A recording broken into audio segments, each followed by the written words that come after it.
He had become a zombie during the apocalypse, a completely normal zombie. To increase his chances of survival, he decided he would become even stronger, attaining a body that he never could have had while alive. And with that, he ended up becoming the king of all the undead. His next step now is dealing with humanity. The train with several cars moves along its path calmly. Many people are crossing the tracks as if they don't know that a collision with a locomotive is fatal. The desperate train conductor tries to warn the fools to get out of the way as he has lost control of the train. Finally, the oblivious ones realize that the enormous locomotive is out of control. Desperate to survive, people start running, but the wheel of a stroller gets stuck. A mother with a baby in her arms, unwilling to abandon the stroller, refuses to pick up her child, unwilling to lose something that is practically worthless. The others try to warn her that her time is running out, while another woman closes her eyes, unable to watch the impending tragedy. In mere moments, that woman would have been reduced to a mass of human paste. Her luck was that a mysterious hooded figure was among the crowd. In the blink of an eye, everything blurred. Instead of saving the woman, the protagonist thought it would be easier to destroy the locomotive, stopping it forcefully. The train cars derailed with the potential to cause an even greater catastrophe.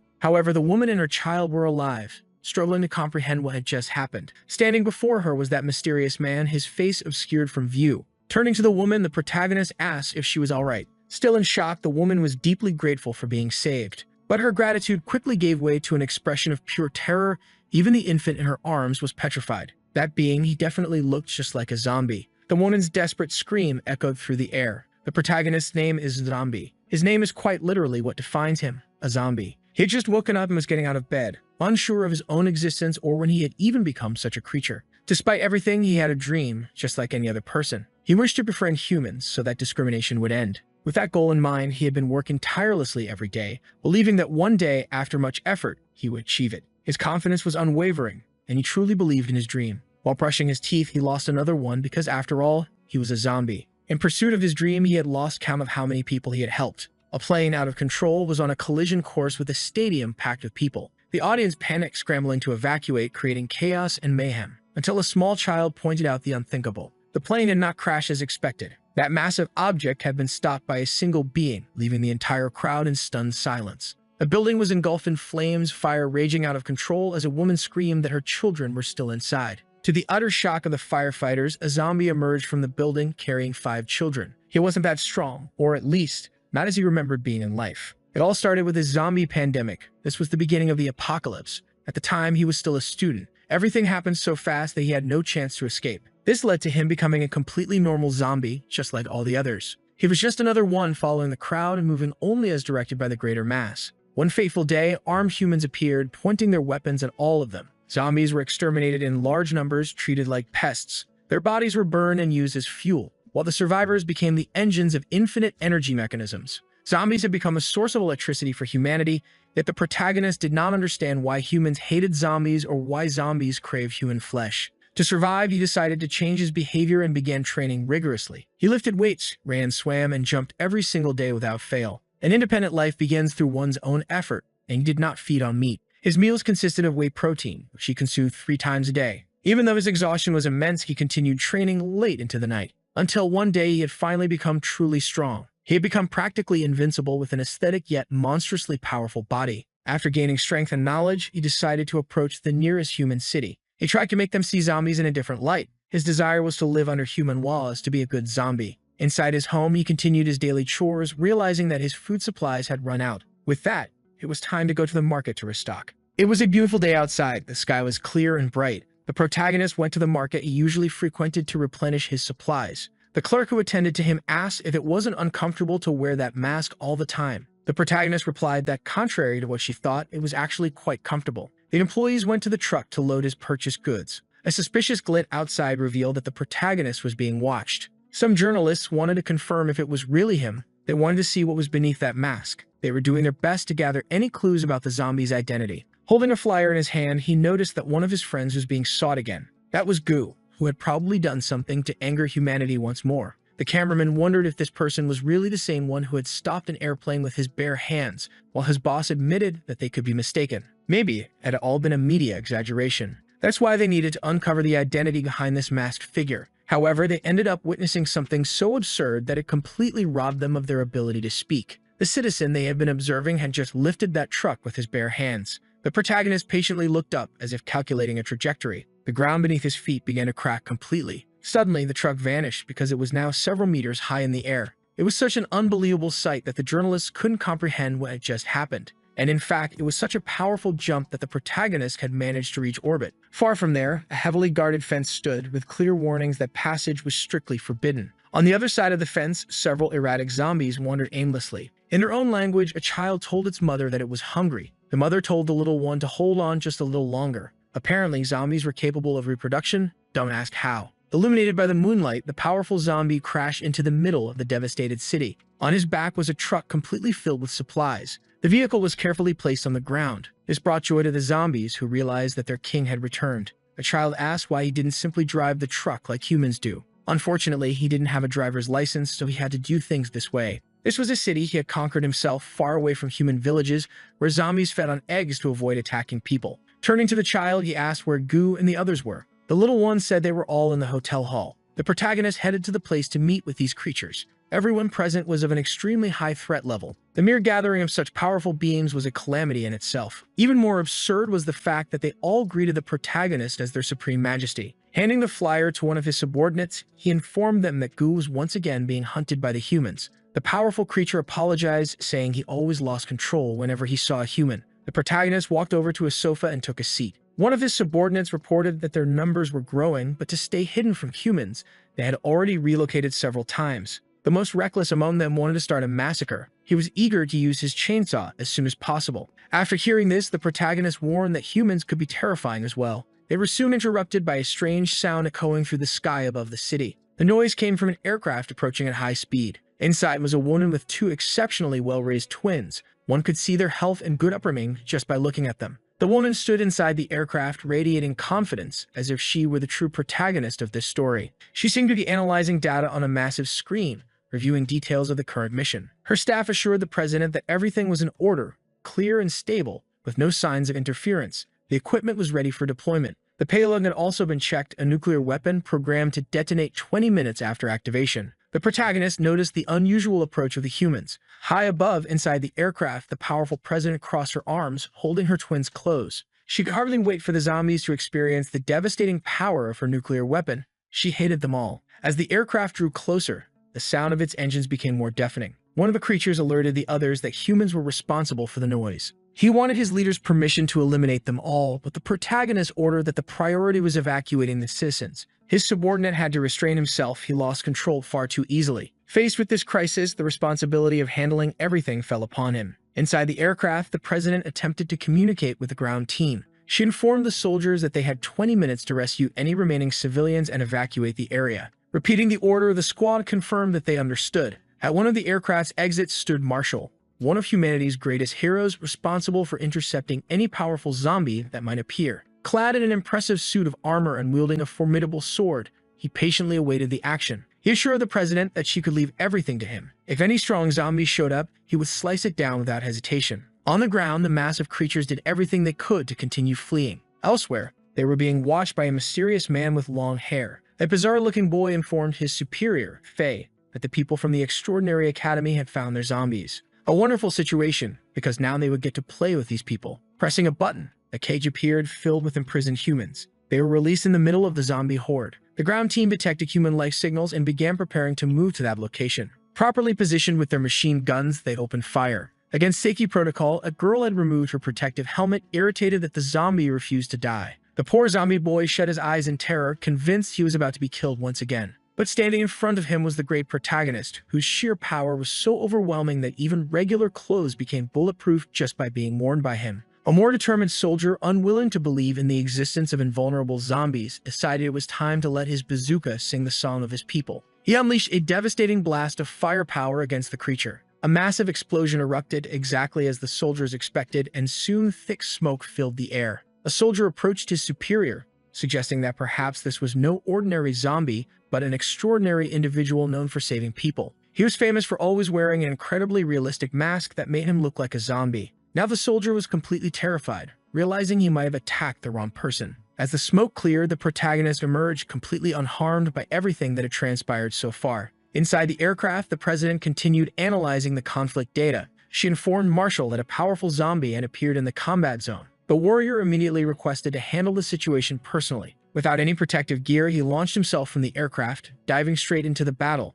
Meanwhile, in another location, those mysterious figures continued observing the events. They noted that nearly all the people had already been saved. Perhaps they had underestimated their opponents. The long-haired man then declared that it was time to make things more interesting. Immediately, the rat-faced young man understood exactly what they were about to do. Amidst the horde of zombies, they activated something that began altering one of them. Its eyes changed, and one of its arms started growing uncontrollably. What had once been a completely ordinary zombie had transformed into a gigantic and dangerous monstrosity. The protagonist was still there, protecting his friends when he saw the monstrous transformation. While the creature roared wildly, the armored human rushed toward the battlefield. The ground squad received an alert about the emergence of a boss-level zombie. With that information, they immediately mobilized toward the new threat. To everyone's surprise, the squad leader immediately began to retreat without a second thought. However, his actions were soon understood correctly, still filled with remorse. If the goal was to save the life of that extraordinary person, then he had no choice. With the protagonist in his arms, he moved further and further away from the center of danger. He placed him inside the evacuation vehicle.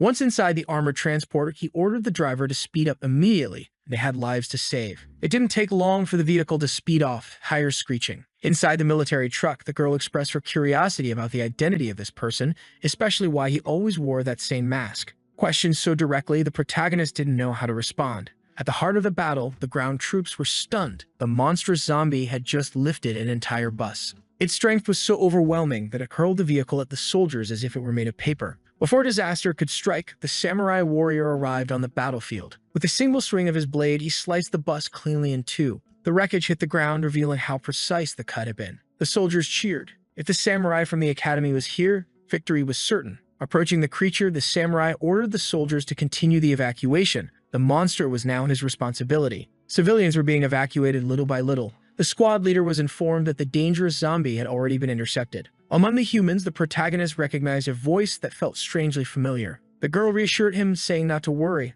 they were there to help. That's when he noticed something strange. The masked human they had fought so hard to save had disappeared. Marshall turned to the creature before him and asked if it felt any pain. The zombie roared in pure rage, completely uncontrolled. It was obvious that it had no command over its own actions. Like a wild beast, it lunged at the samurai. The warrior prepared to draw his sword. Faster than the eye could see, the samurai moved past the creature, his blade already sheathed. He had delivered countless cuts in an instant, determined to end its suffering. It all happened too fast. Marshall had executed the battle flawlessly. The zombie's body began showing signs of being sliced beyond its limits. It collapsed, torn apart, lifeless. Marshall slowly wiped his blade, convinced that his job was done. Looking at the remains on the ground, he wished the poor creature could finally rest in peace. But then faint footsteps caught his attention. Someone else was there. Seeing the unknown figure approach the fallen creature, he wondered if this was another zombie. The protagonist gazed at his former companion, grief evident in his eyes as if mourning a loss. Inside the support aircraft, the rest of the team received confirmation that the zombie had been completely eliminated.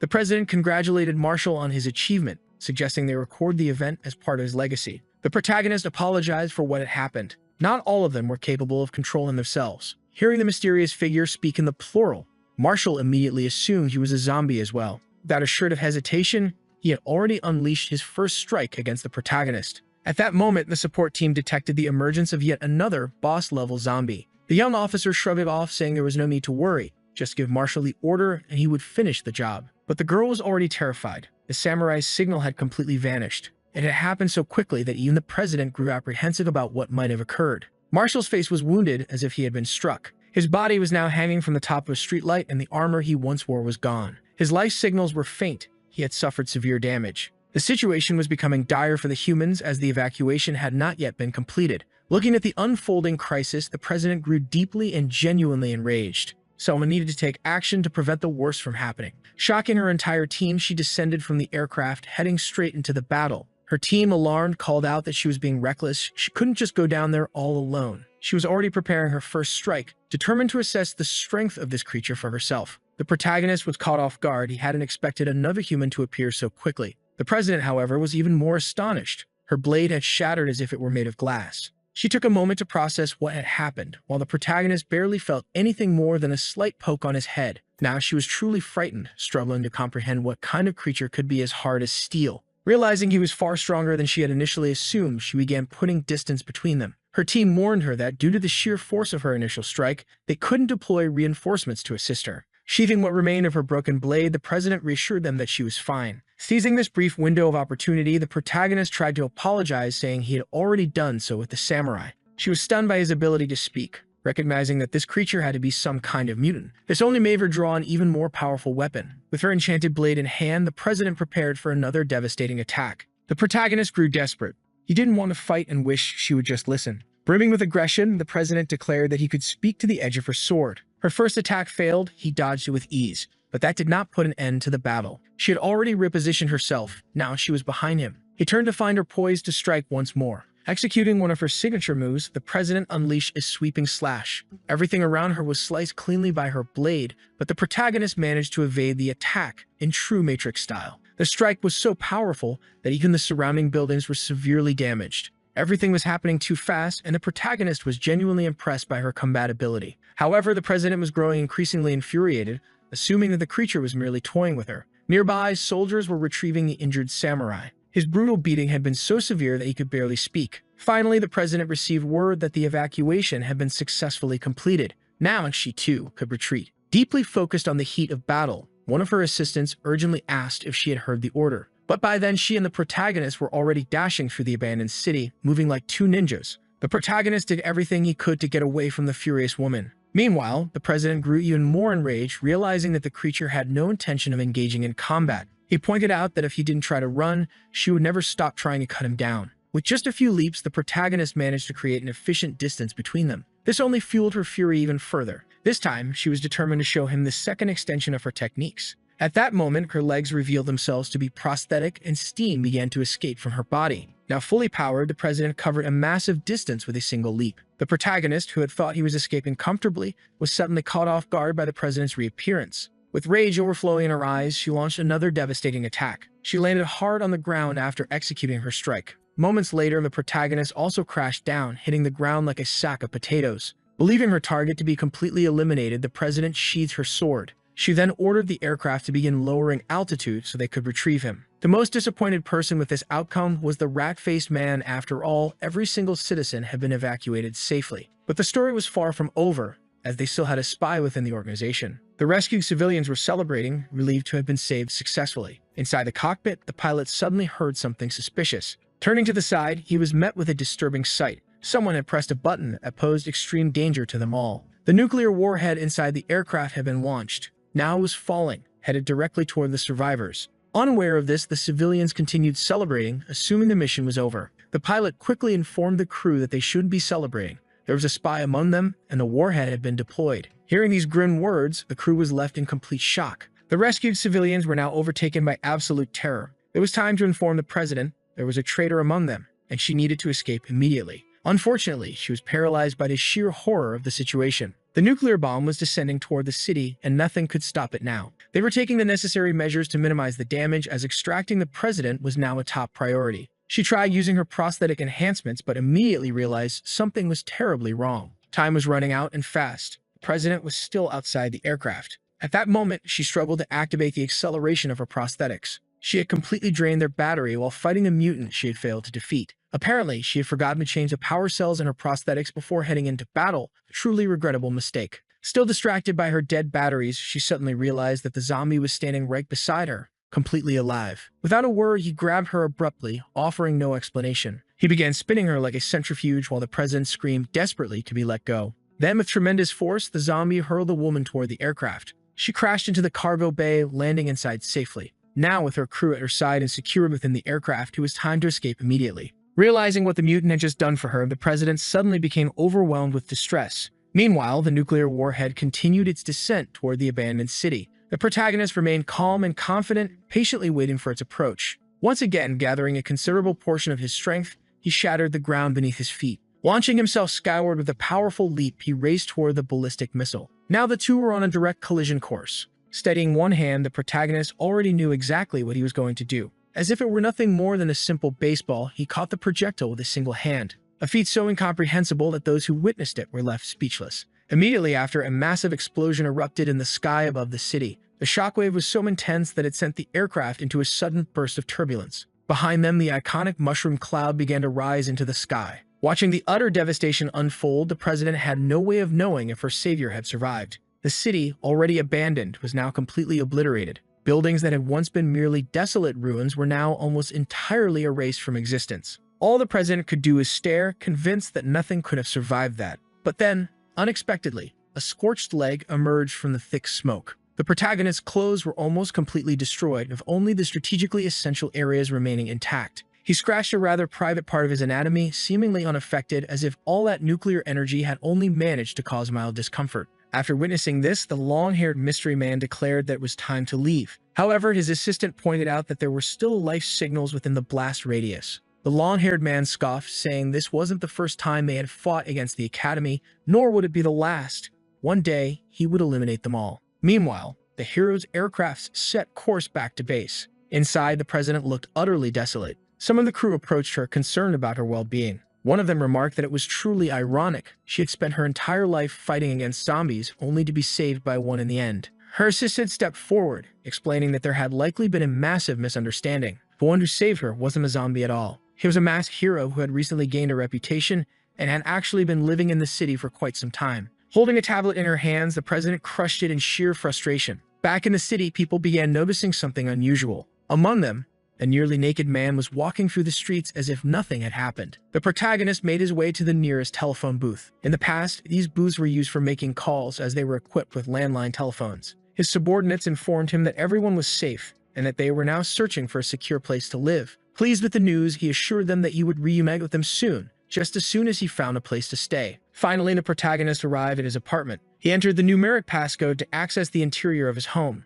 Inside the intelligence center, thanks to the city's surveillance cameras, they had finally discovered the whereabouts of the masked man. The protagonist glanced to the side, still deeply puzzled by everything that was happening. The women in the room were equally shocked upon seeing him on the monitor. He was practically half naked. Once inside his apartment, the protagonist hung some clothes to dry outside. Meanwhile, inside he resumed his workout, motivating himself as he looked at a photograph. In it, he was gathered with the strongest of his associates. He hoped they had found his safe place, as he was eager to reunite with them soon. Suddenly, the president burst through his apartment door, startling him. She ordered her men to take every single piece of furniture. Nothing was to be left behind. Immediately, they obeyed her orders. Shocked, the protagonist demanded to know who they were, threatening to call the police. The president held out a piece of paper in front of his face, expecting him to understand the message. They were from the Academy of the Beyond, and they had come to inform him that he had been accepted. From that day forward, the protagonist was now a member of their organization. Discreetly, she gave an order to one of the security guards who had been accompanying her. The man grabbed the protagonist by the hand, who still had no idea what was going on. He tried to protest, saying he was a zombie and couldn't possibly go to school, but they simply assumed he was just a human with an extremely convincing disguise. After a brief exchange, they were all outside. One of the assistants pointed out that this was a bit inappropriate. The Academy had extremely rigorous selection criteria, and since the place was highly organized, he wouldn't even have a room ready upon arrival. For the president, however, that was not a problem. He would simply stay in her apartment. Once inside the president's apartment, the security team began placing his furniture in the new space. Finally, all the heavy lifting was done. The guards politely took their leave, leaving the protagonist standing there, unsure of what to do. The president watched him intently, while he remained extremely uneasy about everything that had just happened. Feeling utterly embarrassed by the situation, he hesitantly asked if he would be staying there permanently, and more importantly, where he would be sleeping. To the president, it was obvious. He would stay there. She didn't understand why he kept insisting on the sleeping arrangement, even jokingly asking if he wanted to sleep next to her. Flustered, he quickly tried to correct himself, saying that wasn't what he meant. She must have misunderstood. But all he could think about was how absurd it was for a human and a zombie to share the same bed.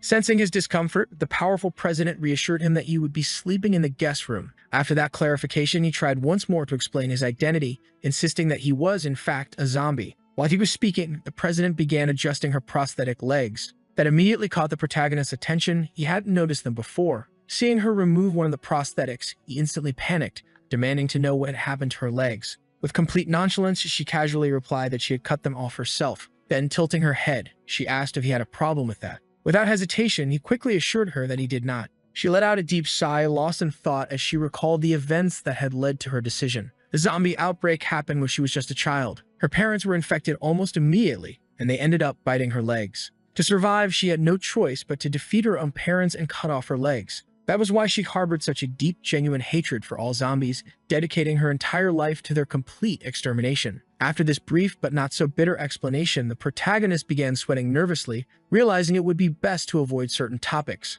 Noticing that she had interrupted something he was saying earlier, she asked what it was about. He brushed it off, saying it was nothing, just nonsense, and that it was better if she hadn't heard it. Quickly changing the subject, he asked about this Academy of the Beyond. Violet, the president, explained that it was an organization specialized in perfecting ways to combat zombies. It had existed for over 1,000 years, founded 2 centuries after the first zombie pandemic outbreak. Its sole purpose was to fight against the creatures, and over the centuries, it had produced countless talents. The protagonist's memories were unclear, but he was certain he had become a zombie during the very first outbreak. Dwelling on the subject, he realized that he had been a zombie for almost a millennium. Violet told him to be prepared for the next day. She had used her connections to get him enlisted immediately. His expression exuded distrust. More than anything, he wanted to avoid showing up. But Violet warned him not to even think about running away. This wasn't an ordinary organization. An escape would trigger a large-scale investigation into his identity. Finally, she revealed her name, Violet. She also mentioned that a girl named Dawn would escort him to the academy the following day,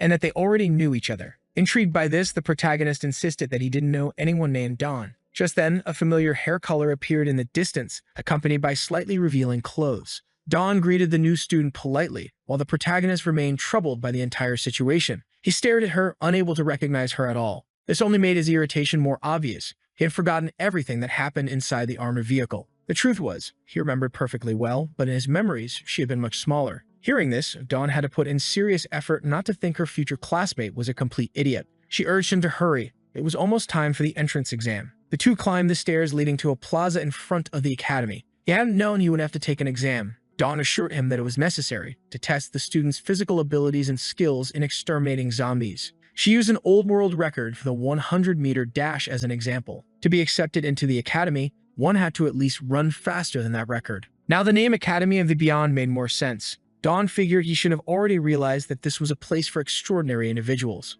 In the protagonist's mind, the place was probably full of lunatics. This academy was just a glorified asylum. Welcome banners were scattered everywhere, and a massive crowd of students had gathered to take the exam. Looking closer, it all seemed genuinely dangerous. Since there were so many people, Dawn had to climb onto her classmates' shoulders to get a better view. An angry man, possibly due to being bald, shouted at her to shut up and that trash like them should stay far away. As they argued, the protagonist questioned whether someone capable of holding an entire airplane should even have to take the exam. But it wasn't that simple. Many people there were capable of feats like that. Not to mention, there was a small detail. Almost no one at the academy watched television news. A man with a wooden leg began climbing the stairs, telling everyone to calm down. Clearing his throat, he spoke into the microphone. Welcoming everyone, he announced that he would be the examiner for the day. His name was Chen, and he was the president of the sports department. The academy had been around for 800 years, and many great talents had joined its ranks. In the old days, its founders could split entire mountains in half. Today, however, he didn't expect candidates to do the same. In the middle of the crowd, someone called out to President Chen. It was none other than the beloved protagonist, timidly raising his hand to ask a question. He nervously inquired what would happen if a zombie happened to be inside the academy. The answer was simple.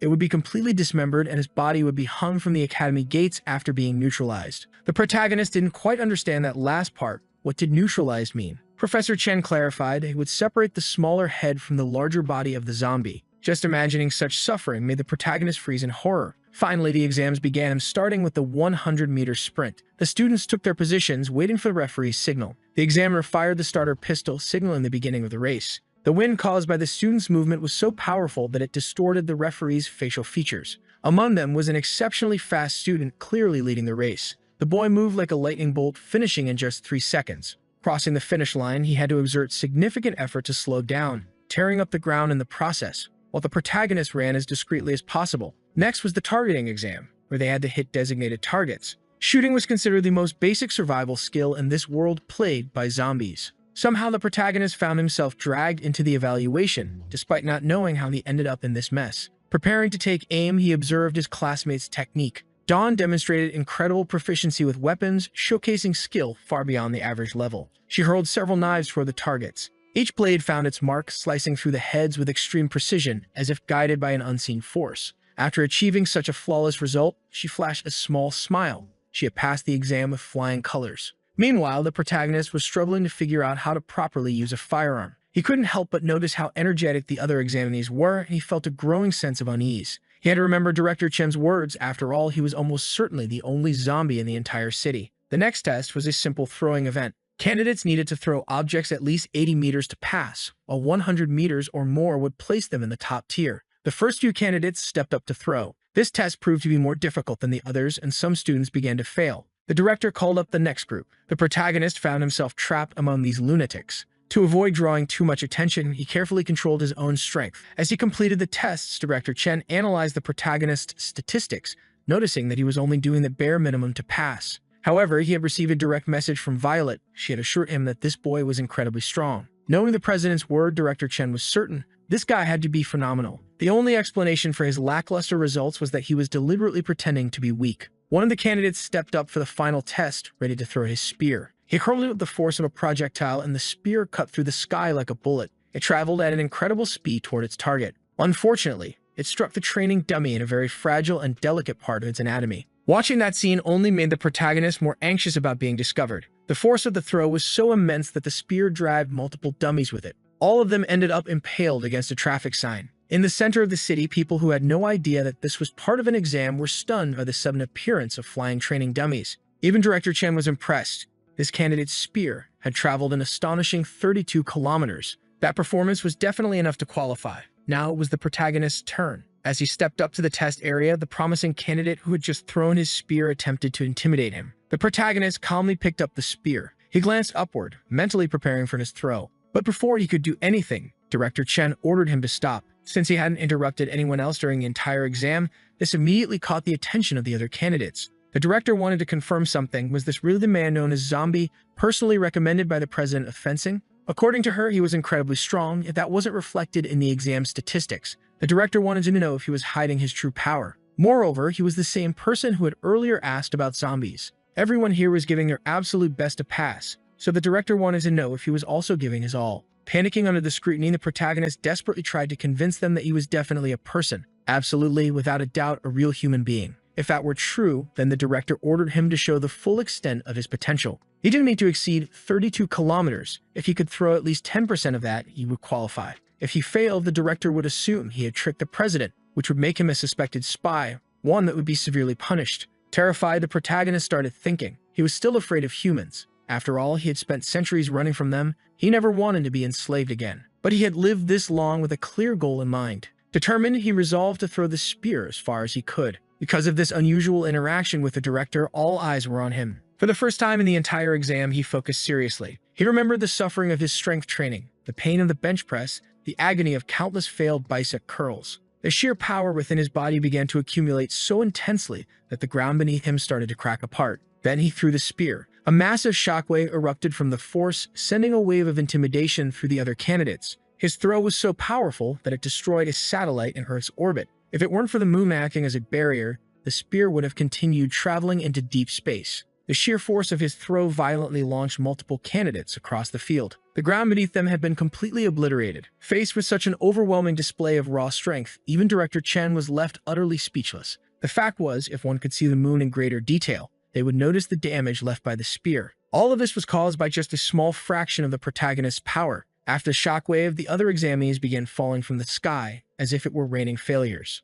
The protagonist needed a moment to regain himself. Even his facial expression had changed from the sheer intensity of what had just happened. He stared at the moon still fixed in the sky, certain that his spear had been on a direct trajectory toward it. Finally, he returned to his usual demeanor. Around him, everyone remained completely stunned. Dawn approached him, thrilled by his results. Even the director had been left speechless, despite saying nothing. She wanted to know just how far the spear could have gone, but he couldn't answer. He had simply done his best. Meanwhile, in space, the broken-off piece of the moon was now a drifting asteroid. Floating aimlessly between the Earth and its satellite, it was not happy about the situation. Now that he had officially qualified, the protagonist hoped he could finally go home. Dawn, however, thought that was ridiculous. With that kind of power, he could become president someday. Completely excited about his potential, she asked if he had any idea how much power a president could wield. Reflecting on this, he realized he knew nothing about human society. The most direct example was Violet herself. Her authority allowed her to command a massive army, granting her access to even nuclear weapons.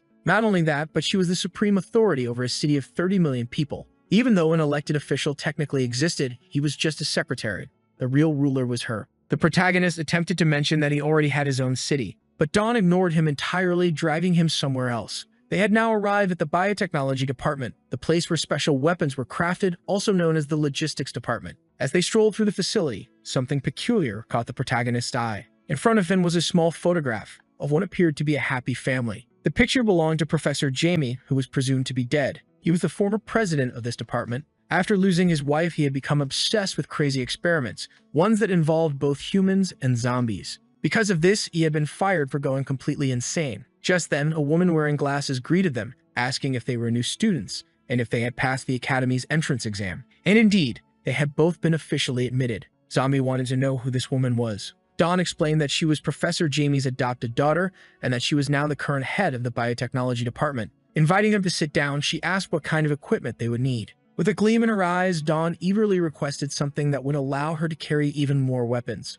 Her childish imagination suggested a skirt that could hide a massive machine gun. In short, she would be joining the group of gunners. Then the scientist turned to the protagonist, wanting to know what he wanted. But after asking the question, she received no answer. Revealing his severely low self-esteem, Zombie timidly asked if she had actually been talking to him. Upon getting a better look at his face, the woman suddenly went pale with terror. She had immediately realized he was a zombie. Dawn, still smiling, brushed it off, insisting that it was just a really convincing mask. The scientist, now fully alarmed, asked if Dawn was just stupid or actively choosing to ignore reality. That was clearly a zombie. At this point, Zombie was already trembling in fear. Dawn insisted that she wasn't lying. She had seen part of his face during the last exam. Now a little calmer, the scientist hesitated. If he were truly a zombie, wouldn't he have attacked someone by now? Still, she repeated her question. What kind of equipment did he want? After thinking for a moment, he confirmed that whenever he used his strength, he always ended up going home naked. So his request was simple. He wanted clothes that would never tear. An unusual request, one that made the scientist pause and think. She noted down the requests, a girl who wanted to carry more weapons and a zombie who just didn't want to end up naked. Meanwhile, in the reserved fencing area, a group was gathered in deep thought. Among them was Marshall, who had been completely obliterated by the protagonist. A woman lay on a bench, a book covering her face, waiting to hear the report. The samurai explained that his opponent was truly powerful. The moment he attacked, his vision had gone completely black, and in the very next second, his body was already dangling from a streetlight. The woman wanted to know if the president of his division would be capable of defeating this creature. Without hesitation, the samurai admitted that this being was even stronger than his own president. Finally, the woman sat up, slamming her book onto the table. She wanted to know the name of the person who had defeated him. A blue-haired woman leaned in, listening intently for the answer. After hearing it, she dismissed him, saying he was free to go. Her name was Zhang Lanqi, and she was the president of the Sword Division. There was fierce rivalry between the Sword Division and the Blade Division. As he left, the samurai wished her a good day. During the theory class, students were learning about zombie habits. They discovered that zombies also enjoyed eating eggs, and that this knowledge could be used to set traps. Zombie appeared to be a very dedicated student, diligently taking notes on everything he heard. Dawn grew curious about what he was writing and asked what he was doing. He told her he wanted to share this knowledge with his family. Of all the things he could have said, this was definitely not what she'd expected. Suddenly, a loud announcement echoed through the school, summoning everyone to the gymnasium immediately. Dawn found this sudden gathering odd. It hadn't been long since they had all last assembled. Slowly, students began filling the center of the gym. They just wanted to know what was going on while casually eating their ice cream. Violet ordered them to be silent. Meanwhile, Dawn was amazed that her classmate could still eat while wearing a mask. He tried explaining how it was possible, but as he spoke, a group of individuals began approaching. The blue-haired girl watched the protagonist from a distance, unimpressed. Since he had fallen in battle before, she assumed he couldn't be that strong. She asked if she should go over and test this boy. Her president gave her approval. Immediately, she unsheathed her sword. But before anything could happen, a new group of individuals entered the gymnasium. At the front was the chief, followed by an army of robots. His mere presence was enough to make all the students start moving. Dawn quickly ordered her classmate to stop staring and bow. This was the Department of Mechanical Life. As the machines filled the hall, everyone bowed in silence. The presidents exchanged brief glances. He warned the girl not to start any conflicts in that place. Facing the reprimand, she said she would be leaving. But as she walked away, she asked if they were still planning to test the boy's abilities somehow. However, there was a quick change of plans. The chief was far more important than this boy, and she only respected the truly strong. The chief approached Violet, acknowledging that she had been working hard, but she simply replied that it was just her job. Zombie wondered if there was something going on between the two of them. The atmosphere had completely changed. Looking at his classmate, he asked if the chief was really such a powerful figure. Dawn then reminded him of Professor Jamie, the man who had been exiled from the academy. The chief was an enhanced version of a modern human, the masterpiece of that insane professor. The only one among thousands to survive brutal experiments, he now ruled a city of 50 million inhabitants. And in 10 years of leadership, not a single zombie had appeared in his city. The mere sighting of a single strand of zombie hair led to the violent cleansing of the entire area. Stepping onto the stage, the chief announced that he would be brief. Though they were all newcomers, the academy needed help. The students listened in complete silence. Looking at one of his machines, he ordered a projection to be displayed immediately. From what seemed like the eye on his face, a hologram of a seated person was projected. This was a spy they had captured months ago. Because of him, a nuclear disaster had nearly occurred. Zombie immediately boiled with rage. This was the man who had fired the nuclear weapon at him. Even though the spy deserved to be punished, he possessed information too valuable to be disposed of. He was a loyal subordinate of Professor Jamie. The protagonist realized that there was more than one enemy threatening humanity. In the present day, the threat of zombies had diminished. The greatest danger to humanity was humanity itself. Clearly, there were still people who just wanted to watch the world burn. They had tried countless interrogation methods, but none had succeeded. Not even the senior students had been able to break him. So far, not a single method, no matter how cruel, had been able to make the spy speak. That was why the chief had turned to the newcomers. Any assistance would be welcome. Whoever managed to make him talk would be immediately promoted to the position of vice president. The newcomers lit up at the promise of power. A large crowd of them eagerly volunteered to interrogate the spy. Looking at them, the chief announced that the prisoner was in a room outside and wished them luck. 2 hours passed and the situation remained unchanged. The newcomers had been getting creative, attempting unorthodox methods of interrogation. Violet watched with her hand on her face, completely unimpressed by their ineffective tactics. Dawn wondered if her new friend could make the prisoner talk. The truth was, if he wanted to, Zombie could make the man sing like a bird. Hearing those words didn't make Dawn doubt him. On the contrary, she was even more excited. Raising her hand, she called for the chief's attention, announcing that her friend had a way to make the spy talk. Since they had nothing to lose, the chief immediately directed them to the interrogation room. Even though she was excited, Dawn found Zombie's sudden willingness strange. Until now, he had been trying to stay unnoticed. Zombie's subordinates were always obedient, but for some reason, a few had been losing control lately. Maybe this year would provide some answers. He entered the room, coming face to face with the prisoner. On the other side, the spy wasn't surprised at all. He simply saw that another person had arrived. The protagonist approached him, while the prisoner watched him cautiously. They stared at each other for a brief moment without saying a word. Assuming that the academy had run out of interrogators, the spy made it clear that he would never betray his brother Faye. The moment he finished speaking, Zombie moved fast. In a split second, he made a small cut on the spy's arm. After enduring countless interrogation sessions, the spy had no idea what such a tiny wound could possibly mean. He laughed hysterically. He wasn't afraid of anything. This was nothing more than a mosquito bite. Zombie then gave a simple order. He commanded the spy to stand up. Without even thinking, the spy obeyed. This immediately caught the attention of every important figure in the room. Something inside that tiny wound had forced him to comply. Small cells had entered the spy's bloodstream. They were now traveling through his body and had already reached his brain. The spy's body trembled, not because he was afraid, but because he had completely lost control over himself. He no longer had any say in his own existence.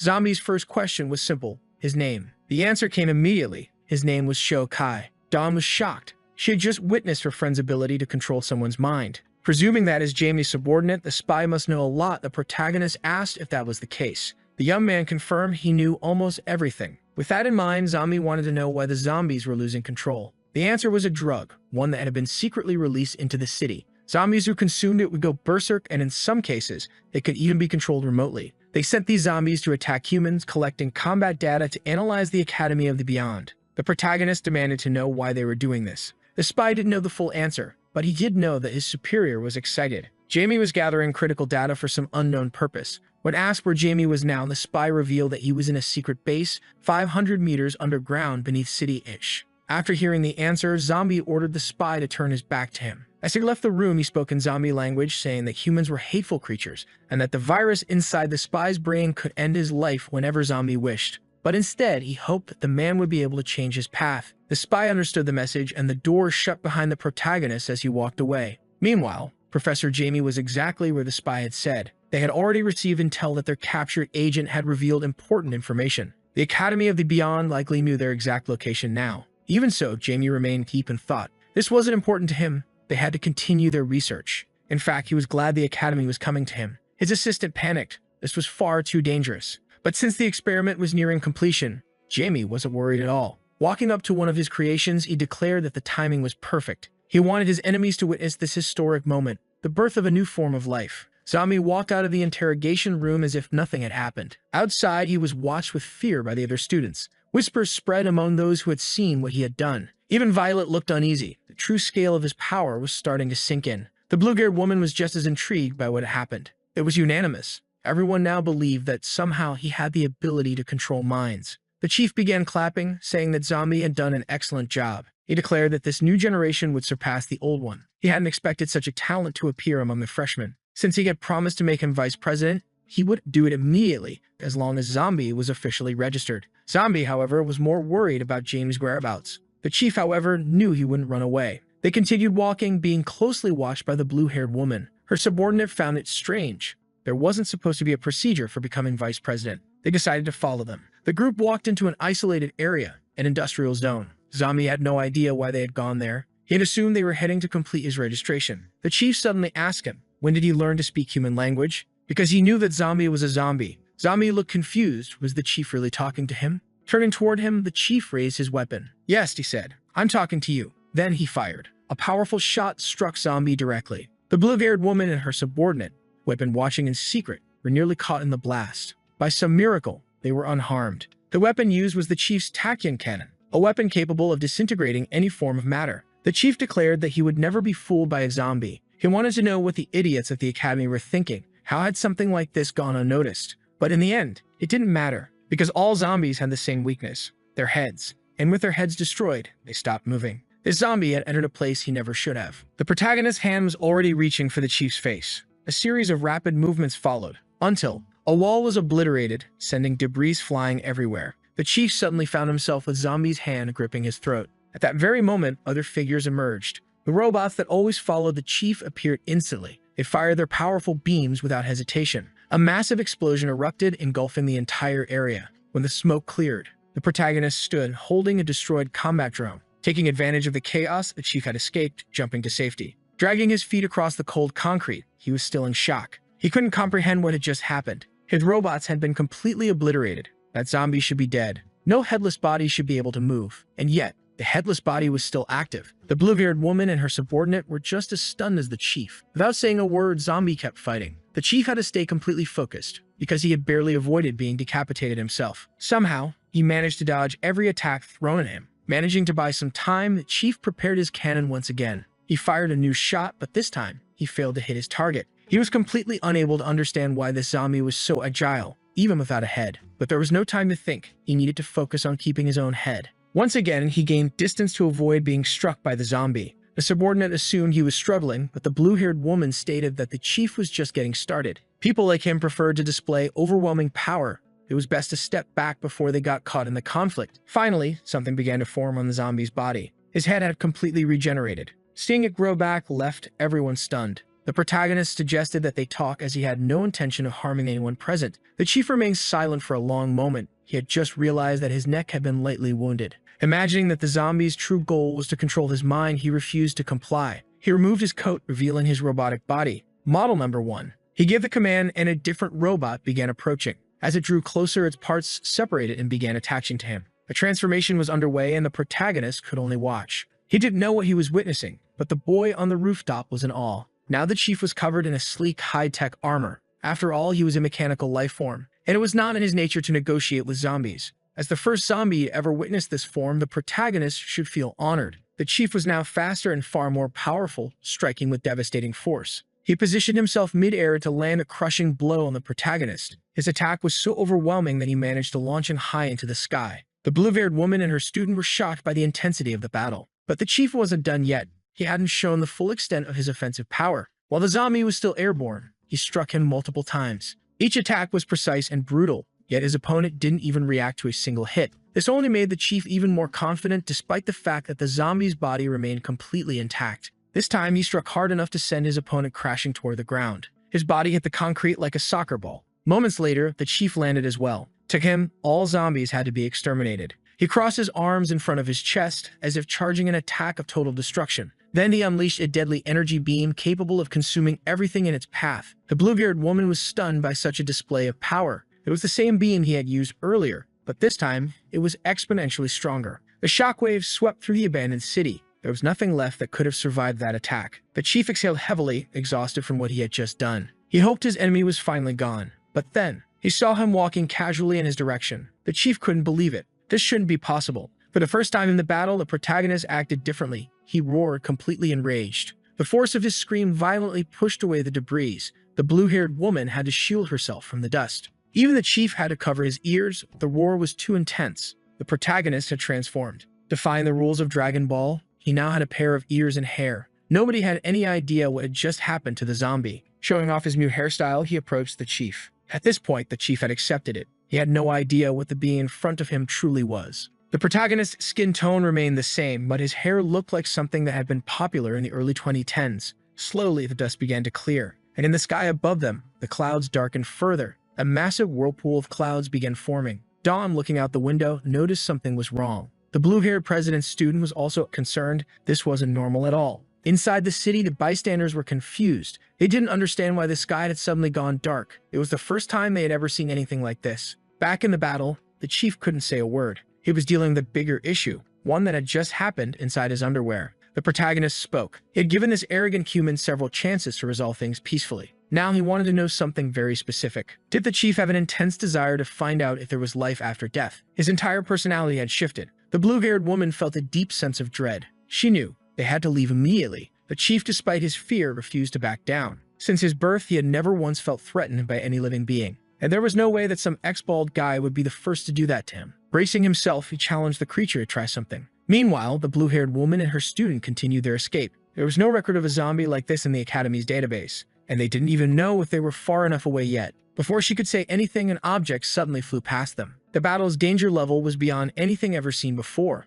The chief's body had seen better days. Now he was nothing more than a broken, overconfident paperweight. The ex-bald protagonist just watched calmly. He knew this human was no longer a threat. Even in his weakened state, the chief still tried. He called for more of his robot models. They marched toward the battle fearlessly. They felt nothing. Multiple explosions erupted immediately after. Somehow, the blue-haired woman had managed to rescue the chief. That zombie was truly dangerous. He would need help to defeat him. Realizing the severity of the situation, the blue-haired woman scolded the chief. He was insane. He shouldn't have provoked him. They decided to split up and escape. But a round of applause for the chief. He still managed to do something stupid, even while being a paperweight. The protagonist noticed that the humans had started fleeing. It was time to show them something truly interesting. The blue-haired woman had no idea what was about to happen next. Suddenly, massive cracks began spreading across the ground. It was the protagonist's hand that had caused it. Beneath their feet, an earthquake had begun. It happened too fast. There was already an obstacle in her way. Everything unfolding before her eyes was simply surreal. With just one hand, the zombie was doing something truly unbelievable. Even the paperweight had his escape completely thwarted. Defying both the laws of physics and common sense, half of the city was lifted into the air, as if it were a wall. The massive structure now dominated the horizon. Inside the city, the bystanders couldn't comprehend what they were seeing. Dawn realized it was as if the city itself was floating. Even though she was far from the battle, it was obvious that something extraordinary was happening. All of this, caused by the protagonist's sheer strength. With the human's escape completely blocked, he resumed his pursuit of the paperweight. Grabbing his face with one hand, he dragged him to the edge of the city. With the paperweight within his grasp, he asked, "Now do you feel threatened?" Holding the stump of a man in his hand, the protagonist wasn't impressed at all. In the end, he confirmed something. He was right. He couldn't control the mind of a robot, but since the chief was still partly human, his brain must still be intact. He tightened his grip on the paperweight's skull, as they're sending a command to the viral cells in his bloodstream. The virus had now reached his brain. Suddenly, he saw his memories. Since childhood, he had been an orphan. He had undergone numerous bodily modifications.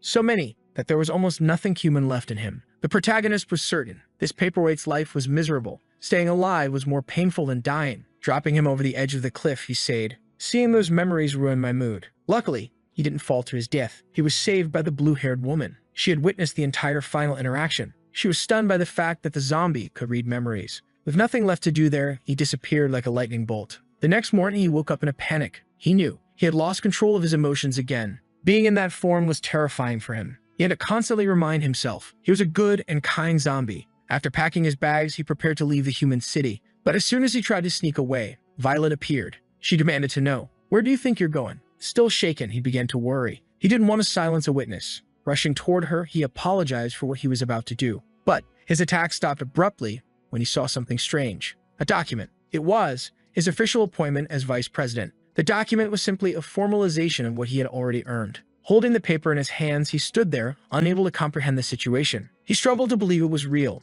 Was that truly the chief's signature? Violet confirmed it was. Immediately, he asked, "Did the chief say anything?" According to Violet, the only thing the chief said was, "The vice president is an excellent human being. As she left, she added, "I look forward to the day you become president. On that day, you will finally accomplish what you set out to do." Inside a hospital room, the paperweight was slowly recovering. The blue-haired woman was frustrated by his decision, because now they had a zombie as their vice president. But to the chief, that wasn't the problem. The strength of that creature was necessary to capture Professor Jamie. Even so, the woman remained wary. What if the zombie lost control again? The chief didn't care. Instead, he asked, "Have you prepared everything?" There was only one goal now, to completely eradicate Professor Jamie. Out in the ocean, several massive warships were sailing. Meanwhile, at the zombie refuge, one of them was rallying the masses. He claimed their king had been captured by the humans. The king was their only pillar of support. They couldn't lose him like this. Slowly, more and more zombies began agreeing with the idea of retaliation. Some of the other leaders merely watched Varmin's stupidity, but they chose not to intervene, because only the king could stop this. Meanwhile, the aircraft carrier continued its course through the ocean. The chief issued an order to all personnel. "This is our only chance to capture Professor Jamie, no matter the cost." In an abandoned city, the protagonist was walking alongside Dawn. She was amazed by the location. Suddenly, a large regiment of soldiers approached. They stood before him and saluted. They were ready to receive orders from their new, mighty, all-powerful leader, Vice President Zombie. They stated their allegiance. They were the 4th Division. From now on, they would only take orders from him. The poor zombie was left speechless. He never expected to have this much military power. That regiment alone had not only countless war tanks, it was composed of 12,000 soldiers. Not believing that they would obey any command, the protagonist asked what the soldier would do if he ordered him to end his own life. Without hesitation, the soldier immediately pulled out a grenade, declaring that the vice president's orders were absolute. It had been an honor to serve him. The zombie panicked and quickly told him to stop. He had only been joking. He had to throw the grenade far away before he could finally breathe a sigh of relief.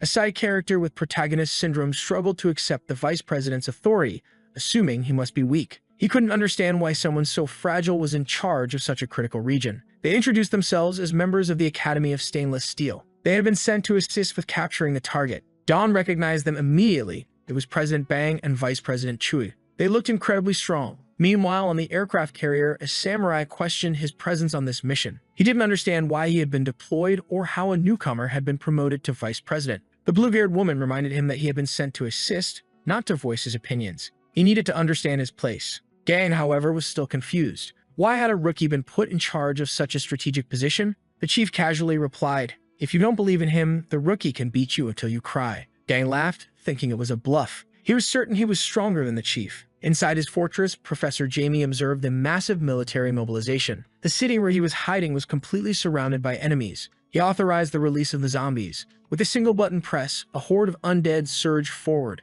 A young man wearing glasses noticed something odd among them. One of the zombies was different. There were many of them, but they were no match for modern firearms. The overconfident side characters complained that the task was too easy. As they approached the fallen zombies, the protagonist realized something. They didn't belong to his tribe. Dawn, standing beside him, pretended she hadn't heard anything. The cocky soldier sneered at the vice president, telling him to return home to safety since he was useless. Weaklings like him should be playing video games instead. That comment irritated the protagonist. But before he could react, they were suddenly interrupted by the arrival of a powerful zombie. Looking at the creature, the protagonist immediately recognized him. He had no idea what the little varmint was doing there. The young man in glasses was thrilled. This was the first time he had seen such a powerful zombie. Excited, he hoped the creature would put on a real show. Hours earlier, Varmint had failed to convince the other zombies to join him. Only number 7 had followed. 7 had only come to drop off gasoline and planned to leave immediately. He refused to disobey the king's orders but wished his friend good luck. Varmint was confident that the king wouldn't find out. He called his companion a coward.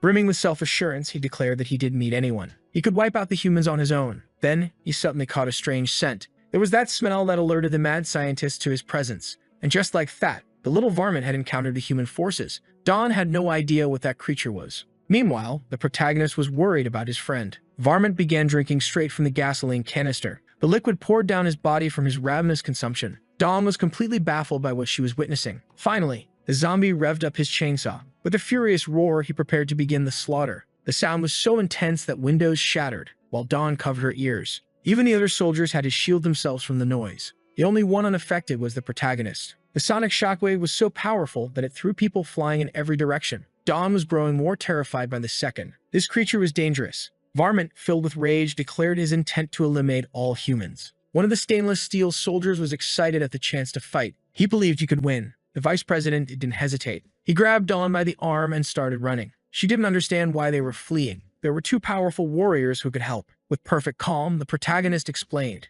The stainless steel soldiers had no chance of winning. Dawn was worried by that statement. The zombie assured her he wasn't joking. That chainsaw-wielding zombie was truly strong. Then, he revealed the truth. Varmint possessed an immortal body. The stainless steel soldiers laughed at the vice president for running away. But before they could keep mocking him, one of their own was suddenly getting beaten senseless. He was thrown with such force that he crashed through a war tank. The cocky soldier turned to see what had just happened. But his back was now turned to his opponent. On the other side, his subordinate was foaming at the mouth, completely unconscious. Only then did he realize. The zombie was right in front of him. Varmint, with eerie politeness, asked, "How would you like to die?" High above, on the rooftop of a building, the protagonist had brought his allies to safety. On the avenue below, the destruction raged uncontrollably. The boy with glasses was thrilled. This was the most powerful zombie he had ever seen. The stainless steel soldier, however, was not enjoying how the fight was going. One moment he was getting beaten, and the next moment he was getting beaten again. That supposedly strong human was nothing more than a toy in the hands of his enemy. He fell to the ground like a rotten fruit dropping from a tree,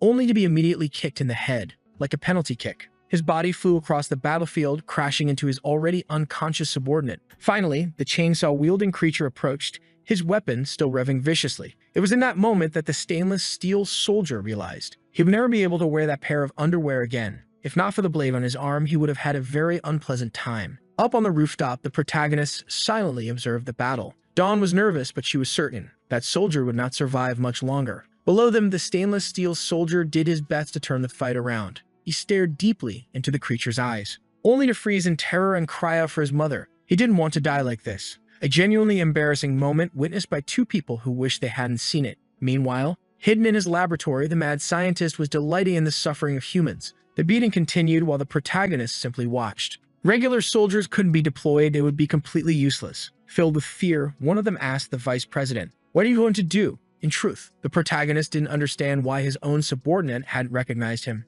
Turning to Dawn, he said, "You'll be responsible for bringing that thing to its senses, through violence." Dawn panicked immediately. She was certain that she wasn't capable of doing anything. Then the vice president extended his hand. He asked her to hold out her arm. Then, he bit her. Dawn screamed in shock. It took her a moment to process what had just happened. She thought he was about to control her mind and turn her into a puppet. But the zombie reassured her, "I'm not that kind of person. All he asked, just don't hit him too hard." On the battlefield, the stainless steel soldier continued to squirm for his life. The chainsaw zombie was enjoying his suffering. Then, a voice interrupted. "That doesn't look fun at all." The zombie turned, hearing the sound of mocking laughter. Dawn took a step forward, driving along a massive machine gun. Completely transformed, she challenged the monster. "Why don't you play with me instead?" The zombie cells inside her body activated immediately. They spread rapidly, rewriting her original genetic code. New nucleotide chains formed, and she became something entirely different from what she once was. The chainsaw zombie was intrigued by this tiny little girl standing before him. Then, he became furious. How dare such a small, insignificant creature act so boldly? Dawn smirked. "You're just a big loudmouth, and honestly, there's nothing special about you." Before he could respond, she unleashed a barrage of bullets. The projectiles surged forward, but the zombie didn't move. He dodged effortlessly, weaving through the gunfire like it was nothing. Meanwhile, the stainless steel soldier curled into a fetal position, trying to hide. The poor guy was crying, praying that no one would find out what had happened to his underwear. The battle grew fiercer. The other stainless steel soldier took the opportunity to rescue his commander. By now, Dawn had closed the distance. She could land a powerful strike, but instead, she shoved multiple grenades into the chainsaw zombie's mouth. "This is just dessert," she whispered. Then, she detonated them. The explosion sent her flying backward, but the chainsaw zombie simply dusted himself off. That didn't even hurt. Actually, it tickled. Before he could finish his sentence, Dawn punched him in the face. Over and over. She was having fun. She liked the fact that he was a resilient punching bag. Terrified, the soldier asked the vice president, "What did you do to her?" And he learned her genes had been modified. Without a doubt, she could still become even stronger. Finally, Varmint admitted he was starting to feel pain. Meanwhile, Dawn grinned uncontrollably. She loved this feeling. The stainless steel soldiers didn't know what was scarier at this point. Without hesitation, Varmint declared, "That little strength of yours isn't enough to stop me." But he was abruptly caught off guard. The girl had already jumped onto his chainsaw. She landed a powerful kick to his face, so hard that he nearly sprouted wings. As his body flew through the air, his expression couldn't hide the pain he felt. He rolled across the ground for several meters, completely overpowered. Upside down, he struggled to understand what had just happened. Even so, the battle continued, destroying the avenue completely. The stainless steel soldiers were stunned by the girl's strength. They assumed she had been faking weakness all along. Lifting a massive bazooka, she announced, it's time for some bang bang. From his vantage point, the protagonist noticed something unusual. Varmint was complaining about his pain. Then, he grabbed another can of gasoline to drink. Both combatants were having fun. Meanwhile, the stainless steel soldiers were in full-blown panic. The bazooka fired. The projectile soared toward the creature. But mid-flight,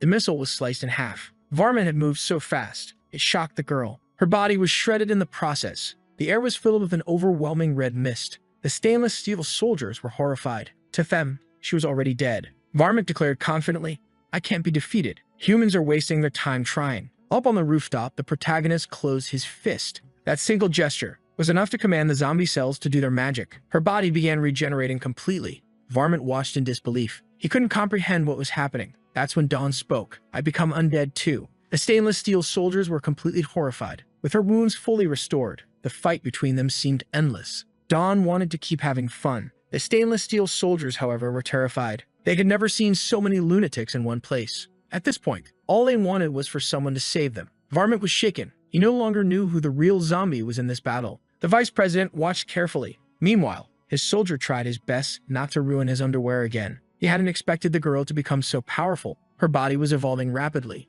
The pain she felt was extremely real. Knowing that he had to put an end to this quickly, it was time to discipline his subordinate. Dawn was becoming more dangerous as the fight progressed. With lightning-fast agility, she closed the gap between herself and her opponent once again. Her attacks were so fast and powerful, Varmint couldn't react. He was hurled across the city like a punching bag, pummeled from every angle. In the girl's hands, he had become completely useless.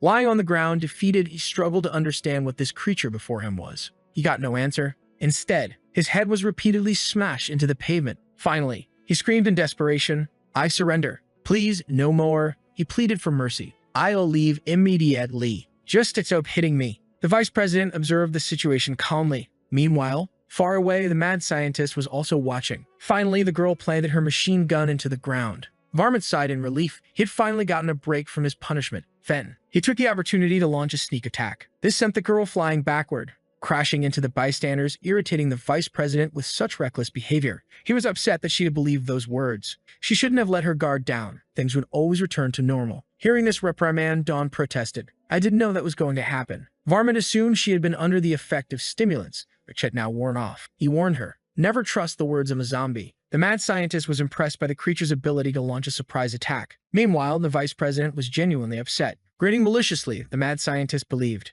this was the most powerful creature he had ever seen. Now, the three humans were terrified, fearing for their lives. Then, something new caught his attention. A new figure had appeared on the battlefield. The two of them locked eyes. But the mad scientist didn't believe this new arrival could pose any real challenge. The problem was, Varmint recognized him immediately. The protagonist asked, "Do you still remember who I am, little Varmint?" Everyone on that street, except for the protagonist, was terrified. The mad scientist, however, didn't understand. Why wasn't his creature moving? Varmint stood frozen, paralyzed by fear. The protagonist questioned him again. "Why did you disobey my orders?" Memories from the past resurfaced. The day an arrogant zombie had entered his territory. That figure had been neither fully human nor fully zombie. With a weak personality, he would never become his subordinate. Dawn had no idea what they were discussing. One of the bystanders noticed something alarming. Varmint had wet himself. Gasoline dripped from his legs and pooled on the ground. Varmint was so terrified, he couldn't speak. The more time passed, more gasoline continued to spill. The mad scientist was furious. He couldn't understand why his creature had stopped attacking. Meanwhile, the protagonist stared at his subordinate with a disappointed expression. Varmint was still too frightened to say a single word. In the past, he had been utterly defeated by the king. His former underlings had been shocked by the battle. Now, the protagonist demanded answers. "Why are you so quiet?" Taking advantage of the silence, it was his turn to speak. He explained why he should be obeyed. This made Varmint even more terrified. The mad scientist had an absolute meltdown. He couldn't understand why his creature was so afraid. But he didn't know the full story. Varmint had an immortal body. Yet, he had once been dismembered and hung from a tree for 300 years. Now, frustrated with the fight, the mad scientist tried everything to force his creature to respond to commands. Finally, Varmint spoke. "I never forgot the orders I received." The mad scientist's control panel shattered, and Varmint turned and fled. As he ran, he shouted, "If anyone wants to fight the king, fight him yourselves." The mad scientist was at a loss for words. Dawn and the stainless steel soldiers were equally speechless. Even the protagonist himself admitted that reaction had been a bit excessive. The battle against the zombies was finally over. This was the first time the mad scientist had lost control of a zombie. But he had plenty more creatures and was willing to use them. Until the professor interrupted. The main human forces were almost at his hideout. Above the city, a helicopter hovered. They could finally reach the underground hideout. The blue-haired woman turned to the spy. She asked, "Is this the place?" The spy confirmed, "Yes. It has 6 floors and spans 11,000 square meters." Not exactly good news. They would have to search every inch of the hideout. The overconfident samurai declared, "Sometimes the best way to solve a problem is to use overwhelming force." Then, he leaped from the helicopter, straight toward the hideout. Still in the aircraft, the blue-haired woman called him an irresponsible idiot. The faster he fell, the more powerful his attack would be. He didn't care about strategy. He just wanted to prove the sheer strength of his attack. Then, a massive explosion erupted in the city. It was so powerful that it obliterated a huge chunk of the ground. Now, he had access to the underground hideout. Sheathing his sword, he said, "This is faster than taking the elevator." The blue-haired woman scoffed. She found his display of strength ridiculous. She told him, "You should use your earpiece. You could trigger a trap." The chief corrected her. In the face of absolute power, there is no such thing as a successful trap. Then, he jumped from the helicopter, leaving the 2nd Defense Unit behind with his remaining subordinates. For the blue-haired woman, they're all the same. On the ground, the troops kept advancing. They entered the hideout and searched for any resistance. But in the area they were in, there was no one. The more they searched, the more they realized that the place was empty. Escape wasn't an option. The routes were blocked. They had detection systems so precise that they could even catch a mosquito midair. The blue-haired woman wanted to join the action. She wasn't happy about having to stay behind. Her subordinate tried to calm her down, saying it was an order from their superiors. Still furious, she cursed them, wishing they'd have bad luck. Far away, the professor was safe. Knowing that the humans had entered his old hideout, it was time to execute Plan A. Inside a large containment chamber, the being was stored, the one that was meant to be the zombie king. The samurai picked up the note and began to read. It was a provocation, a challenge to release the zombie king, if you are man enough. He ordered a soldier to blast the glass open. But the chiefs suddenly stopped him. Their mission was to capture people, not to take unnecessary risks. Seeing that plan had failed, the professor's team immediately moved to the next plan. A countdown began. With barely any time to react, a massive explosion erupted. The soldiers did their best to protect themselves. As the smoke cleared, the chief watched carefully. The cocky samurai wasn't impressed by the trap. Then the mad scientist announced, "The containment chamber has been opened." The professor smiled. Finally, humanity will meet its end. The dawn of a new species. He wanted his creation to wipe out all life, including his own. The steel samurai waited to see what kind of creature would emerge. He never expected that the zombie king would be just a small child. Both the chief and the steel samurai were confused. The chief warned the samurai to be cautious. It may look fragile, but it could be extremely dangerous. The samurai attacked immediately, but the creature was even faster. The chief was shocked. "It's powerful," he confirmed. He immediately ordered everyone to evacuate. The top priority was ensuring that his soldiers escaped. The masses of fools ran desperately toward the exit. But the steel samurai wasn't satisfied with the outcome. He launched another attack. This time, he managed to split the creature in two, literally. Each half of the zombie gave birth to a new one. Of all the possible outcomes, this was the worst.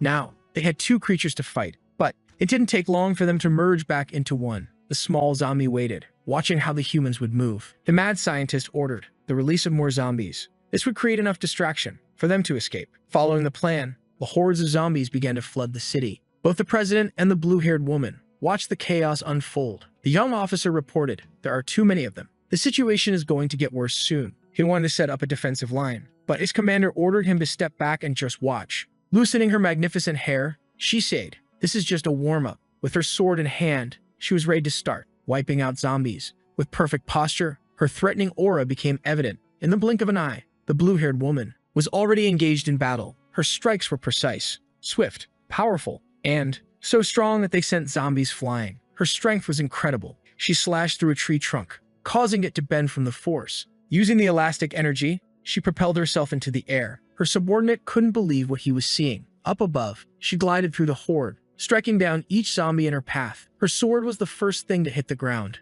Then, she landed gracefully, balancing perfectly atop the blade. Then, a light drizzle of zombie remains began to fall over the city. The young officer was completely stunned. He never imagined his commander was this strong. Looking at the meal on his plate, he realized something. She was truly amazing. If their enemies wanted to use chaos as a distraction for escape, they needed to rethink that strategy. The mad scientist was frustrated. That crazy woman had eliminated all the zombies they had released. He was certain this wouldn't have happened if they still had the chainsaw zombie. However, more zombies were spreading through the city. Discreetly, 2 of the protagonist's subordinates watched the movement. They wore masks to protect themselves from the airborne agent that made zombies lose control. The man who looked like a lone shark approached a nearby zombie to ask if he had seen his colleague, but the creature was very rude to him, telling him to get lost. Annoyed, he muttered that the creatures in that place were very unfriendly. Their mission was to find their runaway friend to avoid a possible punishment from the king. In the lowest level of the underground hideout, the so-called strongest zombie remained motionless.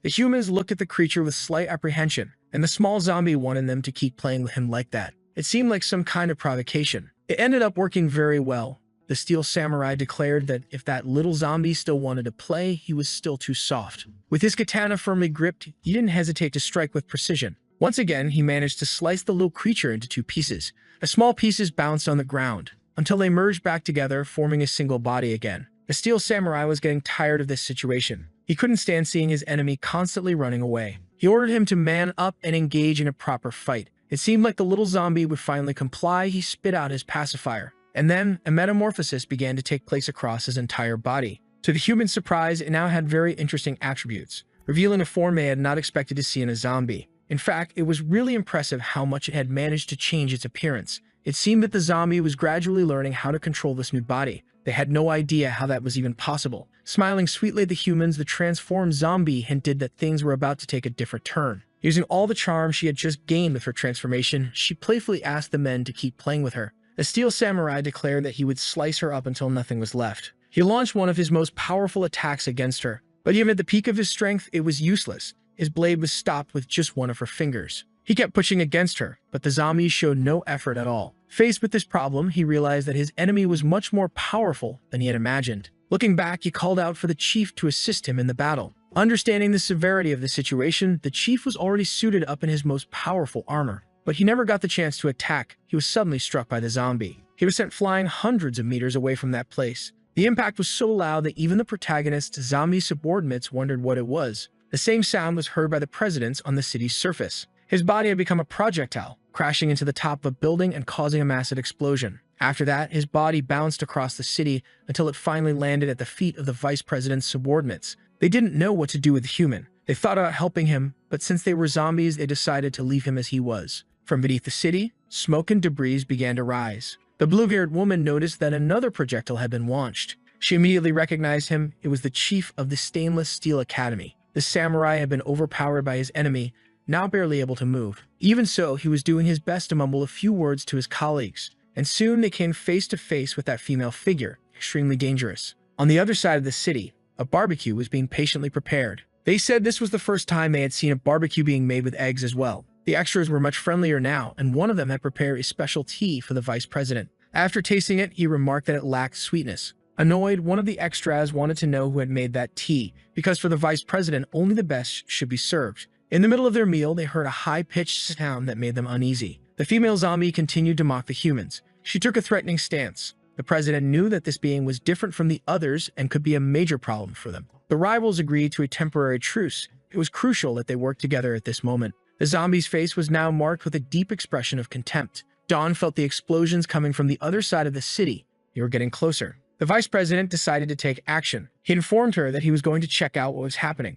There was no time to waste. The blue-haired woman had already thrown her sword at the enemy. Even though it hit its target, the cut was far too shallow. The president was already on the creature's tail, closing in at high speed. But her attack was intercepted. She was caught off guard by a movement only a ballerina could pull off. As she struggled to recover from the blow, the zombie sneered, saying that kind of speed was far from impressive. The president was ready to counterattack, positioning herself in a way that put her opponent at risk. Her legs swung toward the zombie's head like a scythe. This time, she managed to make contact. The zombie smirked, saying it was truly pathetic how little strength she had. The president backed away to give her colleague room to strike with slashing attacks. But not a single one managed to land on the creature's body. From a distance, the steel samurai watched the destruction caused by the fight between the three of them. He'd hoped they could hold the creature off for a little longer. All he needed was just 2 more minutes, because now he was about to activate his emergency armor. And as if he were the main character in some generic tokusatsu series, he began suiting up. The zombie looked at him with great interest, clearly enjoying what she was seeing. And to be honest, he really did look like he had stepped straight out of a Gundam series.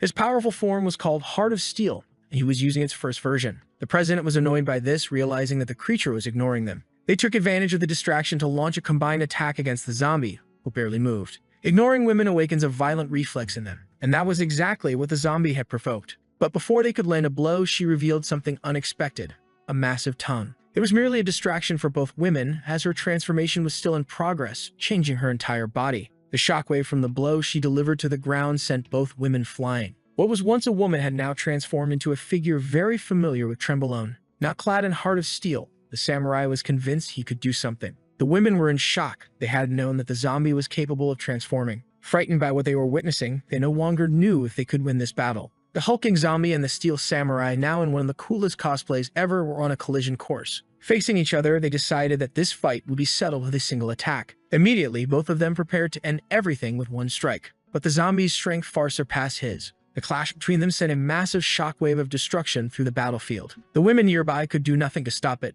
Coincidentally, the vice president and Dawn had just arrived at the site of the action. Through the smoke, a silhouette could be seen. Unfortunately, the armor was more stylish than functional. The steel samurai had lost part of his body. The bulked-up zombie mocked him, declaring that he had lost. It seemed the samurai assumed this was a rhetorical statement, even with half his torso missing. He claimed he was still in the fight. Apparently, he would only admit defeat once he no longer existed. Dawn looked around at the destruction, wondering if they were even in the right place. She had no idea what was happening. The protagonist noticed a very familiar scent in the air. The creature showed a rare hint of empathy toward the samurai and decided to reveal her true power, hoping he would finally give up. He definitely hadn't expected the zombie to be capable of getting even stronger. Her back muscles started growing at an absurd rate. Her hair lifted into the air. It was almost like she was going Super Saiyan. To everyone's surprise, she now looked like a generic manhwa character. Even the women weren't prepared for this. The scientists had no control over her in this form, but the professor simply said, "She is the Zombie King." This was expected. The creature announced that there was no reason to continue the battle, but the samurai was too proud to accept that. The women also closed in, preparing to attack her together. Smirking, the zombie warned them that quick attacks were useless. All it took was a simple flick of her finger, and the armless samurai was sent flying. Everyone was blasted away, and the samurai lost his armor completely. The force of the impact shattered all the windows in the nearest building. As they were hurled into the distance, the women tried to recover somehow. Thanks to the power of plot convenience, they landed right next to the vice president. He caught them in his arms, preventing them from suffering further injuries. Dawn was horrified. She never imagined that both presidents could be defeated so easily. The steel extras were also worried about what had happened to their leader. Being the generic proud warrior, he claimed he could still fight. The zombie grinned, saying that he had allowed them to live, yet they were still acting so stubbornly. Exhausted, Violet warned them. This was the Zombie King. It was better to flee immediately. The blue-haired woman reinforced her warning, leaving Dawn terrified. The Zombie King pointed at the humans, commanding his minions to attack. A horde of undead outcasts rushed forward with fury. The extras were terrified. Not only did they have no idea where all those creatures had come from, but they also couldn't do anything about it. The blue-haired woman urged the vice president to order everyone to leave, or that place would become their grave. The zombies were charging forward, ravenous. Meanwhile, the professor was delighted by the sheer magnitude of the Zombie King's power. The protagonist dropped the two women to the ground, feeling disrespected by what he had just heard. The blue-haired woman was a bit surprised by his reaction. Then he let out a powerful roar, commanding the creatures to disappear immediately. That alone was enough to halt their advance entirely. The creatures froze around him, incapable of disobeying his command. It was as if they instinctively knew that before them stood a truly supreme existence. Even the one who called himself the true Zombie King was stunned by what was happening. Now he was intrigued by this mysterious figure. That made the protagonist lose control of his emotions once again. Walking over the zombies as if they were mere stepping stones, he demanded to know what title he should claim for himself, since an imposter had already called himself king. An eerie silence fell over the entire city, and the poor zombies instinctively stepped aside to clear a path for the protagonist. The armless samurai could barely process what he was witnessing. Meanwhile, as the protagonist approached his enemy, he noted that he was strangely silent. He positioned himself atop the mountain of corpses. The creature gazed up at him, puzzled. The protagonist then mockingly asked if a cat had stolen his tongue. The armless samurai was utterly dumbfounded by what he was seeing. Dawn, on the other hand, was shocked. This was the protagonist's true appearance. With a subtle smirk, the Zombie King finally understood his enemy was also a zombie. Realizing this himself, the armless samurai demanded to know how the Academy of the Beyond allowed a zombie to become vice president. Violet immediately told him to shut up. The two mighty beings stared each other down. They had decided the one who survived this battle would be the true king. Both were ready to engage in a ferocious fight. The wicked creature landed a direct hit on the protagonist, but the vice president only scoffed at him, taunting that he must not have eaten anything today. It took the Zombie King a moment to realize that his enemy was truly powerful. He then received a devastating punch. The sheer shockwave from the blow sent the zombies beneath them flying. The creatures' bodies illuminated the night sky. Meanwhile, the false Zombie King was only stopped from flying away himself because he had no wings. His body kept soaring across the city.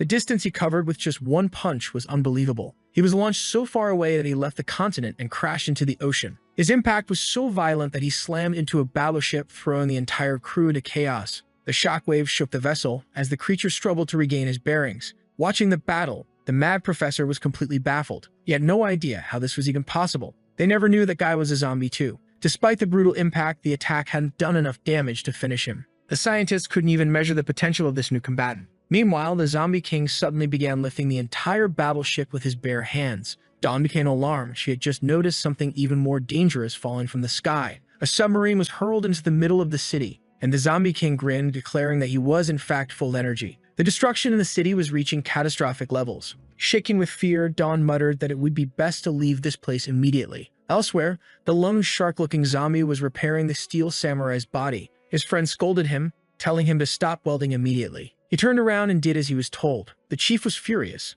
Those buffoons had welded what should have been cut and cut what should have been welded. Looking toward the horizon, they felt the overwhelming presence of the true king. Meanwhile, the battle in the city continued in full force. The protagonist gained the high ground, positioning himself above his adversary. He began mocking him, trying to provoke him. Dawn remained terrified, still shaken by the vice president's true form. Something was approaching rapidly. The protagonist maneuvered a cord in his hands, wrapping it tightly around the zombie king's neck. This way, he had his enemy exactly where he wanted him. The armless samurai was still struggling to accept that this being was a zombie. Meanwhile, the vice president refused to let his enemy run away. The moment he reeled him in, he landed a crushing blow. And from the way the impact felt, his boot soles must have been soaked in lemon juice. The force of the kick sent his enemy flying into the stratosphere. He thought he could also play with the rope, but as soon as he tried to pull it, the protagonist cut it. The creature plummeted from the sky like a missile, crashing into the city. The extras watched everything like spectators at an event. Meanwhile, the protagonist seemed to be having a lot of fun with all of it. His enemy tried to attack him at an incredible speed.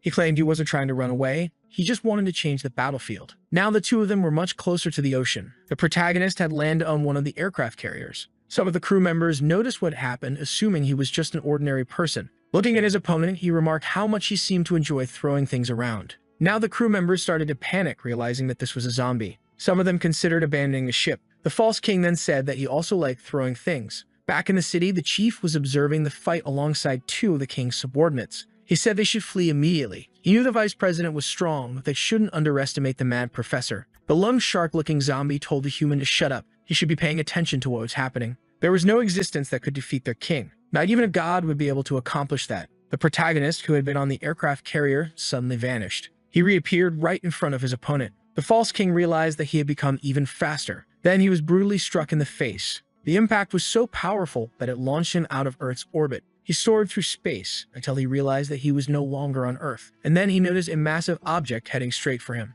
A full-size ship had been thrown at him. The gigantic aircraft carrier crashed into the zombie, burying him into the moon. Back on Earth, nobody could explain how any of this was happening. How was he so strong? Why was physics completely ignored? The protagonist was now sitting in a lifeboat.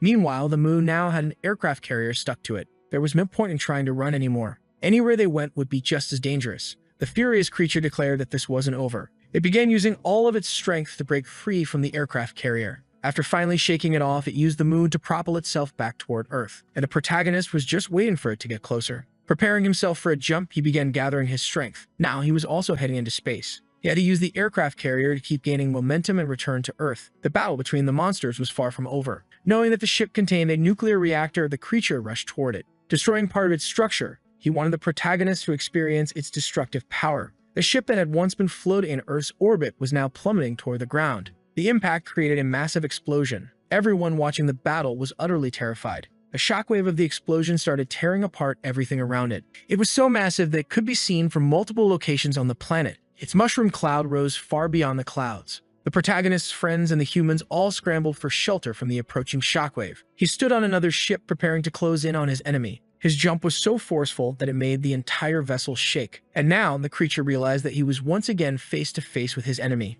Observing him closely, the protagonist figured that his adversary wanted more because he was just getting started. After everything that had happened, the protagonist was finally starting to grow concerned. Meanwhile, the creature made a proposition. It believed that this was a battle with no winners. They should stop fighting immediately. Instead, they should work together to destroy the world. As he spoke, he hurled the protagonist's body across the city. He proposed that they divide the world in half, each ruling over their own side while avoiding each other. Dawn was a little worried about that last attack. Meanwhile, the creature wanted to know the protagonist's opinion. The protagonist had no interest in destroying the world. Watching the fight, the chief said that none of this made sense, which in his opinion was reason enough to flee immediately. The two were far too strong. They should retreat, recover their strength, and plan a counterattack. But the lung shark-looking zombie told him to shut up. He talked too much nonsense. He was completely mistaken if he thought that the true king was limited to just one transformation. The expression of disbelief on the chief's face was unmistakable. With a mocking smirk, the protagonist declared that it wasn't worth working with such a creature. He was deeply offended by the idea of dividing everything in half. The chief continued to watch the fight, still in awe of what was happening. In a threatening tone, the protagonist stated that only the weak talk about destruction or absolute control. Dawn wanted to know what they were saying, but they were too far away to be heard. The protagonist was now truly enraged by the creature before him. And by the looks of it, this so-called king would only learn after receiving a proper lesson.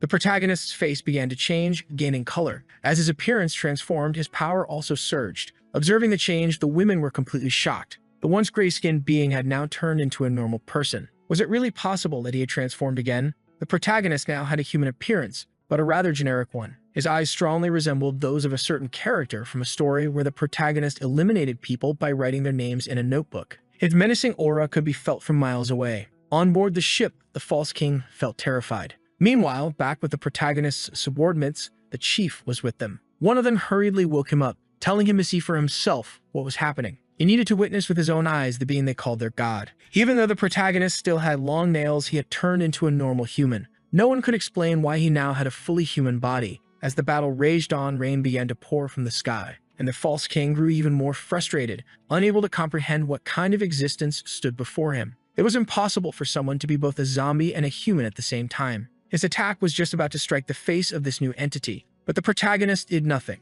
until suddenly, even the raindrops stopped moving. All he had to do was raise one hand, and just like that, the so-called zombie king's body was lifted into the air. Finally, the raindrops began moving again, but in reverse, rising toward the sky. People, too, were caught in this gravity inversion. Dawn tried to hold onto something to keep from floating away, wondering if a zombie should even have this much power. Even the massive warships weren't spared from this force. Even the sea creatures began rising out of the ocean. It was a terrifying sight. The completely subdued creature still glared defiantly at its opponent. Once he was close enough, the protagonist told him that from now on, he should call him Daddy. Even from space, one could see the cataclysm taking shape. Dawn finally realized that this was a massive tornado. The presidents crashed to the ground. The fish that had been flung into the air also started falling back down. Recovering from the impact, Violet stated that no zombie should be capable of all this. A gigantic whale crashed onto the rooftop of a building. Everything was so absurd that even the mad professor was stunned. In his paperweight-like state, the false zombie king had no idea how this was possible. The mad scientists had never seen anything like this in their entire lives. Without arms, the creature struggled to get up, and in doing so, he took the most difficult path possible. But thanks to his regenerative abilities, his arms began to regrow. He claimed that everything being done to him was completely useless. After all, he couldn't be killed. Even if he was sliced into thousands of tiny pieces, he could still regenerate. The protagonist took that statement as a personal challenge. With a swift movement of his hand, he pulled the creature's body toward him, grabbing it by the throat with one hand. The creature thrashed desperately, but the protagonist simply smiled at him. He told him that he had completely misunderstood the concept of death, because one didn't have to destroy a body to make someone experience it. The tighter his grip became, the more his senses faded, until the only thing left for him to see was the deep, piercing gaze of the protagonist. Beyond Earth's atmosphere, massive vessels floated in space. They appeared to be designed for interstellar travel. Meanwhile, tornadoes raged across the entire ocean. At last, the false king realized that this being was far more ancient than he had ever imagined. There were those who came from very distant eras. A great war was being fought, and those powerful constructions were ready for battle. They had already withstood over 1,000 sieges,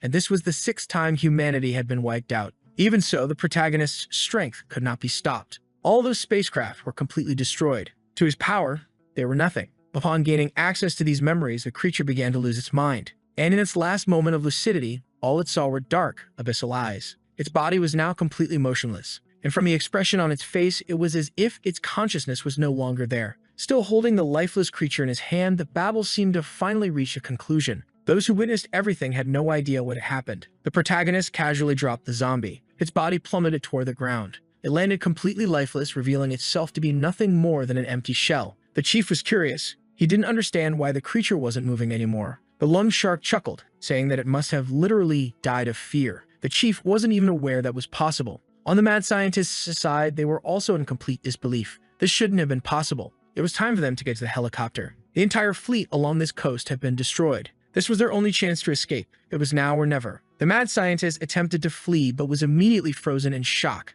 The most powerful being of all was already standing right beside them. They had never revealed their actual position. There was no way he should have found them. With his generic yet terrifying gaze, the protagonist said nothing. He simply observed as those around him trembled with fear. He wanted to know if they would surrender willingly or if they preferred to suffer the same fate as the zombie king. They got a whole second to decide. Everyone immediately chose to surrender, except for the mad professor, who still resisted. The protagonist then gazed at him more seriously. And just like that, the man who should have been executed ended up being captured alive. The others still didn't know what was wrong with him. He was acting very different. Returning to his normal form, he admitted that his transformation was terrifying, but he preferred being a kind and gentle person. Violet suggested that Dawn go ask him about it, but she was also too afraid of the vice president. So Violet encouraged her, saying that one day they would probably make her the vice president of the zombies anyway. Nervous but determined, Dawn approached him and asked if he was okay, since they were about to leave. He stood up, saying he was hungry. This scared her so much that she almost jumped back. But at that moment, what he truly wanted was just a more durable shirt.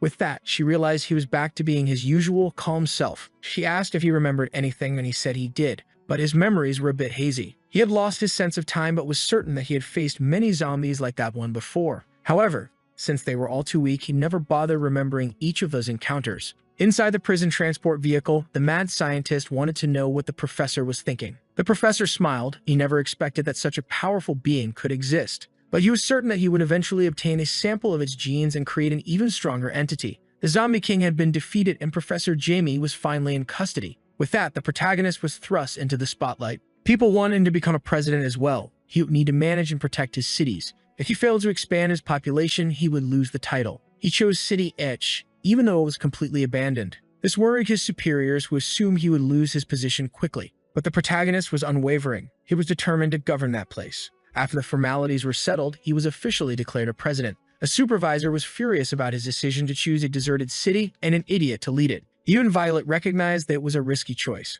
The protagonist's subordinates began moving to their new city. The scene was unprecedented. Human soldiers were actively helping zombies relocate to their new home. Alongside the new president was the elite of his subordinates. The lone shark confirmed that everything had been done as ordered. All citizens had been transferred. And that was exactly what he wanted. Asking the soldiers to stand in formation, a tiny zombie flinched. He still wasn't used to humans, believing that they might be dangerous. The soldier reassured him, saying that the president's orders were like the commands of a god, and the president's people were his people too. The little zombies struggled to believe those words. But finally, after so long, they had a place to call home. Sometimes, for a race to thrive, war isn't necessary. Indeed, besides being powerful, the protagonist was an extremely wise being. They wanted to know what should be done with Varmint, as he had already been hanging there as punishment for several months. But the protagonist stated that he should remain there. His place of punishment was atop the City Hall building. At the top of the building, he was properly restrained, constantly crying, acknowledging that he was wrong. Repeatedly pleading for mercy, he swore he would be obedient from now on.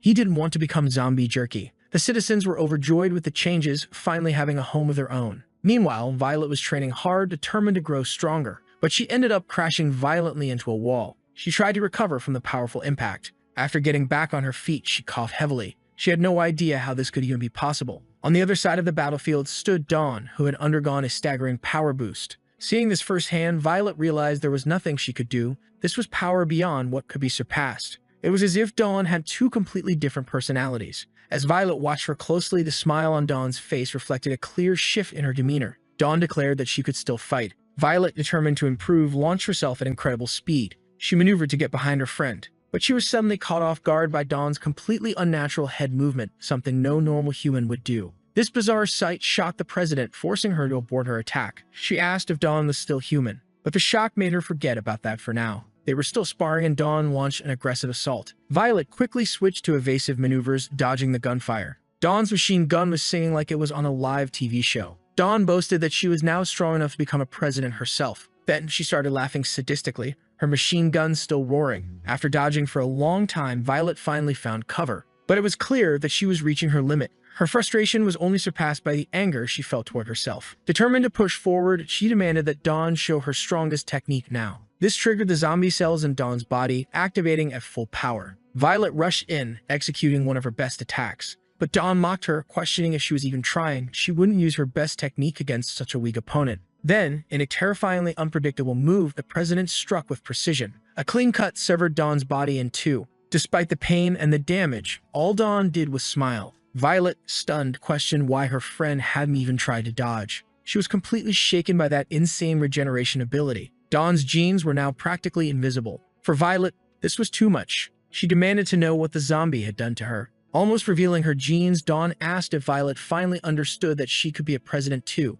She lunged at Violet with her bare hands, preparing to land a precise strike. This time, Violet couldn't dodge. She was slammed against the wall. That was enough for her. She suggested they stop the training. Dawn's body began emitting white smoke. As she returned to her normal self, she apologized, saying she hadn't done any of that on purpose. Violet wanted to know if she really wasn't a zombie, even after being bitten. Dawn explained that she had undergone multiple tests in the lab, and they confirmed she was still human. But that still didn't explain her extreme regeneration or the unnatural way she moved her head. Dawn felt she could transform whenever she wanted, yet she didn't feel any different physically. And whenever she felt exhausted, she could take stimulants without suffering any side effects. Hearing this, Violet's expression turned into pure frustration. She demanded that Dawn move out of her way. She had something important to do. Dawn asked where she was going, but Violet told her it wasn't her business. Another subordinate also asked where she was headed. Violet was already rushing towards City Edge, the protagonist's territory. She boarded a plane in a hurry. The aircraft took off, heading straight for the city. Finally, the plane landed at the airport. The president disembarked in a panic, ignoring her subordinate entirely. Outside the City Hall building, everything was running as usual. The protagonist was assigning different districts to his subordinates. Finally, it was time to assign a role to the lone shark-looking guy. He was ready to serve loyally and irresponsibly. It was no surprise that he looked like a lone shark. The protagonist saw potential in him to manage the city's treasury, making him responsible for all the money. The meeting room door suddenly swung open. Recognizing Violet, the protagonist asked what brought her there. The woman hurriedly approached him. The timing was perfect, as he had planned to report the city's situation to her. But instead, Violet forcibly grabbed his mouth, making him bite her arm. Thanking him for what he had done, she told him he could do whatever he wanted with the city. Now she was already outside, heading back to her own city. On her way out of City Hall, she ran into her subordinate. He was concerned about the bite, worried she might now be under his control. If the protagonist ever decided to betray humanity, they would be in serious trouble. But the idea of gaining all that strength and regeneration ability was far too tempting. It was worth the risk. She didn't even care if she had to dance for him. Meanwhile, in the meeting room, the protagonist was trying to figure out what had just happened. After assigning roles to his subordinates, the city slowly began to flourish. There was now a clothing store for zombies. There were barbers. There were janitors all over the city and even furniture brokers. A driving school had been established to teach zombies how to drive vehicles. Even though zombies weren't exactly used to those things. From his office in City Hall, he watched the city's progress. It gave him an incredible sense of fulfillment. Meanwhile, his file was being reviewed by the supervisor. She was not impressed by this new president's credentials. She couldn't understand what had motivated the Academy of the Beyond to appoint him. Soon, she learned that he was also a zombie, or at least, that's what the president of the Academy of Stainless Steel claimed. But she assumed it was just slander, as rival academies often spread false rumors about one another. Regardless, she didn't like this new president. She doubted he had the necessary personality for the job. Zombie or not, she would check for herself in person. Meanwhile, at the North Pole, an expedition was underway. A helicopter was approaching its landing site. In the middle of the sea, a massive ship was breaking through the ice. A man greeted Professor Strange. It seemed they had discovered the remains of an ancient civilization, a dried-up body that was thousands of years old. They made the discovery while conducting some experiments. The body was buried under 500 meters of ice. The professor stressed the importance of being careful. They couldn't afford to damage it. If it really belonged to an ancient civilization, this would be one of the greatest discoveries in human history. Slowly, the ice block was being carefully removed. The professor hoped this would be a major breakthrough for technological advancements. Among them, there were a few suspicious-looking individuals, their faces hidden beneath hoods. As the president of the Department of Archaeology, this was the first time he had ever felt so nervous about his work. The crane finally lifted the block of ice. It was carefully lowered to the ground. Inside, a human silhouette could be seen. It was clearly a female figure, and despite being severely dried up, she had immense potential. Staring at her, the professor couldn't believe it was real. He was completely mesmerized. Distracted, one of the team members was suddenly attacked, a bite to the neck. While he was being feasted on, the man next to him demanded to know who was responsible. The professor realized these people were not part of his team. Panic broke out. They began screaming for help, but there was little they could do. The professor was thrown to the ground by one of the mysterious figures. They declared that he was merely a necessary sacrifice. They told him to stop struggling. They only needed a bit of his life juice. These strange figures had unusually long canines, and they enjoyed biting necks. The block of ice fell to the ground. Immediately, one of the men began smashing it open. It didn't take long before they reached the dried-up body inside. She was almost completely free from her frozen prison. Once liberated, they covered the woman with a coat. After so long, she was finally free. Her subordinates saluted her. They hailed the Blood Queen. They wished her a long life and eternal youth, and her first question to them was simple. Is that accursed zombie still alive? The Blood Queen gazed toward the horizon. His subordinates informed her that the zombie was still alive even after a millennium. But for some reason, after destroying human civilization, he aligned himself with them and was now rebuilding his clan. One of the women urged the queen to be cautious, but in her eyes there was immense hatred and resentment. She was determined not to lose to him again. Back at the headquarters, everything was going smoothly. The zombies were enjoying their lives, drinking delicious tea, until one of them was informed that someone had come to visit. At the headquarters, all those interested in the new president had gathered. The man who had been bitten earlier was writhing in immense pain. No one had ever seen anything like it before. It didn't look like a bite from a zombie. They knew he had been on the archaeological expedition and his team was now missing. Even though he was just an ordinary person, he had managed to injure 2 presidents. It seemed they needed a professional opinion on the matter. A heavily armored vehicle parked in front of the building. Inside it was the protagonist. The soldiers saluted him instantly. He was still not used to it. Then he was led inside the building to examine the case. Several well-drawn side characters were already waiting for him. The first one stepped forward to welcome him. That president belonged to the Academy of Iron. He was very excited to meet the man responsible for capturing the mad scientist. After greeting him, he went on his way. Apparently, that side character was extremely envious, assuming the protagonist was just a nobody. Meanwhile, a zombie was delighted to shake hands with humans. Another foolish character scoffed, saying he could tell just by looking that the protagonist was weak. At the same time, the Iron Samurai wondered if these side characters had a death wish. After making this remark, he suddenly realized the Iron Samurai had disappeared. Wisely, he decided to hide. He hadn't expected the zombie to be coming. The doctor asked the zombie to take a look at the case, hoping he might recognize the type of monster. But the zombie barely even knew his own age. How was he supposed to know what kind of creature it was? However, he noticed very peculiar markings on the man's neck. It unlocked a distant memory in his mind. A bit nervous, Violet asked if he had figured something out. The man was becoming increasingly aggressive. Then he finally realized who he was dealing with. The first rule of being a scoundrel is to be smart. It ensures longevity. The protagonist became extremely excited by this discovery. He knew that the man belonged to the Blood Tribe. A massive energy surge radiated from his hand, so powerful that it sent shockwaves throughout the room. The vampire, who had been acting aggressively, instantly curled into the fetal position, trembling in fear. The humans were sent flying across the room. Even the foolish side character wasn't spared. No one knew what had caused that sudden explosion. Something was happening. On the other hand, the girls were already accustomed to this kind of situation. Staring at the creature, the protagonist was certain he had wiped them off the face of the earth long ago. But clearly, he had been wrong. He wanted to know where that little girl who loved to poison him was.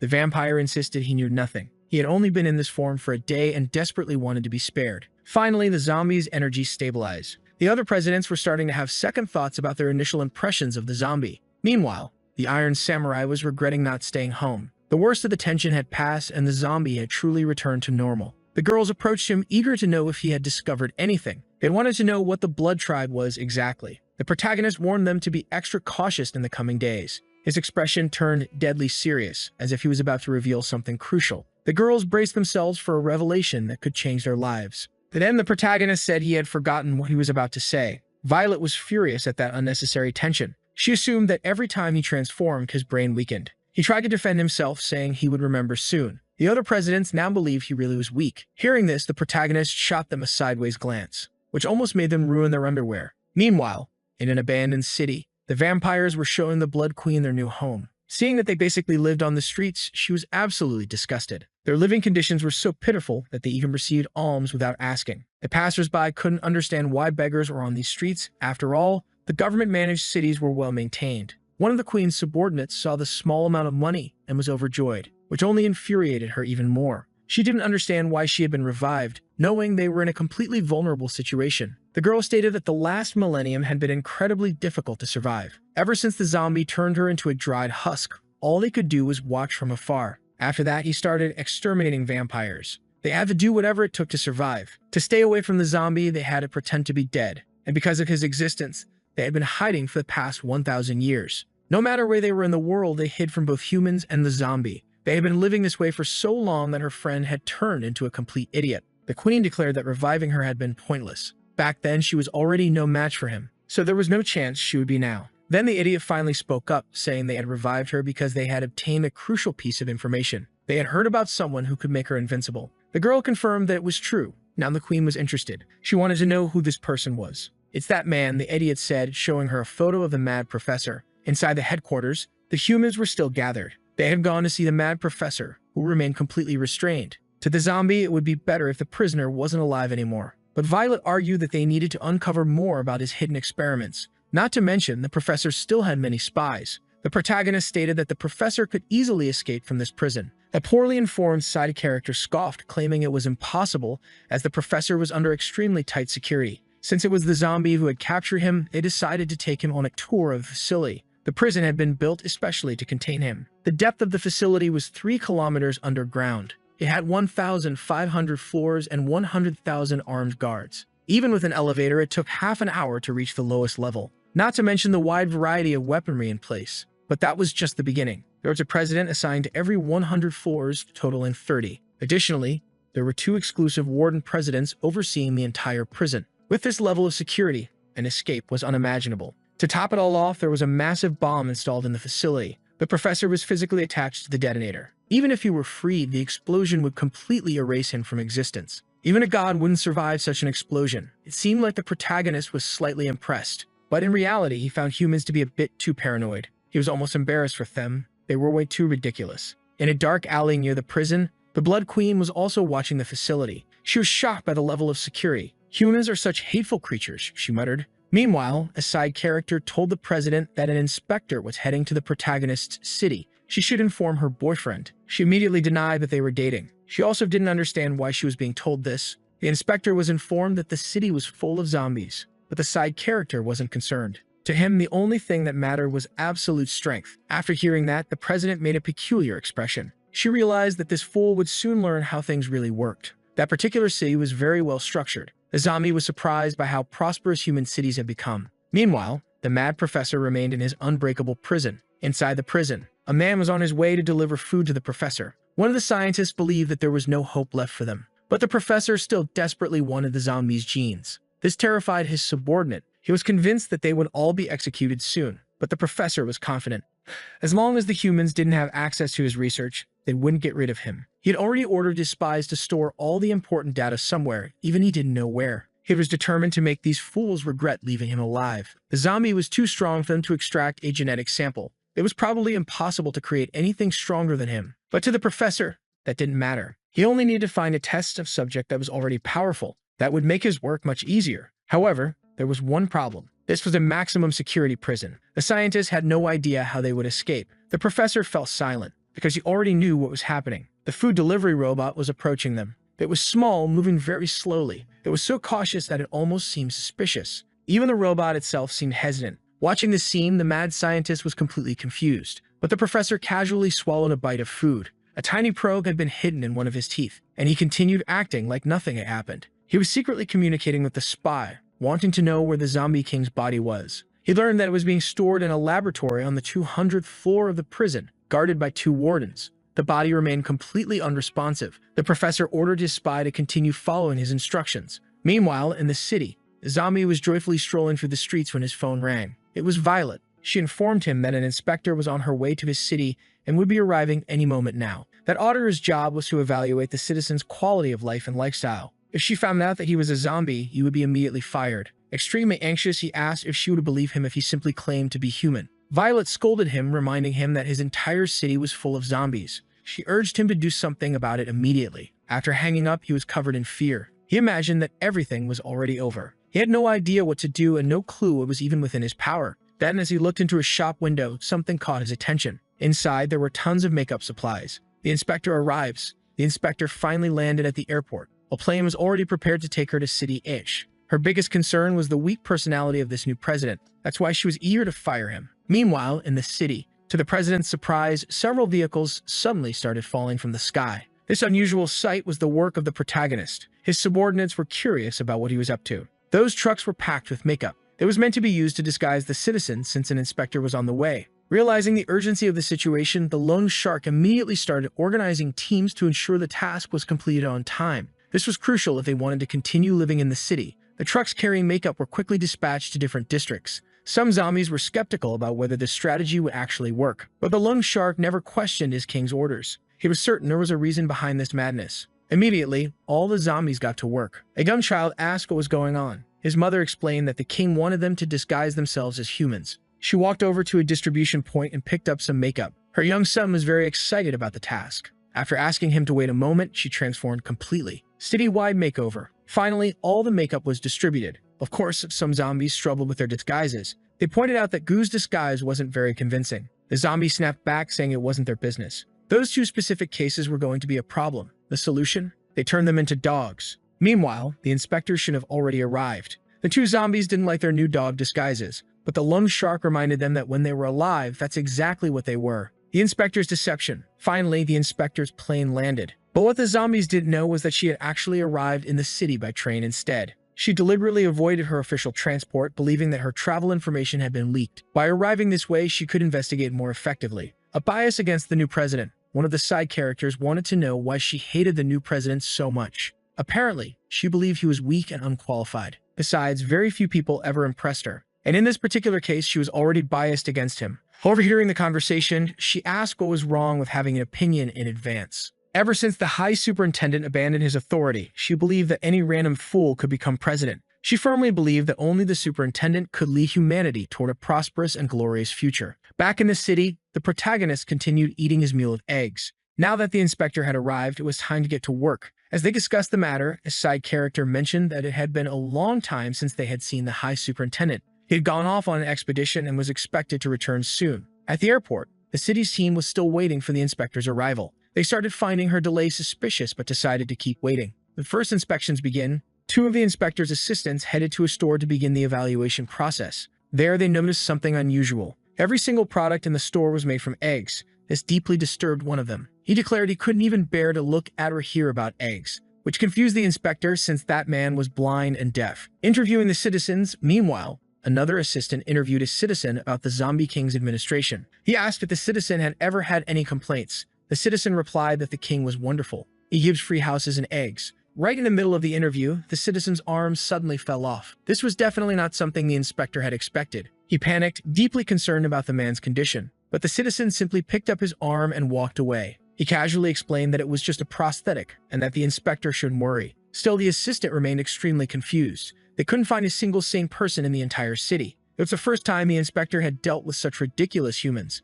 It was almost as if they were zombies. She started assuming that the Zombie King had built a city for weirdos and lunatics. A dangerous meal. Meanwhile, the Zombie King was staring at something atop a building. One of his soldiers noticed that something was off. Another subordinate asked what was wrong. He explained that the king had been acting strangely ever since he ate. He was mumbling things and trembling. His assistant asked if there was something unusual about the food. The soldier wasn't sure. All he knew was that the president was hungry, so they decided to make some spicy scrambled eggs for him. That was a big mistake. The king absolutely couldn't eat that kind of food. The soldier, confused, asked why. Then he learned the terrifying truth. Spicy food triggers his uncontrollable mode, and once activated, he remains in that state for at least a month. Spreading the bad news. This needed to be reported immediately. He called Blackie and explained the situation. At first, Blackie was confused. They had already banned all spicy food from the city. He had no idea how this had happened. Unfortunately, the loan shark was just as clueless. Now, everyone was on edge. The guy who looked like Piccolo speculated that the king might exterminate the inspection team.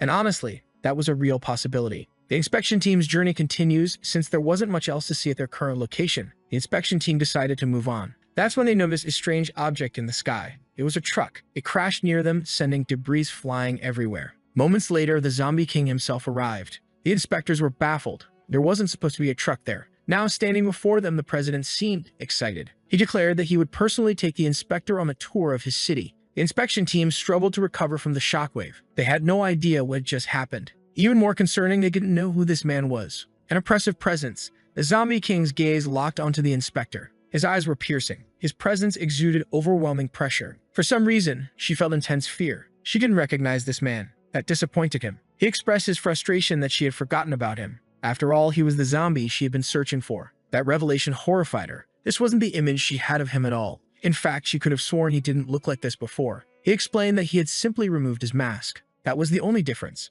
As he stepped closer, she instinctively backed away. A generous gift. Since she had traveled such a long way, he had prepared a special gift. The the best spicy eggs she would ever taste. Dozens of his citizens were already prepared to serve the meal. The protagonist reassured her not to worry. They don't eat people. Then, without warning, he grabbed her by the clothes and lifted her off the ground. The city school district wasn't that interesting, so he decided to take her somewhere else. A terrifying leap with a devastating jump, he soared through the air, carrying the inspector with him. Her entire body was paralyzed with fear. Her assistants could only watch helplessly. They had no idea how to keep up. Meanwhile, his subordinates saw what was happening. They knew they needed to move immediately. The grand tour begins. They descended toward the ground at dangerous speed. The protagonist landed on the rooftop of a building, completely shattering the floor upon impact. Still holding the inspector, he told her to take a look. "This is my city," he declared, "and we're already starting to expand it." There were all kinds of professionals, even white-collar workers. There were cleaning crews, business operators, and people working hard to generate revenue.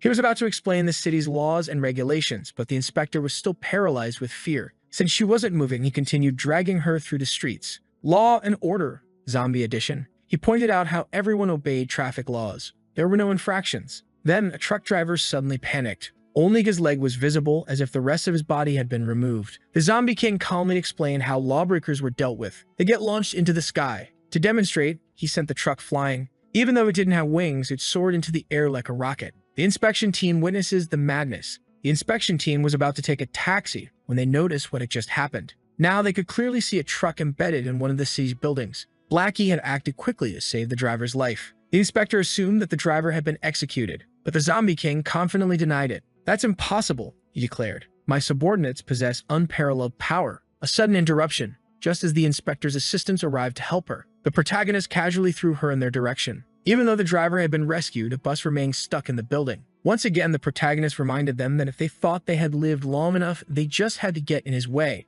After that brief explanation, all they could do was leave in fear. With nothing to say, silence filled the entire intersection. One of the assistants urged the chief inspector to leave quickly, as his legs were already getting weak. They didn't know if a person could do all that. There was definitely something wrong with that president. Compared to the strongest they knew, that man definitely didn't seem human. Seeing that they still hadn't left, the protagonist continued to watch them attentively. One thing was now certain. The person who had called in weak needed to be fired immediately. As they were about to leave, the chief inspector unexpectedly requested to stay a little longer. She admitted that he was doing an excellent job managing the city, but a president had to do more than that. He needed to have at least decent combat power. The protagonist's subordinates fell into complete despair. That sentence sounded like a major provocation. The woman stated that she hadn't yet seen the full extent of his power and wasn't sure if he was truly capable of protecting the entire city. Fearing what might happen next, the protagonist's subordinates immediately restrained her, completely terrified. Now they were genuinely worried that he might have overheard those words. The zombie halted his departure and remained silent for a long moment. He became very interested in the woman's statement. Apparently, she truly wanted to see everything he was capable of. His subordinates could only hope he would change his mind and not take it seriously. Agreeing to her request, everyone was escorted to a beach. The zombie with a sack on his head had a terrible feeling about what was about to happen. They all stood there, watching what the protagonist would do. The inspector had no idea why they had been brought to that location. It was easy to notice that the shadow of the protagonist's figure was overwhelmingly intimidating. Knowing his boss well, the zombie with a sack on his head felt the need to give the inspector a final word of advice. Everything, absolutely everything that happens from here on out is your fault. We have nothing to do with this anymore. Terrified by the warning, she exchanged glances briefly with the zombie. By then, he had already started to unleash his power. One of the men grew nervous as the rocks in the area began to float. The protagonist was emanating even greater power. His body was gradually transforming once again. Once more, he took on the form of a generic protagonist. Even though they had spent the entire day with zombies, it was the sight of a human face that truly terrified them. They couldn't understand what had happened to the protagonist. Until now, the ocean waves had been moving naturally. But after he began emanating all this power, the water had stopped as if it were a solid object. The entire atmosphere had become completely unnatural. The people around him could feel that even the air had changed in density. They had no idea what he was doing. Suddenly, he launched himself into the air, sending them flying backward. His strength was immeasurable, creating a small epicenter of shockwaves. Had it not been for the kindness of the zombies present, the inspector's assistants would still be airborne. She herself was unable to hold on to the ground. Looking ahead, she realized that the president had disappeared. They still had no idea what was happening or where he could have gone. Gently, a zombie handed her a telescope so she could see what was going on. Equipped with incredible lenses, the small telescope had a magnification capacity that should be impossible for its size. Now she was staring directly at the rings of Saturn. There was no doubt that this celestial body was unimaginably far from Earth. On the planet's surface, President Zombie walked calmly, Realizing the impossible, the inspector began to panic. Against all odds, that man had practically teleported to Saturn. Such was his speed. A distance thousands of times greater than Earth's circumference, a feat still impossible even with the most advanced technology. For them, this was the absolute limit. Even if he were human, what he had done was beyond human capabilities. Determined to demonstrate a little more of his power, the protagonist extended his hand. Slowly, he began to close his hand as if preparing his fists to unleash a strike, assuming an offensive and well-prepared stance. Once ready, he began to move his entire arm, unleashing an unbelievably powerful blow. Even from Earth, they could feel that it had surpassed the threshold of danger. Panicked, the loan shark ordered everyone to take cover immediately. The wind generated by that simple movement proved to be monumental, creating a small cataclysm in the middle of the ocean. Giant waves, worthy of an apocalyptic setting, began advancing toward the continent. On the beach where everyone stood, the humans could do nothing but panic and soil themselves. Back at headquarters, a violent earthquake began to shake the building. A loud alarm blared throughout the city. The level 12 tsunami had been detected. Violet, after hearing that, was completely in disbelief. It was truly terrifying. That massive water movement was more than enough to wipe out the entire human race. Dawn could do nothing but scream in terror. The truth was that even if they wanted to do something, they would never be capable. The city's defense system was activated at its initial level. Massive walls began to rise in an attempt to contain the advancing water. Meanwhile, in the middle of the ocean, there was something resembling a clearing. The water had been forced away from the area. At the epicenter of the impact stood the protagonist, wanting to know if that demonstration of power was sufficient proof of his strength. From outside Earth's atmosphere, it was possible to see the full magnitude of it. After witnessing that, the inspector was speechless, while the protagonist watched them like ants. Transforming once again, he began heading back to his city with his subordinates. Meanwhile, the inspection team had come to a logical conclusion. Even monsters were more human than that person. Their taxi drove away toward the place they never should have left. Despite the excessive display of power, it was certain that the city would not be taken from them. While all of that was happening, on the other side of the planet, inside the prison, interesting developments were unfolding. The soldiers remained vigilant. Analyzing the body of the zombie king, they still couldn't comprehend how the zombie had managed to defeat him. It was impressive that the mad professor had created a life form like that. Basically, he had tried to create God. It was a shame that the creature wasn't alive. After what had happened, it hadn't shown any vital signs. Behind them, manipulating a test tube, an undercover spy was carrying out his task. Following the precise instructions given by the professor, he was carefully mixing the ingredients in the correct proportions so that the zombie could be revived once again. He had to wait for a window of opportunity to inject the solution into the dormant body. As soon as the patrol guard announced he would step out for his round, the spy began his mission, managing to strike the creature's neck with the injection. It didn't take long before he was immediately seized by the floor's head officer. Desperate, the officer demanded to know if the spy had any idea what he had just done. The creature's eyes glowed with evil once more. Suddenly, explosions began to erupt throughout the prison. The president, who had previously underestimated the zombie, was now completely terrified. Throughout the prison, alarms blared loudly. Smoke billowed across the corridors from the rubble and destruction. The zombie king was awake once again as if he had returned from a long nightmare. He received orders from the professor to get them out of there. The professor promised to make him even stronger than that other monster. In the air, an aircraft was approaching the prison. Inside, someone was furiously kicking the hatch, keeping them locked in. With one final kick, the door was sent flying outside, putting all passengers in danger. The plane had been hijacked, and the hijackers ordered everyone to remain still. As long as they cooperated, no one would get hurt. Given the situation, the crew members decided to comply. The Blood Queen was now dressed properly. Air access was the only way in. Her subordinate reminded her about the bomb attached to the professor's body. She knew that, but there were no other options.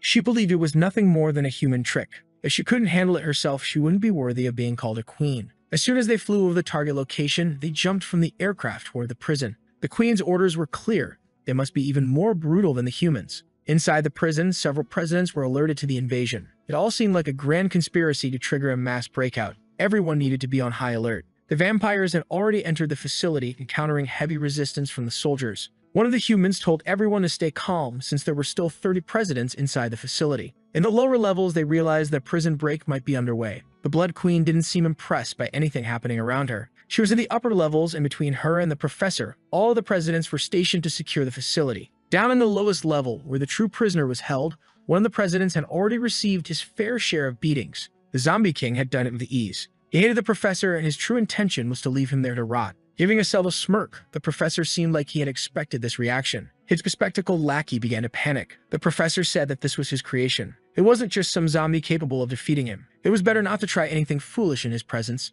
Provoked by those words, the creature started to become hostile. But before it could act, the professor calmly reassured it. As long as he was helped to achieve his dreams, he had no interest in staying alive. The Zombie King acknowledged that humans were terrifying and admitted that he was interested in becoming even stronger. With that, the professor assured him that he never went back on his words. Outside the prison walls, they could hear the tremors and explosions. The presidents were struggling to hold back the invaders. They had no idea who these people were, nor did they care. The Blood Queen had no intention of explaining herself to mere extras. With unshakable confidence, she advanced toward them. She gave them two choices. Either they hand over the professor, or they find out just how strong she really was. Determined to fulfill their duty, the first president decided to attack. Despite the hostility, the queen still didn't move. These presidents were resolute. They wouldn't let her do as she pleased inside the prison. But the fight was over faster than expected. Pieces of cyborgs were scattered across the floor. It had all happened so fast that no one even saw what occurred. The soldiers, being just normal humans, were terrified. Still, they opened fire. The queen knew that their human weaponry posed zero threat to her. The assault rifles began to sing their song of violence.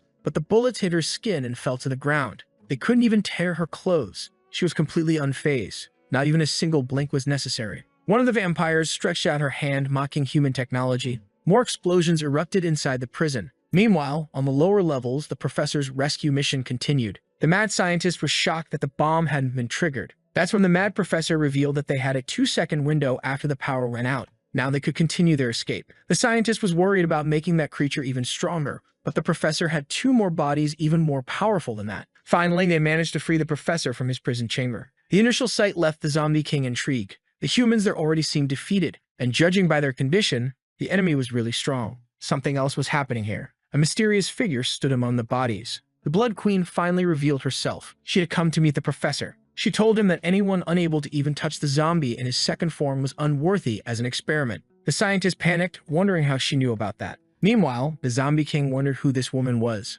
Since they shared a common enemy, she suggested using her body for their cause. Demonstrating all of her scientific and technical expertise, she waited for the professor's response. Feeling challenged, the Zombie King wanted to know if this barely dressed woman thought she was stronger than him. She confirmed it and even added that it wasn't just by a small margin. If she wanted, she could prove it right there. Immediately, the two clashed. The queen came out on top. Her blow landed, a completely unexpected result for those who didn't know her. She demonstrated overwhelming power. If the zombie had wings, he would have flown away, because now he looked like a projectile, smashing through everything in his path. Having already been beaten by the protagonist, he could tell from experience that her power was on par with his, but he refused to let the fight end that way. Looking at the nuclear reactor of the prison, he suddenly had a brilliant idea, an idea worthy of a true genius. If he couldn't win, then everyone would turn to dust with him. Striking the reactor with all his might, the mad scientist took the opportunity to say that this guy was never trustworthy. A chain reaction started, and it was only a matter of time before everything blew up. With a simple gesture of her hand, the queen looked at the reactor. Then she lowered her hand, fingers outstretched. She had given a command to reality itself, reversing the explosion. A demonstration of power that none of them had expected. As if that weren't enough, it was as if she had controlled gravity itself, crushing the immortal creature under the weight of that massive weapon. His ashen body now resembled a piece of gum stuck to the pavement. The humans struggled to comprehend what they were witnessing. That sight was undeniably terrifying. The queen mocked the creature, a being so weak yet arrogant enough to carry the title of king. It was time to teach him a small lesson. With the creature in her hands, she wanted to know how the protagonist had defeated him. Even though he heard the question, the defeated creature was still processing his brutal loss. The queen's gaze showed no patience. That's when he realized how distant he was from true power. He had seen this before. These two creatures were monsters from a civilization that no longer existed. A deep terror began to consume his mind, until he became completely motionless before her. The queen had shown him where he truly belonged. Dropping his limp body onto the ground, the once revived Zombie King stopped breathing once again. With that, she also demonstrated her power to everyone there. She had subjugated a mighty existence as if it were nothing. The Zombie King before her was nothing but an insect. The presidents who had been defeated by that creature were now certain that this woman was in a league of her own. Even the mad scientist struggled to believe what he had just witnessed. Finally, she turned her attention to the professor. She wanted to know if he was good enough to be her experiment. She was waiting for a positive response, but the professor was too stunned to answer immediately. After what he had just seen, she was more than enough. At the top of Citier's town hall, the misbehaving zombie was still being punished. Violet had arrived to speak with the protagonist. She had an urgent matter. She was warned that this wasn't a good time, but since it was an emergency, she couldn't delay. His subordinate tried to warn her that it was dangerous. Paying attention to those words, Violet said she had no idea what he was talking about. She entered the president's office, saying she had terrible news. The protagonist greeted her casually, revealing that he was in his second form. Now she understood the danger she was in. but she found it strange that the protagonist was speaking so calmly despite being in that state. He said he liked to change things up sometimes and wanted to know what had brought her there. Without hesitation, she reported that the professor had escaped from prison. He already knew that, because humans would never be able to contain that red-headed woman. It had happened about 10 minutes ago, and Violet couldn't understand how he already knew. The queen had used her bloodline power, and he had felt the energy. The term bloodline made Violet stop and think. She needed to take that information back to her superiors. Since she was already there, the protagonist asked her not to rush off. It had been a while since he had interacted peacefully with a human.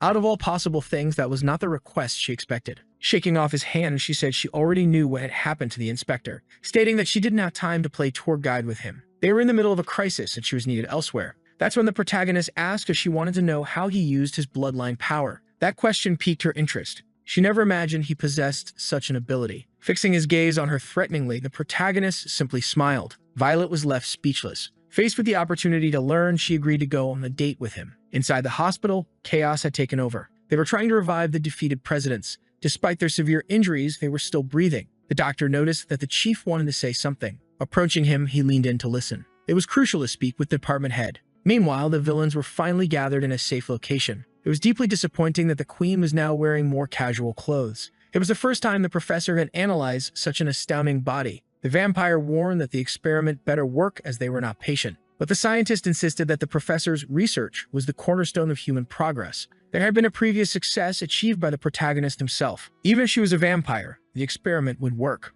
All they needed were the protagonist's genes. Knowing this, the vampires hoped they wouldn't be the ones tasked with collecting that genetic material. The professor assured them he wasn't stupid enough to send them to their doom. Even so, they were still uneasy about possibly being sent on a dangerous mission. They wanted to know how he planned to obtain the material and whether he expected it to be delivered as a gift. The queen also seemed interested in the matter. With a mocking grin, the scientist prepared to reveal something. They already had a sample of the genetic material. The vampires were stunned. They had no idea how he had obtained it. A human had collected the genes while undergoing several experiments to see if she had turned into a zombie. One of the professor's spies had managed to extract a sample. The vampires were impressed by human cunning. Having spies planted among enemies was an extremely useful strategy. It was time to begin. In City Edge, Violet had gone out to dinner with a protagonist. His power lived up to his name, but she was afraid that she might not return to her usual self, or worse, that there might be side effects. Faced with her doubts, he simply smiled. Violet expected him to continue explaining, but the protagonist had returned to his base form, which annoyed her. He wasn't supposed to change forms before finishing his explanation. That was irresponsible. Filled with frustration, she tried to force him to switch back to the second form. But the protagonist had no intention of doing so. Reminding her that he never forced her to go out with him, she came because she wanted to.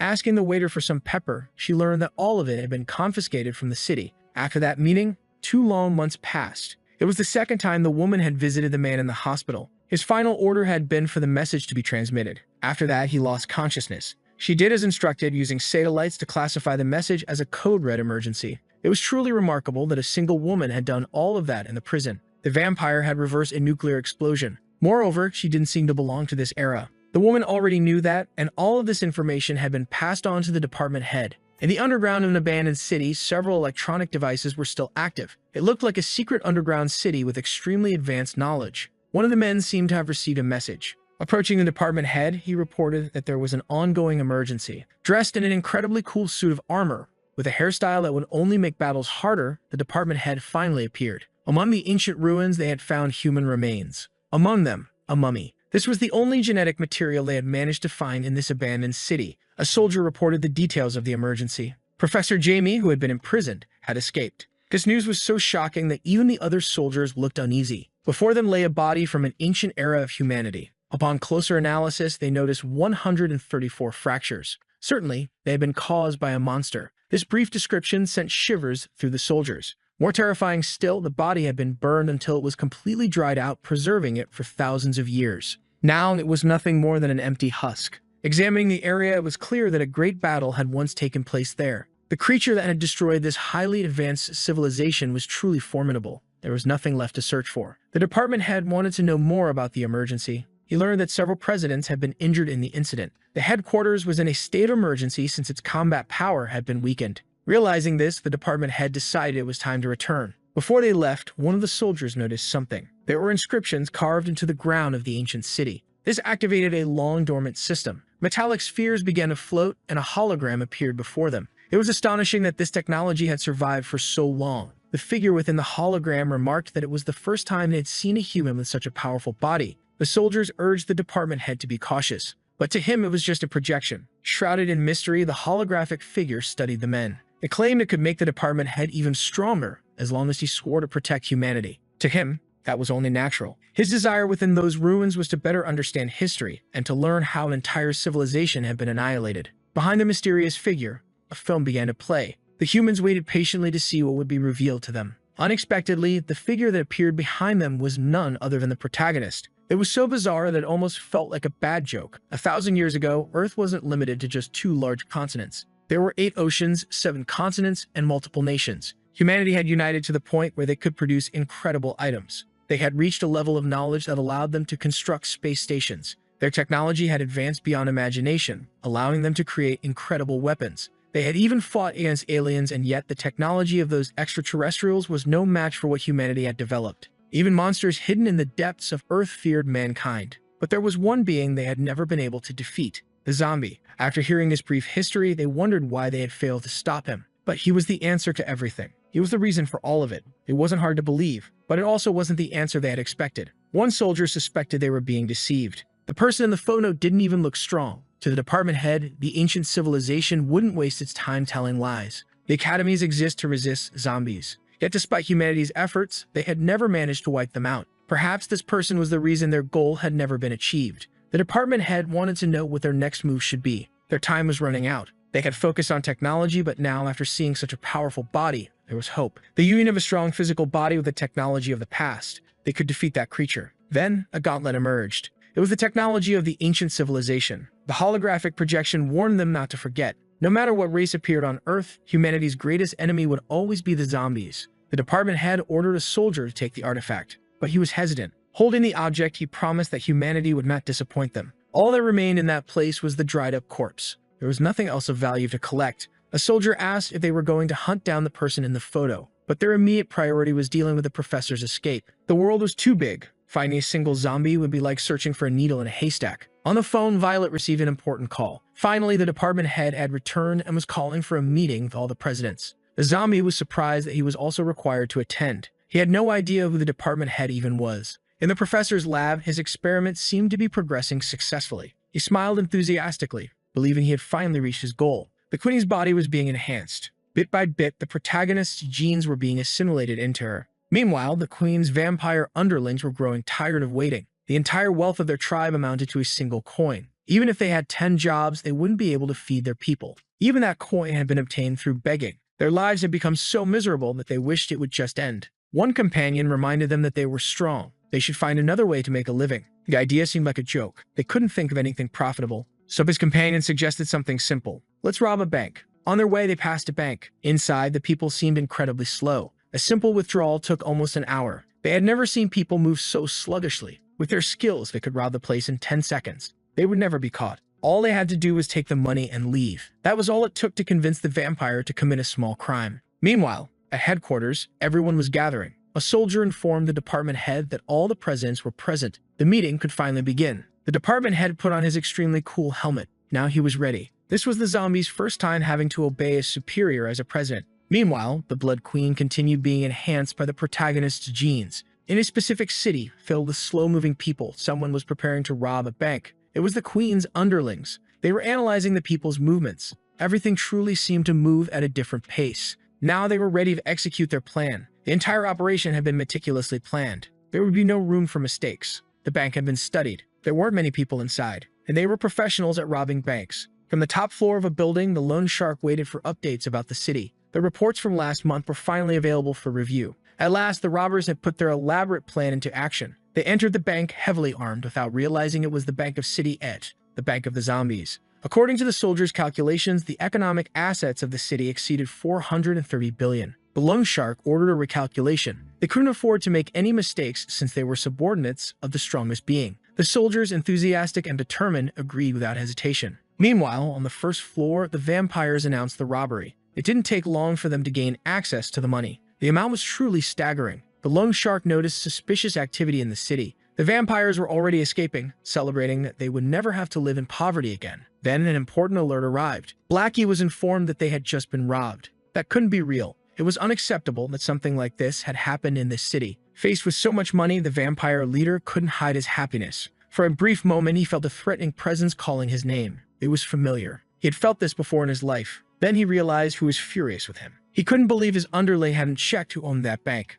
Unfortunately, his subordinate could never have known, because he couldn't read. They had just learned the hard way that the bank they robbed was the bank of the zombies. They were definitely in for a long and severe beating. Their escape was quickly intercepted. The vampire leader was already panicking. He could feel it, even from a distance. The threatening aura of the zombies. Now the financial administrator of the city was pursuing the thieves. The vampire's desperation kept increasing dramatically. He ordered the driver to accelerate because the lone shark was the most mysterious of the zombies' subordinates. He had been with him for years. Blackie didn't care what the vampires were doing, but he had one piece of advice if they wanted to stay alive. He moved forward, determined to deliver his message. His advice was simple. Whoever didn't want to perish at the hands of the lone shark should return the money immediately. With a single leap, he generated a shockwave that shook the entire building. Cars were sent flying and people inside the building had no idea what was happening. Outside, chaos became even more apparent. The vampires couldn't believe what was happening. That display of power was excessively overwhelming. The money they had stolen wouldn't even be enough to repair their car. They were completely doomed.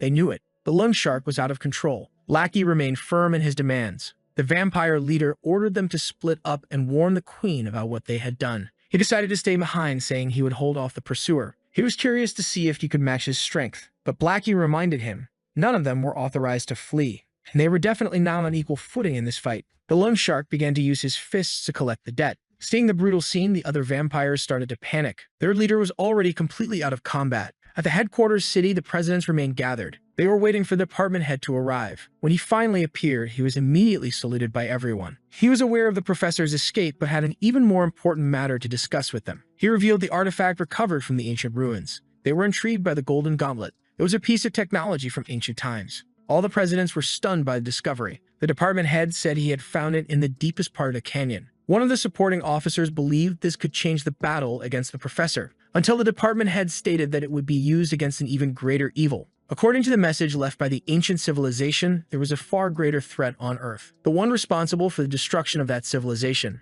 Knowing that such a monster existed terrified the presidents. Violet even asked if it was a joke, because the existence of such a being was overwhelming. The department head confirmed that the ancient civilization had emphasized the danger of this existence. They must be cautious about it. For Violet, it was impossible that such a powerful being could still exist. The department head admitted that he didn't know where this creature was located, but he reiterated that they must remain vigilant. The protagonist, intrigued by the gauntlet, asked how it should be used. The department head explained that they only needed to wear it and press the activation button. He emphasized that they must find this creature and eliminate it as soon as possible. The realization struck suddenly. There was someone next to him who caught his attention. He turned to look at the protagonist, confirming that the same foolish expression belonged to the threatening entity. It was impossible that he had been there the entire time. The department head acted swiftly to grab the gauntlet, leaving everyone stunned. Meanwhile, the vampire's body was on a collision course with the headquarters building. Strangely, the plot made sure he crashed directly into the meeting room. The dust settled, and the department head now held the gauntlet. Violet couldn't quite understand what was happening. The room was partially destroyed from the impact, and the vampire was lying in a corner, visibly defeated. Blackie arrived just after the vampire. He was determined to punish him for what he had done in his city. The vampire whimpered, wishing to be saved by his queen. Nobody knew who these people were, and they had never seen that vampire before. But Violet quickly realized that he was one of the protagonist's subordinates. The zombie, also intrigued, asked what the lone shark was doing there. One of the soldiers detected something with his systems. Blackie continued observing from outside. He was now completely surrounded by the most powerful presidents. One of the side characters was determined to show this zombie that he did not belong here. Furious, Blackie declared that this wasn't their concern, and began demonstrating, gently, the gap between their power levels. The presidents were being punched as if they were children. Even that small group was no match for a single subordinate of the protagonist. They were easily and efficiently subdued. The side character had now fully accepted his role in the story. He always belonged to the group that gets beaten up. The women noticed that Blackie was much stronger than the chainsaw zombie. The side character was strategically placed next to the vampire, since both were always getting beaten up. Blackie had lost patience. It was time to eliminate some people. The dust seemed dangerous. Violet warned the girl not to touch it, but the protagonist was already prepared to correct his subordinate. Gently, he interrupted Blackie's aggressive actions. Blackie was already on his way to being completely neutralized. He was caught off guard by the presence of his boss. another shockwave erupted, sending the others flying. A soldier informed the department head about the new president's strength. The presidents standing before him were like ants. The ancient civilization was right. He was truly powerful. After stopping his subordinate, the protagonist took him to the top of a building. Blackie wanted to know what was going on. The zombie reminded him that he couldn't kill people. Meanwhile, the department head activated the gauntlet. The protagonist was explaining to his subordinate that this was the headquarters of the people who gave them the city. His brief speech was interrupted. A solar eclipse began forming in the sky. This was unexpected. None of the humans could explain its origin. The sky darkened completely. Even the citizens were growing anxious. Finally, the Blood Queen made her first appearance since her enhancement. People began to notice that there was someone in the midst of the darkness. The department head was trying to understand what was happening. The presidents who had guarded the prison knew exactly who she was. With a malicious smile, the queen declared that she was now completely invincible. The other vampires arrived to rescue their comrade, who was still motionless on the ground after his brutal beating. Seeing his fragile state, the queen ordered her subordinates to retrieve him. But they were easily stopped by the department head's power. They couldn't do anything against that human, and the queen quickly noticed. But she didn't seem to care. Knowing the situation would escalate, the department head ordered the city's evacuation. The queen smirked and told the human to mind his own business. This wasn't his concern. With the gauntlet in hand, the department head managed to strike her. She felt pain and immediately became enraged. She returned the attack with equal intensity. The other women realized that the queen was on another level of strength. Blackie informed the protagonist that the humans had started fighting. However, the zombies said that this wasn't their problem. The battle continued, and the eclipse was already disappearing. The gauntlet on the department head's arm began to change its composition. Confident, he declared he would eliminate the queen before dealing with the zombie.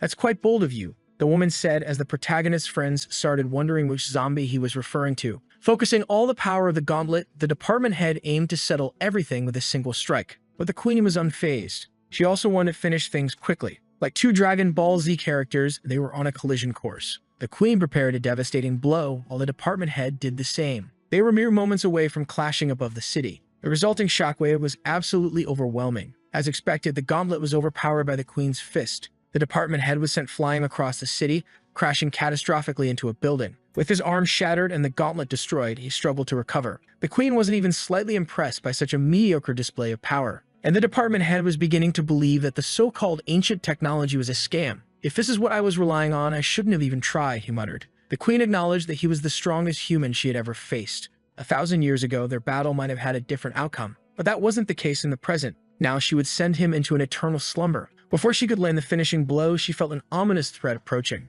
A clean and powerful slash was executed. She narrowly avoided being hit. Violet declared that the queen was fighting the wrong person. The queen wanted to know who this dangerous individual was. With her sword resting on her back, Violet announced herself as the queen's opponent. Her expression had changed completely. She was now using the genes she had received from the protagonist. Those who witnessed her transformation were left speechless. Meanwhile, the vampire girl was still trying to rescue her fallen friend. But Dawn wasn't going to let that happen so easily. Seeing that the woman had also transformed, the vampire trembled in fear, realizing how bizarre these people were. The queen quickly noticed the presence of another enhanced woman. The two exchanged brief glares while the vampire declared that her opponent wouldn't get away with this. The three powerful women were on the brink of battle. Violet's aura had changed completely. With her sword drawn, she prepared to attack the queen. The department head remained gravely wounded. No one could say for sure what had happened to Violet, but she was very different now. The vampire refused to let Dawn have her way with her. Breaking free from her grip, she quickly created distance between them. This only made Dawn even more interested in her prey. Irritated, the vampire declared that she wasn't just any ordinary opponent. "If you're not weak,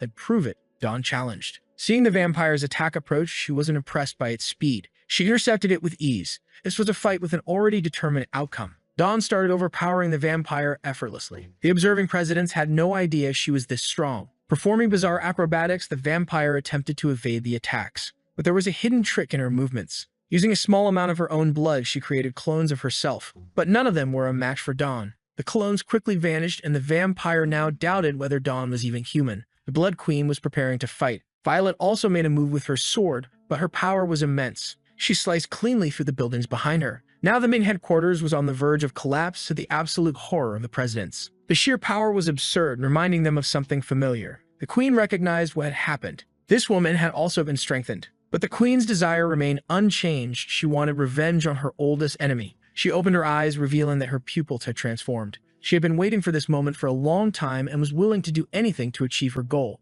Despite the display of power, Violet was unfazed. She admitted she wasn't a match for the queen, but if that was all she had, she should give up on avenging herself against the zombie. And now let me show you something really entertaining. Violet smirked, piquing the queen's curiosity. Placing her hand over her face, her power began to shift. She was about to reveal her second transformation. The skin on her face started changing, altering its color. Violet's body twisted unnaturally, and the presidents continued their never-ending journey of being increasingly impressed by this battle. Violet had become much stronger. Even the queen was now uncertain of what to expect from her. Condensed energy began taking shape, glowing with a deep violet hue. The presidents had to shield themselves from the force emanating from her, and the queen was genuinely taken aback as a mask formed on Violet's face. Her expressionless visage bore cold, deep eyes. The presidents were utterly terrified, unable to comprehend what they were witnessing. The queen, too, was deeply impressed. Even the protagonist hadn't expected such rapid progress. Dawn also became intrigued by this newfound ability to change forms. After observing everything unfold, the queen became lost in thought. Violet declared that words were a waste of time now. This time, the queen took the offensive, but Violet was just as skilled in wielding her sword. Both were fully prepared to continue their battle. The queen declared that only the weak rely on words. Violet coated her blade in a crimson liquid. The enhancement immediately fortified her sword, increasing its resistance and power. She struck the queen with an overwhelming blow. The sheer level of power was so shocking that it began to terrify the onlookers. Violet had managed to slice her opponent down to a cellular level, leaving behind only minuscule fragments of what was once a person. As fear gripped the humans, desperation consumed the vampires at the thought that their queen had been defeated. Violet calmly sheathed her sword, assuming the battle was over. The sensors confirmed that every cell in the queen's body had somehow been severed. This had to be a joke. Such a feat should be impossible. The blue-haired woman didn't doubt what had happened. The department head remained frozen, speechless. Violet knew the queen was still alive, plotting an unexpected counterattack. Slowly, her scattered cells began merging in the air, reforming her body. Violet stood waiting, allowing the queen to fully restore herself. Her reconstruction was happening at a molecular level. She emerged completely regenerated, but with one small difference. Her clothes had not been restored at all. The watching presidents could no longer tell if these beings were even human. Meanwhile, the protagonist noticed that Red was about to start fighting seriously. Interested in the battle, he suggested they move somewhere with a better view. Violet was already aware of her opponent's immortality, but the department head, who had been unaware, was now visibly shaken. He began to feel something shifting in the gauntlet. The protagonist warned everyone to leave the building as things were about to become much more dangerous. The queen was now fully clothed once again, and Violet remained ready to fight. The vampire raised her hand toward the sky, and a massive cataclysm began to form. Furious, she declared that the battle was far from over. Violet was pleased to hear this. She also wanted to keep fighting. The protagonist had found a safe spot to observe the battle. The blue-haired woman and another president arrived at his position. Meanwhile, Violet and the queen were spreading destruction throughout the city. Simple movements of the queen's blade had catastrophic results. With a series of strikes, she completely sliced through an entire building. It crumbled into the air as if it had been made of paper. Violet had avoided all of the attacks,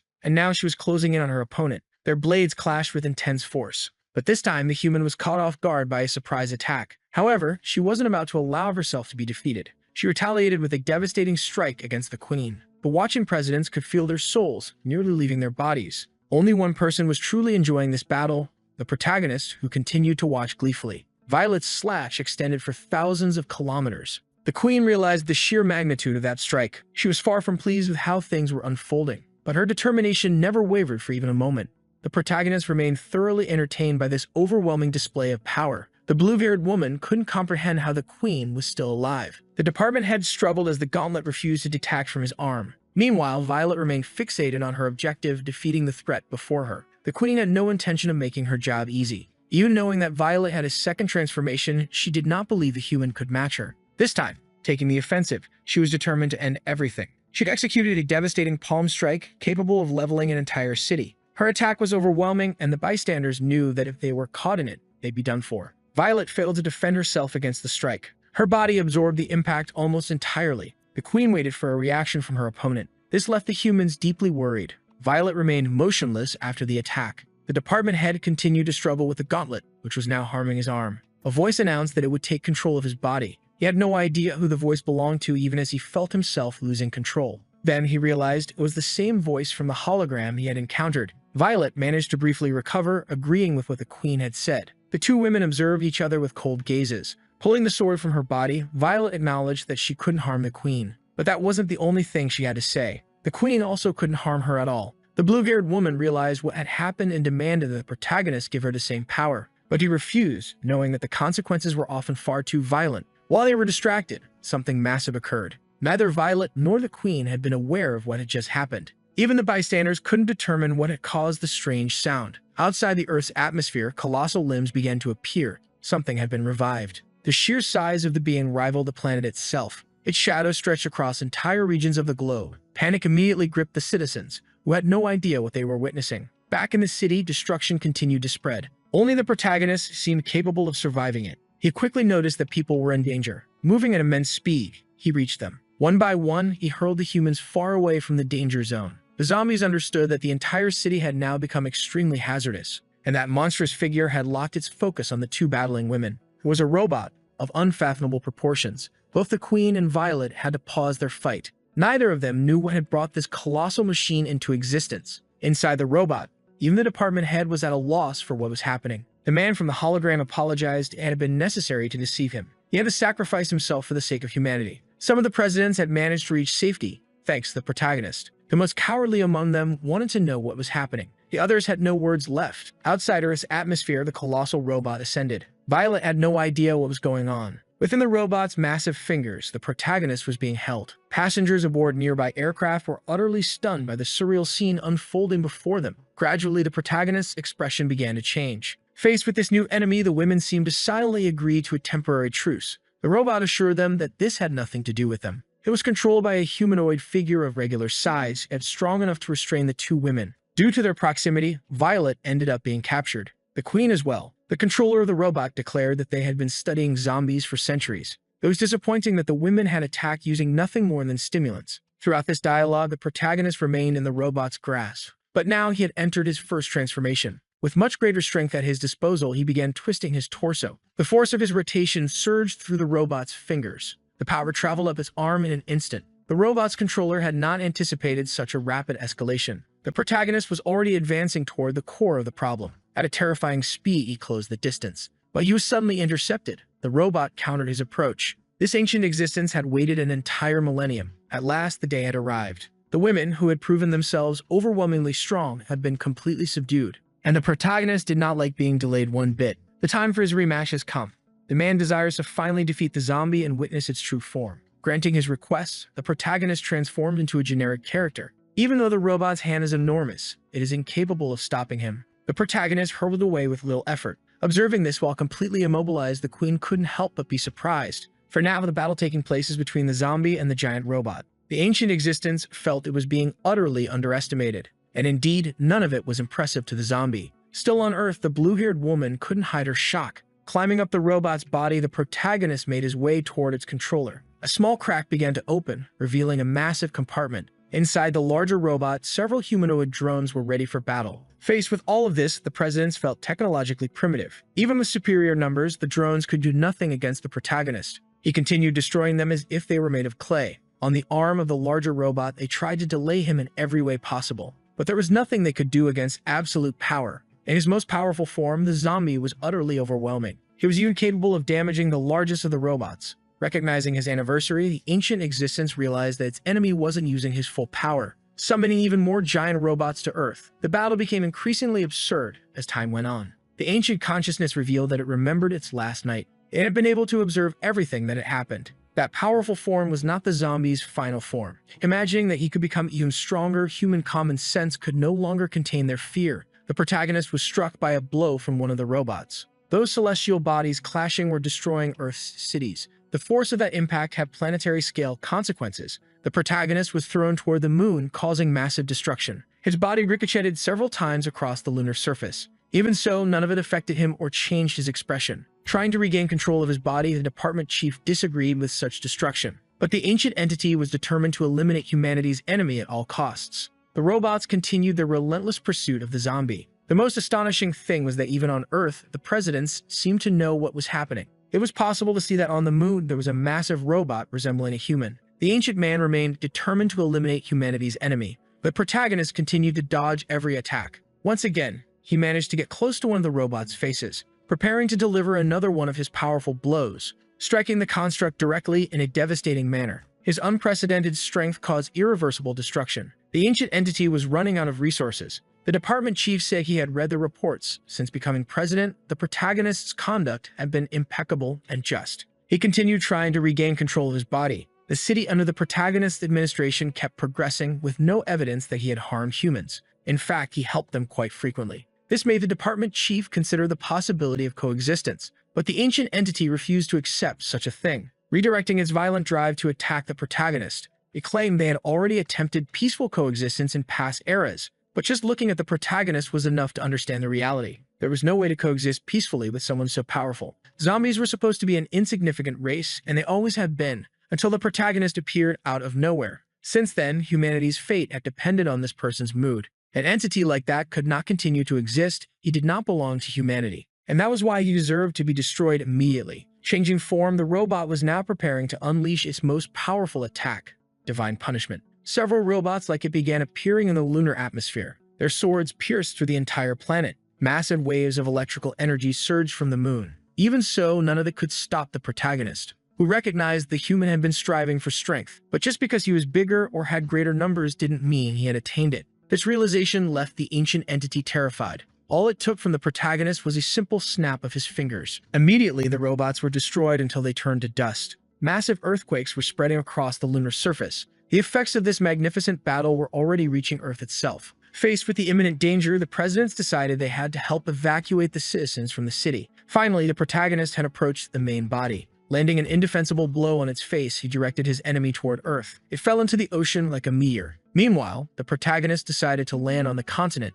Using his hands, he began to separate the land beneath his feet. Truly, there wasn't much that could be done against all that power. Inside the city, the presidents were already focused on the complete evacuation. Citizens frantically searched for shelter. The blue-haired woman noticed a crack that kept growing. She had no idea what it could mean. The protagonist continued to split the continent with his hands. Soon, all humans were overwhelmed by sheer terror. Once again, something of planetary proportions was occurring. Sensors detected that the earthquake had already reached 20 points on the measurement scale. As simple as tearing a sheet of paper, he had split the continent in two. Not even a feat of this magnitude required effort from the protagonist. Now, in the middle of the city, a massive rift separated it into two halves. Completely over the top, distracted by the imminent danger, the blue-haired woman fell into the abyss. It was so deep that its bottom couldn't be seen. Her fall was stopped by the courageous intervention of one of the extras. It was simply unthinkable that any form of life could accomplish all this. The extra told the woman to hold on tightly to him. She remained worried about what was happening in the city. Meanwhile,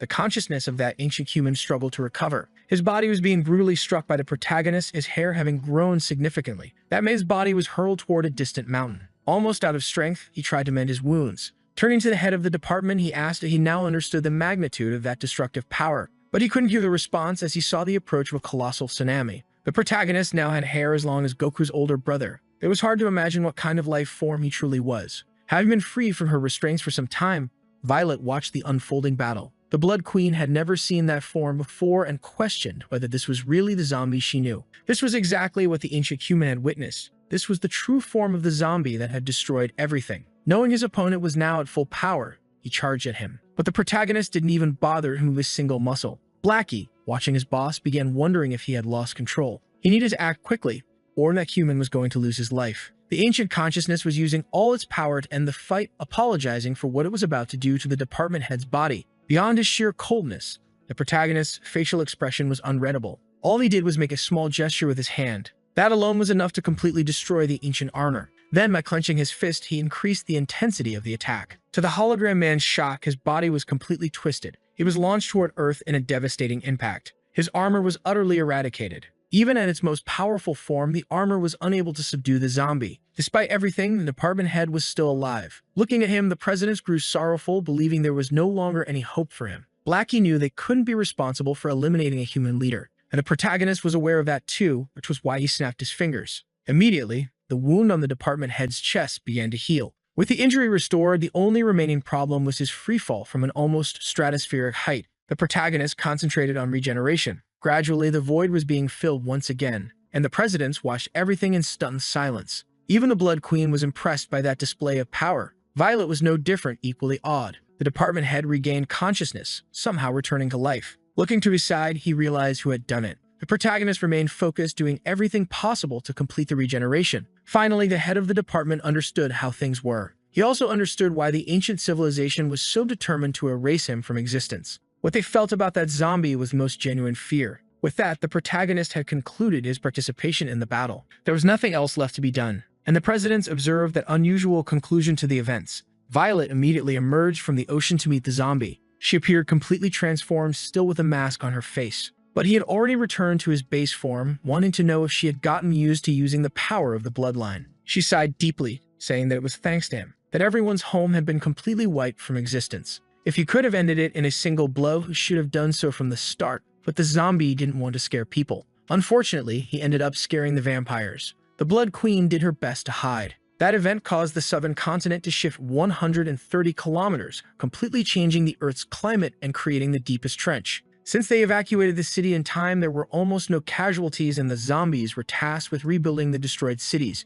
The head of the department continued with his administrative duties. Now he finally knew why the ancient civilization wanted to destroy the zombies. It was up to him to decide what to do after witnessing all that power. The chief inspector appeared in his office at his request and was ordered to buy the highest quality eggs, because he had a visit to make the city itch. Meanwhile, in a new city, the Blood Tribe was establishing a settlement. One of them tried to hurry up the zombie worker, who was very slow. His friend wanted to know where he got the money to hire those workers, but he refused to answer. Even though they were enemies, the loan shark agreed to lend them money. He did so because the king ordered them not to fight, which would also prevent future robberies at the bank. That's why he granted a loan with abusive interest rates. Definitely, the nickname Loan Shark he received in this story was not given for nothing. Still in conversation, the young man wanted to know where the queen was. Since everything that happened, she remained very desolate. She never imagined that her enemy was even more powerful. Until now, every time she fought him, he only used a small fraction of his power. After witnessing what she did, she understood that she would never be able to reach that existence.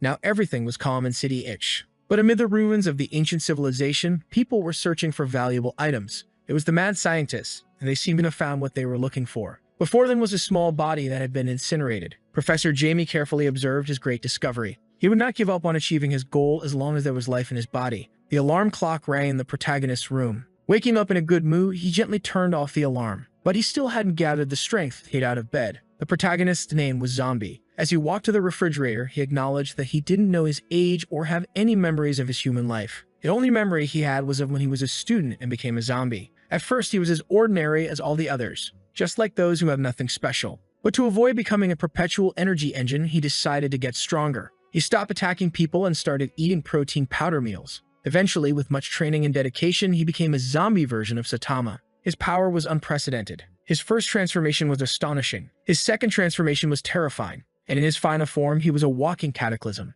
Tired of fighting, he decided to help humans by solving countless problems. This led him to have his own city. The problem was that he had become too strong, causing a constant fear among humans. The doorbell to his apartment rang. He opened the door to see who was outside. Violet didn't understand how the leader of that city could be so lazy. It had already been 2 hours, and he was late. Closing the door, he said he would be ready in a few moments. This was the dawn of a new year, and they would assist the academy in continuing to grow. Several candidates were presenting themselves once again. From that moment on, the zombie would consider them for a period of prosperity. He was introduced as the new head of the academy and timidly made his way to the stage. The students shouted loudly, welcoming him. On stage, he simply observed all that obedience. Thinking that the students must be hungry, he brought eggs for them to eat. That was not exactly what they were expecting. The former chief was now just a president, and despite the provocations, he said that no one could defeat a zombie. The head of the department was sitting, calmly drinking tea. The inspector tried to approach him, saying that an emergency was underway. They asked her the reason for the urgency, and she simply said they were in serious trouble.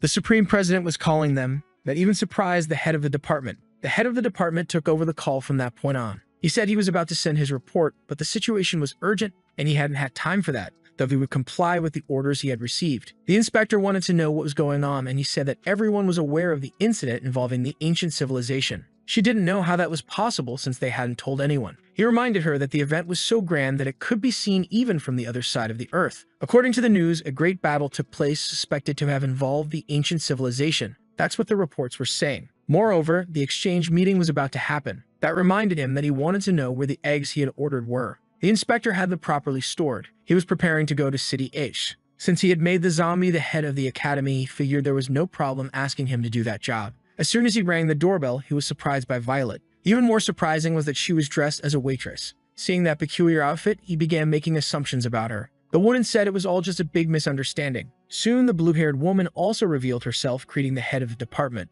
Shocked by such shamelessness, he considered reporting it to his superiors. That was far too bold, even for the two of them. The blue-haired woman was terrified at the possibility. Seeing that he was leaving, they said they were only doing it to celebrate the zombies' promotion. Both were dressed that way because they had lost a game. The head of the department found it hard to believe since those outfits were truly unusual. Since he didn't believe their words, he should enter and see for himself. Inside, the protagonist seemed to be playing a card game, and the Iron President was determined to beat him this time. It looked like he had drawn a card that would lead him to victory. The atmosphere inside the zombies' apartment was festive. Even so, the head of the department was overwhelmed with embarrassment. He saw several vegetables being tossed into the air that were then sliced into many small pieces. It was the Iron Figurine who had cut them, making an elegant presentation as he arranged them on a plate. Full of joy, he was bringing the snacks to the guests. At that moment, he realized the head of the department was there. He tried to explain, saying that he was forced by the zombie to do all that. The head of the department didn't even know what to say to him. In truth, it was good that everyone was gathered because he had important news to share. Gathered there, the zombie discovered that the head of the department was not the leader of humanity. He confirmed the information, thanking the Iron Figurine for his service.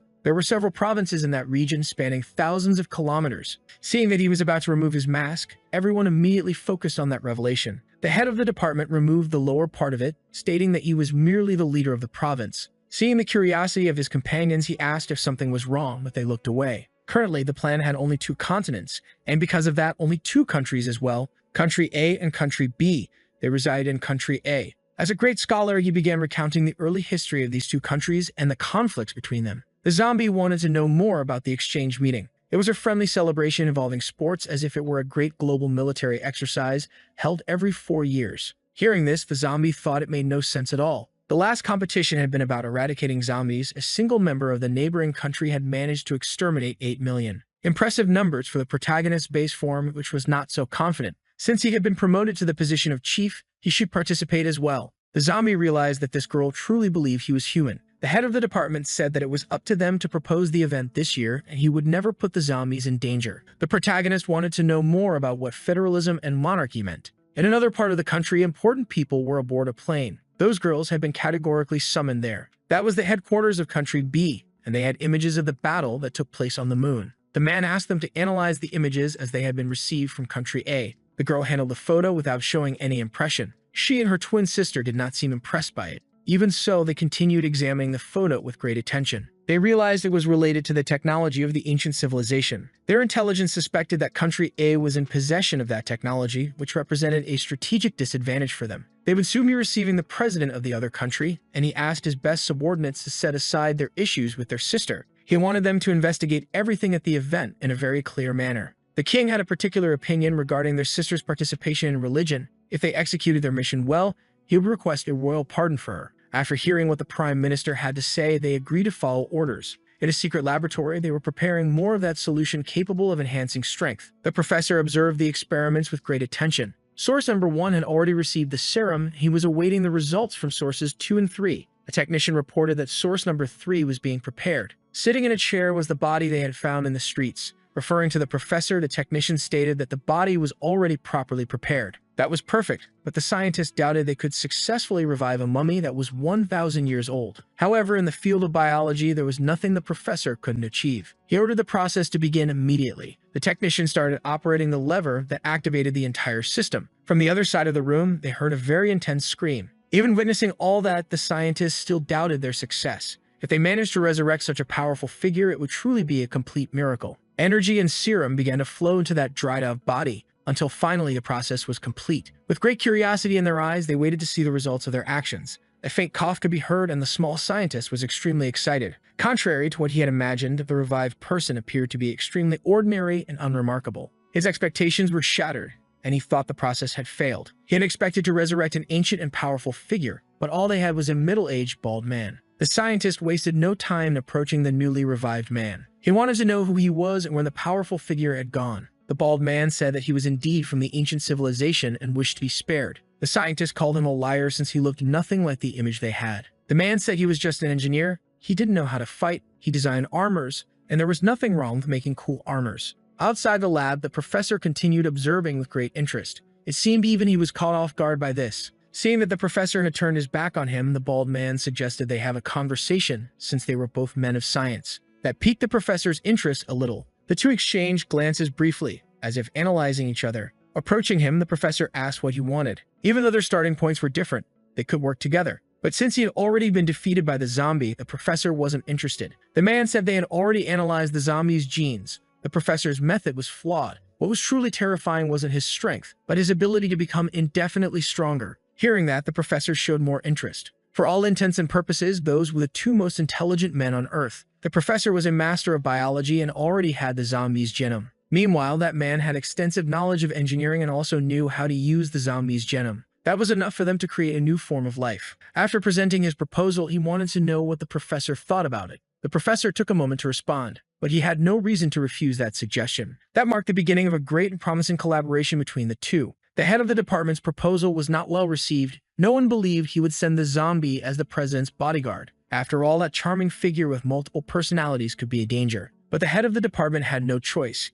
He was worried that this could be a dangerous trip. He definitely had reasons to be concerned, and soon his request was taken seriously. The matter had already been decided. The president specifically requested a bodyguard from that province. Moreover, with just a simple favor from the president, no one would ever question the zombie's identity again. However, they still couldn't reveal that he wasn't human. The entire province would have to answer to him, and the protagonist was allowed to take two trusted people with him. They wished the new chief all the best and good luck, as he would now be the representative of the province. At the top of the city hall, a certain zombie remains in timeout. Meanwhile, the protagonist is with some of his subordinates. For the mission he had received, he could take two trusted people with him. He wanted to know who was willing to accompany him. Silence filled the meeting room. Since the fiscal year closing was underway, the lone shark couldn't go with him. The others also already had their excuses prepared. The most bizarre among them wanted to accompany the boss, eager to prove that they were reliable to the humans. He was touched by the enthusiasm of both. Outside, he took them for a walk. During the trip, they unexpectedly ran into some people. The women were already waiting for the zombie, and the blue-haired woman found those dogs extremely adorable.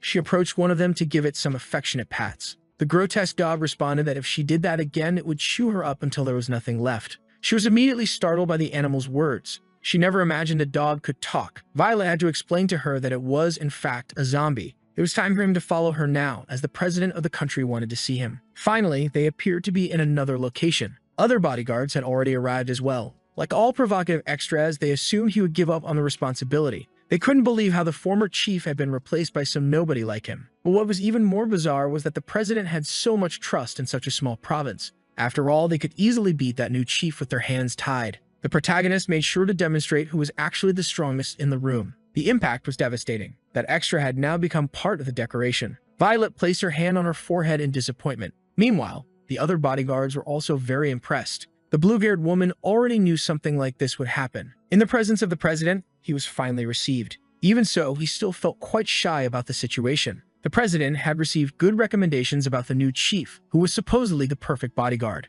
He asked what the bodyguard would do in case of danger. The protagonist confidently stated that, as far as he was concerned, nothing was truly dangerous. Faced with such exaggerated confidence, the president said he liked what he heard. Meanwhile, someone was exploring ruins located in Country B. Damn, something new is coming for the boys. It must be the sister of those crazy girls from before, and she's spicy. Someone else shows up beside her, the older sister. Damn. She looks over and says, "This here is your equipment. The zombie army is ready." Whoa, is she the queen of zombies in another country? Damn, is she the badass one?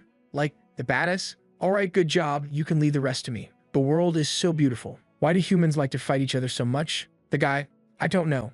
I'm not human, but maybe because of resources. No, I think it's because of selfishness. Brothers, I'm sure everyone heard the president of Country A is coming. Our mission is to kill that dog. You may be asking why we're doing this. I admit that zombies used to cause problems for humans for a while, but nowadays with technology we're nothing. Humans have controlled zombies for hundreds of years. So I ask, why do their armies still try to eradicate us today? It's all a scheme because Country A and Country B are hiding the fact that zombies also have consciousness. The extermination of zombies is just a conflict they created to cause internal chaos for us. Hundreds of innocent people live in darkness, hundreds of families have been destroyed because of these conflicts, and even hundreds of zombies with consciousness were killed in cold blood, when in truth, zombies and humans could have coexisted long ago. We will overthrow countries A and B and unify the entire world in pursuit of coexistence. Damn, the protagonist is gonna like that offer, and he's already arriving in the city, bro. Ladies and gentlemen, the Exchange Summit is about to happen. The president of Country A is arriving for a 7-day visit. The place is already filled with a sea of people.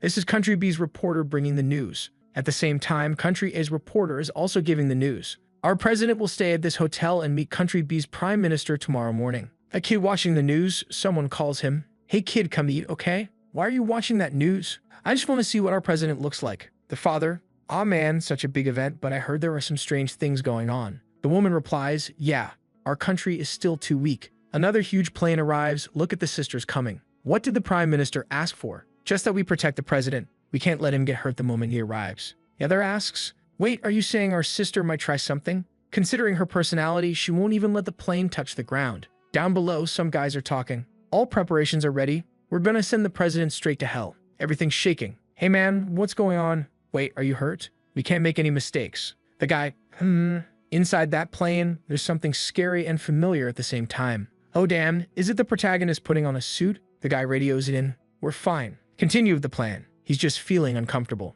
Reporter, the plane has arrived in our capital. The governor of Rady State came to welcome the president. Let's all receive the arrival of peace. Look at that. The president is about to come out. Someone steps out first. Whoa, it's the protagonist in a big suit and hood. Damn, the man looks dangerous. Aishi grabs someone. Stop now. Don't do anything. Don't attack. The guys below. But what? What do you mean? Hey, you hard-headed idiot. Didn't you feel that? Guy, calm down. I'm not understanding. The girl says, nobody do anything for now. Everybody freeze. That guy is not the president. All the cameras broadcast the protagonist to everyone's homes. People in shock. And like that, Zombie was introduced to the entire world for the first time. Considering all the schemes between the two countries, what's going to happen? The girl's watching. Who is that guy? Well, according to the list we received, he's one of the president's bodyguards. His name is Zombie. Huh, but why does he look so strange? Inside the plane, the boss says, very good, Zombie. That's the exact effect I wanted. You're the perfect shield. Only someone wanting to die would try attacking now. Violet them saced.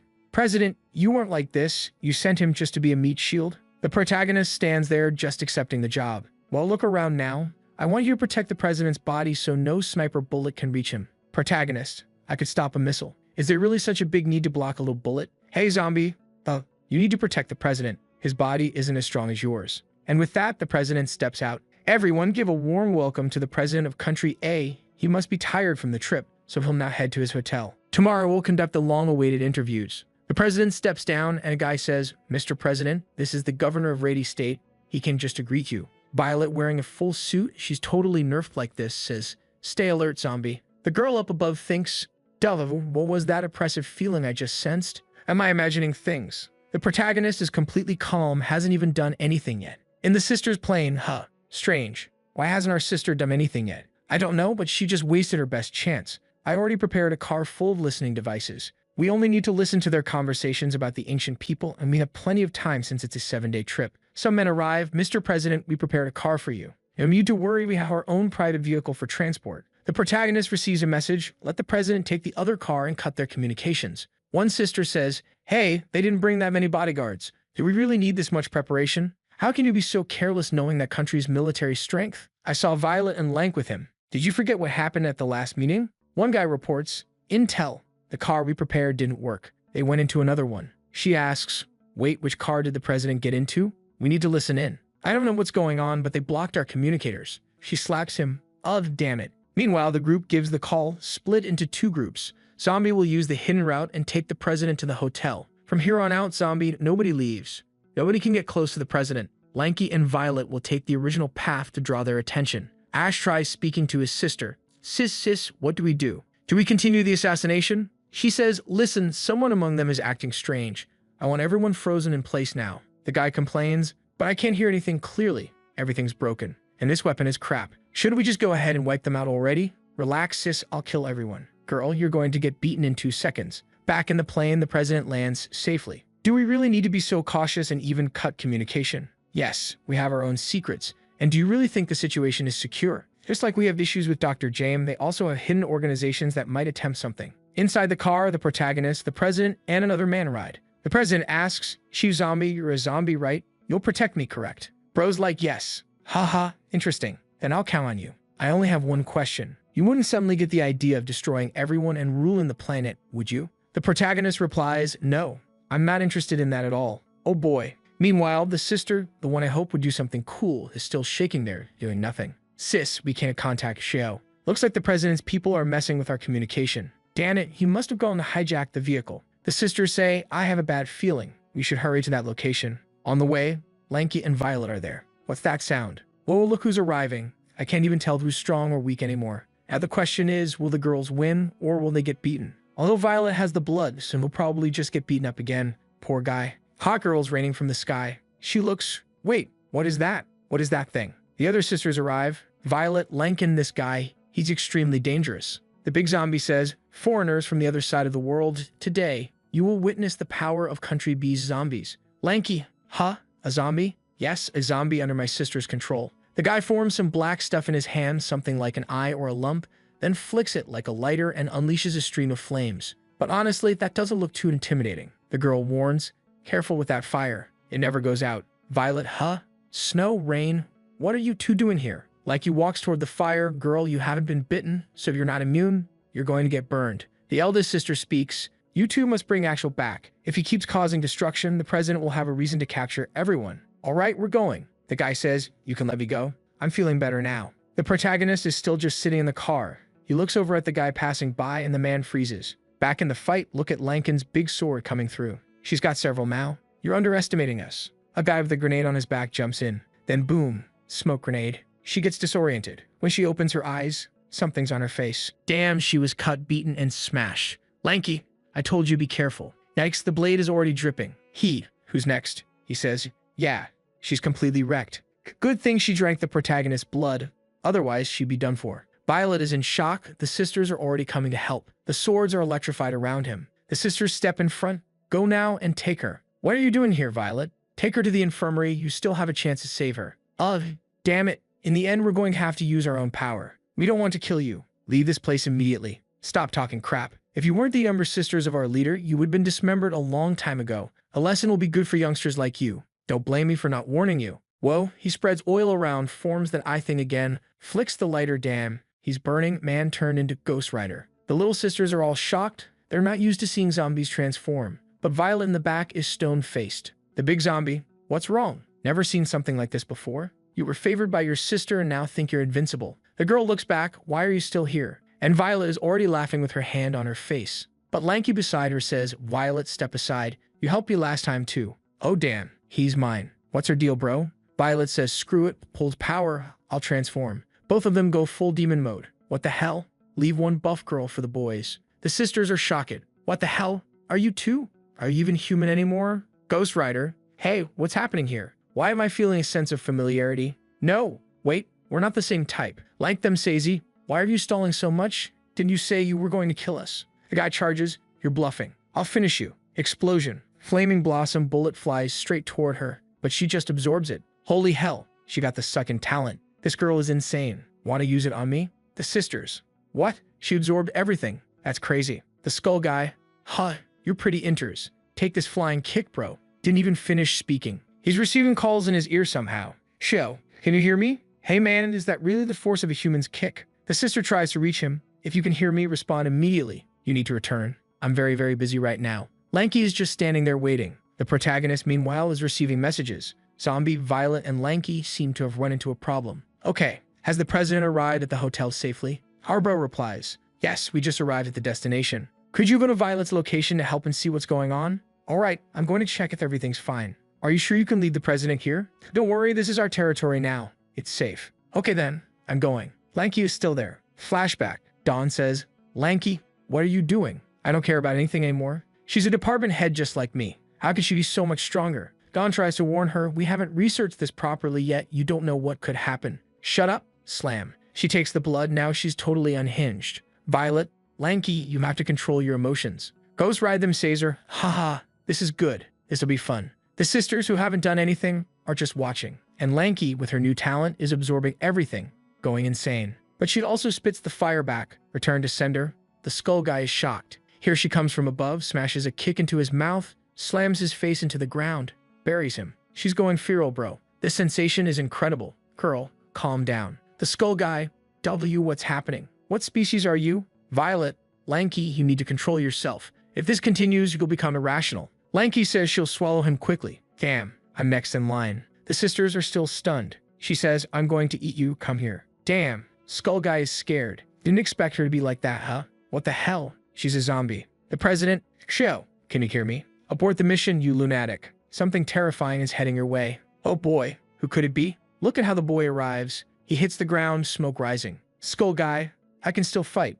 We don't know who the winner is. His friend grabs him by the shoulder. Let's go now. Pulls him away. But Lanky says, you're thinking about running? You should leave your life behind. The guy being dragged. Let me go. I want to know who won. Man, if you keep insisting, you're going to lose your life. She screams, holy hell. Then a bunch of lasers come down. He tries to defend. Buildings are getting sliced apart. The guy got sliced up. The sisters are all in shock. What's happening? They get blown back too. And damn, the whole building is collapsing. It's over. Violet, damn it. She's already gone irrational. The building gets thrown upward, cut in half. Who came to save the girls? It's him. The protagonist, full Chad mode. My warrior girls are all with their leggings ripped like they got beaten up. Didn't even get to enjoy the fight properly. They're staring at him. Look at him under the hood, hair showing already. Are they gonna fall in love with the guy? They've never seen him in zombie mode and now he looks like a full Chad. But Lank is screaming like a lunatic. The protagonist looks, opens his hand. What's happening? Closes his hand, breaks her mask. Playtime is over. The sisters are shocked. He shut down everyone's powers. Not even Violet is spared. She's almost fainting. The protagonist goes back to his normal self. The girl's confused. Huh? Back to Big Zombie again. He walks up. Didn't I tell you to control your emotions? I'm sorry. I got too excited. The sisters wipe their eyes. Wait, are my eyes broken? I swear he was a beautiful guy a moment ago. Protagonist transforms again real quick just to show something. The sisters talk. I think what we saw was an illusion. We've been single for too long, but who was that person? The protagonist goes talk to Violet. The sisters continue. Snow, you've been researching Country A for a long time. Have you ever seen that person? No, I've never heard of him. Apparently, they've begun understanding the technology of the ancient civilization. Damn it, she was so strong she made us look immature. One of the sisters gets a message. The president has arrived at the hotel. Well, at least everything worked out. Let's relax a bit. The president is safe now. She tells the guy on the call, Shiaji, listen, you need to help me find information about the hooded man from Country A. He just says, understood. Meanwhile, the fire guy who got saved, Dalaru, what did you do? I still hadn't finished my fight. The long-haired one, shut up. If I hadn't saved you, you would have died there. And with that mysterious guy, we lost our best chance to assassinate them. And I'm sensing unknown auras ahead. 2 powerful zombies enter our territory. Back on the plane, check the pet compartment. Damn, the animals are there. Poor boys were brought in cages. Lank opens them. You better behave, all right? Otherwise, I'll tell the boss. The guys remember the chainsaw fight. Trapped, start barking, acting the part perfectly. The sisters arrive. These pets of yours seem special, don't they? Yes, they're very special. Well, it seems we have no more problems then, right? None at all. The summit starts in 2 days. I expect good cooperation. She looks at them. These women are too cunning, and they couldn't handle them at all. Looks like they won't be able to discover the source of their powers. If that's the case, they'll have to move to the other plan. The professional you hired is already here. Based on the schedule, he should be arriving now. 2 days later, the president of Country A officially begins his 7-day visit. The reporter is there again, people excited, the president arriving. The man even went to meet the queen of the country. The meeting happened, Med arrived, and now we're with the protagonist. Phew, the conference finally ended. That was exhausting. The sisters stare at him on the screen. Are you sure you saw him transform into that beautiful guy? Yes, I'm absolutely sure. A man enters the room out of nowhere. Good evening, the Prime Minister asked me to come cooperate with you. There you are. Welcome, Department Chief. Oh boy, if the other chief, who was already stylish, got beaten and this guy looks like a side character. But then he asks, tell me whose memories you want me to extract. And they reply, his. Damn bro, if you try to see what he saw, your brain might break. The conference is over, so we must act quickly. This guy is extremely mysterious. We found 0 information on him even after extensive investigation in Country A, but I'm sure he's related to the ancient civilization. The guy, all right, understood. There is nothing I can't do with my talent. Transform. Oh damn. He transforms into the president. So, what do you think? Perfect. We'll leave the job to you. I don't know if this will work, bro. I think the protagonist will notice instantly. Back with him, Violet hands him a soda. Sometimes I wonder, how long have you been alive? Bros, I have no idea. 800 years? 1,000? 2,000? Ah, forget it. No point asking if you don't even know. The protagonist. All right, I'm going to sleep. 2 guys follow. Hey, do you really need to come here? I just wanted to see if he's exactly what I saw that day. This guy is not human. They're watching the protagonist quietly. When he turns to look, he already sensed the danger. Run. I'm giving up on this. The protagonist didn't even do anything. Violet, so the president is calling you. Confused, he asks, huh? Aren't you going to sleep? None of your business. The president wants to talk to you. He's in room 614. Oh damn, did the girl use a voice changer to convince him? Lanky arrives and asks, Violet, what are you doing here? The president is looking for us. Oh boy, what are they planning? A 200 IQ scheme going on. The protagonist reaches the door. There you are. Oh Dan, is the fake president. There's something I want to ask you. Meanwhile, Lanky says, "Did you manage to contact Zombie?" No. The sisters obviously mess with communications again. They walk past where the pets are with the real president. "President, were you looking for us?"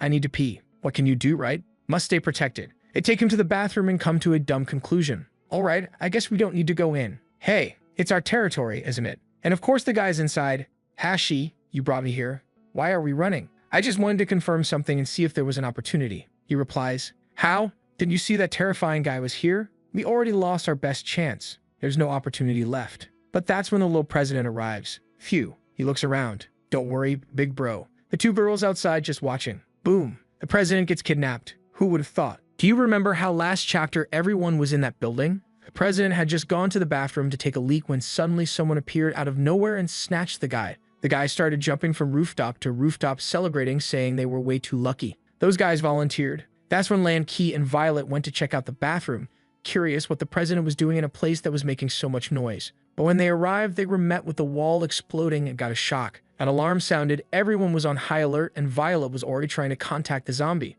No one knew where it was. Violet was in shock and Lanky was ready to transform. But Violet said, "Hold on, friend. Are you crazy? Did you forget what happened a few days ago? Without the zombie here, you could end up killing everyone, including the president." She warned that even she can't control her power. In other words, it's extremely dangerous for them to transform when he isn't around. Lanky asked, "So what do we do, Violet?" The scene shifts to the two huge monsters trapped inside, sweating all over. Lanky asks if she's sure, and Violet says, "Well, they belong to the president. Maybe they can find him." The beasts, however, only reply that they'll talk when they get out of there. Meanwhile, the two are sitting on that weird couch, and the girls ask if they're really dogs. Out of nowhere, one of them grabs the other's leash and hurls him at the wall, blowing up the building and obviously creating a path through. But the beasts apparently go after it because he says, "Leave it to us." Then he bursts out in a massive blast, flying out. Right away, Lanky asks the obvious. "How is that any less risky than us transforming?" At that moment, the guys who had kidnapped the president sense something approaching. And those hellish dogs, which are really ugly as hell,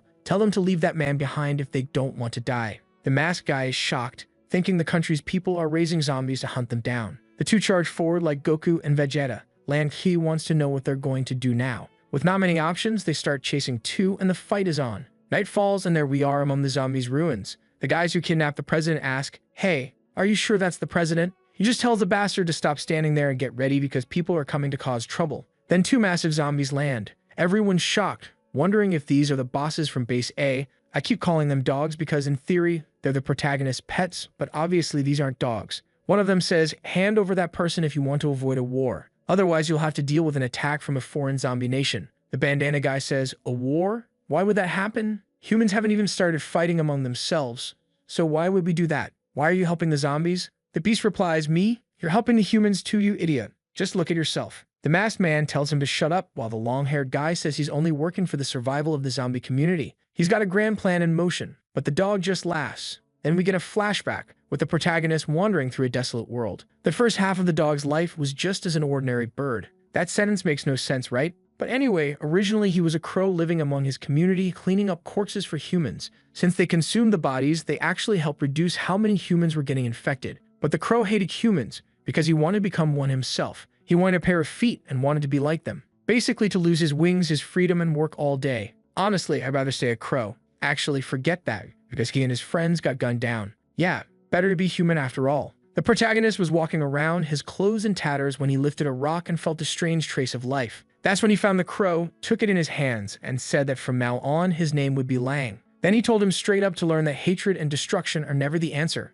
Okay, so now we know his name's Lang. I don't have to keep calling him the dog anymore. He says that the zombies' plan is far more magnificent than anything they could come up with. The long-haired guy just says it looks like they'll never see eye to eye. Right then, Lanky and Violet are arriving, while the Ghost Rider-looking guy is already there, warning that this isn't their territory and that the zombies from Country B aren't just going to sit still. But smoke starts coming out of Lang, and Lanky and Violet are stunned. A human face starts forming, then we cut back to the zombie. There's barely anything left of him. Damn, he's torn to pieces for real. The protagonist says if Lang wants to become any other kind of creature, he just has to say the word. Holy crap, he turned badass like some dark elven Super Saiyan. He's standing there with full swagger while the two girls are confused. Technically, even they want to know, wasn't he supposed to be a dog? The guys from the other country say, that bastard's trying to disguise himself as a human. Lang stands completely still, and one of them says he's about to get vaporized for acting all high and mighty. He launches a huge barrage of fire, while the girls know this guy isn't easy to deal with. The attack goes straight for Lang, who doesn't move. Suddenly, a tornado shoots up, flames everywhere.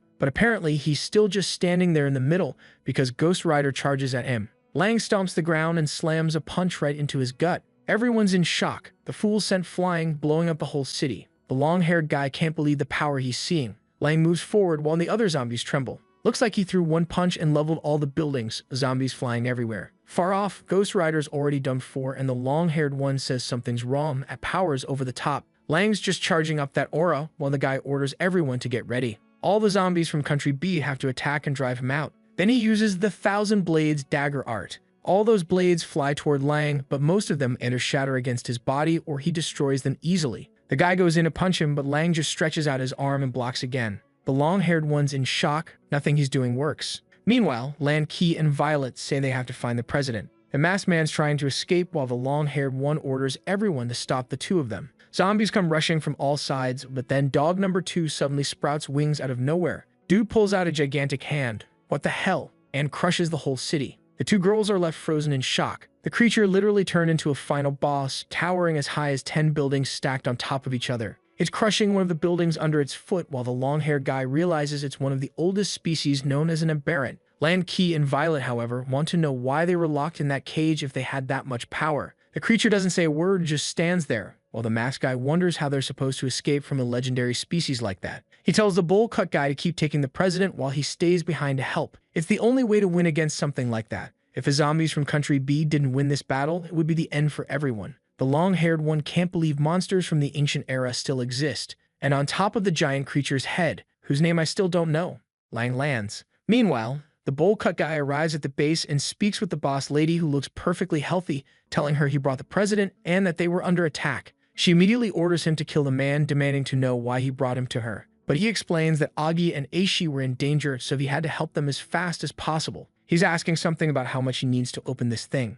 If he released everything, they'd all revert to normal zombies. Apparently, he presses some kind of button to activate something, and the long-haired one starts screaming in pain as every creature begins getting stronger. Lang, however, says he didn't expect them to combine their powers with technology, but it doesn't matter, because they only obey one person. Then a single swipe from the giant sends the entire city flying into oblivion. The poor zombies are being thrown everywhere while everyone frantically presses buttons, trying to do something amid total chaos. Meanwhile, the long-haired guy faces Augie head-on. The poor guy tries to punch Augie's shoulder but gets blocked and slams straight into the ground. The bowl-cut guy shouts for everyone to hang on as someone else steps forward. It's the masked man heading straight toward the giant. Damn! This dude pulled an attack on Titan Move and transformed too, turning into a huge Titan himself. The giant looks impressed, realizing there's actually someone of the same race as him. Then the monster charges, swinging an arm to slam him into the ground, while Lang gets his face cut open. The long-haired guy, spinning midair, shouts, wanting to know why someone that strong would choose to help humanity. They're of the same race, the same species. They should be standing together. Lang simply answers that, unfortunately, he can't explain. That's the order he received from the president. Then he smashes him right in the face. The poor guy floats helplessly in midair, saying this is the end of the zombie race. Meanwhile, in the Battle of Giants, the Minotaur-looking one tries to push the other back, saying he's not welcome here. But the towering monster just stands there, completely unfazed, saying that unfortunately everyone in this place will die today. The poor thing gets grabbed by the neck while the two girls watch in shock. The giant starts charging up red energy in his hand and blasts it straight into his head. The bowl-cut guy calls out for Aishi. The poor guy is already completely defeated, being lifted by the neck again. Aishi once more asks, "You have incredible power, so why are you a prisoner of the human race? You could be worshipped as a god and destroy them all." The giant, whose name I'm still trying to figure out, replies that the reason he doesn't want to destroy humans is pretty obvious. Then comes a flashback to when he was just a little zombie living with an alien family. Their alien race wasn't like the undead. They had consciousness in their own food. All they wanted was their own territory to live peacefully. But then humans arrived with their so-called technology and destroyed his home. Bombs were dropped under the excuse that anything not of the human race had to be wiped out. All his comrades were annihilated. No one survived. To protect him, his parents hid him among some ruins, trying to make sure he could at least escape the humans' hunt. The humans called them monsters, but in their eyes, what were humans? With his own eyes, he saw them completely wipe out his race. At that moment, he began to hate humans more than any other creature. He wanted revenge, but even more than that, he hated himself. He despised his own cowardice and weakness for not being able to protect the ones he loved. From behind a rock, he saw the Megazord declaring that all abnormal species had been neutralized. From now on, there would be no more zombies, aliens, or any other species on Earth. That's when the Red Megazord said no, actually there was still one left. The little zombie hiding in the cave was terrified, sure that it was the end for him. But right then, a punch landed straight in the Megazord's face. That's when the badass showed up. The descendant of Frieza was saved. He saw a zombie as someone like him. Even though their appearances were different, he felt they were the same kind. And he watched that guy fight against the entire human army alone. The soldiers were reporting that several troops on the battlefield were being wiped out. They were told to activate every weapon, and missiles started raining down from the ships. Not only that, they were ordered to fire everything they had from the sky, from the sea, from the land, even from space. Everything was to be aimed at that one place. But the alien just watched that guy bring down the entire human army using nothing but his bare hands. With a single slap, he evaporated an entire lake. A plasma cannon began charging a massive energy ball and fired it, but Zombie didn't move. Man, look at the size of that explosion on the planet. That's the kind of blast that wiped out the dinosaurs. But the protagonist isn't a dinosaur. He stood there completely untouched. The alien was stunned. Right in front of the same kind of laser that had wiped out his tribe, that guy stood there unharmed. Then they sent the most powerful mechanical warrior ever created by humans, but even that one didn't survive a single punch. That being had achieved everything he himself had ever dreamed of. He saw in the humans' faces the same despair he once saw in the faces of his fallen allies. The truth is, he was lucky to survive that war that lasted for decades. Unfortunately, most other living beings weren't so lucky. That single being wiped out the entire human civilization by himself. And of course, as a result, all other life forms perished too. The battle was so fierce that every ocean on the planet was evaporated. Continents were split in two, and that man achieved something he never thought possible. Humans vanished, and he realized that this person carried as much hatred toward them as he did. But seeing that lifeless planet did make him happy. In theory, that was the feeling he was supposed to have once his revenge became reality. Yet the only thing he felt when he looked at that man standing there was endless loneliness. Zombie crouched down, picked up his jacket, put it on, pulled the hood over his head, and started walking away. The little alien watched from the corner silently. That's when Zombie sensed someone's presence.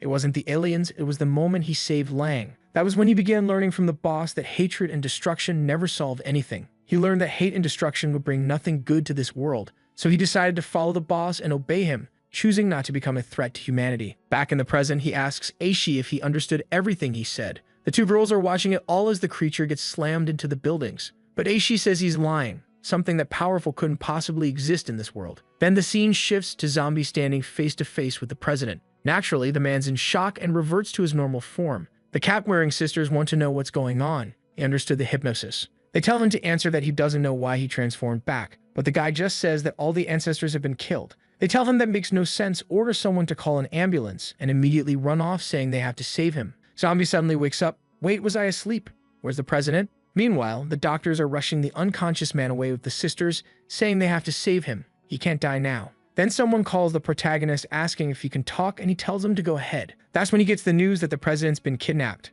Confused, Zombie says the president was just there in front of him, wasn't he? Where did he go? The guy on the line tells him he must be out of his mind. The president was taken 30 minutes ago. That's when Zombie realizes what happened, bursts out of the building, and takes off. The scene shifts to the emergency room where the cap-wearing girl asks about the man's condition. The doctors say it's not good at all. She says that Bastard has to at least be able to talk. But the doctor replies, "Girl, that's asking too much. If he manages to stay alive, that's already something. He's in a vegetative state." Both of them stand there in shock. Then it cuts back to Aishi saying, "You're lying. If a zombie that strong really existed, why do we have to suffer so much just to survive? If he wiped out human civilization, then why are there still humans around today?" The giant says he'll have to ask the humans that himself if he really wants to know, but it seems Aishi has no intention of backing down unless he dies. Aishi yells that he won't back down no matter what. If anyone wants him to move, they'll have to go through his body first. The ground starts shaking, and Lanfi says he's completely lost his mind. Then the giant says fine, he'll make sure Aishi disappears from the face of the world. He starts forming a massive energy sphere above his head like a damn spirit bomb. Naturally, even his allies shout for him to stop before he vaporizes the entire city. That's when Zombie stretches out his hand toward the attack. The long-haired guy just stares, wondering who the hooded man is. Turns out he's standing right above Aishi's head, telling his friend to stop now. Every zombie that was running suddenly freezes and starts trembling. Even Aishi collapses, drenched in cold sweat. Zombie turns without saying a word. Every zombie there drops to their knees, bowing to their king. Lan-He looks confused. Everything goes dead silent all of a sudden. Then the giant says that now they'll have to talk with him. Aishi, shocked, says that's impossible. That guy couldn't be one of their kind. Seeing Zombie with that massive aura behind him, he asks if he's the predecessor, the progenitor of them all. But Zombie only asks, "Where's the human president?" He's Down there on the ground. We took him to the east gate. Meanwhile, the long-haired one falls to the floor, trying to understand how anyone could radiate a presence stronger than all of them combined. At the same time, the short-skirt beauty is pointing her Glock at the president, saying she'll never show mercy to an enemy. But he asks her to calm down and wonders if she's the leader of the rebels from Country B. She really is someone who's made a name for herself, a visionary and incredible woman. She cuts him off, warning him that he won't get away with that cheap flattery. Then he says, "What if I told you I have information about the ancient civilization? If you're human like me, you should be interested." In the flashback, she pulls off her hood and tells him to speak properly because her patience is running thin. Then the president explains that Country B has been acting suspicious because his nation discovered the remains of an ancient civilization. Even though they only found fragments, they managed to learn part of that technology. And the reason Country B is putting so much importance on his arrival is precisely because he possesses that information. So instead of forcing a war to weaken both countries, she should focus on getting that technology and defeating them both with her own hands. That actually seems to catch her attention for a second. But the next moment, she's already pointing her gun and asking if he really thinks she's stupid. She's about to pull the trigger when suddenly a bunch of zombies swarm in, restraining her from all sides. She's pinned to the ground, demanding to know what the hell they're doing. She fed them, so why are they acting like this? Then she senses something in front of her. Zombies arrive, giving her that cold stare. Uh-oh, she realizes she's screwed. Still, she yells at the bastard to let her go and demands to know who he is. The protagonist simply replies, Never thought the leader of the zombies in Country B would be a human woman. Peculiar indeed. Even though I have no interest in ruling Country B, you don't have permission to kill that man." She's furious, asking who he is and what he thinks he's doing, while the president celebrates that zombie finally showed up. The leader orders her forces to attack now, saying this is their only chance to kill the president, but none of the zombies obey her. She's confused. It's like her control over them vanished. Then she sees the zombies turn toward her and say they'll release her once they leave. After all, they're civilized zombies and don't commit mindless massacres. Looks like it's all settled now. We cut back to Lang and Violet, relieved that both of them are okay. The president jokes that he never thought things would get this chaotic just because he stepped out to take a leak. But the protagonist finds it strange. He remembers spacing out for a second, and then 30 minutes have passed. Maybe the humans have some ability he doesn't know about. And with that, the president's tour of the zombie base in Country B comes to an end. Back at the scene, Lang turns to the long-haired fool and says he's lucky to have made it out alive today. Meanwhile, the giant starts leaving, destroying everything in his path before finally turning back to normal. After that, it was the last day of the visit. The president met with some citizens of Country B and returned to Country A. On the other hand, the security team had no choice. After that incident, they had to guard the president 24 hours a day. And someone really needs to send that kid to therapy. He's staring at those two hellish dogs, saying they look cute. Then the scene switches to another place where the two girls in caps admit they failed the mission. A month passes, and now we're heading into the best kind of fight, the hot girl showdown. Violet tells Lang to take a deep breath and focus her energy in her abdomen. Then she has to transfer it into her hand. Lang, however, is stunned while Violet's explaining it. She storms off, saying she's done with this. But Violet charges at her, and everyone's in shock as explosions go off everywhere. Lang's trying to run from her, while someone in the background says to record all the data from this fight. Damn, Violet, what a dangerous, flexible kick. Lang glares back at her, but Violet's already coming in for another strike. Lang plants both hands on the ground, and Violet spins into a roundhouse kick. Whoa. Lang counters with a capoeira-style move that lands right on Violet's chin. She manages to step back, and someone calls out to stop the fight. They've already gathered all the data they needed. But now both of them are fired up. A straight brawl, punches to the face, the mouth, the chest. They both retreat. Violet prepares again, holding her sword midair. Lang grabs her own blade and leaps forward. There's an explosion. The whole city shakes. Holy shit. I'm out of breath just like Violet. She's exhausted while Lang's standing tall. Oh, she broke Violet's sword. Even so, Violet doesn't stop, and Lang rushes in again. The two of them clash head-to-head until finally their transformations seem to wear off. Violet is exhausted, spitting out blood, and after running some analysis, the little loli says that apparently they're about 20 times stronger than normal when they're transformed. It seems the number of times your strength increases is directly related to how strong you already are by nature, which is exactly why, well, the poor loli doesn't stand a chance against them at all.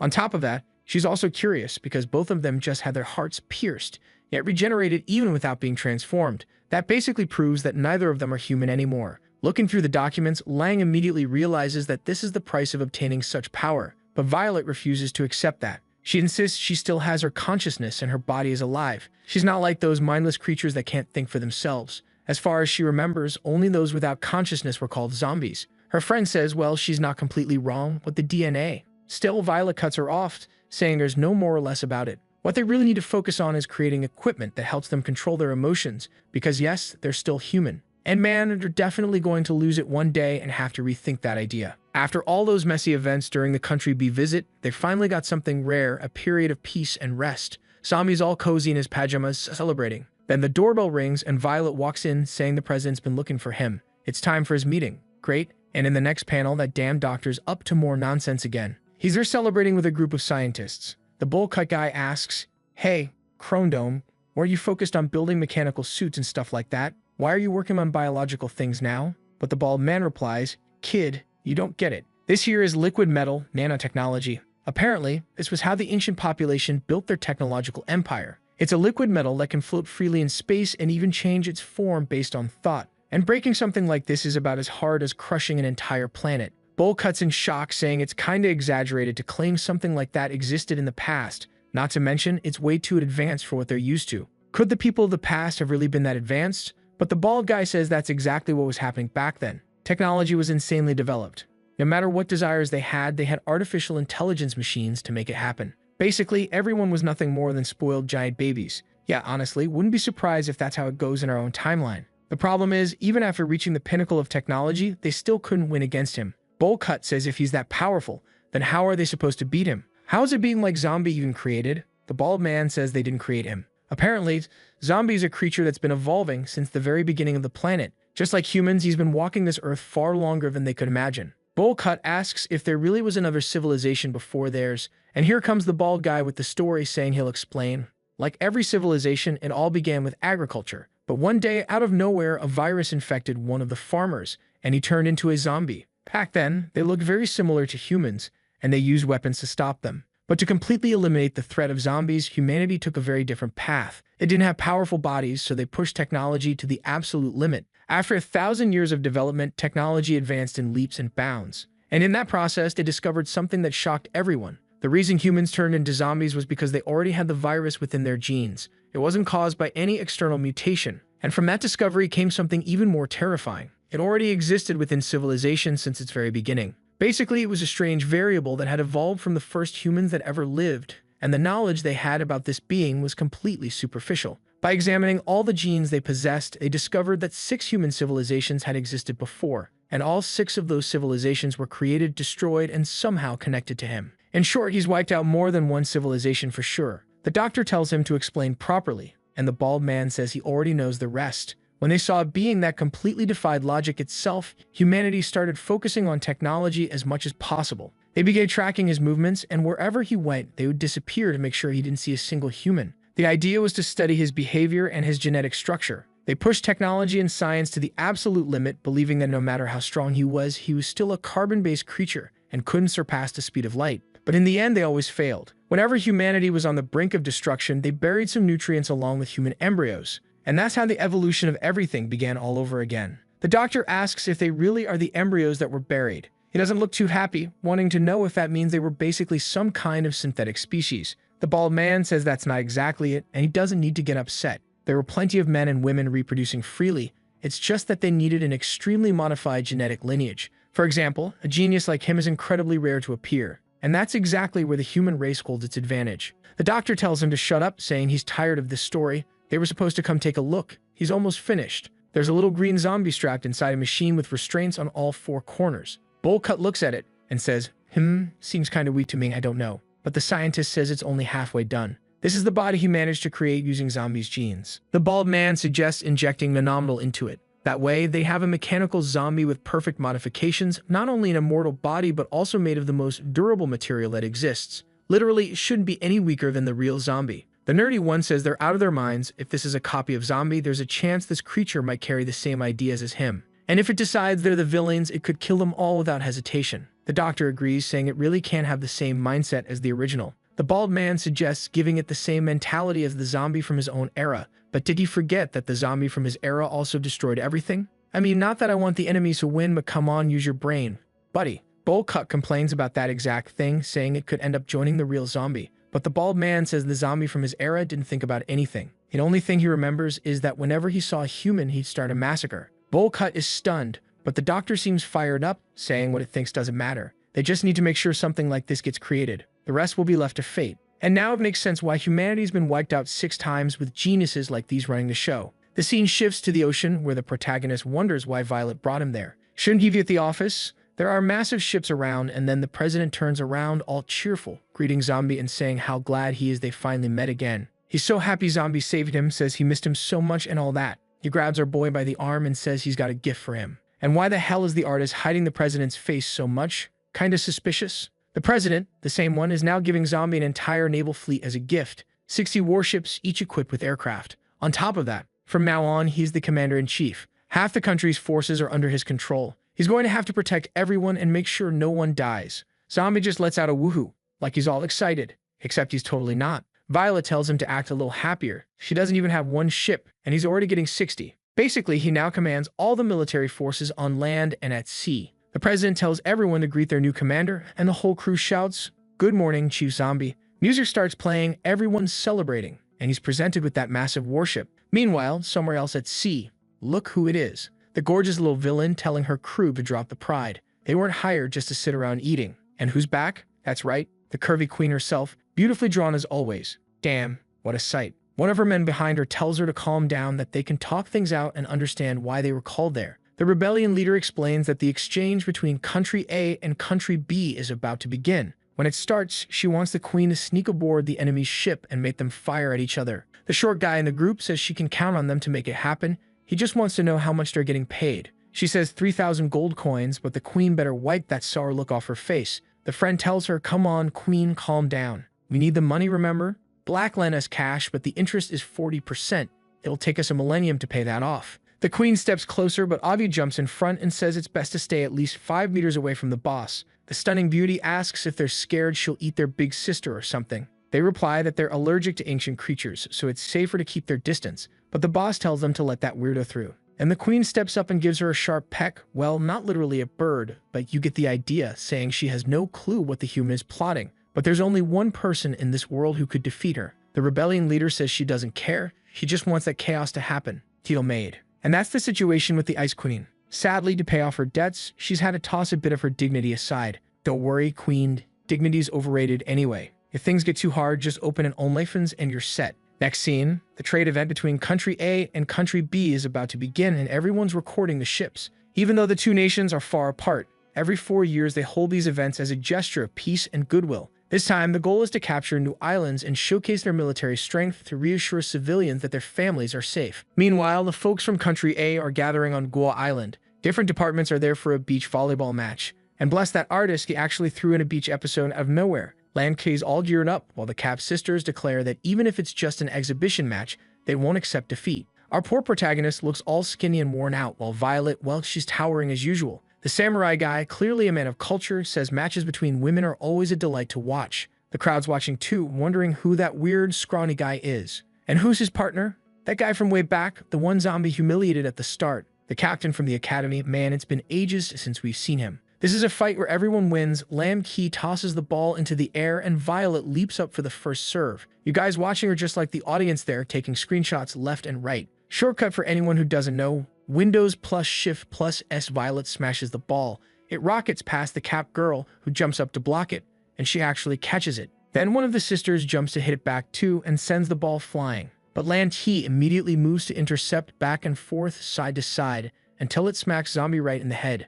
The poor guy's dazed while the crowd is losing it. And who's that long-braided girl with the tattoo on her arm? Hey cameraman, pan a little to the right quick, just want to check something out. Zombie's running around trying to get out of the chaos, but damn, he's getting smacked in the face over and over. Let the guy breathe. The two girls are shouting at each other. It seems like this happens every year, because one of the guys watching sighs, saying it's the same as always. Meanwhile, there's another girl with white hair just staring straight at Zombie. She tells Butterfly to be careful and not get noticed by him. They're watching him quietly from the sidelines, and damn, here comes another powerful design. The artist of this series is truly a master. He doesn't need many lines to say everything. Butterfly, shown from that beautiful back angle, tells her to relax. It's been hundreds of years since she last fought him. He's probably forgotten by now. Who the hell are these women anyway? You could already tell, even in his first form, he just looked like an idiot. Hard to believe that once he transforms, he becomes this world's ultimate nightmare. The white-haired one says she never imagined she'd run into him again. It's her first time meeting this person in this lifetime. Butterfly answers that it's not time for them to meet again.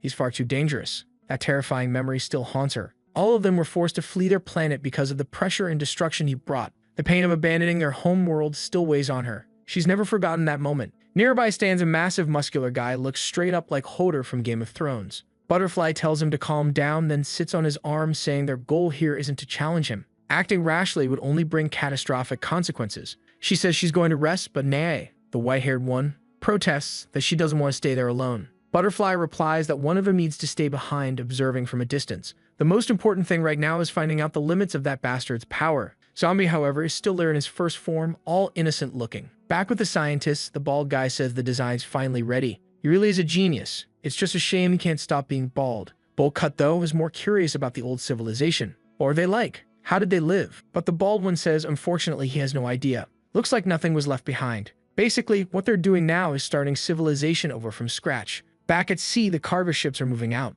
The reporter says they're currently flying over country is fleet. On one of the ships, someone calls out for the commander, and there he is, the baddest zombie himself, fully uniformed. Now our boy commands his own naval fleet. He trained his subordinates, all of whom were already familiar with ship controls, and now there are zombies running everything everywhere. They learn how to pilot, how to coordinate between land and sea. And now the very weapons once made to wipe out zombies are being operated by zombies. And there's Violet wearing her usual outfit. Man, I missed that signature look. Then one of the zombies awkwardly tells her the boss wants her to join them. He also informs Miss Lan Qi that her uniform is ready, but she answers that as an advisor, she's not obligated to wear a uniform.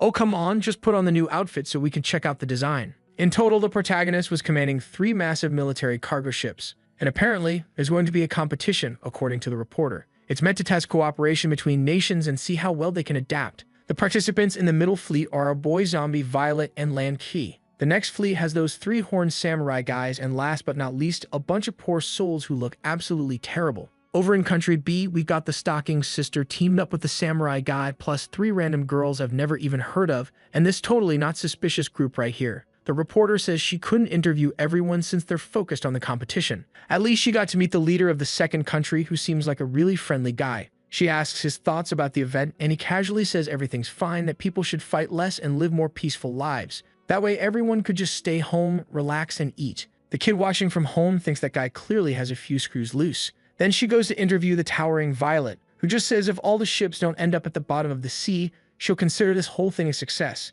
Lan Qi, on the other hand, says she's got a bad feeling about all this. And honestly, I'm still trying to figure out what exactly are they competing against? Are they supposed to be attacking something together? The Stockings twins wonder what the point is in conquering another island. It was way easier back when they just had to capture zombies. The Hack Sister says she has no idea either, but she wants to know who those new girls on the other team are. They just showed up out of nowhere and got promoted right away. They must be special somehow. The guy with the fringe sniffs the air, and Butterfly asks what's wrong. He says it's nothing, but someone's clearly itching for a beating. As usual, the Quinio style is the best dressed on the crew. Butterfly and Niai ask the big guy what problem he's sensing. He says there's someone nearby of the same origin as him. You could say they're the same species.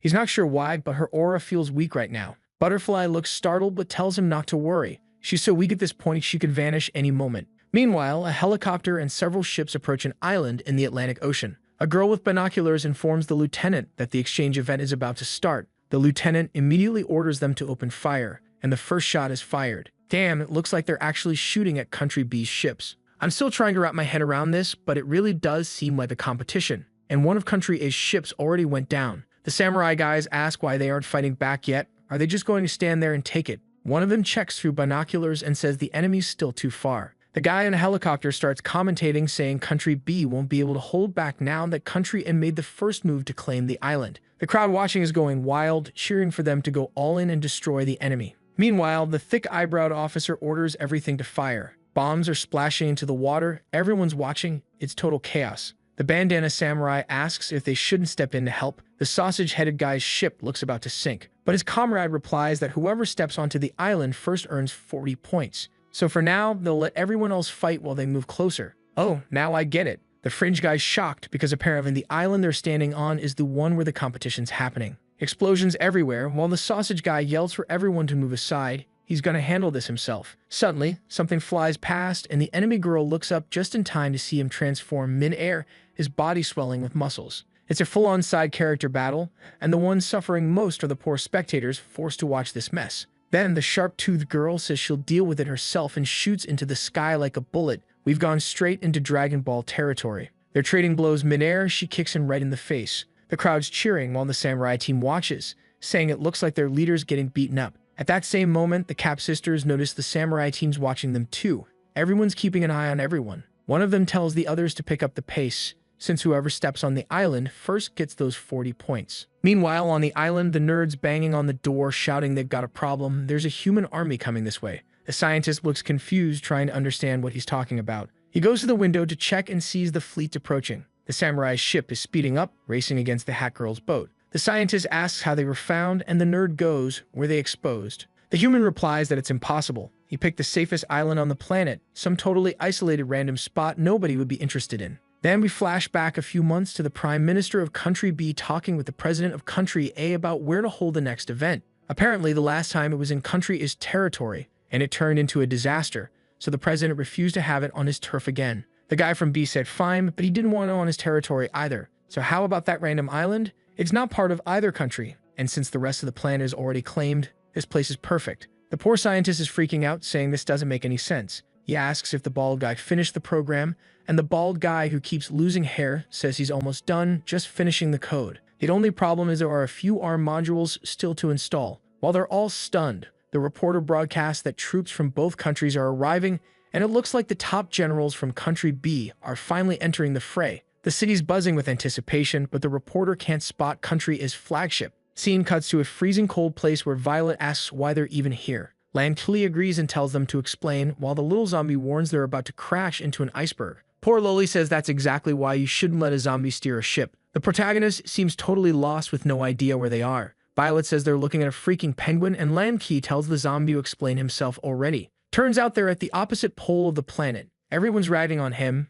He's embarrassed and can't explain. Violet can't even use the map. They'll need a compass to get out of there. The protagonist asks, why don't we just quit this competition? That'd be better. Back at the competition, explosions are going off everywhere. The sharp-toothed girl is spinning in midair when that weird naked muscle dude shows up and she freaks out. From a distance, the scientist wonders why everyone's converging. The samurai crew and the Cap sisters keep fighting. The old commander tells them to check the program and come up with a solution. Baldy says, hey, don't you have any zombies left? Look through the nanomaterial stock and do something to buy time. Bullcut digs around and finds a vial, saying, this is the solution. The other guy grabs it and says these fools are about to get reamed. The human army's going to pay for making them look like idiots. On another ship, a human informs the Ice Queen that the armies have started fighting. Time to execute their plan. She orders fire, and the first rocket is launched toward Country B's flagship. The blonde guy raises an arm and conjures a protective wall around his ship. One of the kids is stunned that they had the guts to use real artillery. Time to change the game. The Queen's friend warns there's an expert on the enemy side.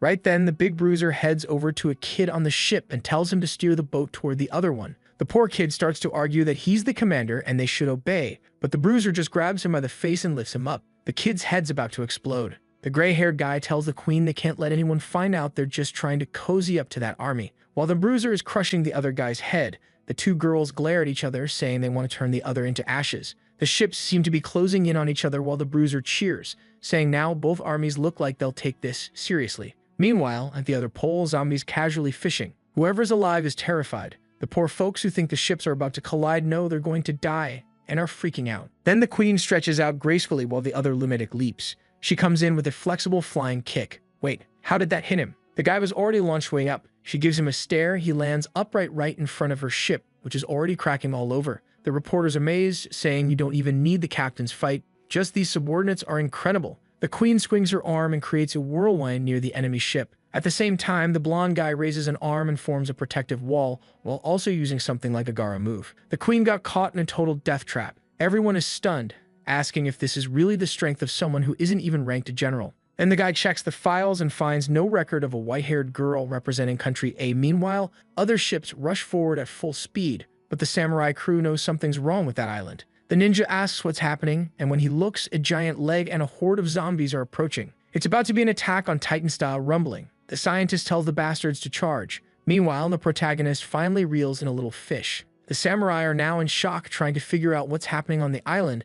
This doesn't look like part of the test. His friend only tells everyone to retreat. The Hat Girls are yelling for their teammate to slow down, but it's already too late. The giant zombie threw a mountain-sized mass at the coast and launched it straight at the ship, hitting both of them dead center. The samurai wonder if this is part of the test. These folks are taking things seriously this year. The scientist stands with arms crossed, feeling proud. Even a helicopter commentator says the performance looked realistic. The villain yells that they should all die. Salmon goes to the Prime Minister of Country B asking if he planned this. The President of Country A says no way, he doesn't have that kind of tech. Back in the fray, the samurai tells everyone to prepare the counterattack. Neither country wants to destroy their own military weapons, so now they're real enemies on that island. Scene cuts to the protagonist like, where the heck are Violet and Lang? His friend replies, I dunno. They disappeared. Out of the ocean, both of them are racing full speed. Violet's furious, saying, that bastard, doesn't he know how hard I train for this event every 4 years? My plan was to beat those two sisters senseless, and now I'm afraid I'll arrive and everything's already over. Her buddy says,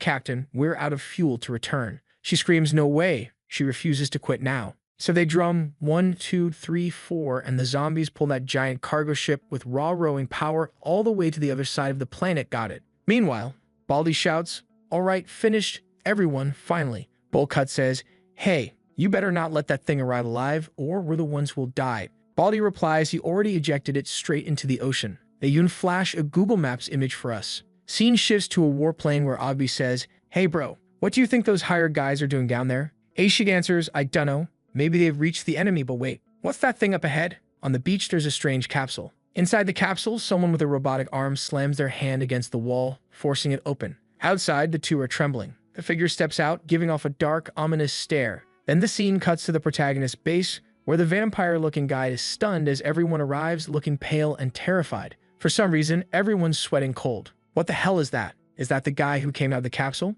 The two brothers are frozen in shock. The newcomer really looks like Zombie's darkest final boss form. It's like Dark Goku just showed up. He starts walking toward them as the scientists cheer. It worked. That bastard's about to show his true power. He stops in front of them, towering like a giant, though he's actually the same height. Then, out of nowhere, he smiles wide and says, wow, it's been so long. Come on, give me a hug. The others are staring in confusion, while the scientist starts tearing out what's left of his hair. Back on the beach, the group sees this guy asking, hey you, who are you, capsule guy? All three of them are trying to figure out what's happening. But Dark Zombie grabs one of their arms, saying, finally, I found someone of my own kind. I've been alone for so long. Ogby in the background says the guy's aura suddenly vanished. The doctor yells, hey Baldy, you idiot, did you screw up? The bald man insists, wait, calm down. There must be some problem. He'll adjust soon. Then Zombie lowers his hood. Sorry for being rude. Nice to meet you, my name's Jiang Shi, Zombie. The guy asks, you're a zombie? He replies, well yeah, obviously my friend. Seems like I was brought back through some kind of resurrection or something. Heishi looks puzzled. Resurrection? What are you talking about? Ogby checks his device and says, well, according to this, he really does have the consciousness of a zombie. Then he asks, weird, why does he look so robotic? Dark Zombie glances at the sky and says, unfortunately, he has no idea. He just came back to life. The two stare at him, confused about where this guy even came from. That's when the masked man shouts, you idiots, quit chatting and come on. We've got to get back to the boss's plan. Ogby and Aishi just wave goodbye. All right, see you, zombie man. Good luck with your life. They start up the plane and take off. Up in the air, the rebel leader asks, who was that guy anyway? Aishi replies, no clue. He just came out of the capsule out of nowhere. But honestly, he seemed like a nice guy. And yet I'm still terrified of this dude. He's got that creepy smile saying, I feel great. Let's take a look around this city. You just know the moment he sees the first human, he's going to start wrecking everything. Meanwhile, the scientists are panicking. One of them's about to shoot poor Baldy while Bullcut's too scared to do anything. Back down below, the ship takes off and the giant zombie arrives in front of the city. Some civilians whisper, telling each other to look to the side. That person over there looks kind of strange, doesn't he? And the first thing he says is humans, followed by a small laugh. In the plane, Ogby asks, what are you thinking about? Aishi answers, that guy we met earlier. Maybe we should have brought him with us.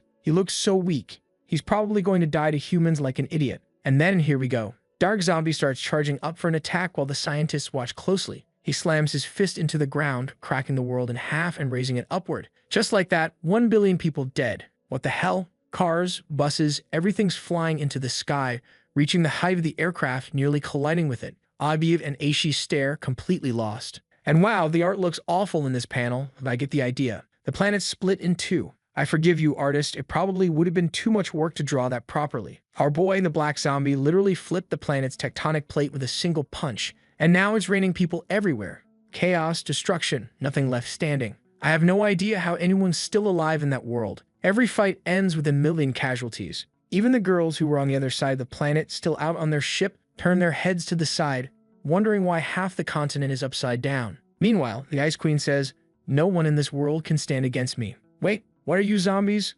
Butterfly tells her to calm down, but the queen's already losing it. She starts destroying everything, and the blonde guy comments, well, she's a bit stronger than I expected. The queen keeps demanding to know who they are. Butterfly seems ready to take her down, but Nai steps forward and says she'll deal with this woman herself. She tells her, we don't intend to kill you, so just tell us where your master is and let's end this nonsense. The queen replies that she has no idea what they're talking about. Butterfly, who apparently can read minds or something, realizes the queen isn't lying and says, interesting. In theory, vampires should have been extinct, so why do you still exist? The blonde guy adds, this woman should vanish long ago, and if her master had used some kind of cultivation site to keep her alive, she wouldn't have this level of power. The queen looks confused, saying it's strange how they're talking like they know her. The blonde explains that she possesses a genetic trait that grants her immortality. That's when Nide says, we come from an ancient civilization, and our purpose here is to investigate the true strength of the zombie. If you've lived on Earth this long, then you must also know who he is. The queen snaps back that they're talking too much, and that's exactly why she despises humans. She was about to fight back, preparing to attack, but before anyone can react, everyone hears a loud crack. They all look to the side, and the planet is split in half. Now the girls are completely lost trying to figure out what just happened. Even a reporter covering the fight suddenly goes speechless. The poor samurai, the girl falling off the ship, the soldiers in the middle of battle, everyone's in shock. Meanwhile, Dark Zombie just stands there, watching as humans rain from the sky. The narrator says both sides are tense and the battle is fierce, but the people in the aircraft are trying to make sense of what just happened. Then a blast shoots upward into the sky. It's Dark Zombie heading straight for the stars. And damn, the guy just activated bleach mode. He's entered his second form. Everyone's freaking out, trying to understand what kind of monster this is as he gets ready for another strike. I don't know if he fell back to the ground or jumped that high, but the entire city split apart. It looks like he's already back on the surface, now fully transformed with more cars floating in the air than there are left on the ground. The brothers are desperately trying to shield the rebel queen from the debris raining down, while Avi tells everyone to brace themselves,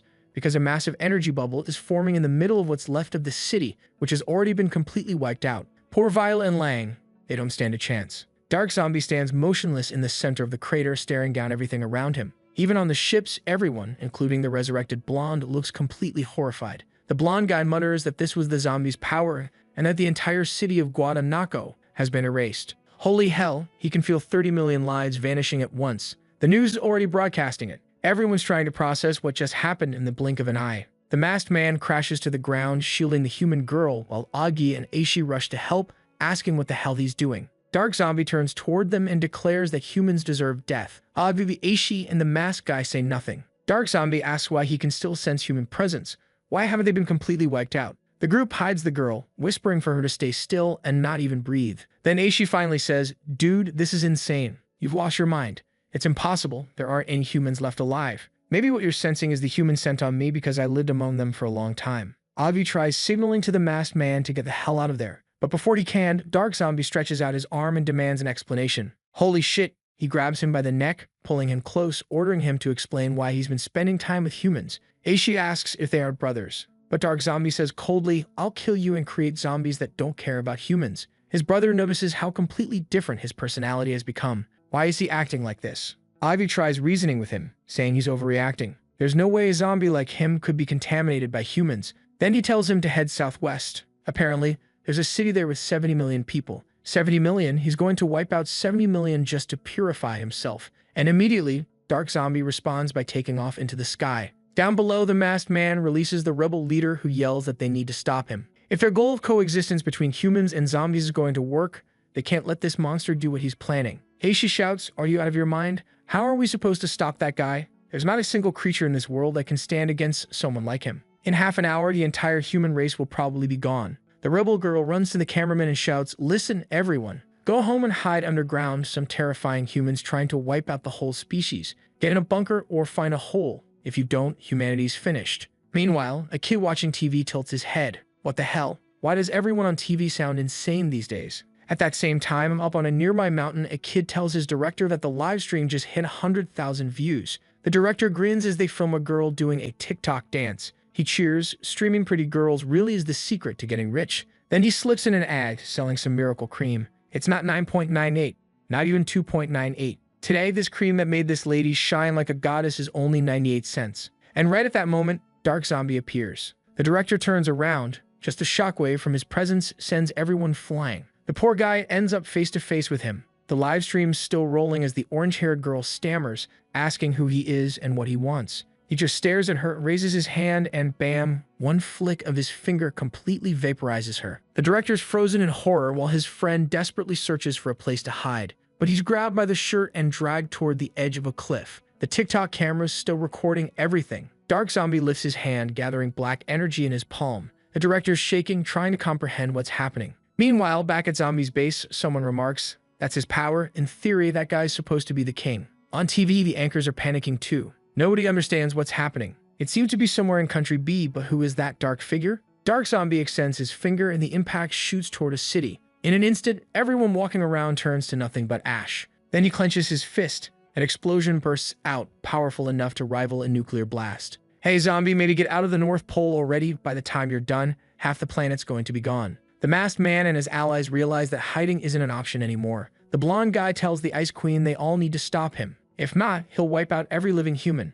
Just then, one of the Ice Queen's subordinates rushes in, shouting that someone's obliterating the entire city. And there's no doubt, it's the zombie. The blonde man warns that if things keep going like this, once he's finished with the humans, he'll come for everyone. At that moment, a global broadcast begins, announcing that a psychopath is massacring all of Country B. And because of that, this year's summit was officially canceled and a state of emergency was declared. The entire country was placed under level 1 alert. Investigators also reported that the disappearance of an entire city seemed to be connected to that guy. Back with the blonde man, the Ice Queen's ally asks why Zombie hates humans so much. Since he's from the past, maybe he knows something about it. The Queen explains that it's because humans killed his family and all his friends. It's not a baseless hatred at all. The problem now is that Dark Zombie's the one destroying everything. Zombie's subordinates are confused, and that poor guy filming his TikTok was completely vaporized as Dark Zombie launches into the air again. The scientist is in shock, and Bowl Cut says, "At this rate, nothing's going to be left on Earth. Are you even sure you're on our side?" The bald man replies,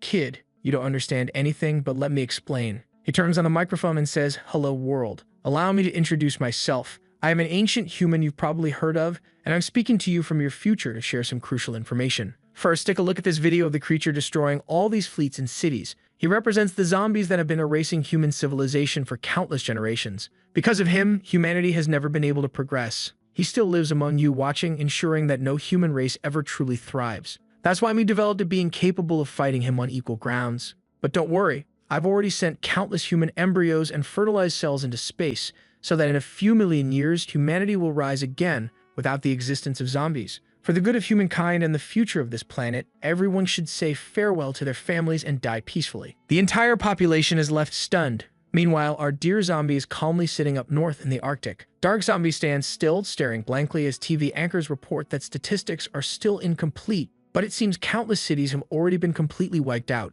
Looting and violent incidents are erupting across the world and society is collapsing. Holy hell, people still have time to fight each other in the middle of this. Police are struggling to contain the riots, while the presidents are telling people not to lose hope, that there's still a chance. But clearly, there isn't. The story goes that a few humans refuse to give up. Good for them. Just stay alive until Zombie shows up and leaves that frozen wasteland. A helicopter lands nearby with Niai stepping out, and the soldiers ask where the commander is. She tells them he'll take a bit longer to arrive because apparently the blonde man finished him off. She orders them to explain the situation. The soldier reports that right ahead lies City G, which has already been completely obliterated by Dark Zombie. They'd sent thousands of troops to try to slow him down, but they still have no idea how things are unfolding. Nay orders them to stand down and let her squad handle it. The soldier insists they wait for the commander, but the blonde guy cuts him off, saying he's wasting everyone's time. Meanwhile, our lovely Lang and Violet finally arrive too. The soldiers cheer when they realize it's the team from Country A. Protocols are immediately activated. Violet spots the Ice Queen and glares, asking what the hell she's doing there. The Queen snaps back, saying she was about to ask the same thing.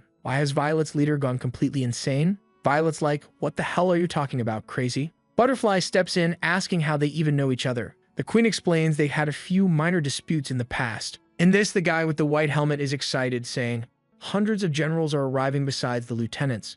We will definitely be able to defeat this lunatic." Violet is impressed. Wow, they have over 1,000 generals.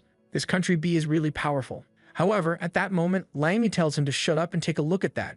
In front of the fools, all those so-called 1,000 generals and whatnot were already defeated in a pile. The poor guys are all scared while the samurai guy is being carried away. Dark Zombie glances back, the two of them jump as the helicopter arrives with even more generals coming in. The guy in the white and uniform tells everyone to back off from this fight if they have a low-ranking general because they would handle it now. Violet questions if they are really sure, and he says yes, the number one from the country was with them, so they don't have to worry. Besides, country was supposed to stay out of it and stop causing problems. However, on top of all the carcasses, Dark Zombie was just standing there calm. He gives everyone a stare, letting out a Joker-like laugh. Meanwhile, the heroes say, "Everyone stay back, our specialty is killing monsters." The crowd is cheering loudly, everyone recording, telling them to kill this guy. On the other hand, Butterfly is scared. She can feel the zombie's aura. The queen's friend is trembling too. And then, Dark Zombie gives a glare, expands his aura, and suddenly, the clouds above the entire city turn black. The sea starts to sway and everyone wants to know what is happening. A white whirlwind appears, everyone holding on, and wow, the guy is transformed into the hero, pulling out that futuristic armor. Now the albino Ant-Man is already scared, not knowing how they will resolve this. However, he tries to encourage the team, saying, "Everyone, don't be afraid. This guy is just bluffing. This transformation is nothing." Violet and Langy try to warn that this transformation is dangerous, but the group of heroes doesn't listen and everyone charges in. Albino Ant is about to throw a punch while Dark Zombie is just standing there. Suddenly, the guy seems to be broken in a glass space and in a split second is completely compressed. Everyone who attacks starts to be reduced to manhole covers while blood gushes out. The townspeople are all trying to understand what happened. At that moment, the beautiful queen tells her friend that they have no chance of all, they need to get out of there.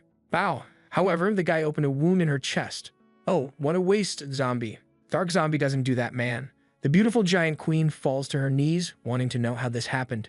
Wow, who did that to Violet too? Phew, she managed to activate Ishiga's mask and escape the attack, saying no way she would just stand there waiting for death. Yeah, but she took one in the stomach too, and the mask broke as well, man. At least Langy comes from above calling him a bastard, but the guy just creates an explosion of aura pushing everyone away. It clears a whole path, sweeping the entire city off Google Maps.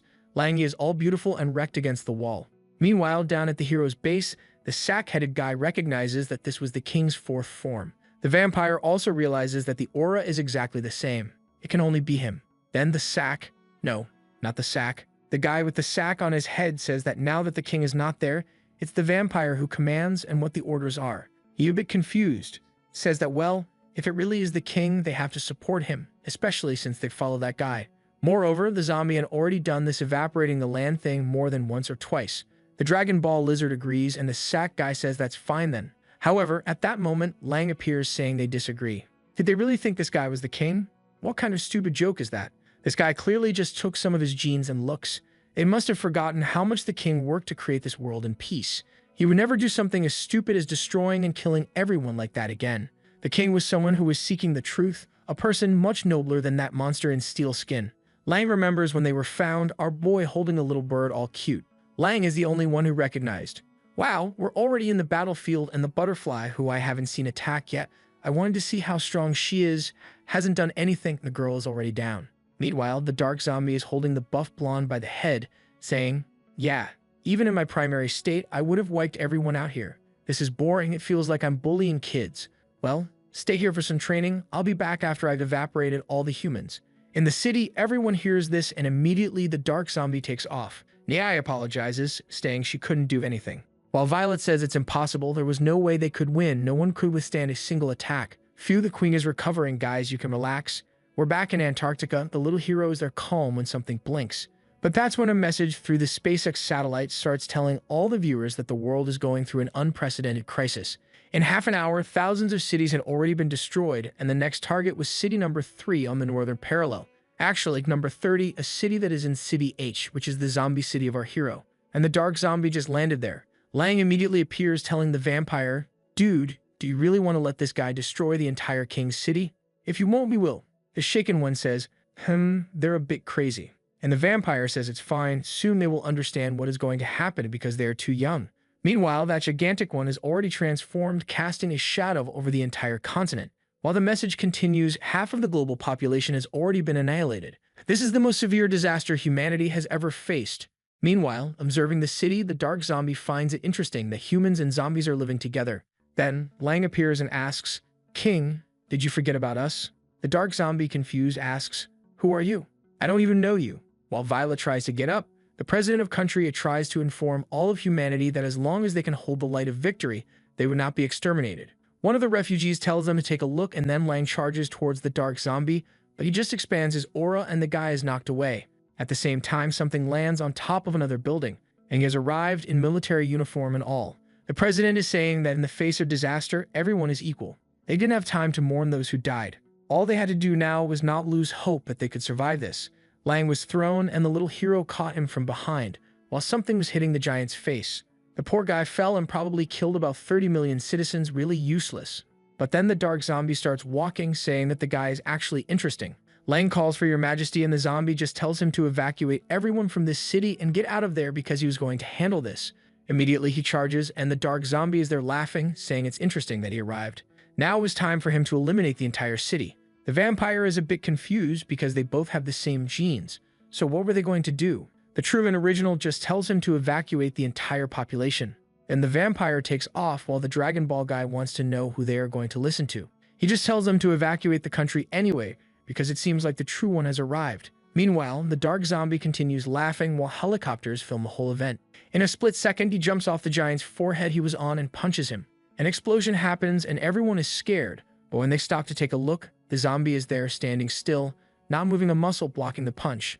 The girl trembles, the dark zombie is confused, hand on his face and sunk into the ground. At the same time, he was thrown far away, rolling through a building, coming out the other side. Everyone was watching this. The guy hit his head on the street, ended up upside down. Wow, Dragon Ball sequence.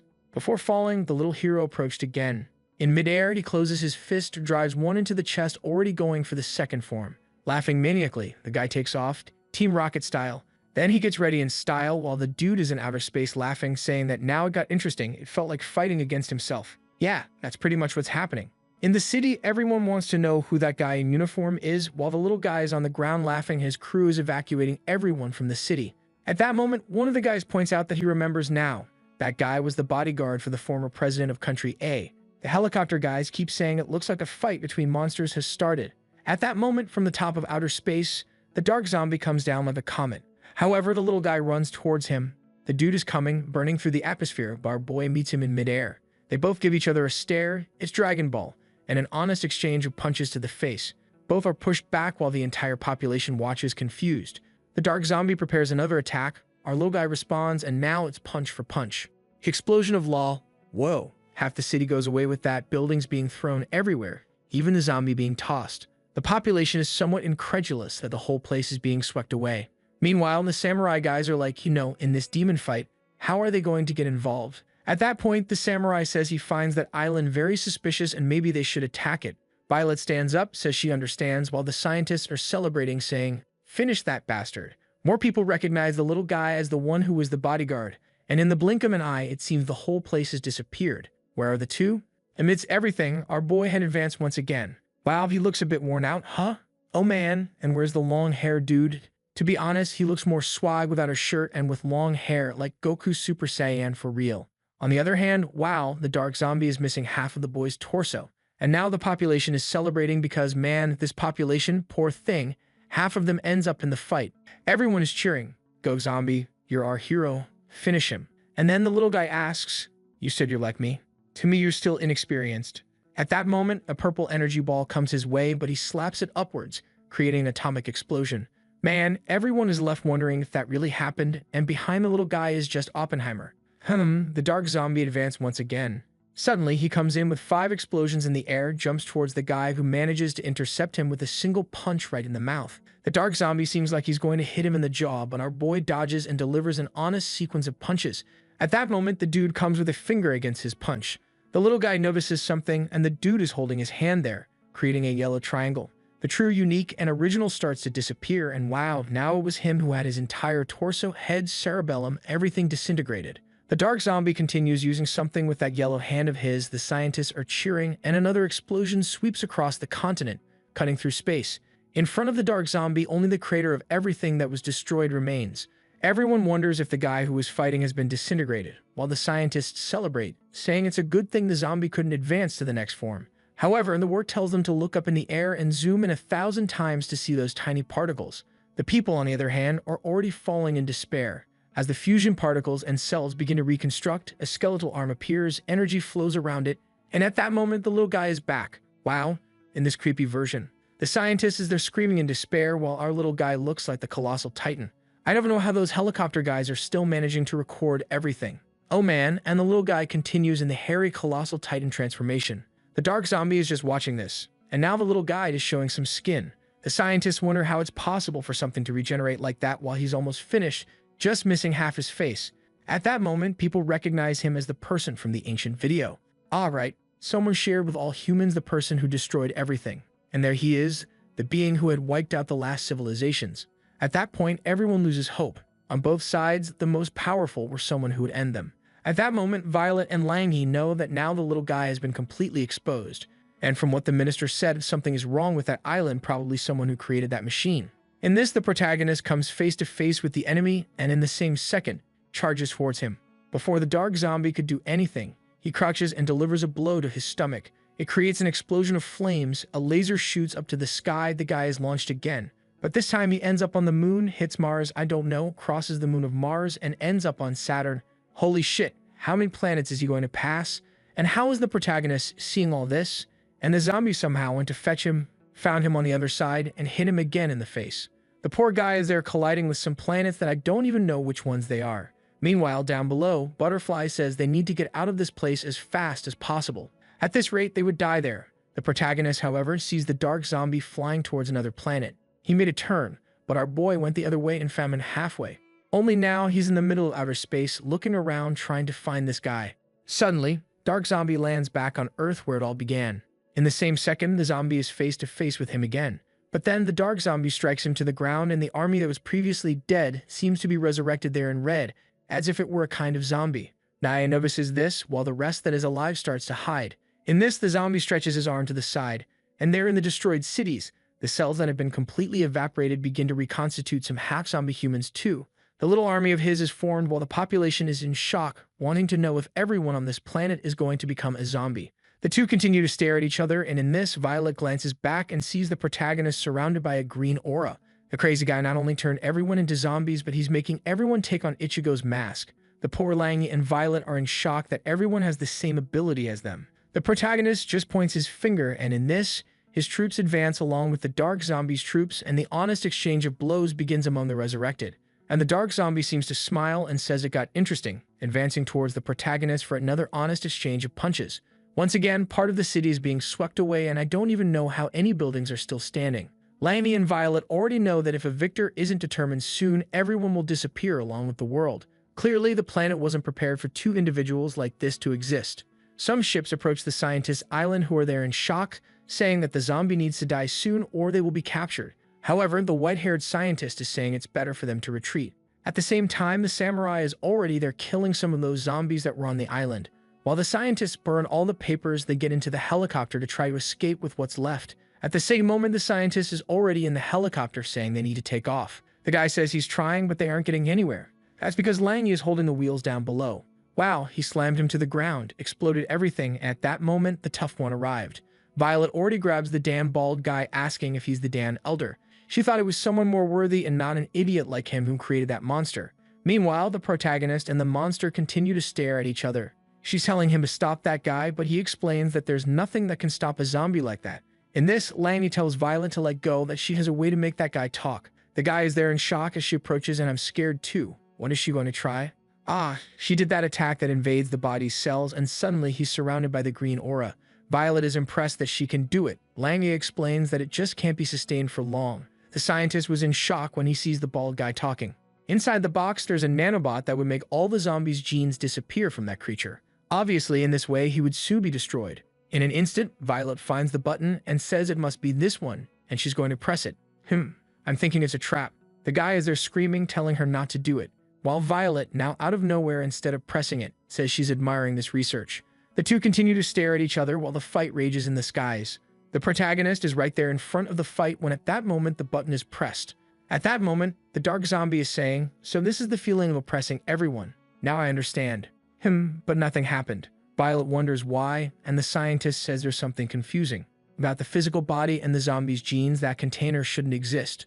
The dark zombie replies that it seems the spectators want to mess with him. So far, the bald scientist has been pressing the button, saying something is wrong. His nanorobot had been made perfectly. What isn't working? Suddenly, the armor starts to crack and a lightning explosion occurs. While Violet demands he explain why the damn thing is able to live without the mechanical body. And man, smoke goes to the other side. There's a hairy guy too, and the population watches. The guy is jacked. Whoa, the dude also entered the final form. Mechanical zombie robot in the 5th transformation. Now he really looks like a villain. He seems like a relative of Nai. She's there watching. I don't know why the story is focusing so much on this Nai and this butterfly. It's probably going to be a thing in the next chapters. And the problem is that now everyone knows that even without the container, he survived. And everyone is asking the same thing. What will be left of the planet now that this guy has leveled up and they will have to face each other again? Violet says this is already exaggerated. While the tough guy is there farming aura. He looks like a badass martial master. He's in style. Then he says he has finally reached his true form and asks who wants to participate. Are we going to see a new form of zombie today? He's just standing there waiting to see what the guy will do. Nai and the friends who were trying to escape are all there in the open field, not knowing what to do. Meanwhile, the bleach zombies advance in their final form. However, the dark zombie, who now looks more like a light zombie, chuckles.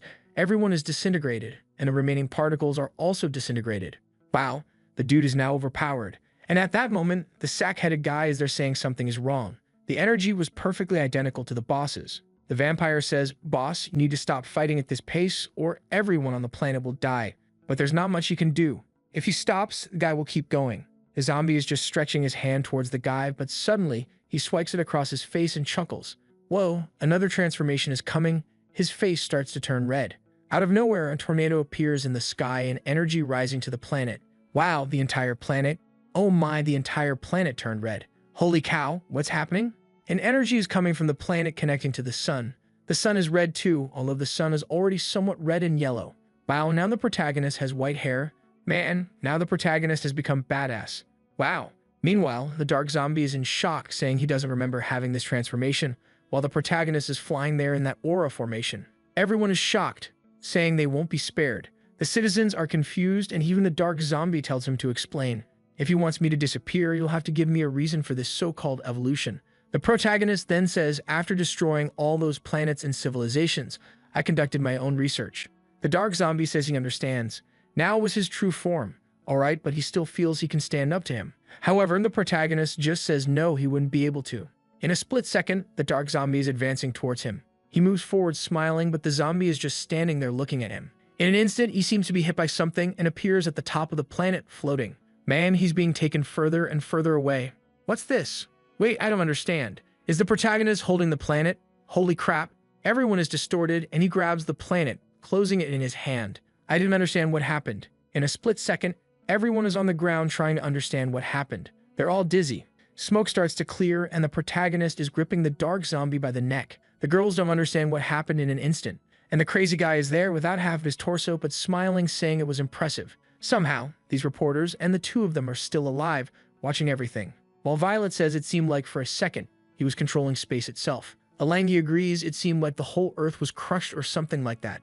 At that moment, however, the dark zombie says that honestly he can feel. The zombie still had hatred for humans deep in his heart. In this, the Proto asks if he really was never controlled. And the dark zombie says that's correct. He could have lived a peaceful life in that body if he wanted to. So why was he handed over to another person? He existed in his body in a perfect way and never thought of separating. However, he passed his genes to a human like Dawn, so he already expected something like this to happen one day. Since the zombie did this, he allowed weak humans to obtain unimaginable power. Then it was Violet, then it was Langi. All of these had been with the zombie's permission. He knows very well the nature of humans and knew that definitely a power struggle would begin. It was through the genes he gave that scientists had access to his power. In other words, without the zombie's permission, none of this would have happened. After all, he is nothing more than a genetic thread of the information from his body. The moment he gained his own independence, the first thing he did was follow his role. And now, what does he think of this world he created that is completely ruined? He knows that deep down in his heart, it is the zombie who wanted to evaporate all civilization. He is still hiding this hatred for humans, and this became clear through the desires he feels. The girl is a bit confused, everyone not understanding anything. The zombie, however, asks if the guy is done, and he says no. Now that he had already killed billions of humans and half of humanity had been evaporated, does he really think it was possible to save this world and make people like him? Forever, everyone on this planet would fear him. They would pretend to like him, but behind his back, they would be terrified. Maybe it was the perfect moment for him to finish the job and kill the entire planet. The Promet responds that he will deny that request. The guy laughs and asks what he will do then. Countless people have already died. Does he think he will bring everyone back as zombies? But in this, the Proto says he will bring everyone back to life. The dark zombie is there somewhat confused, but then the Proto's chest is ripped open by himself. He pulls out his heart. Everyone is startled. He throws it up. The thing explodes when he crushes it and starts to spread across the entire planet. With that, apparently, the particles are enough to reconstruct everyone who had been completely evaporated. The little streamer is starting to reconstitute around. No. She came back with clothes and everything. Why zombie? Everyone is in shock trying to understand what is happening. It continues to rain those red drops from the proto's heart and everyone keeps reappearing. The scientists are there confused, wanting to know if something like this is possible. In this, the proto just looks at the dark zombie and asks what he thinks of this. The poor guy starts to disappear, laughing, saying he gives up. The human turns into a small strand of DNA, while our boy thinks that now he can rest. At that moment, the samurais appear and Violet already tells them to keep an eye on Dr. Jae-min as they are heading to the front lines. And with that, what everyone originally thought was some kind of conspiracy by Jae-min proved to be something else. The reality is that the zombie still had hatred for humanity, and any clone of him carried a type of gene that wanted to end everyone. In the end, that guy was right. He was the one who wanted to destroy all of humanity. To escape this loneliness, at the moment he reached the sixth form and destroyed his heart to save everyone, he also lost his own entity. Did he disappear? Man, what is this? The name of the work is Mr. Zombie. He can't just vanish like that. 2 hours later, they arrive to find the proto standing still in Form 1, all nice and cute. However, they are wondering why he isn't moving and if he is dead. In this, he moves a little and she gets startled, saying, "Zombie, are you okay? What happened? Now that you don't have a heart, did you turn into a normal zombie?" However, the bastard shows his chest saying no, and his heart grew back quickly, obviously as if he was going to die. The two are there, just like me, like idiots. They scold him, wanting to tell him to finish the fight as quickly as possible next time and not go through all this. The proto, however, is wanting to understand what this thing is in his hand. Violet seems to recognize it as that nanotechnology. Zombie, however, realizes that whatever this is, it seemed to like him quite a bit, and now says it will stick with this. Who knows, something interesting might happen in the future. And in this way, the world entered yet another brief period of peace. With the zombie's identity completely exposed, all of humanity would have to... After that huge battle, our protagonist's stubborn general is still hanging from the top of the building. The president is on a plane heading back to his city. Violet approached him since she had been called. The president wants to know where our boy is, but his close friend can't say. He hasn't returned since that incident. The president knows that after everything that happened, things have gotten chaotic. Everything could turn dangerous in a matter of seconds, and society itself might collapse because of that battle. Locked inside a van, Professor Faye's assistant asked him to take a look outside too. A massive protest is happening, and to those people, that crazy professor is the true savior of humanity. They're shouting that he's innocent. That's why they want him released, claiming he's humanity's last hope. Unexpectedly, the hero has become the villain, and the villain has become the hero, which makes the professor pretty happy, now that he's seen as humanity's representative. Just like the zombie genes had said, even if he saved the world, humans aren't grateful. In fact, they fear him even more now. Some people, filled with anger, don't even have the courage to raise their voices. But there are also those who believe our zombie is God's messenger, showing the path to evolution. In the middle of all that chaos, our boy is just chilling at home, enjoying his favorite games, until one of his generals shows up with news that the humans are rebelling. Seeing Blackie arrive, the protagonist wants to know if something serious is happening. Blackie explains that 2 underlings are there to speak with him. The 2 low-class zombies are welcomed in, though they look pretty uneasy, immediately drinking the tea that was offered. After that, our boy steps in to talk to them and recognizes them from previous chapters, asking why they came looking for him. The 2 side characters glance at each other in silence. Now that they're face-to-face with the king, they immediately ask for his blessing. Country B and Country A have signed a zombie management pact, turning the moon into a technological prison. The reason is clear to both sides: to contain our protagonist. An agency was created specifically for that, with full authority to make this pact a reality and carry out its plans. Soon, several warplanes begin flying over the protagonist's city. Below, troops are taking positions all around. A zombie officer notices the humans approaching. The strongest warriors of mankind are gathering on the other side. Because of fear and discrimination, all conscious zombies have been forced into that city, though luckily they're protected by the king. One of the extras says that while grilling some skewers on the rooftop, up there he seems to be living peacefully among humans. One of them is hanging laundry, thankful that he managed to rent that rooftop. He didn't want his boss resting under the bridge. It would have been too embarrassing. The big sis knows humans fear zombies, but there's nothing they can do about our protagonist. They should have listened to her earlier. That's when one of the zombies says something's happening.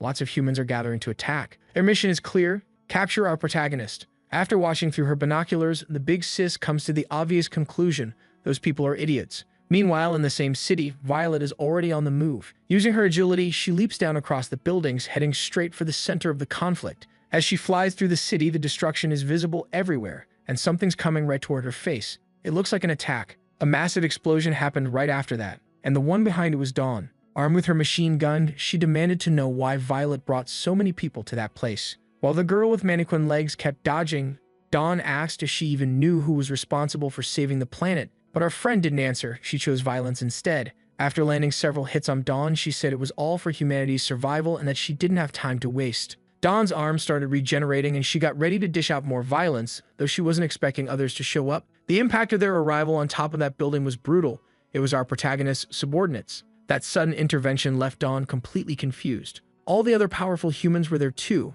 asking her to calm down so no one else would get hurt. Several of our protagonist's subordinates seemed to be getting captured. Using his communicator, Lang informed his superiors that Phase 1 was complete. Having been imprisoned, Lang asked how these people dared to betray their king. Elsewhere, Blackie appeared. He knows the world is always on the verge of another war. Only through cooperation can they fulfill the king's wishes. Back in his apartment, our protagonist was struggling with his favorite games. He had no idea how he ended up in that situation and thought about starting everything over from scratch. Many months before the pact between the two nations was celebrated, a meeting took place. Everyone had to memorize their roles.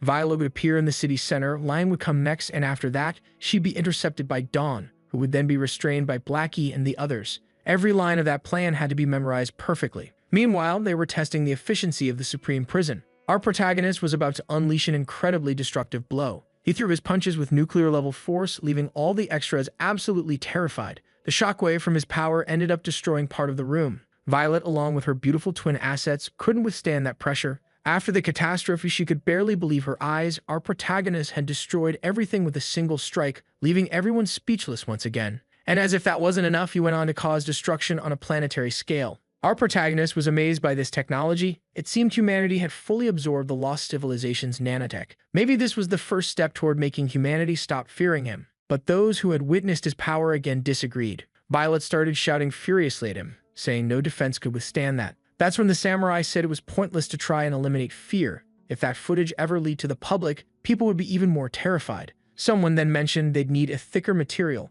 and that the moon would be the perfect raw source. Only that way could humans change their perception of zombies. Looking at the king's subordinates, Violet realized the task ahead would be extremely difficult. On the day of the zombie management operation, Violet gave a special statement announcing the mission's success. A device had been developed, specifically designed to contain our protagonist, using the knowledge of the ancient civilization. They confirmed that the material was indestructible, marking the first step toward coexistence between the two species. Our protagonist watched his generals carefully as they carried out the whole performance. He was deeply impressed by their talent. It all looked so real. Now he had a bunch of books to read. This was the beginning of our protagonist's grand plan to change his public image in the eyes of humankind. All he needs to do is gather the necessary items for his personal growth and finally go to prison. One proud extra said the people of the country are cowards and weak, even though they already have powerful technology. Now that our protagonist's subordinates have betrayed him, he no longer wants humans and zombies to coexist. Unfortunately, he died too early in the last great battle and ended up losing the key points of that story arc. The disobedient general of our boy is still being punished, wishing he could leave that place as soon as possible. That's when he noticed something happening on top of the building. That arrogant extra wanted to take advantage of the situation to eliminate all those threats once and for all, and he decided to shoot at the general. The bullet caused massive destruction to the building, accidentally freeing our protagonist general, who immediately fell and started apologizing, saying he didn't do anything to deserve being released. That's when he noticed Blackie was missing. Elsewhere in the city, Blackie was explaining that zombies would now cooperate with humans and take their leader to prison. The poor guy who was locked up got furious, thinking our protagonist had been betrayed. Violet also wanted to know who the idiot was that opened fire, since they'd already reached an agreement about everything that was supposed to happen. Dawn quickly reminded her that the camera was still broadcasting, so Violet tried to cover it up by saying she was talking about the peace treaty between the two countries. Near our protagonist's feet, a few stones fell. He looked closely at the massive hole that had opened in his wall. He managed to catch the projectile with his bare hand, which was wild considering just a few frames ago it had gone straight through the building.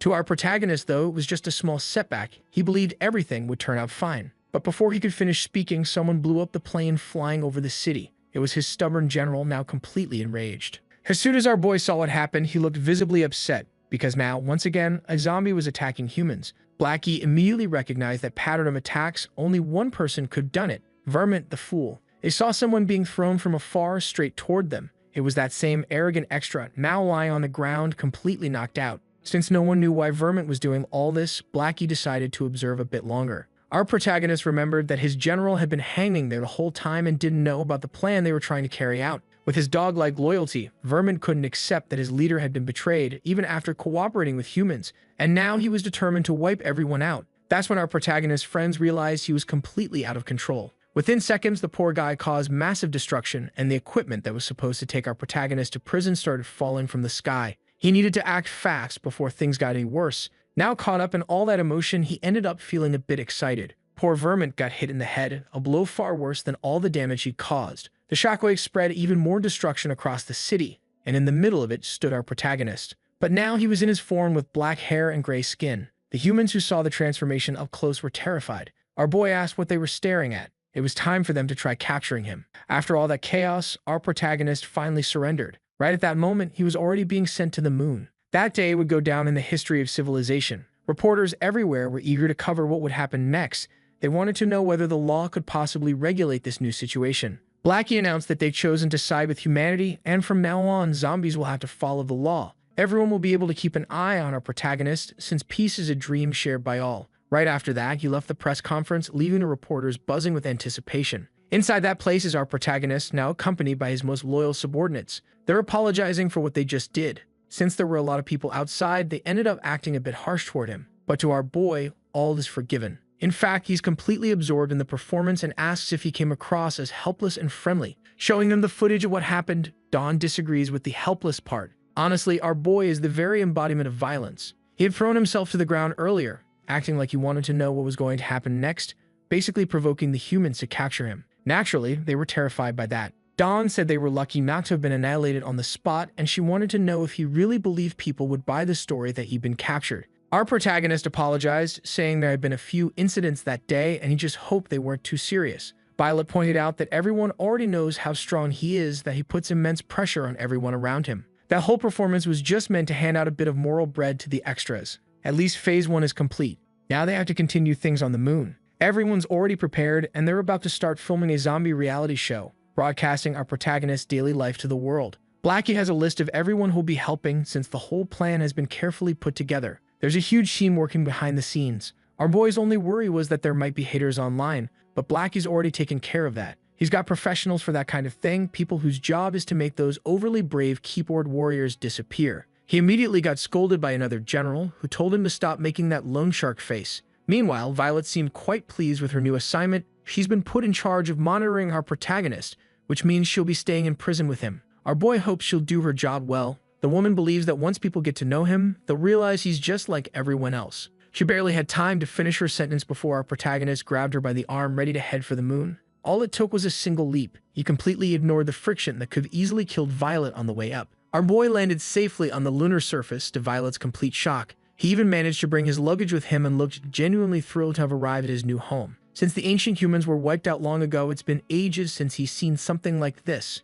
It almost felt nostalgic. Before him stood a massive lunar base. Then he noticed Violet waving at him to hurry over. After all, she couldn't really communicate well in space. She then placed a pair of headphones on his head, and filled with rage, she asked why that idiot had jumped all the way to the moon like that. They had literally prepared a spaceship for it. Embarrassed, our boy said that if she wanted to use the ship, she could just take it back. That immediately struck terror into Violet. Now she was convinced that this moron might accidentally kill her at any moment. Once their argument was over, she told him the others were already on their way, the rest of his cellmates. As the ship approached, Violet explained that they were all very friendly and had great communication skills. Inside a high-tech facility, the bureaucrats already know our boy has entered the prison. It's time to activate the defense systems, now that they can contain the zombie. Powerful figures are deeply interested in this. The bald man from the ancient civilization doesn't believe our boy can be stopped. Humanity must have gone insane. A wall 1,000 kilometers thick could only hold him for just over 9 hours. That's old data. He's definitely stronger now. That's when the president revealed he never intended to control him.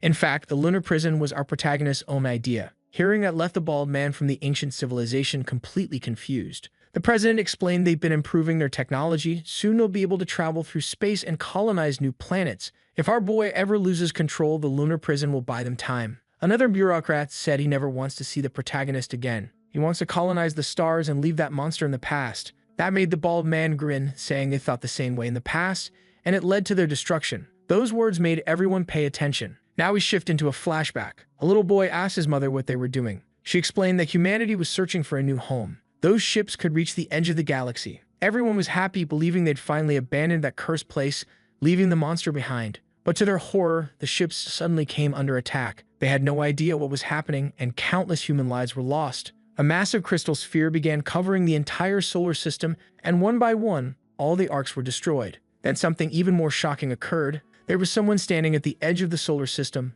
the one responsible for stopping their escape. The bald man said they lost everything in the blink of an eye. The last message they received said the celestial prison remained intact. The filthy ones who tried to flee were purified. Meanwhile, back on Earth, someone was far from pleased. Two finely drawn women were paying their respects to the so-called divine messenger. And this new character seems to be the same one who stopped humanity's escape from the solar system. They told him our protagonist had left the planet, and they also knew about the companion he'd left behind, the one who's been with him for thousands of years. That unfortunate woman is the queen of vampires, who'd also been captured. She didn't like being called a companion, and she had no time for such nonsense. She quickly broke free from her stone prison. The new man called her an inferior being, which made the queen tense. Since they'd been apart for so long, that insult triggered something in her, and a portal of hell opened beneath her feet. The man with glasses watched closely. The queen tried to attack but had to stop mid-strike. She seemed wounded and was coughing up blood. Finally, the man stood up. Even if that woman believed herself to be a deity, she had to respect the divine messengers.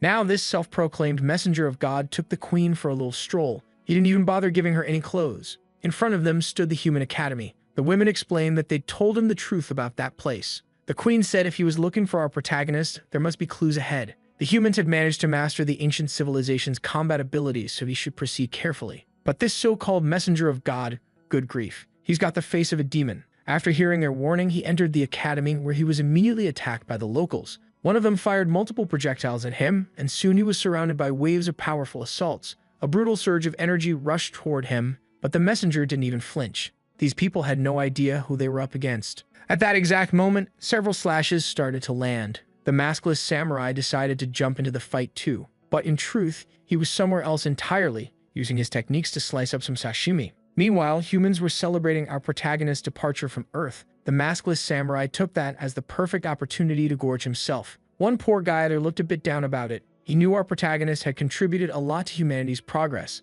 Those people also knew he didn't pose any real threat to them. Still, some felt relief he was gone. Being near him was terrifying. All they could do now was trust that the president's plan would actually work. But that whole celebration was abruptly interrupted when a huge cloud of smoke appeared. Sensing danger, one of the hunters went to draw his weapon, only for a mysterious hand to rest on the barrel, crushing it to pieces with a single snap. It was the messenger of God who had just arrived at the party. He seemed surprised that these were Earth's most powerful humans since they were all so weak. The maskless samurai tried striking him from behind, but all he managed to do was irritate him. The messenger flung him away with a single attack, leaving the poor soul still standing completely paralyzed with fear. The entire party was destroyed, people were sinking into what looked like a lake forming beneath the ground, and the decorative balloons were catching fire one by one. The poor survivor was trapped in a horrific illusion, convinced he'd fallen into hell. The captain, who had been knocked down, managed to get up, saying humanity must never be underestimated. Then he began transforming into Godzilla. Once the transformation was complete, his firepower had multiplied.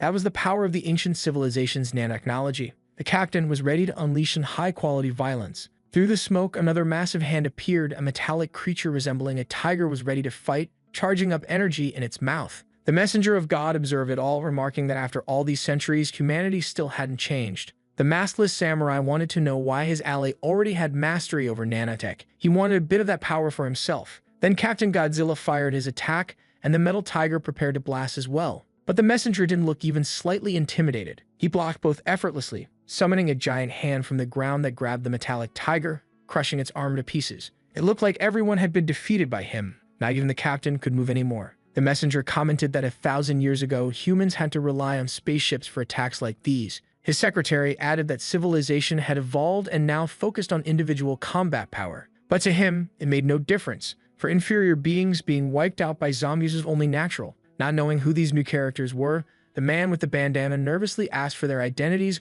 realizing they seemed to know our protagonist. The messenger replied that his race had made a great sacrifice to contain that being, and their mission was to eradicate that demon once and for all. Before he could finish his speech, his secretary reported that the human had escaped. That caught the messenger's attention immediately. Sure enough, the captain, with only one arm left, was gone. He needed to warn the others about what had happened there. But the messenger declared that none of them would escape his grasp. His path of evolution was far beyond humanity's. A massive hand appeared, seizing the captain and slamming him violently into the ground outside. Then, after that final display of dominance, the messenger of God dispersed his power. He wanted to know if those inferior beings had any information about our protagonist. He'd only come there because of the Vampire Queen's tip. She already knew humans were weak but hadn't realized they'd become this pathetic. She wanted to escape during the chaos but didn't get the chance, so now she'd have to keep cooperating. Finally, the messenger's secretary announced that she had found information about our protagonist. That news excited the queen, since she was the one who had told them to go there in the first place.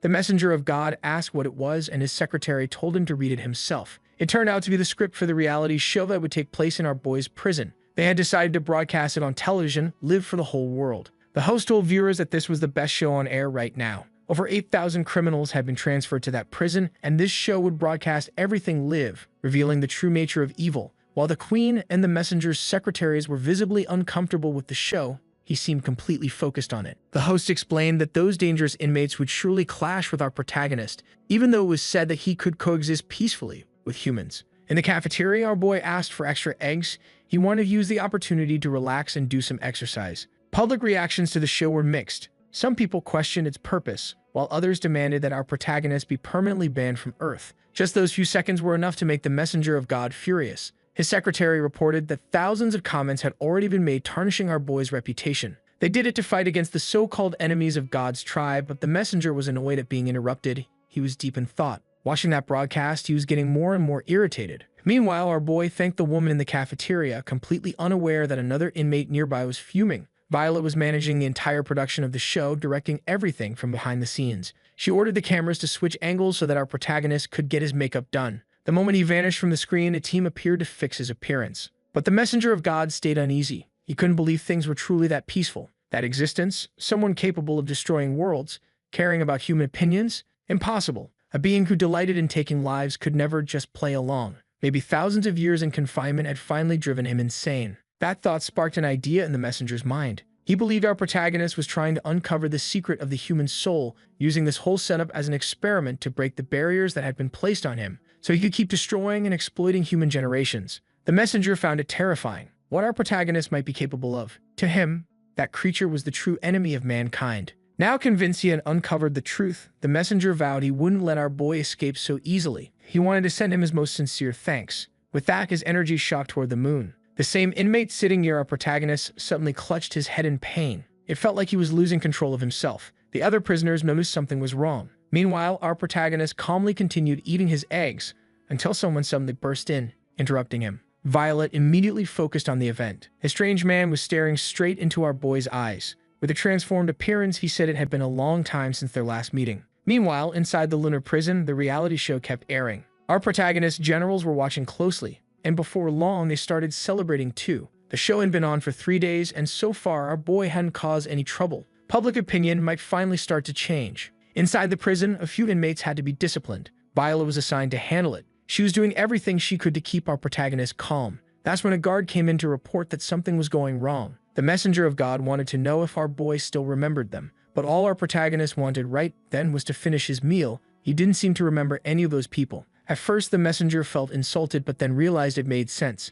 Deciding to abandon reason, he unleashed his power and increased the muscle mass of that inmate who was now about to strike our protagonist. But the unstoppable force of his punches was easily blocked. Our boy deflected it using nothing but the chopsticks in his hands. Back on Earth, the vampire queen tried to casually slip away from the situation, while the one-armed captain crawled across the ground to spread word of what had happened. Inside the prison, alarms began blaring. Unauthorized violence had been detected. The entire facility went into lockdown, and self-destruction was set to begin in 3 minutes. Hearing that, the inmates panicked. Countless weapons were suddenly aimed at our protagonist, who was now only defending himself. The messenger couldn't understand why he hadn't started a massacre yet. Meanwhile, other prisoners were trying to stop the fight, begging everyone involved to back down. With a mocking smile, the messenger asked if our protagonist considered this what he called peaceful coexistence. Those weak ants would never understand him. They were only capable of feeling fear. And soon civilization would crumble again, because history always repeats itself. But our protagonist was focused on something else entirely. This was his first fight inside the prison. Violet had instructed him beforehand on how to behave. The main priority was not to damage the moon and to avoid bringing out any of his other personalities. If he had to choose one, it should be the most human-looking form. And that's exactly what he did. Watching everything unfold on TV, our boy's generals began to panic, thinking it was all over. But amid the chaos, the messenger of God looked strangely excited. Violet gave an order to cancel the self-destruction, but the system had already detected an extreme threat level and was now acting on its own. The messenger believed our protagonist only knew violence, and he was eager to see how weak he'd become. But the moment he approached our boy, everything changed. A wave of dread washed over him. The presence our protagonist radiated was overwhelming. The messenger could no longer control the inmate's body. All our protagonist did was place his hand on the man's shoulder, and that alone was enough to drive the messenger's presence out completely. Our boy asked if the inmate had gone back to normal, but what he got in return was a stare filled with pure malice. Terrified, the prisoner ran off in panic. The messenger couldn't believe what had happened. Just our protagonist's mere presence had forced him out of the host's body. And yet our boy could still sense the enemy nearby like an insect hiding in the dark. To drive him off completely, he let his aura flare just a little stronger. The messenger instantly felt it. From the lunar prison, our boy's energy erupted outward, and everyone in the messenger's presence felt it too. To protect himself, the messenger raised his hand toward the air, but everyone in the room could feel the crushing pressure descending upon them. Back in the prison, our protagonist quickly returned to normal. Since the system no longer detected any aggression, everything reset to its peaceful state. For our boy, that counted as a victory, but for the inmates around him, it was terrifying. As for the messenger of God, he soon realized something. His hand had been wounded. Realizing that our protagonist had weakened over time, but still couldn't figure out why he hadn't attacked the humans, the messenger came to a new conclusion. He believed our boy was trying to turn those ants into his followers, stealing the divine authority that belonged only to the messengers of God. But he wouldn't let that happen. As soon as his army reached that planet, everything would be wiped out, or so he told his secretaries. Now he needed to head to the moon himself to contain our protagonist. The vampire queen couldn't believe he'd actually left like that, which made her feel relieved. It would make her escape much easier. One of his secretaries informed her that the messenger's target was the zombie. The queen replied that the attack on the human academy would soon be discovered, and fighting against our protagonist's followers wouldn't be easy. Still, she said that if those women submitted to her, she might be willing to help them. One thing the queen was sure of, the lunatic messenger would be humiliated by our protagonist, and she planned to use that moment to gain more followers. The white-haired girl said those inferior beings would never uncover anything, which caught the queen's attention. Something strange seemed to be happening to the bodies of all those heroes. One of the messenger's powers was the ability to turn imagination into reality. Until civilization was destroyed, none of them would ever realize they'd been attacked, dying in ignorance. That was the blessing the messenger had granted them. They all seemed to be under some kind of mind control. The girl explained that they fought their battles alongside the gods born from their own imagination, and she assumed that's how the vampire herself had come into existence. The queen scoffed at that idea. She refused to believe she was created by the imagination of such fools.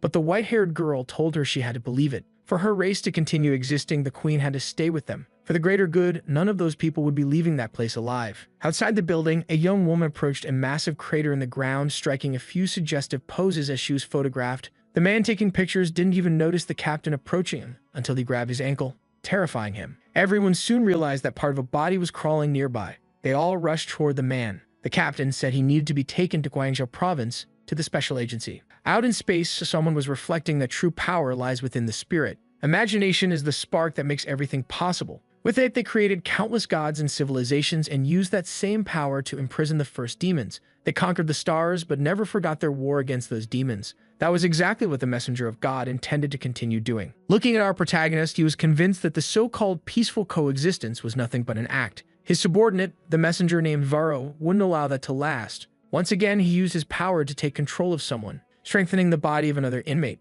He wanted to expose this weak civilization to what he believed was the protagonist's true nature. At that moment, our boy was simply waiting in line to take a shower, completely unaware of what was coming. Suddenly, another prisoner, one possessed by the messenger, tried to cut in line, but our boy wasn't having it. He smacked the guy and told him to act a bit more civilized and follow the prison rules. Defeated, the inmate apologized. The messenger had failed this time, but he was certain that soon he'd reveal our boy's true identity to the world. For the rest of that week, our protagonist continued his routine in prison. He worked out, stayed active, and seemed genuinely happy with his new life. But behind the scenes, the messenger kept trying to sabotage him, taking over more inmates and ordering them to kill our boy. Several of them tried to attack her at once, but they were all thrown back by the sheer force of the air displaced from our warrior's sprint. He was simply out for some exercise. He also really admired the quality of the prison gym's equipment, and once again, the messenger tried to bring him down. But the rationality of those men made them realize immediately how dangerous this was. They had just witnessed our boy lift tons of weight as if it were a few grams.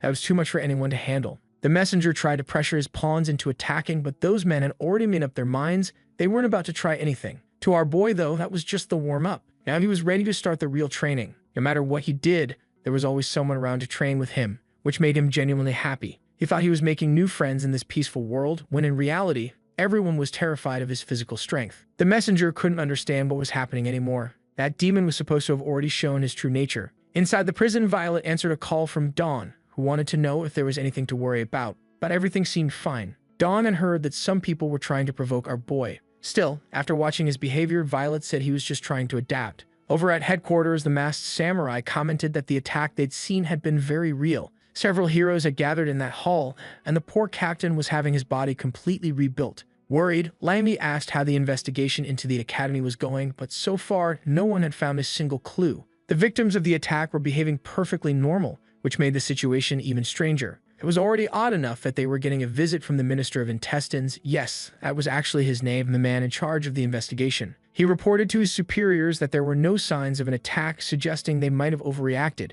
But as he gave that report, the vampire queen appeared there, completely invisible to everyone. After phasing right through the minister's body, she had to grab onto the floor to keep from being pulled away by some unseen force. She couldn't understand how no one had seen her. The messenger's secretary explained that she'd trapped the queen within her illusion field. No one outside could see what was happening, even if she killed innocent people right there. They wondered why the queen kept resisting so much, but the queen refused to believe she was just a fragment of someone's imagination. She had no master. The man with stone arms realized that this inferior being wouldn't listen, so he suggested crushing her into dust. That remark deeply offended the queen, and she promised to grind him into powder instead. Meanwhile, someone told the minister to return to the main building. Right after that, the battle between the queen and the brute began. He managed to hurl her far into the distance with his strikes. When she hit the ground, a massive explosion erupted. The gray-haired girl thought they were wasting time there and decided to amplify the illusion's power to cover up everything that was happening. Meanwhile, a fierce battle unfolded. The queen's attacks were tearing the academy apart completely, and she genuinely seemed stronger than that guy. Another secretary said the queen had lost her reason and would now be shown the true nature of psychic power. Stone, she said, gives birth to molten lava, and now the deities had decided to descend upon this world. After hearing that nonsense, the queen realized things had just gotten a lot more complicated. Her opponent had turned into a giant made of stone, towering higher than the entire city. Out in space, the messenger of God was still seething over what was happening, while someone tried to seize control of the minister's body. The queen stood her ground, watching carefully as she faced her new colossal enemy. While the secretary said that huge lump would demonstrate a god's true power, the queen declared they talked too much and signaled the stone block to crush her enemy. Their fists collided in midair. The queen felt the pressure of that blow. It was capable of devastating everything in its path, and it tore the queen's arm off in the process. As she tried to recover, another strike came at her. Finally, the queen restored her arm and this time chose to dodge the attack, using the chance to climb onto the creature's arm. She quickly made her way toward the monster's head. The messenger's secretary tried to stop her, ordering the creature to slam the ground with all its might. After that, numerous spikes burst from its back, preventing the queen from getting any closer. Her entire body was pierced by the spikes, which spread across a vast stretch of land. The queen was badly wounded. Watching from almost space, the secretary noted that those spikes absorbed divine power until nothing remained, and the queen had been trapped by them. Begging for mercy wouldn't change her fate. The secretary vowed she'd end her right there. Smirking, the queen vanished. The secretary hadn't expected her to disappear so fast. Then her friend warned her to pay attention, but it was too late. Her throat had been cut. The queen was furious and wanted to make people feel pain. The secretary clutched at her wound, weakened, and collapsed toward the ground. The gray-haired girl rushed to help, saying her friend had been careless. The queen grew more confident, realizing even gods could bleed. At that moment, the gray-haired girl began healing her ally's wounds. After suffering such an injury, the queen wondered how a god without a master could be so powerful. There was no time for questions. They had to finish the fight quickly. The gray-haired girl decided to use the power of imagination to make something real once again. A bell had been rung and time marched toward eternity. My god, she literally materialized a rabbit. With so many dangerous creatures around, she chose a prey. Some people really don't think. It looked like a rabbit in one panel, but who knows, maybe a wolf or just fan service. The secretary ordered the stone mountain to attack once more. From the rocks, a huge hand rose. People flying in a nearby plane peered out the window, sensing something dreadful happening below. Meanwhile, the gray-haired girl pushed the imagination power to its limit. Massive energy concentrated in the air, reaching the plane so that the passengers could no longer see reality. They were all trapped by her jinjutsu. Even the vampire queen was having trouble because the summoned creature decided to strike her. But before the queen could prepare, her enemy turned invisible, and she was caught off guard by a blow from the stone man, so powerful it sent her flying for kilometers. The rabbit that looks like a wolf kept carrying its power, while the gray-haired girl grew angrier. The messengers believed they'd won the fight, Even though they were surprised by the queen's resilience, she was revealing herself as a terrifying foe. The queen seemed knocked out in the middle of the ocean. Having spent so long on land, she should have been much weaker by now. Then the rabbit said it felt the strange energy sustaining that woman's life. After taking so many hits, a mysterious glow began to appear on the queen's body. It was our protagonist's power inside her. The rabbit warned that if the queen managed to use that power, everyone would be dead. Now she rose from the ocean, unleashing a massive storm of blood. The secretaries noticed the rain, and it terrified them because it wasn't water falling from the sky. Far away, the queen decided she would no longer be oppressed by these low-tier side characters. She was at the peak of her power now, and the poor secretaries realized they were about to get completely crushed. The vampire hurled blood shaped like nails straight at them. The girls understood they had to act fast to avoid being obliterated, but the attacks came endlessly. The rabbit-wolf hybrid noticed the queen was using all her divine power. One of the secretaries ordered the stone giant to protect them, and he did everything he could to block the incoming blows, placing his body in front of them. But instead, he chose to counterattack the queen with all his might. Even so, she managed to hold back that attack while striking the secretaries at the same time. Trying to stop their mistresses from being annihilated,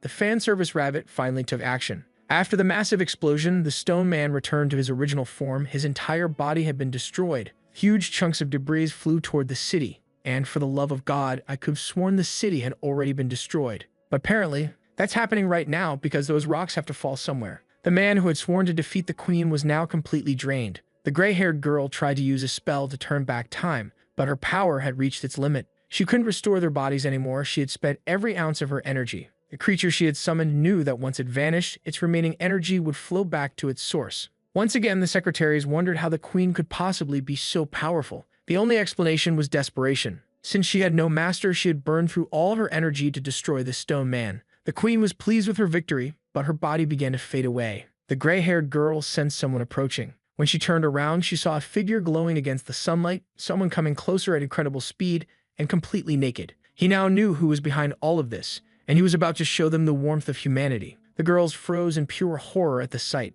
The Minister of Intestines almost struck them, but at the last second, the stone man stepped in to block the blow. Their spiritual energy was nearly gone, and once that happened, their control over the illusion would vanish too. They had to run. But the secretary was furious and ordered the stone man to beat that weirdo to death. Obeying his mistress's command, he began striking with full force, hitting the minister again and again. But the strange man was incredibly tough. With only a few movements, he managed to immobilize his opponent. To make things even worse, Dawn was already prepared to add some chaos to the battlefield, firing a powerful laser straight at them and completely obliterating the top of the building. Once again, the stone man prevented total disaster. All of them were about to be arrested for endangering innocent lives. The secretaries believed this mysterious power must have come from ancient technology. That was the only explanation for their defeat after being weakened by the queen. While they were talking about it, molecules began to materialize in the air. The queen reappeared, proving she hadn't been destroyed. The messengers couldn't believe it. She didn't have a host, so regeneration should have been impossible. The queen brushed off their nonsense, saying once again that she didn't need such things.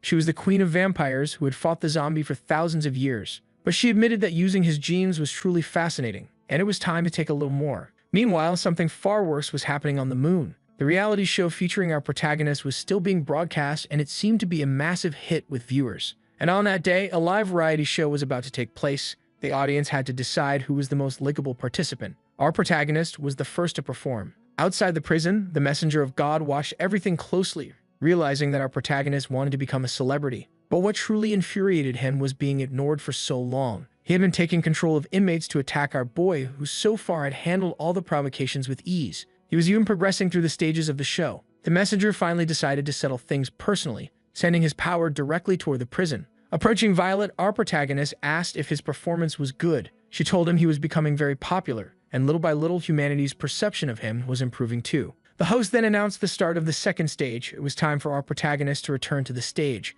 As soon as he stepped into the spotlight, he felt something different. While being introduced to the audience, our boy looked up at the sky. Violet took that moment to encourage him, telling him that if he did his part, she would do hers. That made him even more excited. After he walked away, Violet put on her oxygen mask. Near the moon's orbit, the messenger of God began launching multiple attacks toward the prison. But Violet was already outside, sword in hand, intercepting every single one. She wouldn't let anything disrupt our protagonist's big moment, and she was fighting with full focus and determination, something that ended up surprising the messenger. When they finally came face to face for the first time, Violet realized that Langy's earlier warning might have been because of this man. The messenger mocked the human who knew nothing of life or death, daring to challenge a messenger of God. Before he could finish his speech, Violet threw a knife straight at him. The messenger dodged, though part of his hair was sliced off in the process. Violet finally removed her mask, no matter who was on the other side.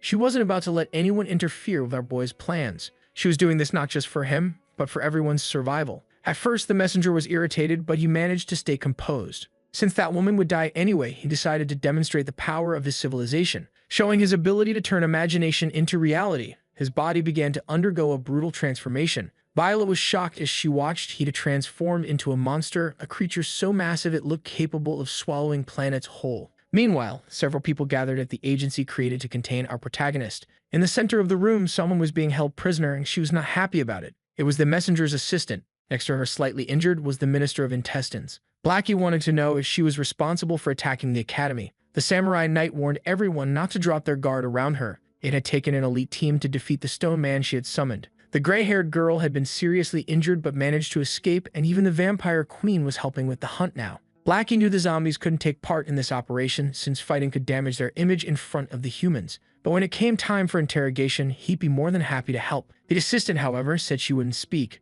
Just then, Dawn entered carrying a pile of documents. Apparently, the girl had already cooperated quite a bit, revealing everything they wanted to know, which left Blackie completely stunned. He couldn't understand why she had pretended she wouldn't talk. The girl explained that she'd learned the basics of human etiquette by reading a few books, so she got confused. Curious, Dawn asked what kind of reading material she'd been studying and handed the report over to Blackie. The divine civilization uses imagination to summon gods for battle, and their goal is to purify this world. The secretary said she hadn't done that of kindness. Allowing them to disappear in ignorance was, to her, a gesture of mercy. Mortals, after all, could never withstand the destruction that gods were capable of unleashing. But Dawn doubted that those so-called gods were stronger than our protagonist. The secretary explained that the messenger of God had already gone to destroy him personally. All they needed to do was look up and then understand what was happening. Dawn immediately turned on the TV. So far, our protagonist's show was going on like normal. He was already preparing his 7th egg-based dish. The samurai warrior confirmed that nothing unusual had happened inside the prison. Everything was perfectly normal. Dawn asked if the messenger she mentioned hadn't already been defeated by our protagonist, but the secretary said that was impossible. To everyone's surprise, Blackie interrupted, saying the battle had already begun. The samurai was confused. None of the cameras had captured any footage of it. That's when Blackie pointed toward the moon. The monstrous creature was already on the move. Violet was managing to hold her own for now, but she had to stay completely focused. The monster was absolutely enormous. The messenger realized he was fighting someone blessed by our protagonist, but even then her power was far from threatening. He faced Violet without hesitation. Violet couldn't understand what this guy's motive was anymore. Not even her advanced nanotech equipment could cut through those summoned beings. While she tried to come up with a defensive strategy, Dawn told her not to waste time on that creature. Easier said than done, though. Those tentacles were a real problem. Dawn said they had pinpointed the monster's position through satellite tracking, so Violet needed to back away and let the prison's defense system handle the rest. The first strike was launched, and the entire facility was now engaged in battle against the creature.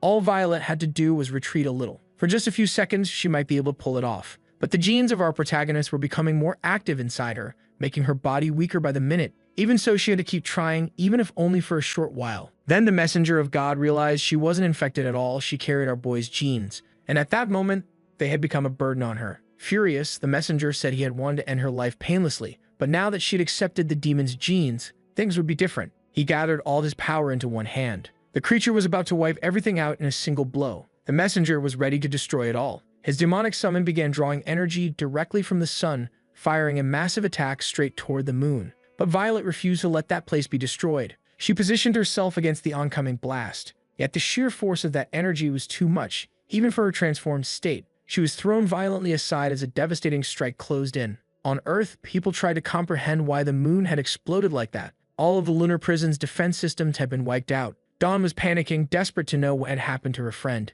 Even a masked samurai couldn't believe the sun itself had been used as a weapon. Blackie told everyone to calm down. The moon hadn't been completely destroyed, but it was dangerously close to being obliterated. A massive wave of debris was heading toward the prison, throwing countless extras into a state of panic. Violet was out of commission, but she'd been saved by our protagonist. As she struggled to open her eyes, our boy told her to go back and rest. He knew exactly how to handle this guy now. And with that, our protagonist's hair rose to level 3, clear proof that one hell of a battle was about to begin. Thousands of years ago, that civilization was forced to abandon its planet and wander among the stars. During that time, they witnessed countless transformations across the universe until imagination itself became their source of power. That was the dawn of the divine civilization. The messenger believed their level of existence was far beyond our boy's understanding, but now he stood before him, fully transformed into his level 3 form, something between Goku and Ichigo in his Mugetsu state. The messenger was convinced that this time he'd finally capture him for real and make sure he died completely within that prison.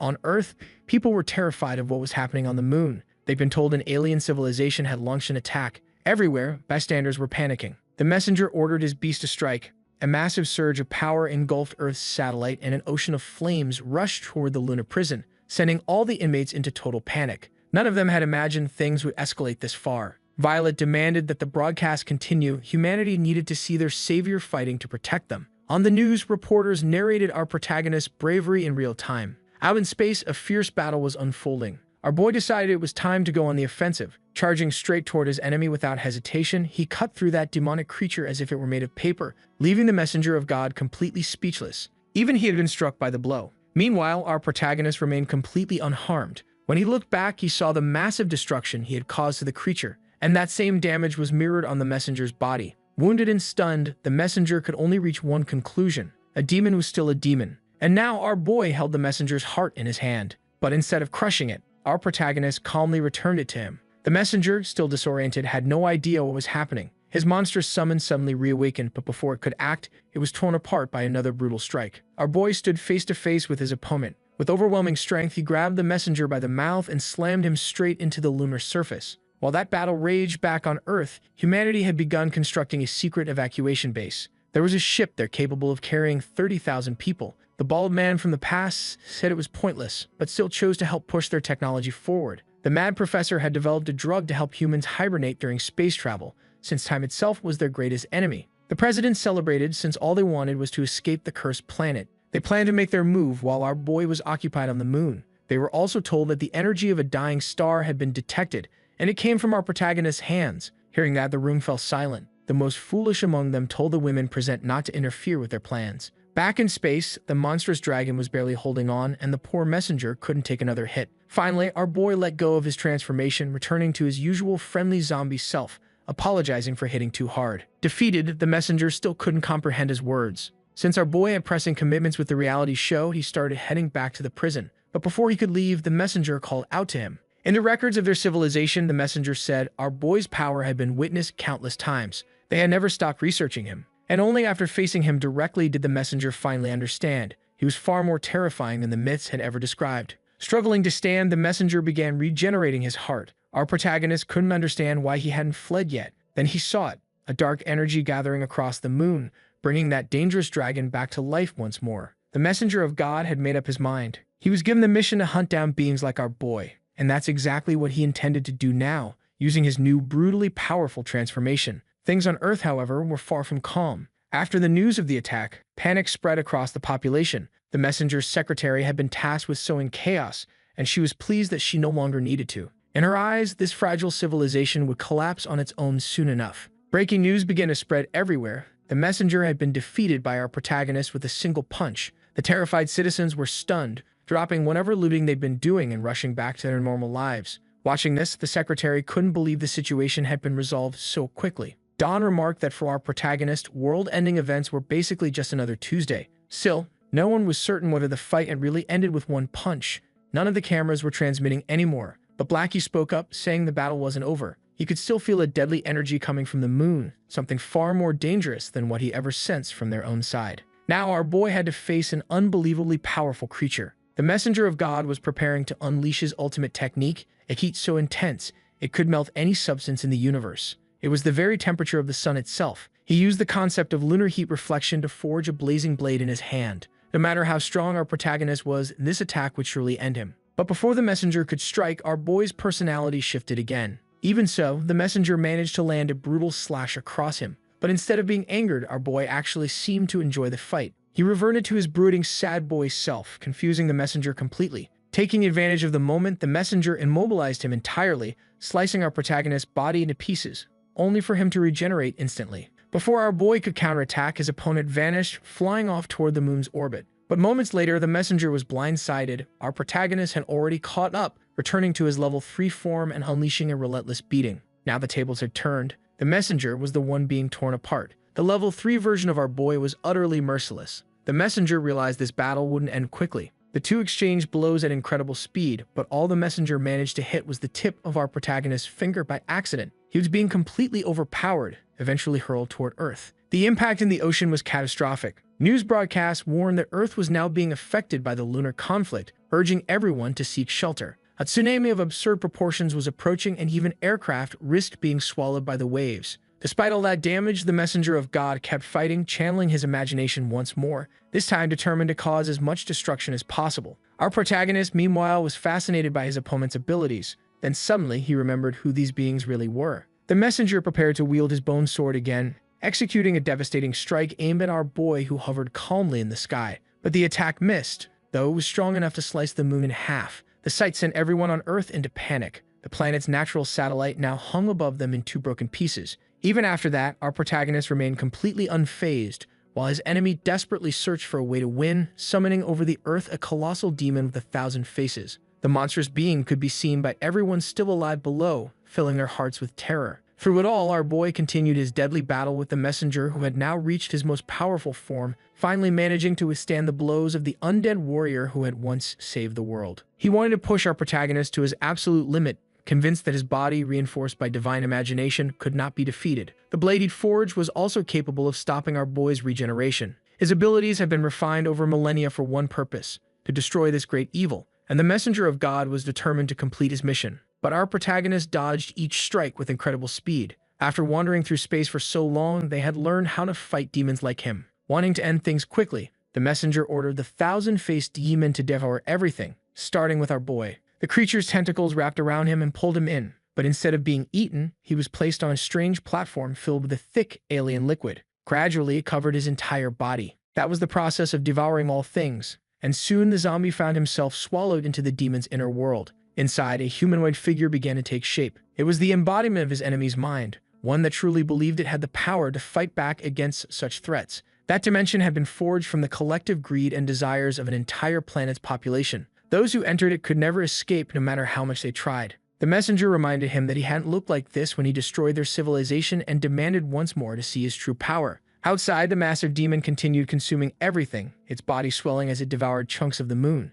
News broadcasts warned the population to stay indoors. Meteor showers were expected. Indeed, fragments of lunar rock began raining down toward Earth. Some were intercepted by waves of missiles. The humans were doing everything they could to fight back. The Iron Samurai noted that they had managed to destroy the largest fragments and that there was still hope of saving the cities. Our protagonist's generals were helping wherever they could. But if this battle dragged on any longer, there would be nothing left to protect. Amid all that chaos, the lunar prison somehow remained intact, now drifting freely through space. Many inmates were being pulled out, though not by choice. They actually wanted to stay inside, where it was far safer. Violet, watching the disaster unfold, prayed that our boy would end this soon. She couldn't use her powers yet. Her body was still weakened from the previous battle, and the prison was already being swallowed by the enormous demon. Facing what looked like certain doom, panic broke out among the prisoners. Some were dragged outside, including Violet herself. But just as they were about to be consumed, something burst out from within the demon, leaving a massive hole in its body. The one responsible had also managed to save both the prisoners and his companion.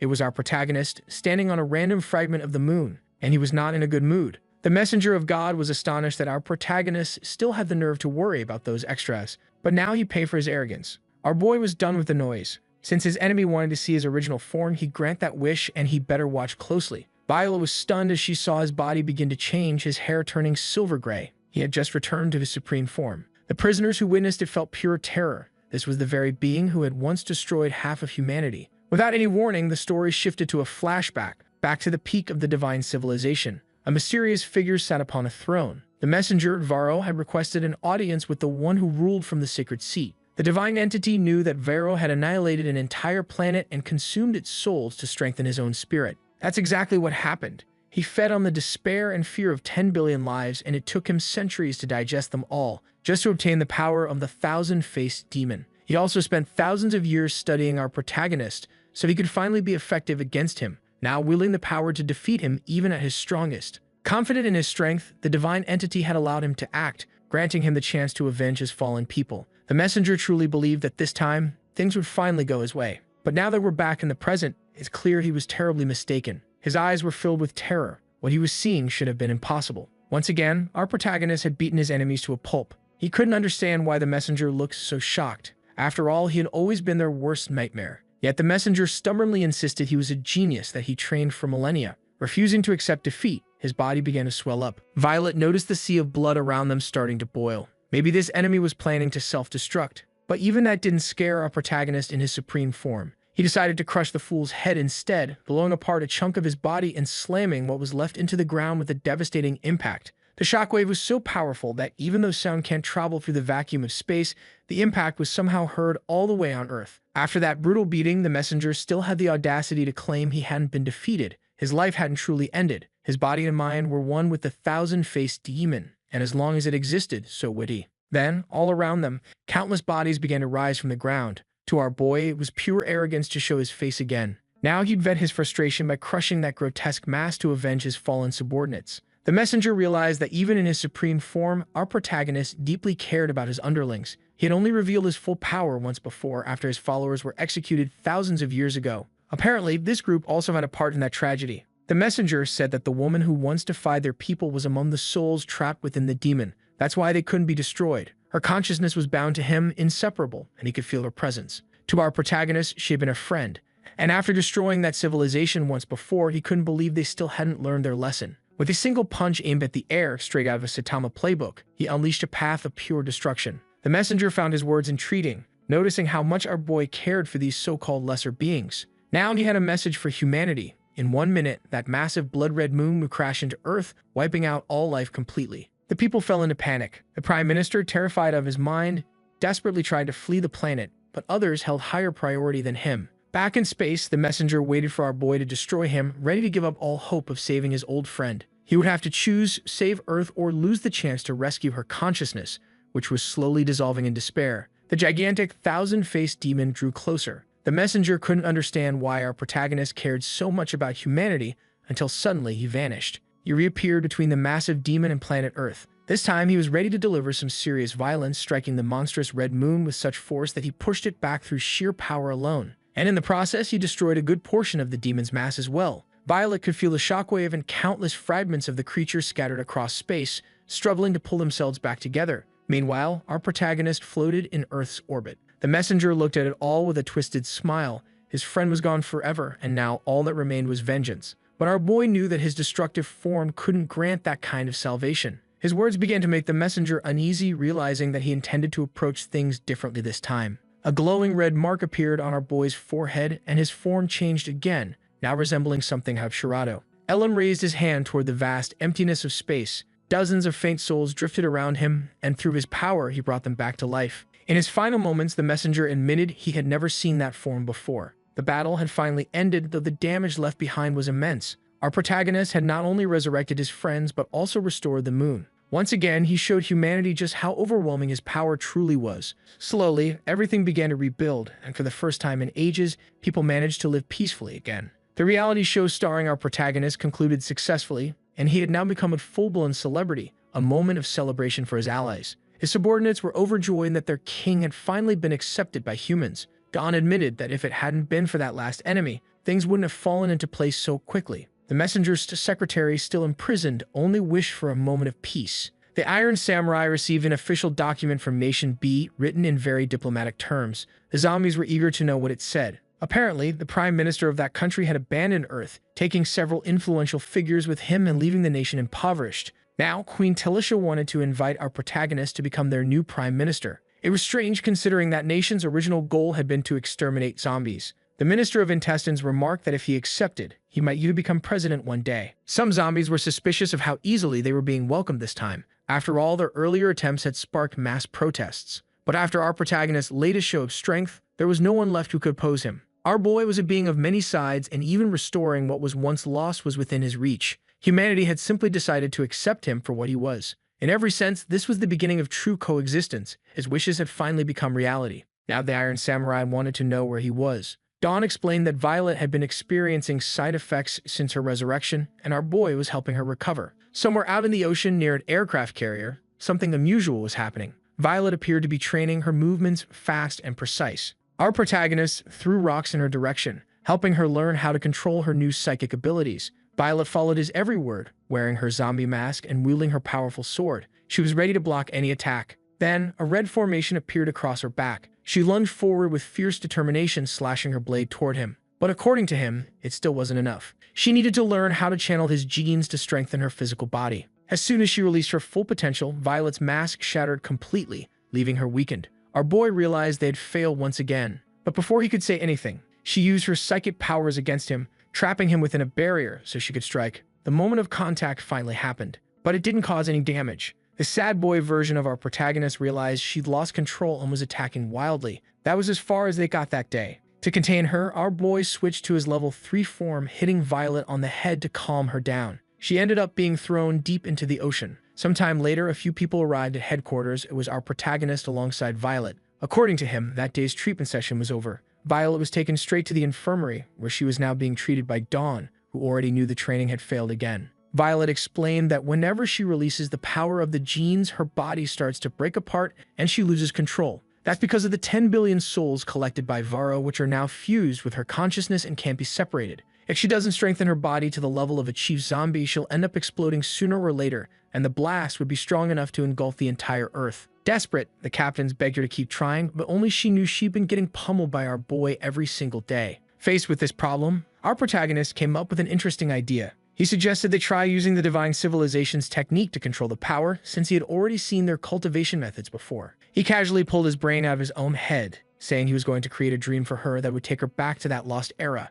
Seeing everyone's horrified reactions, he asked if there was a problem with that, only to be told that, yes, it wasn't exactly normal to casually remove your brain like that. Meanwhile, something was happening in the palace of the Divine Civilization. The gray-haired girl was reporting when occurred, pleading for help. The great entity wanted to know who she was and where Varro, its messenger, had gone. The girl explained that he'd been defeated and scattered throughout the solar system. Another man in the room called him a fool for thinking he could defeat our boy alone, noting that he'd only managed to prove that their enemy could manifest even greater forms of power. The girl told the Lord that, based on her observations, it seemed our protagonist truly wished to live peacefully, and that he'd been saying the same thing all this time. The entity turned its gaze toward the Grand Throne. It seemed they had been abandoned by our protagonist. His name was even engraved upon that throne. The Lord asked what they were supposed to be now. Back with our boy gathered with his subordinates, they were getting ready to drink heavily. Some alcohol was poured onto his exposed brain, and it turned out he wasn't very tolerant to that kind of drink. So he asked his subordinates for a little more, and they began mixing stronger cocktails.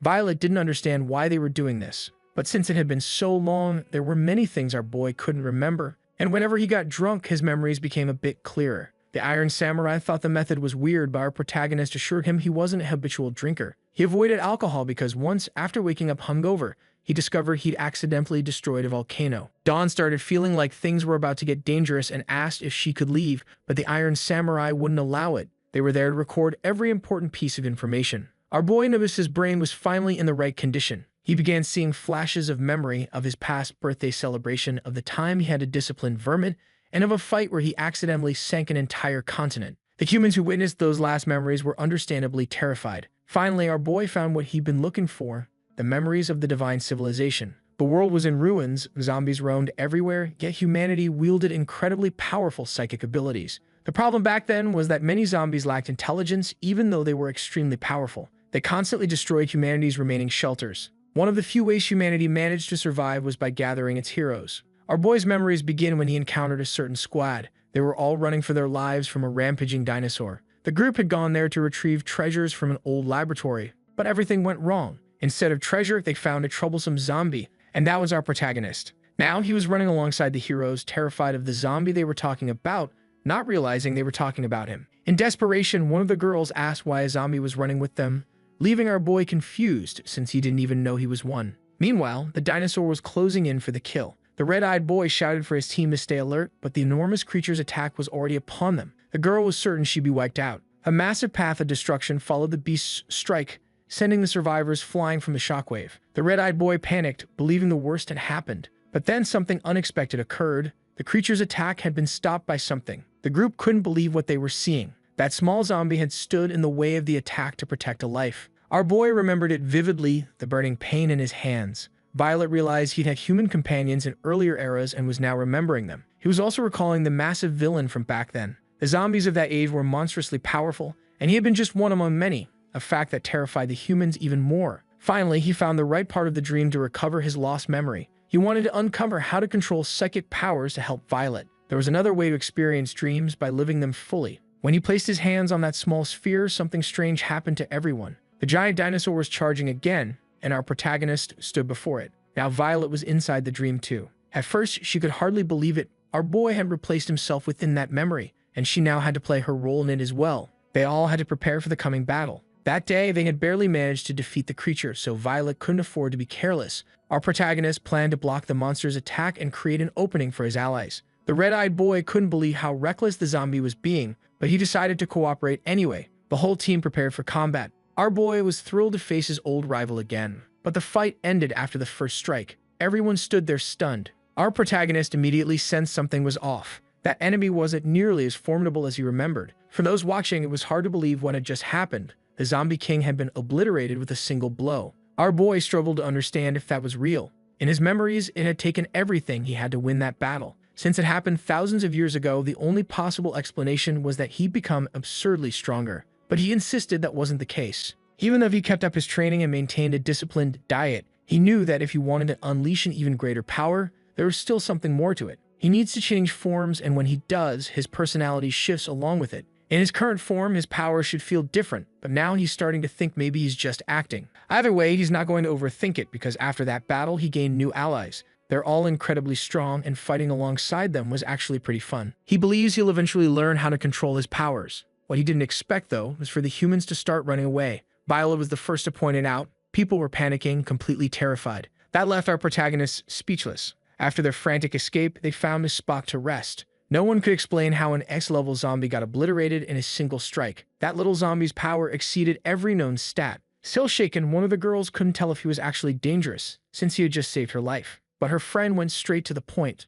All that mattered was that everyone survived. After saying that, she collapsed from exhaustion. The group agreed to rest there for the night and continue the mission tomorrow. The red-eyed boy said everyone should help set up camp, only to be completely ignored. You couldn't believe he'd have to make dinner all by himself. The guy with glasses said he needed to upload the battle data to the cloud, while the girls were too drained to move. Our protagonist watched all this unfold. The team seemed really interesting to him. Even though things played out differently, he knew their mission: to reclaim Fortress Number 9 and defeat the Flame King, who had already destroyed 3 entire cities. He decided to help them to get closer, but Violet was worried he'd end up scaring everyone. Then the guy with glasses noticed something rustling in the bushes and said they'd been discovered. Violet was impressed by his awareness, and our protagonist also sensed movement elsewhere. The humans were now on high alert. Soon, small bursts of fire started appearing around the camp. It had to be the Flame King. They'd have to be extremely careful since everyone was already exhausted from the day's fight. From the shadows, a monstrous figure emerged, determined to wipe them out. The Flame King released a wave of heat straight at the humans.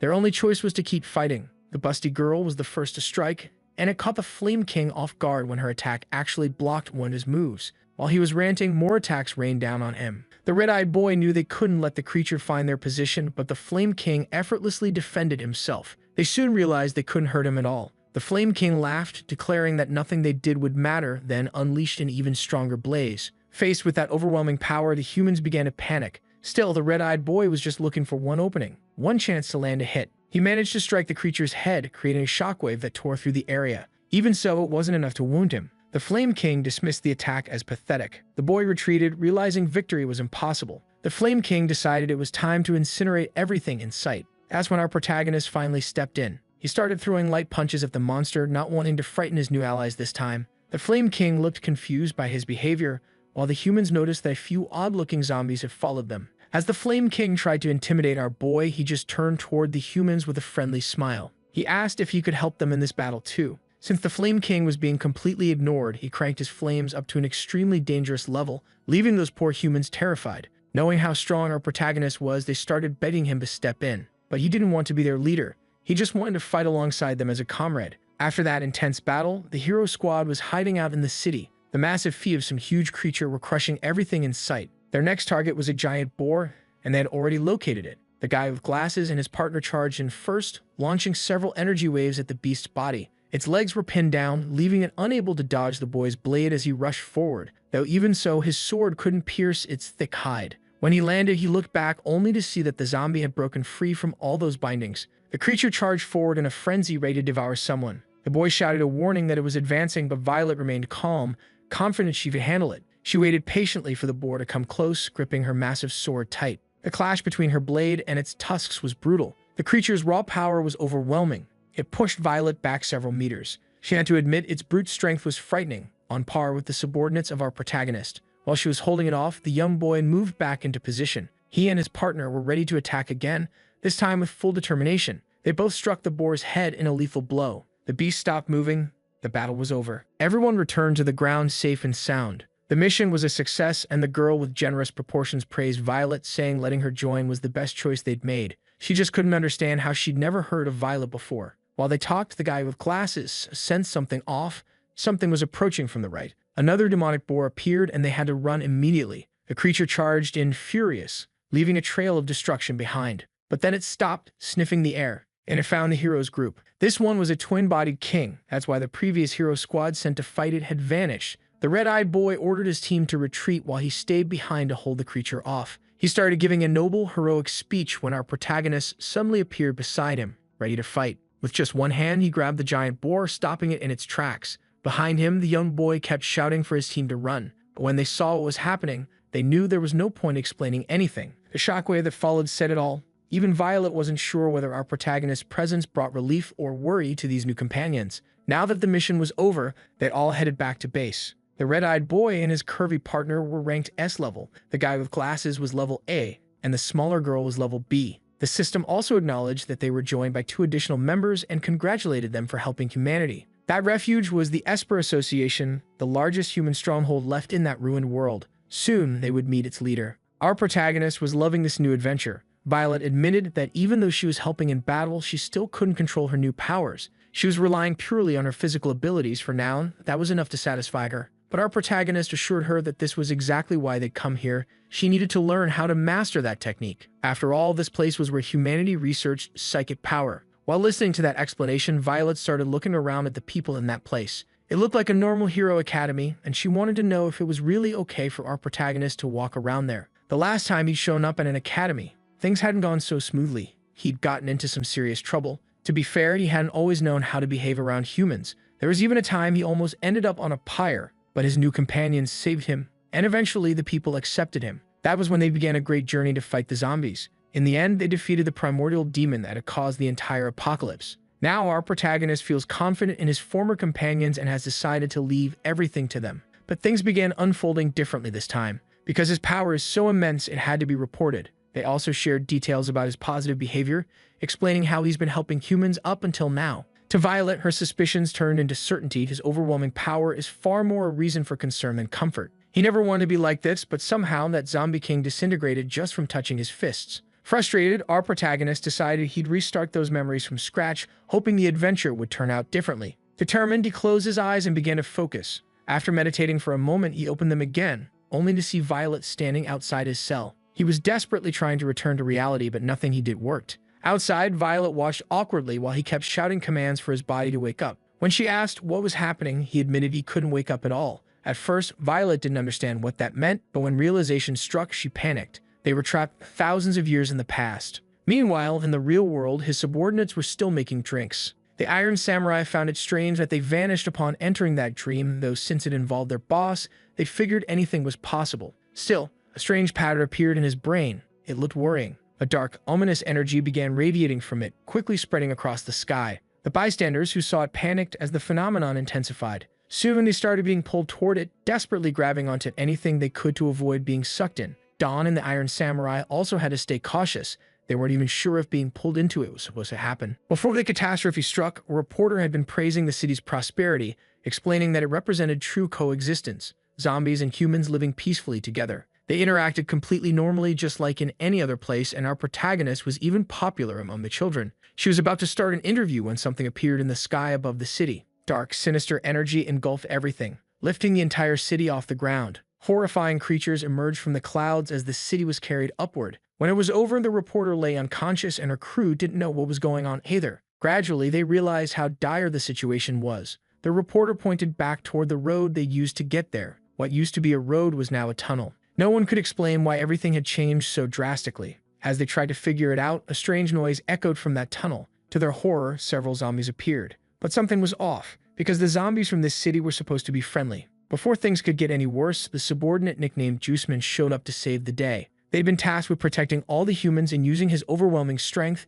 he lifted the entire road into the air, crushing the evil zombies beneath it. Afterward, he reported to his allies that the humans were safe. The poor folks could barely even thank him. Access to the city seemed completely sealed off. Massive boulders blocked every route. The flying creatures in the sky were also being wiped out one by one. Dawn had her machine gun blazing nonstop, but even she had no idea what was really happening. Piccolo figured this whole mess started because they poured too much alcohol into our protagonist's brain, causing everyone to mix with his memories. In the real world, there was probably nothing left but a crater where the city used to be. Piccolo explained that memories like these were incredibly powerful. If they died inside that world, they'd actually die for real. Dawn suddenly noticed one of those monstrous birds swooping up behind her. She dodged just in time, shot it down, shouting that someone needed to wake up their boss before things got worse. To do that, they had to find his version within that illusion. The Iron Samurai recalled something concerning. During the age of the divine civilization, there were dangerous ruins, and every zombie in the area was drawn toward the appearance of the city. Everyone needed to get ready for battle. The Iron Samurai started blasting through enemies left and right. Inside the city, a young zombie told his mother he was scared and didn't want to be eaten by other zombies. That comment caught a nearby human completely off guard. On the city's borders, as the Iron Samurai fought, he asked if it wasn't possible to talk to the zombies. But the situation was pure chaos. Zombies were running from other zombies. Piccolo explained that talking wouldn't work right now. The city zombies were intelligent. They'd been taught by their boss himself. Before he brought order, zombies were nothing more than mindless beasts. The Iron Samurai didn't know what to do. There were too few who could fight in that city, but the subordinates of their leader knew exactly how to handle this kind of battle. Juiceman thrust his hand into his own chest, and his entire body morphed into a massive armored form. He was ready for war. In his second combat mode, he roared at the horde, and that roar triggered something. It awakened another zombie king nearby. Piccolo moved closer to Dawn and said her hunch was right. Behind every zombie swarm, there's always a zombie king. Once Juiceman defeated that creature, he gained control over its minions. But Dawn wasn't sure they could actually win. She knew how terrifyingly strong the zombies from that era were. Still, Juiceman was used to this kind of job. Meanwhile, our protagonist was panicking about his current situation, afraid the humans might start painful experiments on him. While he was venting, a powerful woman entered the room to question him. She was a security officer named Greta, sent there to evaluate him. At first, he was thrilled by her presence, assuming she was friendly. He knew she held a high rank within the association. He asked for a comfortable place to stay, something to eat, and that his friend received guidance to develop her powers. But Greta didn't seem to like how casual he was being. She immediately struck his cell bars and scolded him for acting so relaxed, asking if he'd gotten tired of living. Violet noticed that Greta had called him by the name Juiceman, and she froze in disbelief, refusing to accept that it could possibly be true. The citizens of that refuge were all gathered together. After all, it was thanks to everyone's cooperation that peace even existed. The leader announced that he had something important to share. Zola, the president of the association, stepped forward with a major declaration, the one responsible for destroying 3 human refuges. The 6-armed zombie king who had terrorized them all had finally been captured, and now he would be personally executed by the president's own son. At that moment, the spoiled kid began focusing his energy, showing off how confidently he could handle a massive sword. He charged at the zombie, aiming straight for its neck. The crowd cheered, convinced that victory was certain, but within seconds, everyone fell completely silent. The kid kept slashing, but the blows did absolutely nothing. Even the zombie started to look embarrassed by such pitiful strength. The more the boy flailed around, the more awkward the whole scene became. Our protagonist's old allies were already fed up with this ridiculous show. After all, they were the ones who had risked their lives to capture that creature in the first place. One of the girls muttered that the association's excuse for this kind of performance was to boost morale. The guy with glasses said that it was a hero's duty to keep fighting harder and harder no matter what. But with every swing of that dull blade, the zombie's anger only grew stronger, until finally it broke free from its restraints, letting out a roar of pure terror. That was when the spoiled kid realized his life might actually end right there. But before he was torn apart, Greta appeared to save him. She stood her ground, clashing head-on with the creature. Not even the monster's 6 arms were enough to overpower her. Proving her strength, Greta faced the zombie alone. The beast prepared a brutal strike, but Greta countered with an incredible display. Using her psychic ability, she lifted the creature into the air and launched her sword straight toward its head. The blow was devastating. The zombie was shredded into several pieces, and Greta calmly declared the execution complete. Her victory brought joy to the survivors, who now placed even greater faith in the association. Our protagonist and Violet had been watching everything unfold. Both of them were impressed by Greta's power, but Greta herself wanted to know why Violet had chosen such a Juiceman-style form. He explained that it was her choice, that she thought it looked cute. Violet couldn't help but question their entire sense of aesthetics. Meanwhile, the president's son was throwing a tantrum at the guards. Because of their incompetence, he had almost gotten hurt, and now he demanded another execution target. Furious, he ordered that our protagonist be brought forward for immediate punishment. Since our boy was already a prisoner, it made things much easier for them. His allies were alarmed. They knew he could be trusted. Greta even stepped up in his defense, confirming that despite his odd behavior, he wasn't violent. But the spoiled kid refused to listen, pointing his sword straight at him. He smugly declared that if the zombie truly wasn't hostile toward humans, he should willingly accept execution as proof. The president agreed with that twisted logic. If he resists, the president said, the senior officers will execute him themselves. Good grief. What kind of absurd reasoning is that? Greta hated it, but was powerless to intervene. The protagonist's friends were panicking. This was the last thing they wanted. Brimming with confidence, the spoiled kid prepared for what he thought would be a clean, decisive blow. But instead, he got slapped across the face hard. The execution was over in a single move, delivered by our protagonist who had finally run out of patience. His allies who witnessed the whole thing froze in shock. He hadn't meant to start a fight. It was pure reflex. Those who truly knew his strength were stunned that the spoiled kid had survived at all. Following the president's command, a swarm of extras rushed into the arena to take down our boy. He, however, was deeply worried. If he fought seriously, he might actually hurt someone. Outside the arena, a kid watched as bodies were sent flying into the air. Inside, things had suddenly turned a lot more exciting. One of our protagonist's other personalities noticed something peculiar. Only zombies went down with a single hit, and he couldn't figure out why. Humans at least didn't get obliterated instantly. He took it as a good chance to unwind a little, he'd been itching to release some destruction anyway. But his allies jumped into the arena as well, trying to stop things from getting out of hand. Greta shouted at the top of her lungs for everyone to stop. No one seemed to realize the obvious. Despite reacting in self-defense, our protagonist hadn't taken a single life. That alone proved he meant no harm. While she was saying that, the spoiled girl was being carried to the infirmary. As the head of security, Greta urged the president to reconsider his stance. Cornered, he finally relented and allowed our protagonist to temporarily join the hero's squad. Back to his usual personality, our boy celebrated he'd officially earned hero status, but the president was still a complete jerk. He immediately sent the team to the death zone on a monster subjugation mission. The place was so dangerous that panic spread among the humans. Our protagonist knew the origin of the zombies lay in the north, an area guarded by 12 mighty kings, a forbidden land for humans. It was a legendary task, and the squad had spent 2.5 years just preparing for it. Meanwhile, back in the city, the zombie king was on the move, charging toward battle, only to be intercepted by Juiceman, and yeah, at this point, even we're not sure if that's a guy or a girl. With a single strike, Juiceman sent the enemy flying. Even so, the creature somehow survived. But Juiceman wasn't done. She hurled an entire mountain down on him, crushing his body completely. Piccolo was amazed that their ally still had that much strength after all this time. Looking toward the horizon, he realized more enemies were approaching. By defeating that king, Juiceman had officially become the ruler of that region. A sinister eye floating in the sky appeared and invited her to an audience with the Source. The hero squad had indeed been dispatched to this forbidden northern zone, a fortress so impregnable that humans had never managed to breach it. Many expeditions had tried to conquer it, and all had failed. Among the creatures lurking there, a strange energy began to manifest. It started taking over the body of one of the monsters, and it turned out to be Greta's doing. She'd unleashed her psychic powers, crushing the enemies under tons of rock. The sheer force of her attack left her allies speechless. While some celebrated, others grew uneasy. The man with glasses admitted her strike was powerful, but still not enough to clear the entire area. Even the weakest zombies here were terrifyingly strong, not to mention the Roman kings. They need to stay sharp. But to his disbelief, their idea of preparation was retreat. That wasn't what he had in mind at all. Greta, on the other hand, decided to hold her position. Her psychic range covered 30 kilometers, and she promised to provide long-distance support. The squad, grateful for her help, was now completely fired up by her resolve. The spoiled kid was there too, sent by his father to join the mission. He was convinced the squad would soon become zombie food, a thought that actually thrilled him.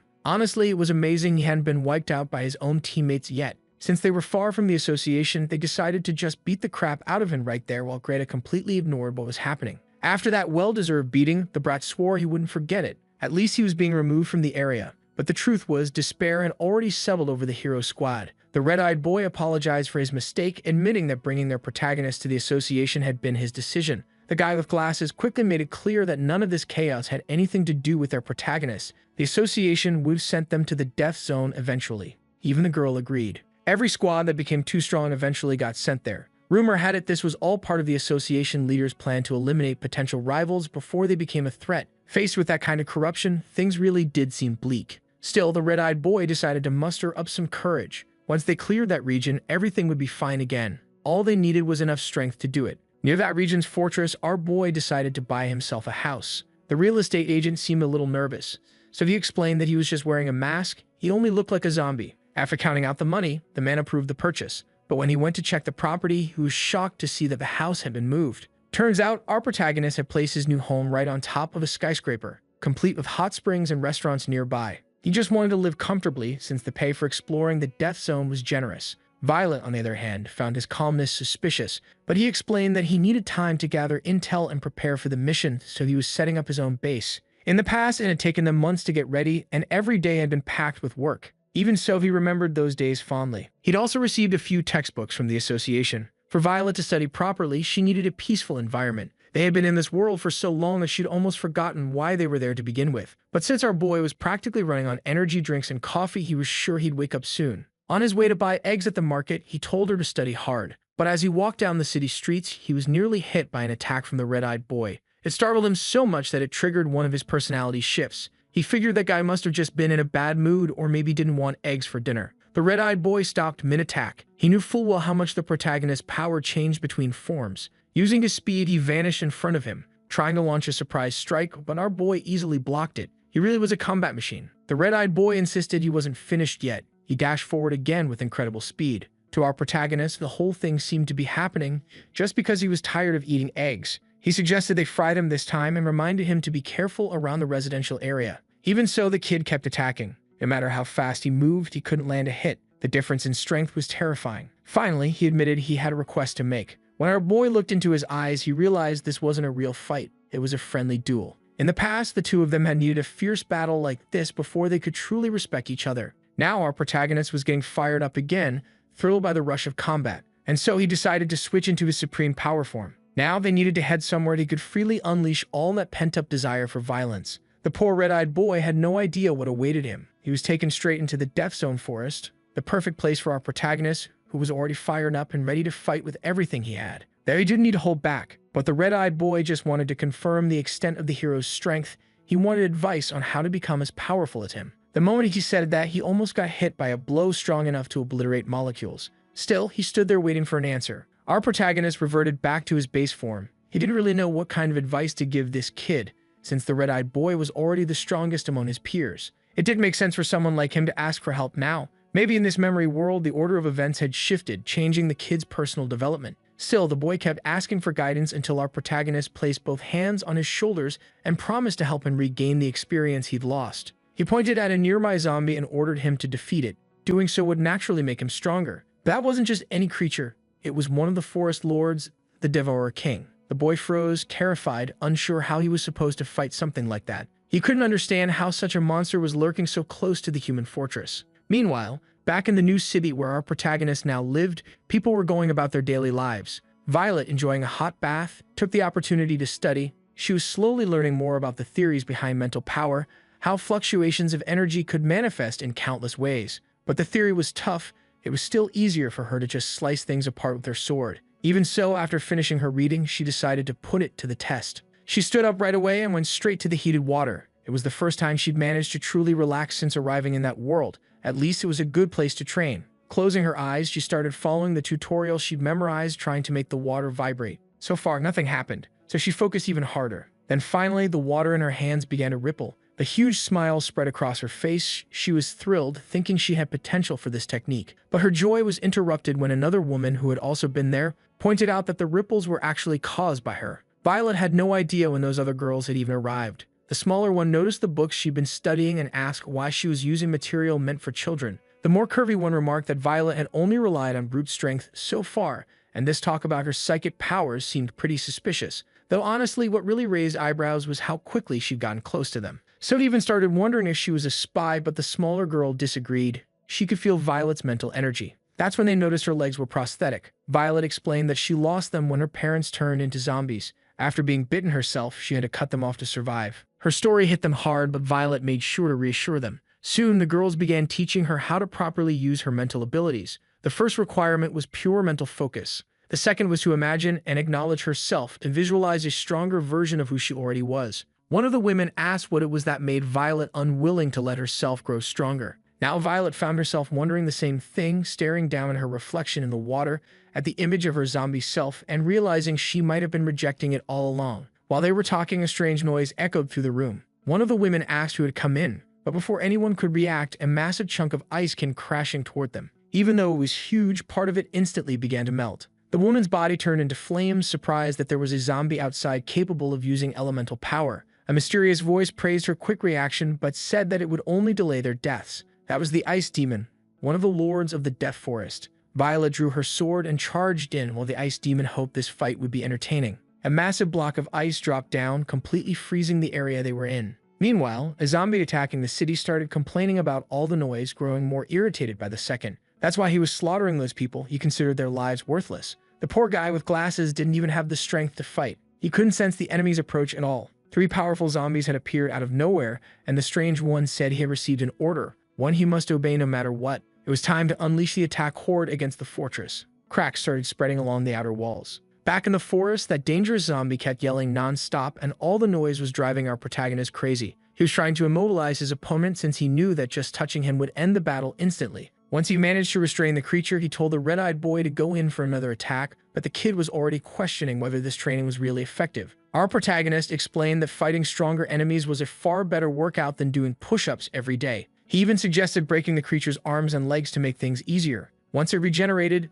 they could use that to gradually increase the difficulty. The zombie, however, didn't appreciate being used like a training tool. Feeling deeply insulted, it broke free from our protagonist's hold, furious that mere humans dared treat him that way. The red-eyed boy instantly felt the overwhelming danger. Enraged and cornered, the Lord realized there was only one thing left to do. Falling to the ground like a terrified child, he said he would tell them everything. He just begged for a painless death, which left everyone confused. The Lord revealed that the source had ordered them to gather and attack the humans. That's when the boy realized the fortress was in danger. Our protagonist remembered something similar happening in the past, but it shouldn't have happened for a few more years. With questions flooding his mind, the red-eyed boy asked if the lords weren't supposed to guard the death zone. The creature then confessed that the source had sensed something descending upon their world and ordered them to find our protagonist. The moment he heard that, our hero was stunned. He hadn't imagined he was the cause behind all of this. Inside the fortress, panic spread through the night as the cracks widened along the walls. The people were terrified, and despair began to ripple through the crowd.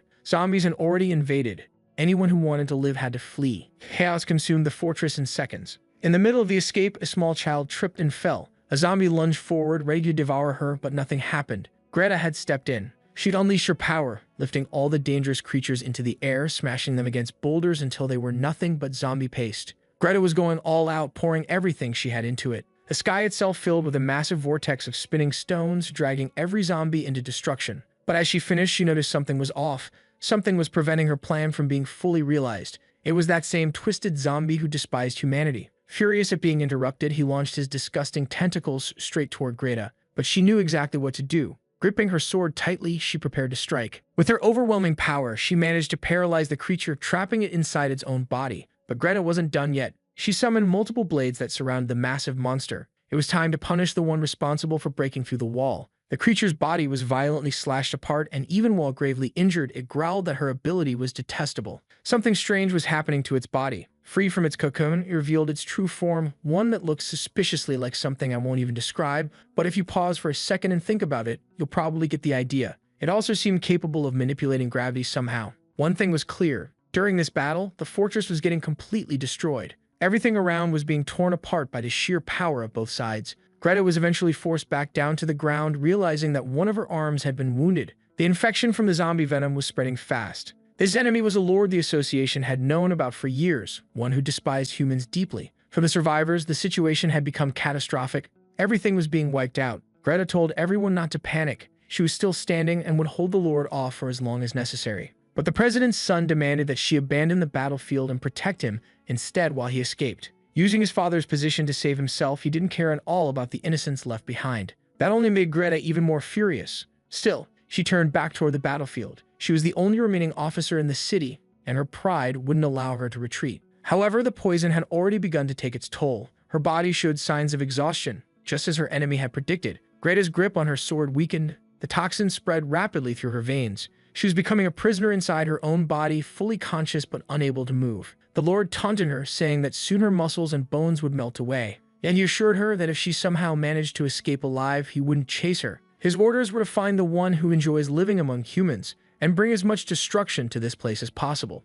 The city had fallen into chaos, and that twisted zombie was finally completing his mission. Greta could do nothing, her strength was leaving her. But then, it felt like someone was calling out to her, urging her to keep protecting the people. A sudden burst of power erupted from her body, throwing the zombie backward. The creature was stunned that she could still move after being corroded so badly. Greta began to vomit heavily, her hands looking completely transformed. She didn't understand what was happening to her body, but she decided she'd use her mind's power to move if her body failed her, even with such severe wounds. Returning to the fight, she vowed to finish every last one of them, until nothing remained. A dangerous energy manifested around her, infuriating the zombie, who complained that this was making his job harder. And if there's one thing he hated, it was working overtime. Determined to end it, he swore he'd kill her. But Greta, irritated by his constant whining, shouted for him to shut up. A huge explosion followed right after. She was moving with such fierce energy now that she managed to wound her opponent. Even so, his regeneration was monstrous. But Greta didn't stop. She kept swinging her sword relentlessly, launching her techniques again and again. Yet to his shock, he saw a confident smile spread across Greta's face. Using her psychic power, she hurled an entire building straight at him, crushing and pinning his body to the ground in a single decisive blow. However, that still wasn't enough to decide the fight. The monster only grew more furious, ready to unleash a real battle. Greta was already at her limit, yet she kept pressing forward. The two were about to clash like true samurai when the zombie suddenly sensed something approaching from afar. It was our protagonist arriving on the scene, bringing along another dangerous zombie lord. By sheer accident, he ended up striking Greta's opponent, which made him instantly think he'd just made things worse. The woman, watching it all unfold, was left speechless at first, but quickly realized what had actually happened. He was absolutely thrilled to see her there. Even though the attack had ended earlier, she was still infected and on the verge of entering a decisive battle to defend the fortress. Our protagonist remarked that it had been quite the spectacle, but the woman cut him off, saying she had no idea what he was talking about. Besides, her enemy had just been completely crushed by his attack, and the destruction was so massive that there was no fortress left to defend anymore. After that intense battle, the city was being rebuilt and the wounded were receiving treatment. A random worker told the red-eyed boy that several sectors were at risk of collapse, but he was focused on finding someone. He kept digging through the debris non-stop until he finally found the bespectacled guy buried beneath the rubble. The man had managed to avoid a fatal hit, which is why he'd survived this long. He immediately asked about the others. It took the red-eyed boy a moment to respond before telling him everyone was safe, but that our protagonist had accidentally destroyed the fortress during the fight, which might complicate things a bit. They needed the smart guy's help to come up with an excuse, fast. Hearing that, the poor man instantly called for the rescue team, saying he'd rather be buried under the rubble again. The rescue worker just stared at him, telling him to behave. Meanwhile, our hero had gained a new follower, that weird zombie, and was already trying to think of how to make use of the destroyed fortress. His thoughts were suddenly interrupted by a massive pillar of ice crashing nearby. A battle was still raging. He recognized it instantly. The icy mist belonged to that same troublesome ice woman from the past. Worried, he thought Violet might be in danger and needed help immediately. But Greta was out of commission. The previous fight had drained everything she had. The bespectacled man was wishing for death, and even the red-eyed boy was too exhausted to move. With everyone injured, it was up to our protagonist to save the day, and that's exactly what he planned to do. But as soon as they heard that, his companions panicked and rushed to block his way, desperate to prevent him from making things even worse. They promised they'd find someone else to provide backup for that fight. Meanwhile, deep within that frozen hellscape, the girls were running for their lives. Except for Violet, the other two were convinced they were about to die, something that really annoyed her since she'd believed these so-called heroines were supposed to be skilled fighters. But the freezing terrain gave them no strategic advantage, even escaping seemed nearly impossible. Then one of them noticed the enemy getting closer. A massive ice spear shot forward and reached Violet, but she managed to block it with her sword, shouting to the others that she was still fine. Their frosty opponent was truly menacing. She could tell Violet was human, but sensed something strange emanating from her body, as if she were connected to the very being they were searching for. Deciding she'd take Violet's head to the source itself, the demon prepared to strike, but Violet had no intention of letting that happen. As the two clashed fiercely, something else began rapidly approaching. The small girl held her weapon tightly and struck with all her strength, shattering the ice, but missing her target. Before the ice zombie could hit her, the voluptuous girl appeared in a burst of flames, ready to melt all that frozen ground with brute force. A massive whirlwind of fire spiraled up from her strike, but all she managed to destroy was a decoy. The real enemy had vanished again. Now that they were all back together, they had to stay alert. The small girl warned that this ice was harder than steel, and the zombie could control it however she wanted. Even if they managed to melt it, the ice reformed instantly. At this rate, they'd all be frozen solid. Surrounded by ice, their only option was survival. Violet could hear distant sounds of battle and was sure reinforcements would arrive soon, but the smaller girl was already panicking. She knew their enemies were lords of this death zone, beings whose power came directly from the source. They were strong enough to command other zombies, and no matter how strong their ally was, even he couldn't defeat a foe like that. Violet briefly recalled the destruction of the moon and told the trembling girl she had no idea what she was talking about because that kind of enemy wouldn't even last one punch against their hero. Her confidence helped them refocus. The enemy was closing in from below. Ice shot upward, almost grabbing the smaller girl. She was caught by the enemy, who tried to take her body as a prize.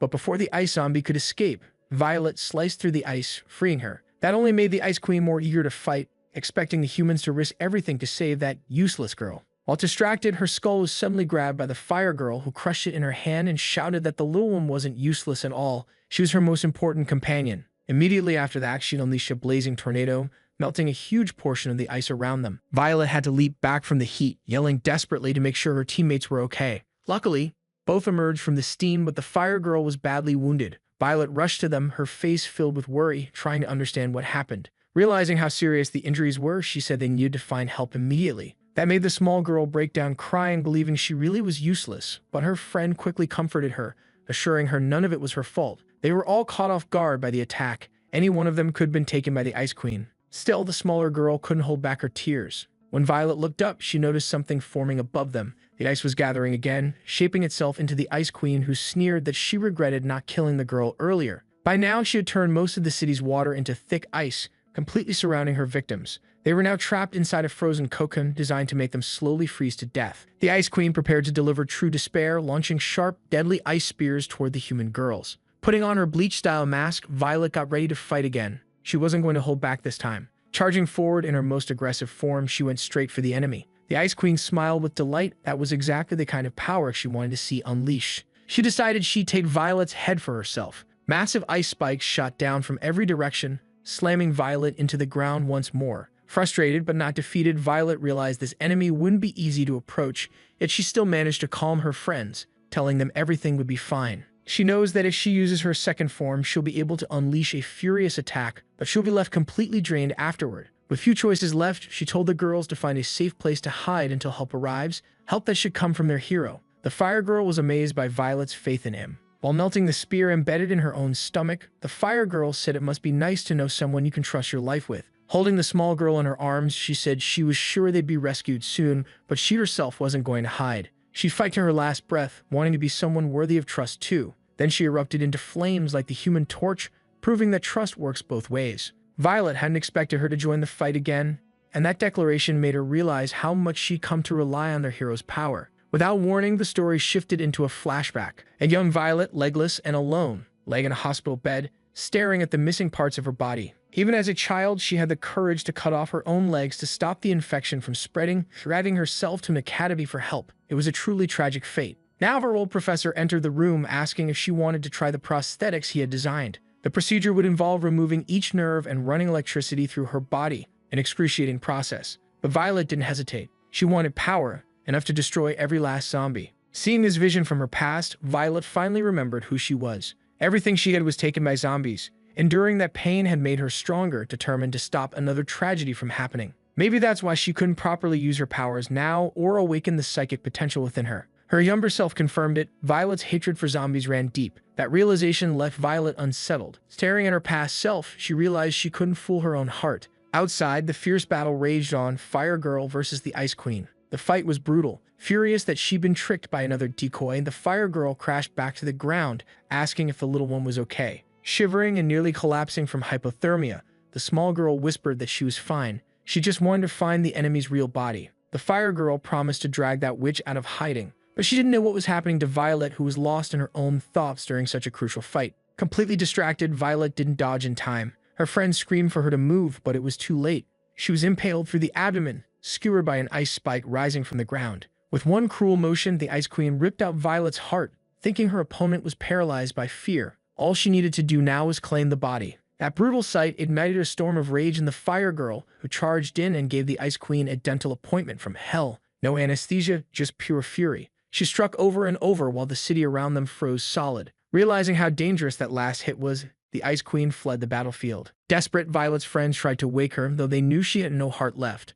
The warrior girl knew there was only one way to survive, by using her zombie powers to regenerate. But her younger self appeared again, telling her it was useless. She couldn't overcome her own hatred, and because of that, she refused to use their hero's power. No one was coming to save her. She was about to be completely consumed by her hatred. Then a dark figure appeared in her mind, whispering for her to give in. At that moment, Violet finally realized what was really happening. Those voices were the souls bound to her consciousness. They were the ones holding her back all along. The souls said they had no other choice but to surrender to that evil messenger. And now she too was giving herself over to her enemy for power, their hero. Without his strength, even a lord like the Ice Queen could easily defeat her. Still impaled on the ice spike, Violet watched as flames started spreading across the battlefield. The heat was so intense that the ice slowly began to melt. The Ice Queen assumed her opponent wouldn't be able to withstand her own fire and would soon burn to death. But then the little girl noticed something strange. Violet's mental energy was fluctuating wildly, making the water around them tremble. It seemed Violet was reacting somehow.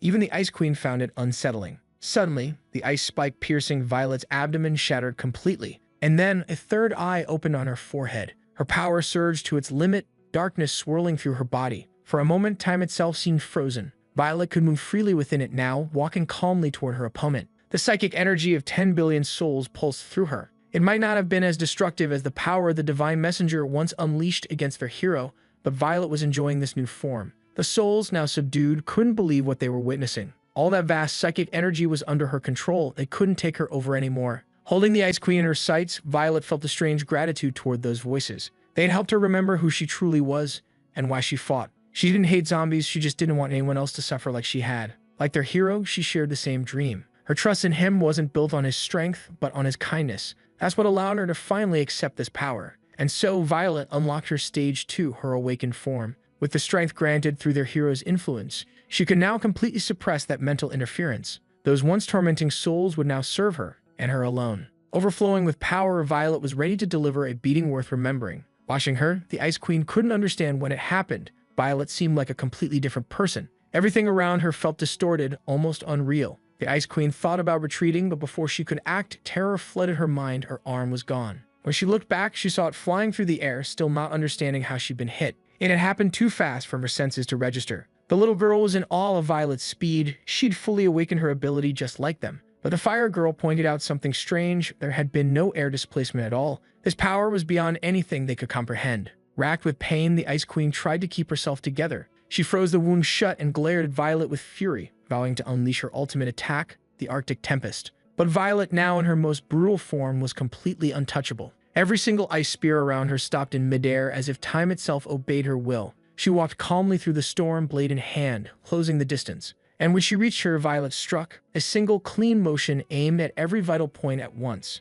The Ice Queen's head was separated from her body in one decisive slash. Her remains hit the frozen ground, her eyes still wide with disbelief. Everything had happened so fast that she couldn't even understand how she'd been killed. And now she's completely at the mercy of our fierce girl, who ordered her to kneel before true power, since she was clearly the weakest one there. Right after that, Violet shattered the ice dome, leaving her opponent totally disoriented. Even her own allies were stunned by what they were seeing. Violet was basically in her Uzaru or Bankai form, completely overpowered. She could already sense that their hero was watching everything. She finally perfected her new psychic abilities, and he was genuinely proud of her for it. No one would have to step in and help this time, which was honestly a relief, since he'd been just about ready to hurl half a building at the Ice Queen himself. Meanwhile, Greta was lifting parts of the ruined city with her powers. Everything had finally settled down. All they needed to do now was wait for the rescue team to arrive. Watching Greta work, Violet turned to their hero with a question. She wanted to know if that was how Greta had become a zombie, and more importantly, how she'd ended up looking like that Juiceman guy. After all, her original appearance was really something. Their hero explained that now that she was infected, her transformation was pretty similar to Violet's own. But to everyone else, she was already seen as a zombie, and that was bound to cause a lot of trouble with the association. At that moment, Greta was busy rescuing people, but as soon as they caught a glimpse of her eyes, their reactions changed instantly. When she asked how she could help, the survivors only backed away in fear. That left her looking deeply troubled. Even though she was saving lives, she knew she could lose control at any moment. Violet understood that feeling all too well, but she still chose to trust in their hero and the rest of their allies. He, on the other hand, wanted to know why she'd suddenly brought up that topic. Violet said that when she entered her Bankai form, her personality shifted dramatically. It was actually kind of embarrassing. Even so, she felt she was still herself. She figured maybe it was the same for him, since he was basically a fragmented person. Despite that, he was still the same person she'd known since the very beginning. Violet grew a little flustered under his gaze, but he wasn't even looking at her. He just spaced out, lost in thought. They had entered this illusionary world so she could learn to master her new abilities, but she'd ended up gaining control over her zombie powers too. That meant the trip hadn't been for nothing. Feeling hyped, their hero said he wanted to spar with her to test her limits, but Violet instantly refused. Still, he insisted she should push herself and explore how far her new strength could go. As they talked, the defeated zombie lords were nearby. The one their hero had tamed was shocked that the Ice Queen was still alive, while she, on the other hand, called him a disgrace to their entire race. Clearly, she still didn't understand the situation. If he resisted even a little longer, he would have ended up like their weird friend, completely obliterated by their hero's power. That realization made the Ice Queen pause and wonder if it could really be true. But the zombie lord warned her to keep her voice down. Every order given by the sovereign carried meaning. Far from them, Violet was busy dodging their overly excited hero, who still wanted that spar. He decided it was finally time to return to the real world, and Violet immediately asked what would happen to the people in this dimension. He explained that after the fortress was attacked, another strike had been launched and they'd managed to push the zombies back. But our boy seems to be struggling to remember everything, almost like he doesn't want to know what really happened.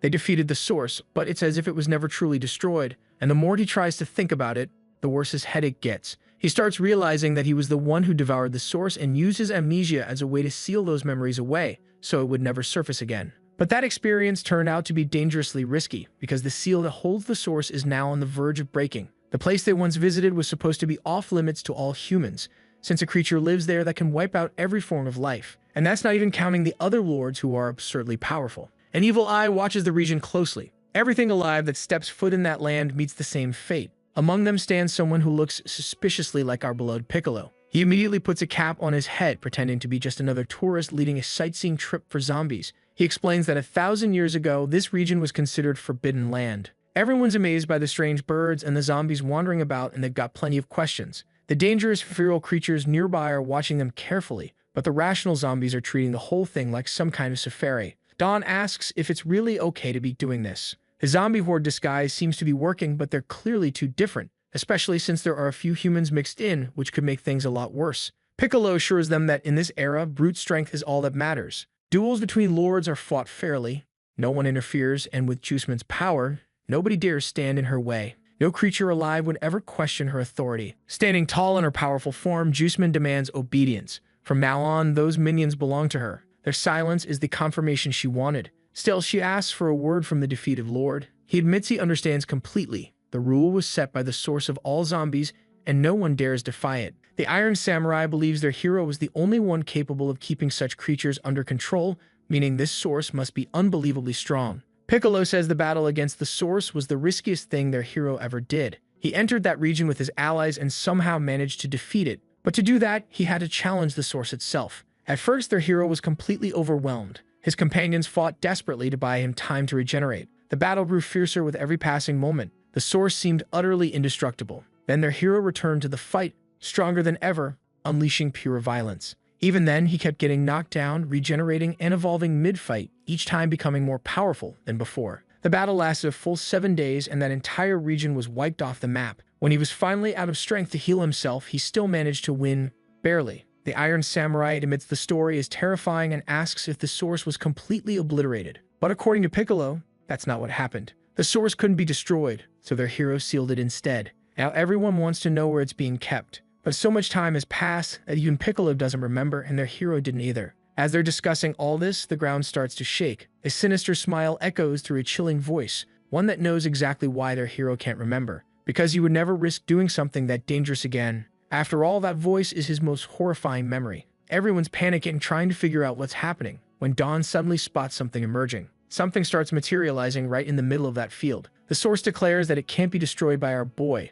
and that he used his own brain as a prison to contain it. Now that he's remembered it, the time for its rebirth has come. Our protagonist begins to change instantly as those memories resurface, a clear sign that things have gotten really bad. Violet senses the danger too. That enormous figure is still just a distorted memory. The truly dangerous part hasn't even shown itself yet. Then our boy calls out to Violet, who's already standing by, ready to follow his command. He tells her to run with everything she's got. There's no time to explain, but she needs to gather everyone and get as far away from that place as possible. Meanwhile, the source of malice takes shape, and it doesn't waste a second, heading straight for our protagonist. He's already on edge, realizing that his friends' lives are in danger. That split second of distraction costs him dearly as he's struck by a brutal attack. His body is being overwhelmed by the source's power, leaving a trail of destruction wherever he's thrown. He's forced to shift forms midair. The battle between the two becomes so violent that they're literally tearing across the planet. Violet quickly realizes this isn't just a memory.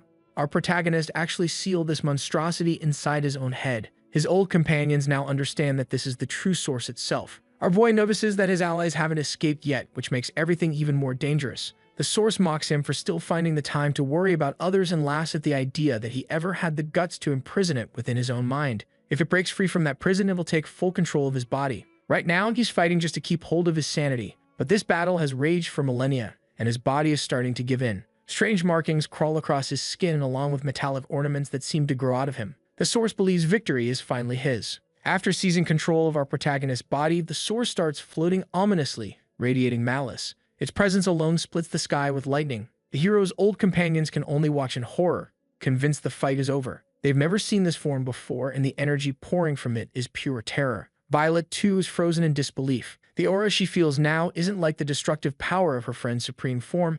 It's something far darker. This isn't destruction. It's death itself. The source grins, thrilled to see so many familiar faces. It's almost amused that everyone's gathered together like this. Though it hasn't prepared anything special for the occasion, it does have a little gift to hand out. Its attention locks first on the guy with glasses. The poor man's eyes start bleeding for no clear reason, as if he's been hit by something radioactive. He desperately tries to warn the others that the being before them isn't their friend and that they need to run immediately. But the source has already begun its assault. With a casual flick of its fingers, it unleashes a cataclysmic blast for the main group. They narrowly dodge, but even so, the sheer force of the attack is devastating. A single gesture nearly wipes out the human stronghold at the edge of the region. But then the source notices something odd. The skin on its arm is being burned away. It's proof that our protagonist is still fighting back from inside, that he hasn't been fully consumed yet. In response, the source clenches its fist, forcing our boy back into his mental prison. Now it's ready to destroy this world and every memory that comes with it. Violet, furious at the sight of all this, activates her full Bankai form, determined to bring their hero back, no matter what it takes. But the source isn't going to make that easy. It still has something to do, so it tells its guests to wait a little longer, maybe 100 billion years. While it says that, it finds itself surrounded by our protagonist's friends. The red-eyed kid is ready to use his electric shorts to beat the enemy, backed up by the flame girl, who's got very impressive assets. The source recognizes our protagonist's old allies and dodges every attack they throw. It promises to use them to kick off its rebirth celebration. The truth is, those poor side characters can't do anything. The enemy is way faster than they expected, and they can't avoid its blows. They're saved only by Greta's efforts, who's somehow still fighting. Even so, massive destruction rips through that devastated landscape. Far away, everyone's trying to regroup. The source is surprised those enemies are still alive after all that. Right then, the red-eyed kid almost sneaks in behind it, but the source already knew he was coming and evades those slow moves, mocking him, saying all the kid can do is try to surprise others like a child. Bit by bit, the kid does speed up, but the source insists that can't be possible. Then it notices the bespectacled boy interfering, predicting its moves, and that annoys the villain a lot. The source grabs the red-eyed kid by his clothes and hurls him into the ground. He hits the rocks and is knocked out, and even his face gets stomped again. The source knows these people are only memories inside our protagonist. There's no real emotion in killing them, so it turns its attention to what truly matters. It grabs Violet by the throat, strong enough to hold her sword bare-handed while crushing her windpipe with the hand it still has. The only one left unbeaten is the bespectacled kid, but as the nerd of the group, he's been mentally obliterated. He can't see a way to win. The petite girl beside him screams for the source to drop Violet. Her cries catch the source's attention. It remembers her exactly. If she's given time to prepare, this modest citizen might launch a far deadlier attack. In the past, they all created an opening for her to strike. The source decides to give her a chance to try to finish it in a single blow. She accepts immediately. She can indeed perform that devastating strike that can level a fortress. As her power gathers, everything around her begins to break apart. The source grows ever more fascinated. Watching that power coalesce is special. It's the ultimate expression of a girl who until now did nothing. She hurls a massive orb of energy at the enemy to save everyone. The source waits calmly for the attack to reach it, and stalks it with a single finger, like it's holding back a water balloon, showing it's not remotely impressed by the size of that power. Another unexpected flashback. Apparently someone was bullied for the power they have. That's the small girl who just launched the destructive attack. Her mother was bitten by a zombie and gave birth anyway, so the girl's power is uncontrollable. Day after day, she wrecks something else and becomes the target of mockery and persecution. People say she should be executed by the association, just like her mother was. The girl tries to apologize, saying she didn't do it on purpose. Even so, she keeps getting bullied by all those extras. The poor thing tries to explain that even her mother didn't know she'd be born like this. But no matter how much she tries to justify herself, everyone ignores her completely. Now it's time to teach her a lesson and show her how life works in that place. The mean girl grabs a trash can and dumps all the garbage on her. As if that weren't enough, she starts beating her too. The bystanders all think she's a monster and deserves punishment. The girl begs them to stop because things could get dangerous, but her suffering makes her powers flare up again. She fires off a small blast, breaking a piece of concrete.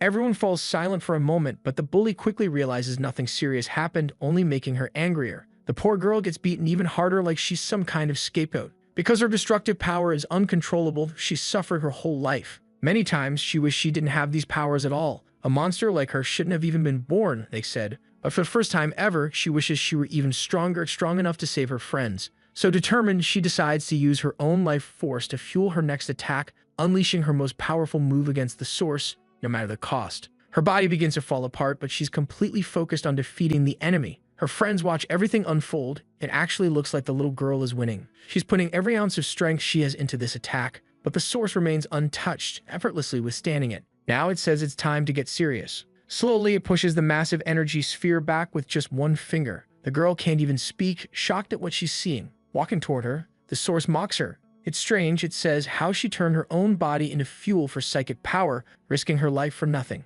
The difference between their powers can't be bridged just by desperation. That only makes her more determined. Failure isn't an option. She starts remembering when she first met everyone, how warmly her team welcomed her. For someone who always felt useless, the thought of failing them now crushes her. Her staff has no power left, and the source is clearly bored watching this scene. But suddenly, something changes. Piccolo, our protagonist's subordinate, appears holding the girl in his arms. He tells her not to give up yet. This time, the power she releases starts to push the source back. It doesn't understand what's happening as it's blasted away by this newly awakened strength, triggering a massive explosion across that ruined world. The girl can barely stand, her staff even slits from her hands. She realizes Piccolo shares the same power she does. As he stays silent, we're taken into another flashback. When the little girl was just a child, she made her first stuffed bear, the very first friend she ever had. Together, they had learned to control her power. What a cursed yet emotional chapter. Piccolo says it was her. She used everything she had to save those people. Soon after, the Iron Samurai and Dawn arrive too, and Dawn's trying to understand how that little girl could become Piccolo.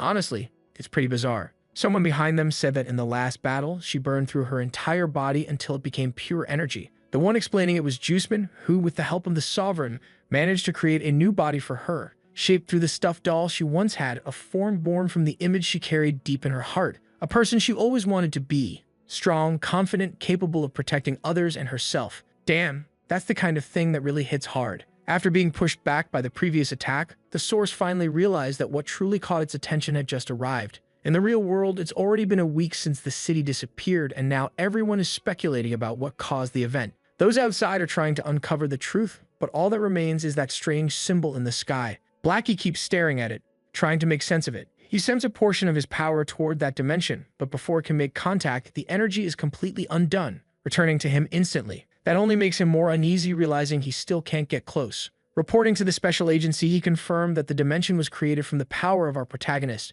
Still, something about it feels deeply wrong. One of our protagonist's subordinates watches everything unfold on TV. The area is expanding and will soon swallow everything. Meanwhile, locked away, Vermin says no one has understood anything yet. The Sovereign will wipe out humanity this time, he's sure of it, and demands to be released so he can begin his work immediately. But Lang completely ignores him, which only makes Vermin shout louder, even more desperate. The Secretary of the Messenger of God understands what this means. The prophecy is being fulfilled. They failed to stop our protagonist, and the day of judgment has arrived. Soon the entire universe will turn to dust. Inside that dimension, the source is battling everyone. It's already found those connected to the real world because it was waiting for them. Juiceman immediately recognized it as the very being responsible for the undead wave in the past. Piccolo gently sets down his imagined version of the girl, promising that this time the villain won't escape. He asks her teammates to take care of the child. The boy with glasses says he'd do it even if nobody asked, which motivates Piccolo even more, thanking the prophet. Being called that name leaves the boy puzzled, wondering how Piccolo knows about him. Alongside Greta, Piccolo is ready to begin the assault. The Iron Samurai and Dawn are also prepared, while the source waits,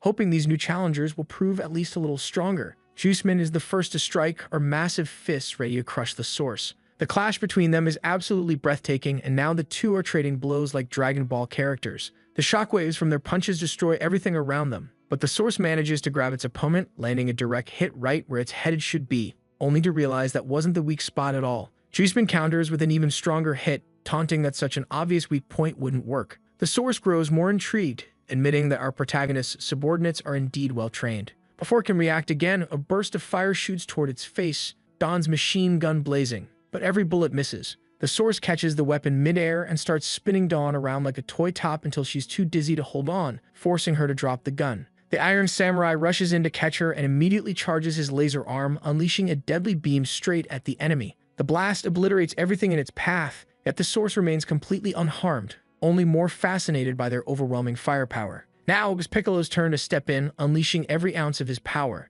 The impact of his strike was so strong it nearly cracked the entire continent. A massive cloud of dust erupted into the air. In the middle of all that chaos, Piccolo was caught off guard when the enemy landed a hit on him. The more the source fought, the more determined and dangerous it became. The Iron Samurai was shocked by the enemy's endurance, and Dawn felt the same way. The source then shifted its focus to Juiceman. Moving at incredible speed, it was about to strike her, but Juiceman managed to block the attack. Still, that defense came at cost. Her arms were severely damaged. Just by stopping the source's leg, her body suffered massive strain. But that's exactly what Juiceman wanted, to track the enemy. That's when the villain noticed pieces of debris beginning to rise into the air. Juiceman was activating one of her secret abilities. The fragments of her own body, along with the villain's, started levitating. Bit by bit, he was being imprisoned by the wreckage until a pair of enormous hands formed around him, sealing him in. Now in greatest form, she announced that the enemy was completely restrained. That gave Piccolo the opening he needed. He gathered all of his energy for a concentrated blast, a massive wave of power flowing through his entire body. This was the ultimate shot capable of annihilating any foe, and this time it hit the source head-on, so strong that it even escaped Earth's atmosphere. When the dust settled, all that remained was destruction. The source realized that its body had actually been damaged. Maybe our protagonist's vessel wasn't as invincible as it thought. Piccolo was confident that just a few more hits would finish the job, but he'd need Juiceman's help to pull it off. Greta promised she could assist a little longer. She'd hold him down. Hearing that, the source grew furious. After all, she was the root of all zombies, and they were merely the protagonist's servants. Hearing them talk as if they could defeat her was nothing short of an insult. Even so, Piccolo and Juiceman pressed forward into danger, feeling the immense energy radiating from the source. Dawn was already terrified. She couldn't even grasp how powerful this enemy really was. Piccolo calmly said that things might start to snow soon. Watching all this destruction from afar were the Ice Queen and the zombie who had surrendered earlier, realizing just how weak they were in comparison. With their master now in battle, they didn't know whether to help. The zombie told her she still didn't get it. Annoyed, the Ice Queen asked what they were supposed to do then. Patiently, he said he'd teach her a life lesson. When you don't understand something, just stay away from it. It makes life a lot easier, especially because those two fighting shared the same energy, even if their attitudes toward humans were different. Since they couldn't grasp their sovereign's true intentions, servants like them shouldn't get involved. Otherwise, they just die without you knowing how. But then the Ice Queen realized her power was being drained, and there was nothing she could do to stop it. Her companion pointed out that it was happening to everyone. It couldn't be helped. It was a clear sign that their sovereign was going to destroy this world, and nothing could be done. All they could do now was relax and accept it. All that energy was flowing back to the source. The red-eyed boy managed to carry the injured back to the guy with glasses so they could be treated, but he was already at his limit trying to keep them alive. They couldn't keep fighting like this. Still, the red-eyed boy told his friend to think of something. He believed in his potential. Then the boy froze in shock, asking if the prophet was seeing what he was seeing. It looked like the mountains themselves were moving. To make him understand, he turned his friend's head in that direction. At first, the boy with glasses completely ignored it, until his eyes finally registered what it was. It wasn't the mountain that was moving. It was every single zombie heading straight in their direction, enough of them to swallow the entire world. Dawn saw it too, and now she was terrified. They had never faced so many enemies in their entire lives. The only thing keeping the Iron Samurai somewhat calm was the fact that this was just one of their protagonist's memories. If this were happening in reality, they'd all be doomed. But Juiceman told them it didn't matter, real or not, they had to stop those creatures right now. Otherwise, the human civilization in that place would be completely destroyed. If these memories collapsed, the real world would be next. Piccolo knew he couldn't take his eyes off the source, but they also had to deal with that endless tide of zombies consuming everything in sight. What stood before them was pure apocalyptic despair. Dawn and the Iron Samurai stood silent for a few seconds. He seemed to understand what needed to be done, and he'd leave the protagonist to the others. With a golden gauntlet on his arm, he declared that he'd take care of the zombies himself. Dawn recognized it immediately, the gauntlet of ancient civilization. It was dangerous, capable of taking control of its wielder's body. But the samurai was confident. When it came to annihilating zombies, they were always in full agreement. Now Dawn had to join the fight too. Channeling her zombie powers, she was ready for battle. But before jumping in, she asked Juiceman to help her find her machine gun. Luckily, the weapon had already been recovered and prepped for her. The moment Dawn got her favorite toy back, she was overjoyed. The teams were split. Piccolo and Juiceman would deal with the source, while the Iron Samurai and Dawn would handle the zombie army. Finally, the two pairs went their separate ways. That's when Dawn spoke up, voicing what was on everyone's mind. She wasn't sure if the protagonist's subordinates could really handle this. That version of him, possessed by the source, was pure evil. Violet suddenly appeared, saying she had full faith in them. They weren't fighting their friend, she said. It was just a clown that hijacked his body. That's why he wasn't invincible. Inside the fortress, chaos reigned. The crack in the wall was being repaired, but everyone already knew what was going on outside. Countless lives had been lost and needed to retreat. But then incredible figures arrived. Massive swords, each the size of a building, were embedded in the ground. The Iron Samurai had entered the battlefield, and now the people had hope again. Wielding the gauntlet of ancient civilization, the Iron Samurai was terrifying to behold. As he unleashed his power, everyone around him was left speechless. He promised he'd protect them all, and he meant it. No zombie would cross that line. In his sector, the situation was nearly under control. Violet, with her ability to freeze time, was doing her part as well. She was just about to land a full-force strike on the source, but he saw right through her technique. Even with time frozen, he managed to counter, wounding Violet and sending her flying. That only made the source even more furious. Juiceman threw herself back into the fight, charging the enemy head-on. But the source kept dodging every attack. She realized that the protagonist's body was actually empowering him. It wouldn't be easy to win this. And then he. It was honestly confusing at this point, was hit hard, losing both arms in the process. Right after that, the source had to dodge again. Dawn had nearly caught him off guard with her gunfire. She noticed she'd actually managed to wound his body. The source still couldn't fully control all of the protagonist's power. Even so, he remained a terrifying opponent, plunging his arm straight through Dawn's stomach. Seeing that, Juiceman rushed forward to help her fall in alley. But all she managed to do was get thrown far away after being struck by Dawn's body. Completely out of control, the source snarled that if these people were so eager to die, he'd be happy to grant their wish. Luckily, Piccolo caught his allies before they hit the ground, shouting back that they weren't going down that easily. He unleashed another barrage of explosive, brutal attacks, forcing the source to dodge each one while retreating. Piccolo seized the opening and began charging a powerful energy beam. But before he could fire it, the source smirked and said she'd be the first to die,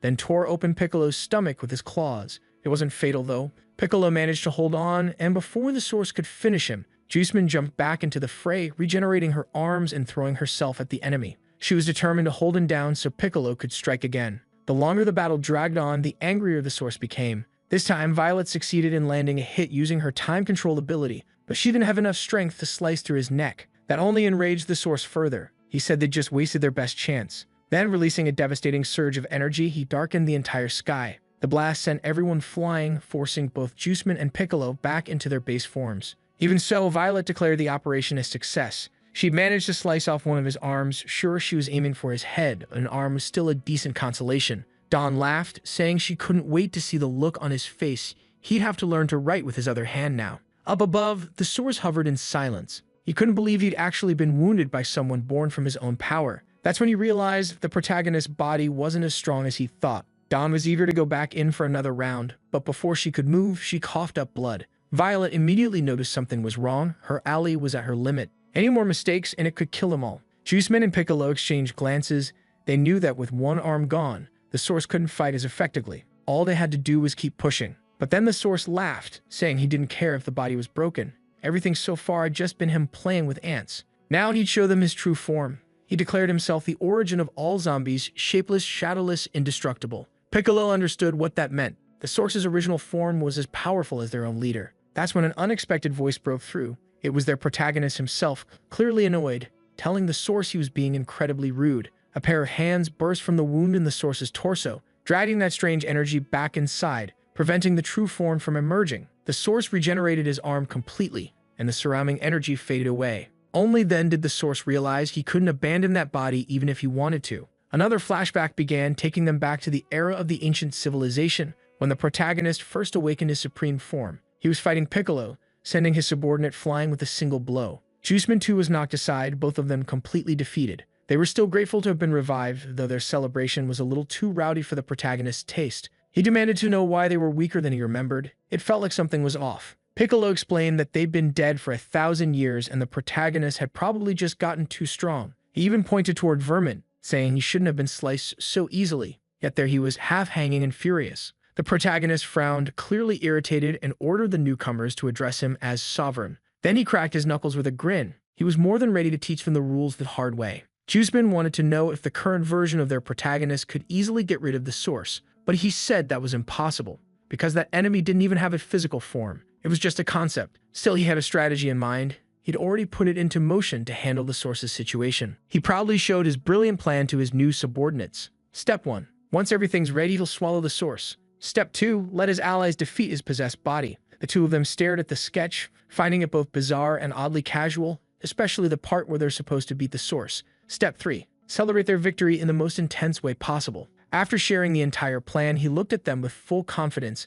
asking what they thought both about the strategy and his artistic skills. That only left his subordinates embarrassed because there was one small flaw. Hearing that, the protagonist got annoyed, insisting his plan was flawless. They'd explained that step 1 was the real problem. There's no way they could defeat the source if it's inside his body. And they were right, since he had no idea where he even imprisoned it in the first place. At least he'd have plenty of time to train them before it came up again. Worried, they asked if it was happening right now. Back in the present, it looked like the source was having a major internal conflict. The protagonist partially regained control of the body, telling them the time had come. They had to execute the plan now. Piccolo shouted in frustration, saying he should have said something sooner. It had been 1,000 years since that plan was made. The protagonist scolded them for their terrible memory, all while the source tried to interrupt the conversation. The villain realized the protagonist had deliberately allowed him to take partial control, mocking his millennial-old plan. But the protagonist replied calmly that it hadn't actually taken that long. After imprisoning the source, a lot had happened, and he'd gotten quite busy.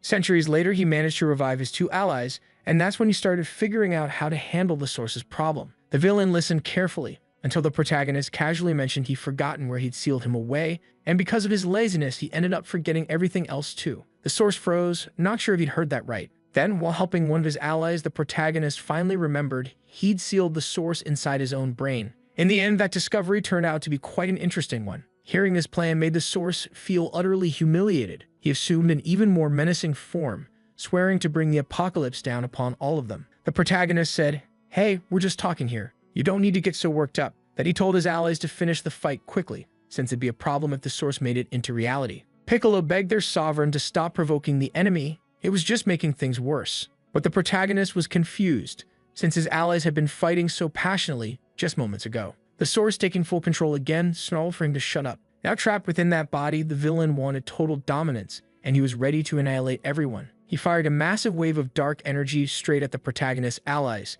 The attack moved with terrifying speed. That's when Violet noticed her blood beginning to glow. The severed arm she'd taken from the villain started regenerating, forming their protagonist's body once more. He emerged just in time to block the attack. The source had no idea what was happening. The protagonist smirked and said, "It's easy to rebuild your own body when you've got your own genes." With his regeneration complete, things were about to get a whole lot easier for him to beat the living hell out of his enemy. Now that he's free from the villain's control, our boy is ready to strike. He lands a precise blow on the source, and the two immediately clash in a fierce, all-out battle. The impact sends the protagonist flying, his arms gone, and a massive wound torn across his chest. But the one who's really losing patience is the villain himself. No matter how much damage he deals, killing the protagonist seems utterly impossible. Now in his third-level form, with long hair and pure destructive energy radiating from him, he's ready to dish out punishment. The source is furious. Even after thousands of years, the protagonist fights the same way, and each of his blows explodes like a bomb. After one particularly strong hit, the protagonist's chest is torn open,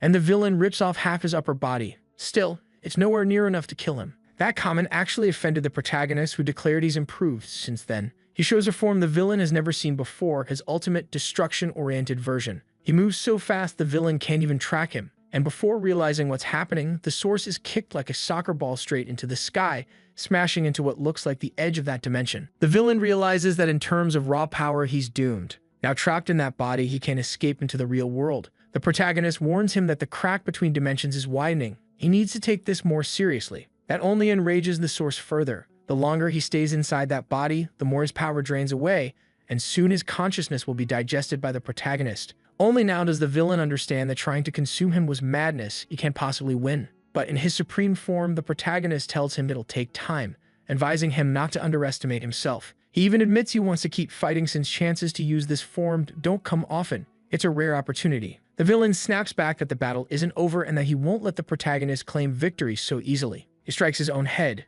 saying that this entire world will be buried with him. Back in the real world lies the brain of our protagonist, the true source of all this chaos. That last strike seemed to have wounded it, causing a small drop of blood to fall to the ground. A random soldier nearby notices it, confused about where the blood came from. No one nearby is hurt, But the moment it touches the ground, a massive chain reaction begins, releasing violent waves of energy that surge toward the giant portal in the sky. The two forces merge, turning the once blue portal blood red. Some bystanders look around in confusion, trying to figure out if that power came from the portal itself. Through the smoke covering everything, a shadowy figure seems to be hiding. The captain demands to know why his recruit left his post without permission. He saw that red light coming from the same spot. He heads over to scold him, but when he sees the soldier up close, he realizes the man's body has turned monstrous. Panicked, the captain calls for the special agency, shouting that monsters are appearing everywhere, but no one responds. Several of the protagonist's subordinates are losing control, reacting to his destructive instinct. The special agency's headquarters is being torn apart as his followers' sanity collapses.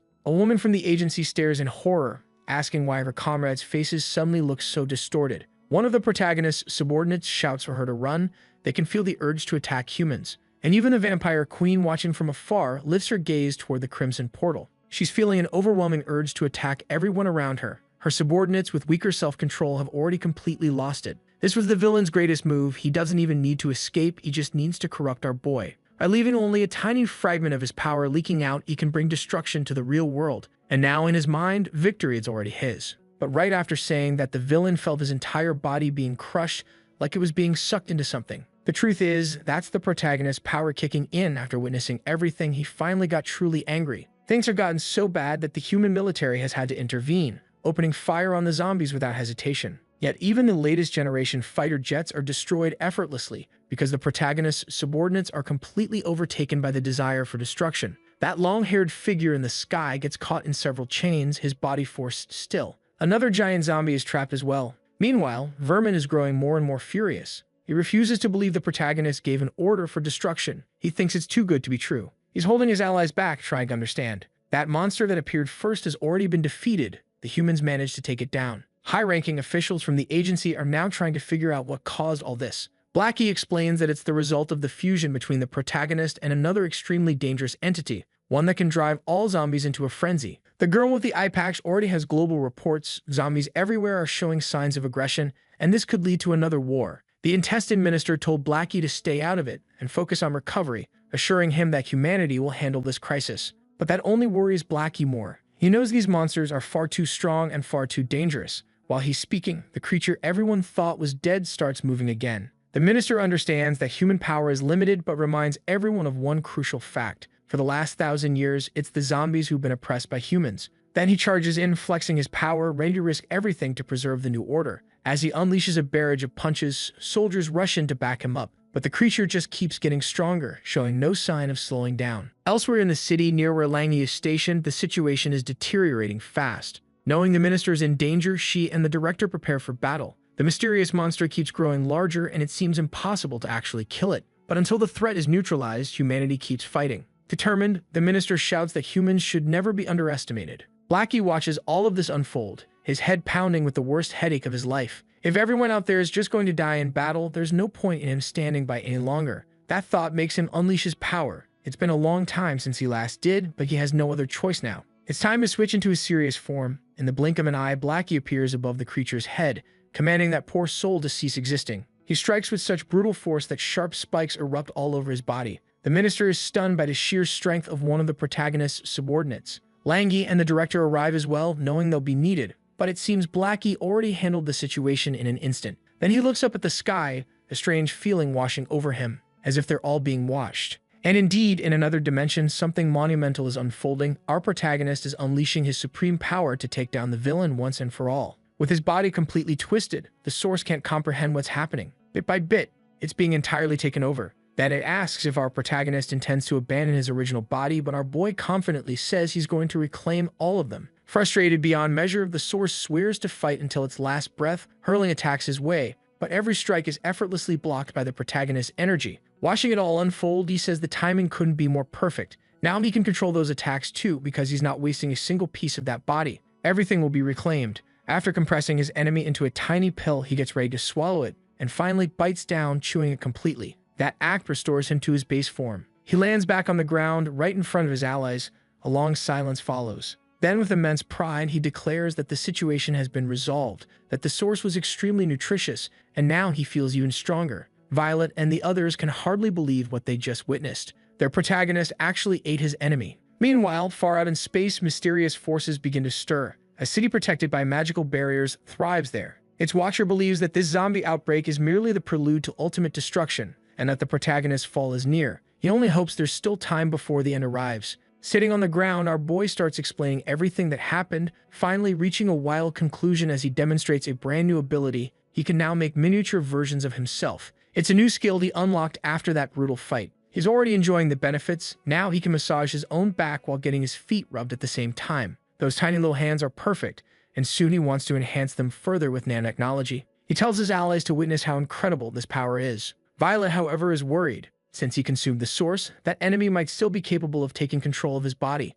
The truth is, he's not even sure why he did it. At the time, it just looked too appetizing, so he went for it. Still, the outcome's been positive. He gained new abilities and recovered many of his memories. Dawn, watching him, is amazed by how mobile those little clones are and asks where they got all those dishes from. The Iron Samurai recalls that the ancient civilization said the protagonist had already destroyed the world 6 times. So far, all he knows is about the ancient civilization and the Divine One. Approaching him, the samurai asks if he remembers anything else. The protagonist explains that before the Divine Era, he faced a tremendously powerful enemy and was torn apart. When the red-eyed boy found him, he had just been revived, barely more than an ordinary zombie. He had to slowly recover both his power and his memories. As he's about to crack open his head again, he invites everyone to witness that era firsthand, but his subordinates immediately stop him, not wanting to go through something like that again. That frustrates him. He genuinely wanted to share those fascinating memories, and he'd actually enjoyed revisiting the past that way. Unfortunately, he knows what happens afterward isn't nearly as pleasant. Since no one else is interested, he decides it's time to return.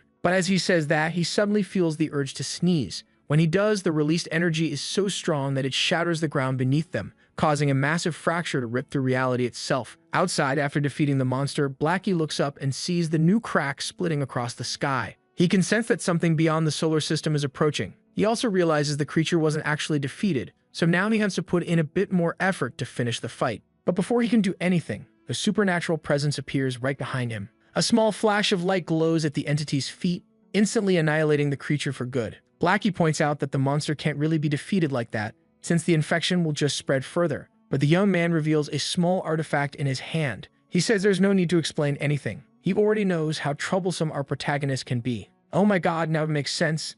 This guy is the red-eyed boy, and he's wielding an ancient relic. With it, he can completely analyze a monster, this one being a remnant of our protagonist's uncontrolled power, sitting at level 99 with 100,000 health points. Not knowing who this stranger is, Blackie orders him not to interfere with his plans. But the red-eyed boy is already battle-ready. He tells them not to worry. Everything will be settled soon. His next strike lands an irreversible blow. The critical hit completely destroys the creature, this time for real. Everyone who witnessed that is left speechless. Blackie wants to know who this boy is, someone capable of wiping out a monster born from our protagonist's power with such ease. Walking over to the humans, the boy introduces himself as a member of the divine civilization, the Second Seat Prince Kai, better known to us as the Red-Eyed Boy. To fully resolve the problem, he says he must destroy both our protagonist and this planet. The humans are completely confused, believing the disaster had already been solved. The minister asks if he's just saying that to scare them, but the boy calmly replies that nothing has been resolved. What appeared in the sky was only the beginning, and from that massive portal, countless people start falling from the heavens, leaving Blackie deeply alarmed. Immediately, he uses his powers to keep them from getting hurt, causing a huge slide to rise from the ground. Thanks to that quick intervention, everyone falling lands safely. It takes a lot out of him, but at least he fulfills his duty. He tells everyone to descend calmly and in order. The red-eyed boy realizes things have played out just as the bespectacled one predicted. Our protagonist consumed the source, which had the same level as him. That's going to cause something completely inevitable. It seems our protagonist is allergic to it, and now he can't stop sneezing. He's been completely isolated for safety reasons. He's struggling to hold in his sneezes because their effects are catastrophic. The walls of his room are already in ruins and he can't take it much longer. His last sneeze triggered a tsunami and wiped out several islands. Viola worries that if he sneezes again inside the city, it'll be a complete disaster. Since he's supposed to eat only light food, she brings him some soup, but he starts craving his eggs again. To his surprise, Blackie suddenly shows up carrying 2 grocery bags. Since they never imagined he could actually get sick, he bought every kind of medicine that might help. Our protagonist tells them not to worry so much. He just has a stuffy nose and needs a few days to rest, convinced he'll recover soon. But for now, he's fighting hard not to sneeze again, which makes his allies completely panic, warning him that if he's going to sneeze, he should at least look up. He can't hold it anymore. Another destructive sneeze bursts out, and the released energy this time manages to hit planet Mars. tearing apart a huge portion of its structure. The explosion was captured by a satellite from a space agency. Earth's orbit is slowly shifting, and due to the massive damage Mars suffered, the planet is predicted to vanish within 3 days. Hearing that, the minister actually feels a bit relieved. It could have been worse if the sneeze had been aimed toward the sun. As he's processing that, someone comes crashing through the office window. Blackie tells everyone not to worry. They barely escaped that mess and honestly thought it would be the end for them. It was a terrifying experience. Realizing they made it out alive, the minister points toward a few unfortunate souls who weren't as lucky. Their bodies were completely obliterated by the shockwave from our boy's sneeze, and one of them hasn't even started regenerating yet. That's when Blackie realizes things could have gone much worse. Piccolo assumes it's just an allergy and wonders what's so terrifying about it, until he learns he's next in line to keep watch over our protagonist. Among them, the red-eyed boy explains that this is only the beginning and it's going to get worse. Our protagonist has control over his own body at a genetic level, meaning nothing happens unless he allows it. But because he absorbed a being as powerful as himself, his immune system is now overreacting. Every time he sneezes, he's unknowingly using his full strength. For humans, a sneeze can produce winds as strong as a storm. In his case, it's not much different, except his sheer strength can wipe out planets. He'll remain like this for 2 weeks, and by then the entire solar system could cease to exist.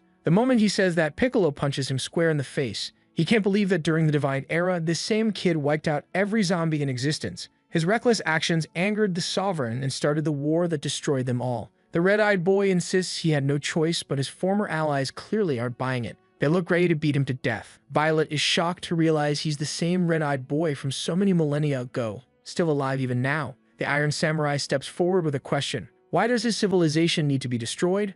The boy corrects him. They don't need to destroy civilization, they need to erase it. But before that, he wants to test one final solution. Everyone grows tense, waiting to hear what he'll say next. The boy declares that he's going to directly suppress our protagonist. Instantly, he channels his energy and teleports straight to him. At that exact moment, our protagonist is peacefully enjoying a meal, completely unaware of what's coming. When he finally senses the presence, the red-eyed boy is already in his room, ready to strike. Clueless, our boy casually says it's been a long time. Right after that, he feels the urge to sneeze, and lets it out directly at the red-eyed boy. Despite using his electric powers to shield himself, he's blown clean off the planet. Now drifting in space, he realizes his plan has failed, though he expected this wouldn't be easy. Drawing his sacred sword, along with the crown of the Almighty, artifacts carrying absurd divine attributes, he also dons the hero's cape across his back and wears the blessing of the divine dimension around his neck. Fully cloaked in power, the red-eyed boy challenges our protagonist once more, demanding to see if he can withstand this next strike. Our protagonist blocks the attack just in time.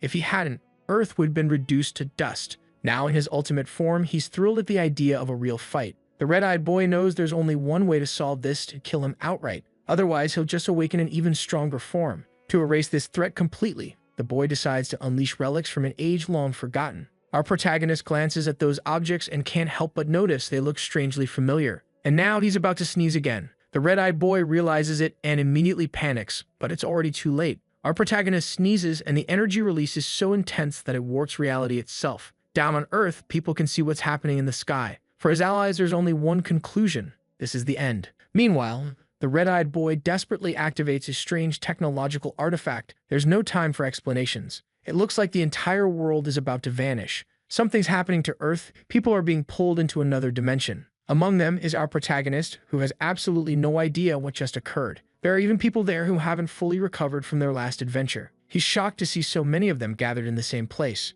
Soon he hears familiar voices. His allies were also brought along. Blackie asks if he has any idea what's going on. A little embarrassed, our protagonist struggles to answer. Then he notices a massive building nearby, almost like a monument. Suddenly, a voice echoes from the artifact, alerting everyone to unauthorized behavior. Turns out the one responsible is the intestine minister, completely naked. Don starts smacking him around, yelling, demanding to know why this guy is running around with no clothes. He insists it was necessary to activate his battle mode. Inside this strange dimension, a mysterious man appears, welcoming everyone to the dimension of games. He explains that a sacred artifact was used to convert Earth into data, integrating it into this realm. That way, they could prevent our protagonist's sneezes from destroying the planet. That's when he realizes his nose doesn't itch anymore, the abnormal effects in his body have finally stopped. And at that moment, he recognizes the voice of the mysterious figure. Among the crowd is the Iron Samurai, amazed that the divine civilization is capable of such a feat. But Donna's low surprised. After all, she's already been inside our protagonist's mind, so something like this feels almost normal to her. The mysterious person apologizes and says they'll explain everything in detail. But before they can, our protagonist already behind them, demanding to know who they really are. And that's when he finds out it's her, that gorgeous woman from the past. For anyone who doesn't remember, she's the extremely well-designed one with, let's just say, very generous proportions. Right now, she's wearing an incredibly revealing outfit, which leaves our protagonist a little flustered. He apologizes for undressing her that way, saying he didn't realize she was dressed like that to begin with. Piccolo and Greta rush up to greet her. They haven't seen this woman in ages, but she makes it clear right away that she has plenty to explain. To control the sacred artifact, she had to give up her physical body entirely. What she's wearing now is the default system attire. She can't change it. She firmly clarifies that this is not a fashion choice. Dawn, on the other hand, looks way too interested in the outfit, wondering if it's actually real. As they talk, more people start appearing in that dimension. Even the vampire princess is brought there. Then Vermid shows up, thrilled to see the sovereign again. Aaliyah finally covers herself back up and begins her explanation. The players of this game aren't individuals, they're entire civilizations. Now that Earth's been digitized, every intelligent life form has been brought into this realm. Between humans and zombies, that's roughly 8 billion beings. Some of them start asking how this dimension can even contain that many. The intestine minister demands immediate answers, while Dawn demands he put some clothes on right now. Blackie wants to know what they should do to get out of there, and whether they should wait for their king to recover. And that's exactly what Aaliyah is about to explain next. Everything in that dimension is accessed through games. The place where they're standing right now is the lobby, where players can choose from several options. Points can be exchanged for anything they need: space, food, equipment, you name it. If they manage to clear this game, they'll be able to become like the red-eyed boy and return to reality with all the power they've earned. The one who got really interested in that was the intestine minister. Now that he's wearing his pants again, he's super eager to start collecting points. Without even listening to the rest of the instructions, he just picked the first game that popped up. His body vanished instantly. Dawn looked really worried, but Aaliyah assured her that everything was fine. He had just entered the game. Right now, he's on the battlefield of chickens. However, because he was injured in the last fight, his health points aren't full. Still, he couldn't care less. He's confident he can make up for it with his gaming skills. The minister starts running across the field, searching for enemies. Eventually, he comes face to face with someone way stronger, level 68, while he's just a level 1 rookie. The poor guy stares helplessly as the enemy's attack closes in. After getting completely wiped out, he returns to the lobby, apologizing for being so reckless, admitting he couldn't even do anything. Because of his defeat, Earth's civilization lost 100 points. Since they didn't have enough points to lose, part of their allocated space was confiscated. Aaliyah told everyone to pay close attention this time. This is a civilization game and other players are already in it. Compared to them, Earth is way behind. They'll have to play carefully. The director realized that if the minister was defeated that easily, they were in serious trouble. After witnessing all that, Dawn asked what would happen if they lost all their space. Judging by Aaliyah's expression, the answer wasn't going to be good. Aaliyah apologized, saying there was no other choice. Dawn looked confused for a moment, but the director immediately understood they can't afford to lose no matter what. Our protagonist, however, seemed pretty interested in the whole thing. Apparently, he liked what he saw. Since he appeared in this dimension, he's been counted as a member of Earth's civilization, which means he can play too. That instantly lifted everyone's spirits, especially Dawn's, because if he plays, then everything should go fine. The game he picked required a team of 5 players. His allies started panicking the second they heard that. After some discussion, they picked Blackie to have the privilege of joining him. The vampire queen volunteered as well, followed by Dawn and the director. Finally, the team was formed. Time to start the game. Our protagonist was honestly delighted to see his body being converted into data. Before he disappeared completely, Aaliyah wished them good luck. But he's confident. He's sure everything will go perfectly. And then they all vanished. The mode they entered is called Honor of Kings. Everyone starts at level 1 with 100 health points. The vampire queen scans the area, trying to spot enemies. Dawn notices something strange. The protagonist isn't with them. Given the name of the game, she figures maybe they're supposed to find the king. Meanwhile, deep in the forest, our protagonist is looking for his teammates. From the game's perspective, he's been classified as a common monster with just 50 health points. In the game he picked, a massive army is marching through the forest, and standing in their way is none other than the vampire queen. Already in battle stance, she's ready to wipe them all out. She launches her attack while commanding them to kneel before her presence. Even though she's just level 1, slicing through all those enemies turned out to be effortless. Her attack was powerful enough to devastate not only the forest, but the surrounding mountains too. The queen proudly said she cleared that entire region, leaving it up to the rest of her allies to keep pushing forward. The director was already suited up in his armor, target locked, ready to fire. He unleashed a massive stream of flames toward the enemy artifact, burning down everything in his path, even the target that was supposed to be protected. Back on the ground, the director realized he completed his task too. But with how weak the enemies were, the vampire queen grew irritated, feeling like this whole thing was pointless. Meanwhile, Blackie was still trying to figure out the rules of this strange game. The two kingdoms were divided on opposite sides of the map, constantly sending soldiers to attack. The goal was to destroy the defense towers and take down the enemy kingdom. That's why they had to move carefully. There were clearly other civilizations playing this game. Those soldiers were just NPCs generated by the system. The real enemies hadn't shown up yet. What really frustrated Blackie was knowing that their protagonist was still lost somewhere out there. But the queen dismissed his concerns, saying there was no need to worry. She could handle the whole thing by herself. Besides, she was getting solid support from that cyborg boy who had been surprisingly useful so far. Dawn, on the other hand, was busy defending their kingdom from any incoming invasions. The queen had stopped caring about the details of the game altogether. Leading her army at the front, she was ready to crush anyone who stood in her way. Everyone began advancing, even though they weren't exactly working in perfect sync. At that moment, a level 48 player appeared. She immediately sensed the presence of other players. One of her allies commented that these newcomers weren't just beginners, they were also foolish. There are no respawns in this type of map, yet those players were exposing themselves way too much. But a man with a sword on his back disagreed. He was level 50, and judging by the power of the previous attack, he guessed it came from someone around level 20. Meaning those people were probably among the strongest from their own world. Strong or not, he said, they'd soon find out everyone's true level. The short-haired woman declared she was heading to the battlefield. Activating one of her abilities, she scanned the entire terrain, and that pulse of energy was instantly detected by our protagonist's team, allowing them to react to her surprise attack. The woman appeared right in front of them, level 52, announcing that the rules of the game were absolute. It didn't matter how strong they'd been in their original worlds, so she personally taught them a valuable lesson. From the ground, massive mechanical roots erupted,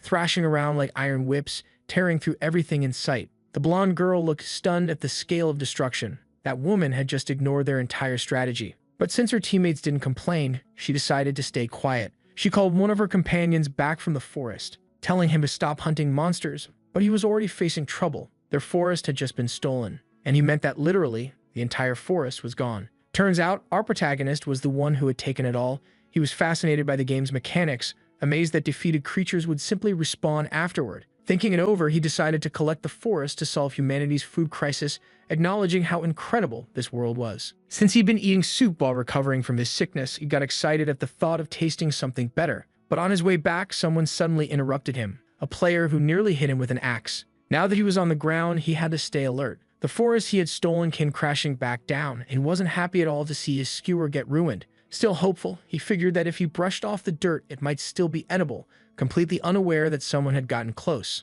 After picking up his skewer again, he looked around, confused. The player had no idea when that strange being had reappeared, and the system announced that it was only a level 1 monster, meaning it should be strong enough to pose any real threat. The player was already level 46 and planned to join his teammates right after taking it down. As usual in this kind of story, we cut to a flashback, this time to the civilization of the Merchant Guild. Within the Cosmo Company worked that same masked guy who was about to get wrecked by our protagonist. He was a senior risk control analyst, whose job was to hunt down creatures that could be turned into profit. That's why he spent most of his time in the forest, dedicating his gear and skills to fighting monsters that could bring him returns. Some of his teammates disliked how obsessed he was with hunting instead of actual combat. He called himself the king of the jungle. Right now, he held his axe tight. No one was going to steal his forest. That was the king's punishment. The force of his swing sent countless monsters flying and caused a massive shockwave. He defeated so many creatures that his experience points shot up. But the result he really wanted didn't happen. No notification appeared showing he'd taken down that zombie. Our protagonist had dodged the attack and wanted to know what the hell was going on. He'd been attacked without any kind of warning. Instantly, he assumed this game worked like a battle royale, so there was no need to hold back. Charging toward the clueless player, he went all in. The poor guy tried to summon a defensive barrier, but it was useless. The overwhelming power of our protagonist smashed him through the forest, dragging him across the ground. Our protagonist actually enjoyed that. His opponent's body was tougher than ancient metal. Then he noticed chains coming at him from all directions. One wrapped around him, binding him tightly. The player had launched it, trying to immobilize him completely. Even after taking a devastating hit, the masked player was still standing, ready to fight again. This time he aimed straight at our protagonist, who was just as ready to get violent once more. Their punches collided, shaking the forest around them. The poor guy couldn't land a single lethal blow, while for our protagonist, it was nothing but entertainment. After taking a punch to the jaw, the masked fighter grew even angrier, only for our protagonist to leap onto his head, try and crush his ears. That taunt drove the poor man insane. Feeling humiliated, he struck again, their fists clashing with even more force. A truly explosive exchange. But once again, the poor guy was overpowered. Now he was desperately trying to figure out what kind of monster this was. It was unbelievably hard to defeat. Our protagonist, on the other hand, was fascinated by this type of player. It looked like the red-eyed kid had discovered something truly interesting this time. Seizing the chance, our protagonist activated his serious mode, his zombie form with flowing hair. Seeing this, the masked player panicked, realizing his opponent had a second transformation. Our hero was ready to unleash another round of chaos, but right as he tried to move, he lost his balance. The lingering effects of his allergy kicked in, freezing him up temporarily. The truth was, even the player had no idea what was happening. He just stood there thinking hard while our protagonist struggled to move properly. The player assumed it must be some special mechanic of that creature. Maybe growing hair had made the zombie weaker, slowing it down. Determined to finish the fight, he gripped his axe once more and charged forward. This time, it looked like the player might actually manage to hit our boy for real. Just as the strike was about to land, our protagonist got furious. Reacting with all his strength, he shattered the player's axe and unleashed a massive burst of energy, sending the poor guy flying far away. But that explosion of power left our protagonist dazed and disoriented.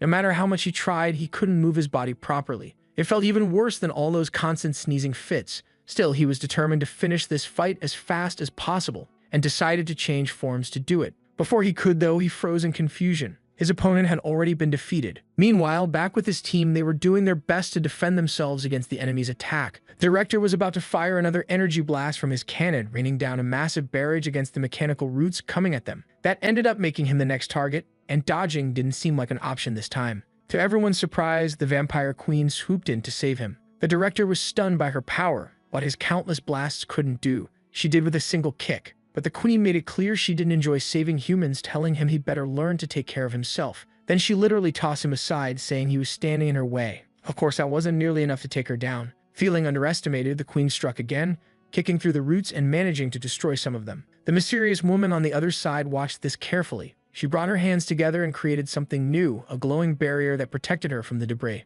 That mysterious woman's ability was a field of dissociation. From her perspective, the vampire queen was just an amateur who relied purely on brute force. She even promised that once this match was over, she'd consider adding her as a friend. That smug remark hit the queen's pride hard, and suddenly a wave of dark energy surged around her feet, coating the roots in black mist. Blackie wasn't a fan of surrender either. He decided to show that they knew exactly what they were doing. But to the mysterious woman, they were just clueless rookies. In this game world, everyone existed as data, none of them got tired, none even had vital points. Victory depended entirely on the rules of the system, and their lives were maintained by hit points. Every attack they made was treated as a standard in-game move, like kids waving their hands around, and the system's mechanics drastically reduced all the damage they dealt. Up to that point, they barely chipped away at her health bar. Meanwhile, the director's HP was almost completely depleted. Since no one could feel pain in that world, they all still thought they were in perfect condition. And the truth was, the woman's goal had never been to defeat them. She just wanted to trap them inside her barrier. Now that the barrier was complete,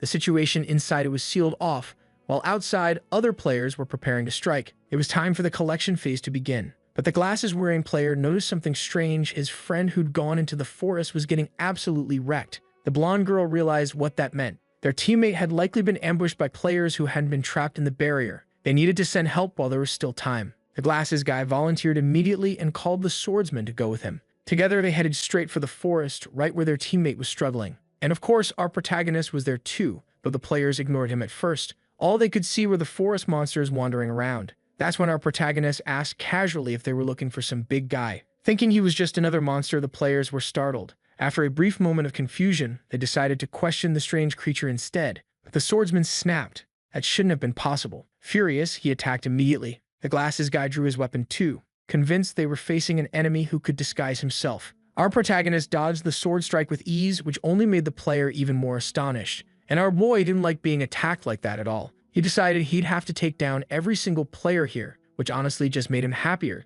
since that meant his job got a whole lot easier. The two players tried to use their numbers to overwhelm him, but our protagonist knew his abilities were still limited because of his allergy. Even so, what he truly enjoyed were strategy games. He was much better at commanding and managing. Soon something started sprouting from the ground, his little clones. They rushed into battle as his miniature army. Seeing those tiny versions of him, the players were terrified but still chose to fight. A massive clash erupted in the middle of the forest, making the blonde girl on their team panic. She couldn't understand why her comrades were suddenly calling for help, so she decided to go there herself to see what was going on. That area was already enemy territory. Over the communicator, she told the woman with the rude ability to keep holding the others down she'd meet up with her soon. But with so many plans changing, the woman started to get nervous. She was alone now, surrounded by truly dangerous people who were willing to do anything to win. The blonde girl was getting closer and closer to the forest, still having no clue what had happened to her teammates. But she wasn't thinking about that anymore. She needed to see it for herself. When she finally approached their last known location, something caught her attention. In the middle of the forest stood a massive altar, a pyramid being built piece by piece. The small clones of our protagonists were all working tirelessly there, gathering materials and stacking them to complete the structure. At the top of the pyramid was a throne, and sitting proudly on it was our protagonist. On each side of him knelt one of the defeated players. He perfectly embodied the image of a sovereign. To achieve that, he'd had to beat those two within an inch of their dignity, though it was hard to tell if they'd actually felt pain in the process. The blonde girl stared in disbelief, wondering why her teammates were in such a state, while our protagonist looked deep in thought. He realized that using the power of the source was easier than he'd imagined, and honestly, these building games were pretty fun. His little clones had handled the fighting in no time, and afterward, he just had to convince the players to cooperate. Now everyone was working together to build the home of his dreams. After standing up from his throne, he made up his mind. Once his perfectly designed territory was finished, he was going to crush his remaining enemies completely. Right then, he sensed something flying overhead. He turned and asked if any of the players could fly. Terrified, they all said no. From above, the blonde girl had no idea what was happening down there, but she already accepted that her teammates were beyond saving. Something about this whole game felt wrong, so she decided to head back to base. Maybe if she helped her other ally, they could still win this thing. But she didn't notice something closing in from behind her. Suddenly, everything went dark. When she turned around, she saw the entire pyramid hurtling toward her. It was our protagonist in his human form who'd thrown it, and he cheered proudly because he nailed her on the first try. Back at the base of the merchant civilization, things were going downhill fast. The vampire queen was absolutely furious, chasing her opponent like it was the only thing that mattered, tearing through everything in her path. She also congratulated the director for all the help he's been giving. He's doing everything he can so she can reach the entity base. Blackie's helping too, and the vampire queen called him little brother, which honestly offended him a bit. To him, that kind of nickname is just disrespectful. Right before launching her straight toward the enemy base, he wished her luck, hoping she'd finally win, mostly because he's already out of patience dealing with this game and with her. Thrown like a missile, the queen sliced through the sky at high speed, ready to bring destruction down on that base. The woman with the roots was determined not to let that happen. She summoned a massive wall of roots, doing everything in her power to stop the queen from breaking through. But she quickly realized she wouldn't be able to hold that kind of force back. Even so, she refused to give up, and the queen finally tore herself free from all those roots. The mysterious woman sighed in relief. Their base had almost been destroyed. Fighting 3 enemies at once, she hoped her teammates would hurry, because things were getting really bad. She kept sending messages, but everyone ignored her. On top of that, her health was being drained non-stop. Blackie and the cyborg were already charging in for another round of attacks. With no other choice left, the mysterious woman brought her roots even closer around herself, nearly hitting both Blackie and the cyborg in the process. The queen didn't understand what was going on, but the cyborg immediately figured it out. The woman was heading straight for their base. The team decided not to chase her, though, since they still needed to destroy the enemy fortress. Blackie summoned a giant hand made of his own energy to attack, but his strike was blocked by a powerful defense barrier. He was shocked by how strong that structure was. The woman believed the newcomers would need a long time to break through the castle, which was exactly why she'd used that window to completely destroy their own. Panicking, Blackie warned Dawn that something big was coming. With her machine gun in hand, she was already prepared to turn anything that got close into ashes. The mysterious woman thought she still had enough health left to survive. She had to go through with it if she wanted to win. She ignored the enormous pyramid being hurled straight toward her. By the time she realized what was happening, it was far too late. They were all wiped out. The explosion was so massive that even the allies of our protagonist heard it, and they instantly knew the zombie had done something again. Blackie was nearly done demolishing the enemy fortress when the cyborg noticed something on the horizon. The girl who barely survived was coughing heavily, trying to understand what kind of creature she was facing. She decided she couldn't keep playing anymore and surrendered through the system's interface. But that victory was officially declared for the civilization of Earth. Slowly, she began to be transported back to her own world. But before she vanished completely, our protagonist grabbed her by the shoulders and asked if she wanted to be his little sister. Right after that, she was teleported to the lobby of the merchant civilization. Since he was still in contact with her, our protagonist got pulled into that dimension too, completely startled. Meanwhile, back in Earth's dimension, the people were running out of space to live in. Piccolo was doing everything he could to keep them safe, but the region was just too vast. Some people even started escaping toward the void, but the Iron Samurai was there to stop them, bringing them back to safety. Greatest powers lifted the refugees into the air to protect them, though even she was starting to feel overwhelmed. The Gut Minister was also doing everything in his power to defend the people. For our protagonist's subordinates, things were getting dangerously out of hand. They were all wishing he'd come back soon. Vermin, on the other hand, was furious. He'd been saying all along that the humans should have been wiped out. While everyone was struggling, the game system suddenly announced that the human civilization had achieved its first victory. Aaliyah was thrilled. Thanks to that win, they'd earned a huge number of points, enough to make major improvements. The Iron Samurai made it clear that expanding their territory should be the top priority. The girl quickly started exchanging all their points for usable space. Instantly, the region they occupied began to grow. As the area continued expanding, everyone wondered just how big it would get. This gave our protagonist's subordinates a moment to finally rest. The team that had been pulled into the game world eventually returned. The vampire queen, fired up as ever, said she wanted to fight again immediately. Aaliyah greeted everyone with excitement. Greta was stunned by the size of the land they gained from just a single match. The pricing here seemed surprisingly fair. Since the space was temporary, Aaliyah explained that she had rented it for them at the lowest rate possible. 10,000 square kilometers cost only 1 point. But that price was for just 1 day. Hearing that, our boys' team instantly got frustrated. The vampire queen even lunged at Aaliyah, furious that after such a brutal match, she'd still lose her points like this. That's when the minister realized they have to win one of those matches every single day to maintain the territory. But Vermont assured everyone that with the sovereign by their side, that wouldn't be a problem. Only then did he notice their sovereign, our protagonist, still hadn't shown up. Worried, he went straight to talk to Blackie, who was wearing a suspicious look. And from the way he acted, it was clear he knew exactly what had happened. Word quickly spread, our protagonist had been abducted by another civilization. Meanwhile, our boy was exploring this new world. After so long, having a decent meal felt incredible. He thanked the girl sitting across from him for the food, while she nervously tried to understand what happens when a monster from the game crosses over into the real world. So far, no one had any answers, but a friend of hers, a pretty annoying one,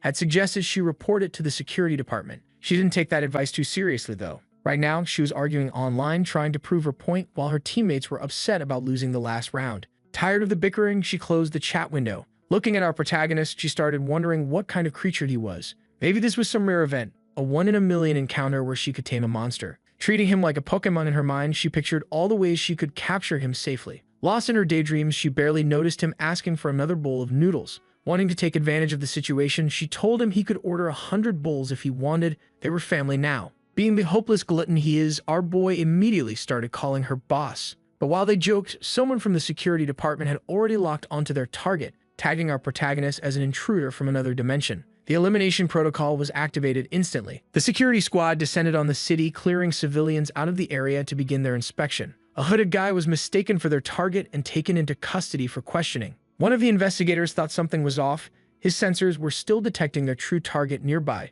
Scanning the crowd again, he couldn't spot anything unusual. Meanwhile, the blonde girl was hiding, realizing the security department was already in the area searching for abnormal data, and that made our protagonist start to feel suspicious. She was shocked that he still didn't know anything. Since everything in that world was made of data, abnormal data was a serious problem. The security department was the most powerful force of that entire civilization, created to ensure everyone's safety. Spies from other civilizations, refugees, or even rebels, all of them were considered abnormal data. While slurping his noodles, our boy thought about it carefully. Once they locate abnormal data, the security department uses special system permissions to delete it completely. No trace left behind. That thought alone started to terrify him. Thankfully, the girl wasn't a target of this investigation, and she decided to help our protagonist, who was now fully panicking. She took out a small artifact, using it to scramble the investigators' sensors. Now they couldn't analyze anyone's data, creating a perfect chance for chaos. Looking back, she told him to stay calm and follow her lead. But right away, our protagonist picked her up in his arms. She froze, thinking he was about to do something incredibly stupid.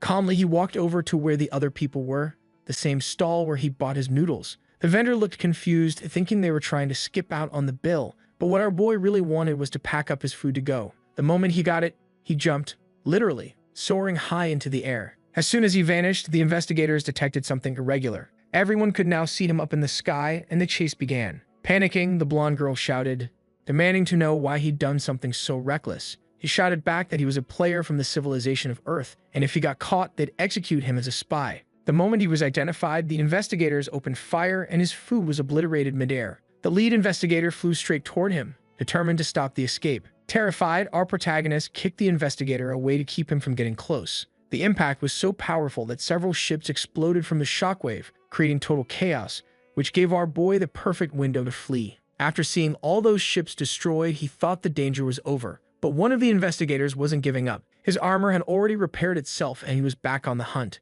The girl was even more terrified now. Our protagonist was completely lost, certain that he was about to get deleted. That's when the girl told him to stop whining. It was time to keep running. She blasted a hole in the ground and together they dove in. The investigators' ships couldn't follow through that path. Down in the streets of that futuristic city, the police were checking every citizen. They warned everyone that hiding abnormal data was a serious crime. Among the crowd, a pink energy pulse slithered between people, slipping unnoticed until it reached an empty room. Once inside, the door shut tight. That's when our protagonist realized they were in the women's bathroom. The girl was still trying her best to keep him hidden. Interfacing with the system, she generated a digital barrier, doing everything she could to stop their pursuers from detecting them. Our protagonist watched in awe, amazed by her technological skill. She finally managed to stabilize their situation and showed him a virtual ID card. That would be his first disguise, but to make it official, he'd need to play a game as a citizen of this civilization, so the system would register his new account. He was genuinely impressed by her talent. Then she revealed something surprising. She wasn't from that dimension either.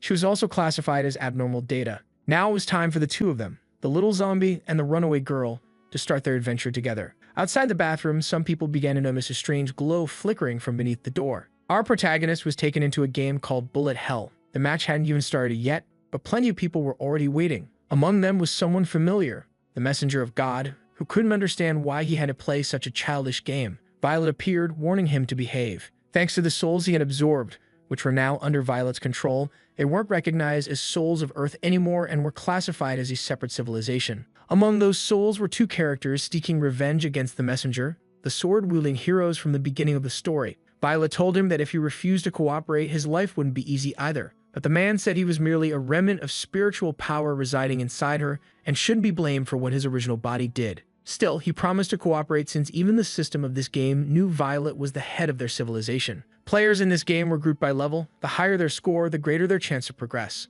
The setup looked like a chaotic, violent game show arena with players constantly being thrown out of the evaluation zone. Our boy was a bit concerned about how hard it seemed. He had no idea what was going on. Everything depended on quick reactions, and he was always a step behind. The platform moved on its own too, making him feel like he wasn't even moving at all, while needing to dodge everything flying toward him. It was truly challenging for him. But for the blonde girl, it was almost too easy. She reminded him that the goal was just to help him blend in and he only needed to score a single point. That's when he remembered they were just playing a game. He refused to let his gamer pride be hurt, so he decided to give it his all. But after complaining a few more times, he could barely move and ended up getting hit by the flying objects. The blonde girl instantly regretted bringing such a troublesome partner. As she advanced, she felt the platform tilt forward, completely unaware that it was our protagonist's doing. He knew there were people waiting for his return, and that's why he couldn't afford to lose here. Panicking, the blonde girl yelled, asking what the zombie was doing. He replied that there was no way he'd be eliminated in a place like this. With overwhelming power, he destroyed most of the arena, knocking other players off the platforms in the process,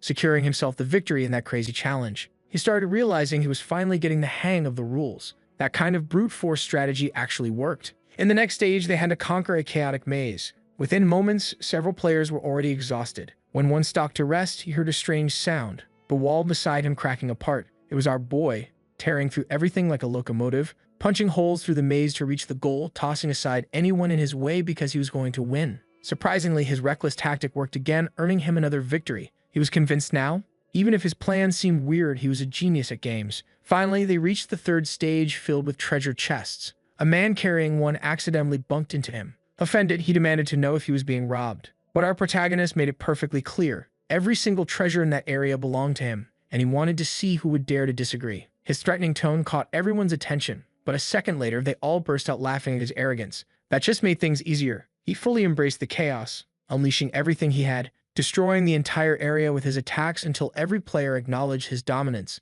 Stage 4 was packed with obstacles. Our protagonist now has to overcome every single one of those obstacles. Crouched on the ground, he started examining some cracks. Since his sad boy form was too lazy to walk, he decided to pull the finish line toward himself, and that's exactly what he did. Almost reaching the finish line, one of the players started wondering why the ground was moving, only to realize the entire platform was sliding backward. Because of that, our boy snagged another victory, winning the match and taking first place overall. Back in the merchant's dimension, he was celebrating his results and was already eager to try again. But the blonde girl warned him they were doomed. He had drawn way too much attention, and it was only a matter of time before they were hunted down. He was shocked, thinking he'd just been playing by the rules. That only made the blonde girl angrier, because nothing he did could be considered normal gameplay. And there was something else she needed to tell him. She could manipulate data, but not all of it. Normal data eventually loses its sanity, turning into data bodies, capable of infecting others with their madness. That's why they're exterminated. She had just finished creating a new identity for herself, but now she'd have to run and start over again. The idea of turning into a monster, losing humanity, and spreading that to others felt strangely familiar to our boy. Meanwhile, at the headquarters of that dimension, someone was reporting to the Supreme Director about these abnormal data entities.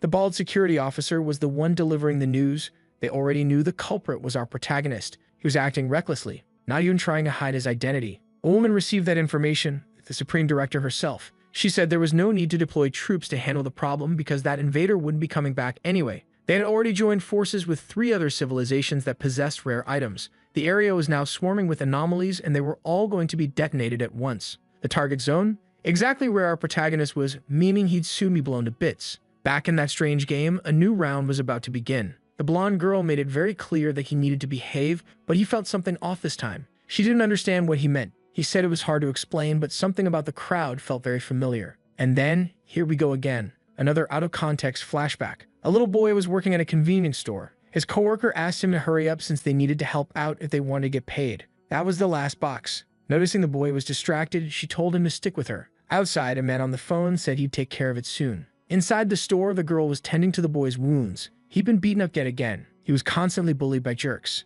As she cleaned his injuries, she told him humans were naturally cruel and always preyed on the weak. Now that he was patched up, he said he understood. That's when their boss approached to say the customer had arrived. Outside, a man in a truck had come to pick up some goods. The girl said she'd help him load everything, bending down to find some items. At that moment, the fat guy snapped a picture of her from behind, and the boy noticed. But since the kid was afraid of everything, he decided to pretend he hadn't seen it, and even got scolded by the fat guy. After that, they helped finish loading the truck. The driver warned the boy not to stare too much at him. The kid already knew the fat guy's reputation around town, a sleazebag who lured young girls with promises of high pay just to exploit them. That poor girl probably wouldn't escape his trap either. That was the day something strange happened in the city. Countless zombies appeared out of nowhere. Nobody knew what they were or where they came from. The boy inside the truck was terrified. Before long, he got out and started heading back to the store. He'd left his wallet there. Out on the streets, people were desperately trying to escape from the zombies, and he watched it all unfold right in front of his eyes. Several of those creatures stood between him and the store. Inside, the girl was backing away from her manager, but that filthy fat guy decided to do something disgusting. The boy saw everything. Before anything could actually happen, the man started feeling strange. His body began mutating violently. The defenseless girl was completely panicked. Outside, the boy froze for a moment, deep in thought. He'd spent his entire life being pushed around, and his mother had told him not to cause trouble in this new city since they'd just moved there. But knowing what he had to do, he transformed one of his arms into a chainsaw. His hair started to grow longer, and he was ready to unleash chaos and destruction. While the regular zombies chased after everyone, none of them dared to touch Vermin. At least that's who I think he was. The unlucky bystanders who didn't pay taxes were reduced to nothing. That disgusting fat guy was about to do something terrible, but before he could, he was sliced clean in half. Vermin made perfect use of his mechanical arm, leaving his coworker horrified. Within moments, nothing was left of the man but chunks of meat. Vermin had completely given in to the situation. Now, it's hard to tell if this happened in the past or the present, but at one point the boy went out to buy meat, spoiled meat. He was only 17 and the vendor decided to give it to him for free. That year, he would become a full zombie. It all happened centuries ago. Humanity had been purged from the world. The first line of defense had been great walls. Over time, a military department was established, people who turned out to be even crueler than the zombies themselves. Within a few years, the creatures were in ruins, harvested, and converted into an endless source of energy. Their bodies were sold for scientific research. And as if that weren't enough, zombies started filling the cages in zoos. Humans called it an ecological preservation method. Forced to live at the edge of society, the remaining zombies gathered in abandoned places. They wandered for centuries until one day a zombie girl learned how to think. She didn't understand why humans were so powerful or how they'd managed to build a civilization. Curious, she started studying them, eating 3 meals a day, going to bed early, eventually realizing that civilization existed because humans could reproduce, so she decided to try it herself. And after several months, she became pregnant. When she finally gave birth, Vermin was born, a seemingly normal child. But because they were different, both mother and son were cast out of the tribe. Now the boy had to return home and tell his mother what he'd done to his boss on his very first day at work. Even though he was disappointed, he knew that's just how life was. When he finally walked through the door, his mother was already waiting for him and told him to sit down for a like on this video. It helps Mamoru make more juicy content for his viewers. Activate the cheeky little bell, and I'm out. Like on this video that helps Mamoru make more juicy content for his viewers. Activate the cheeky little bell, and I'm out.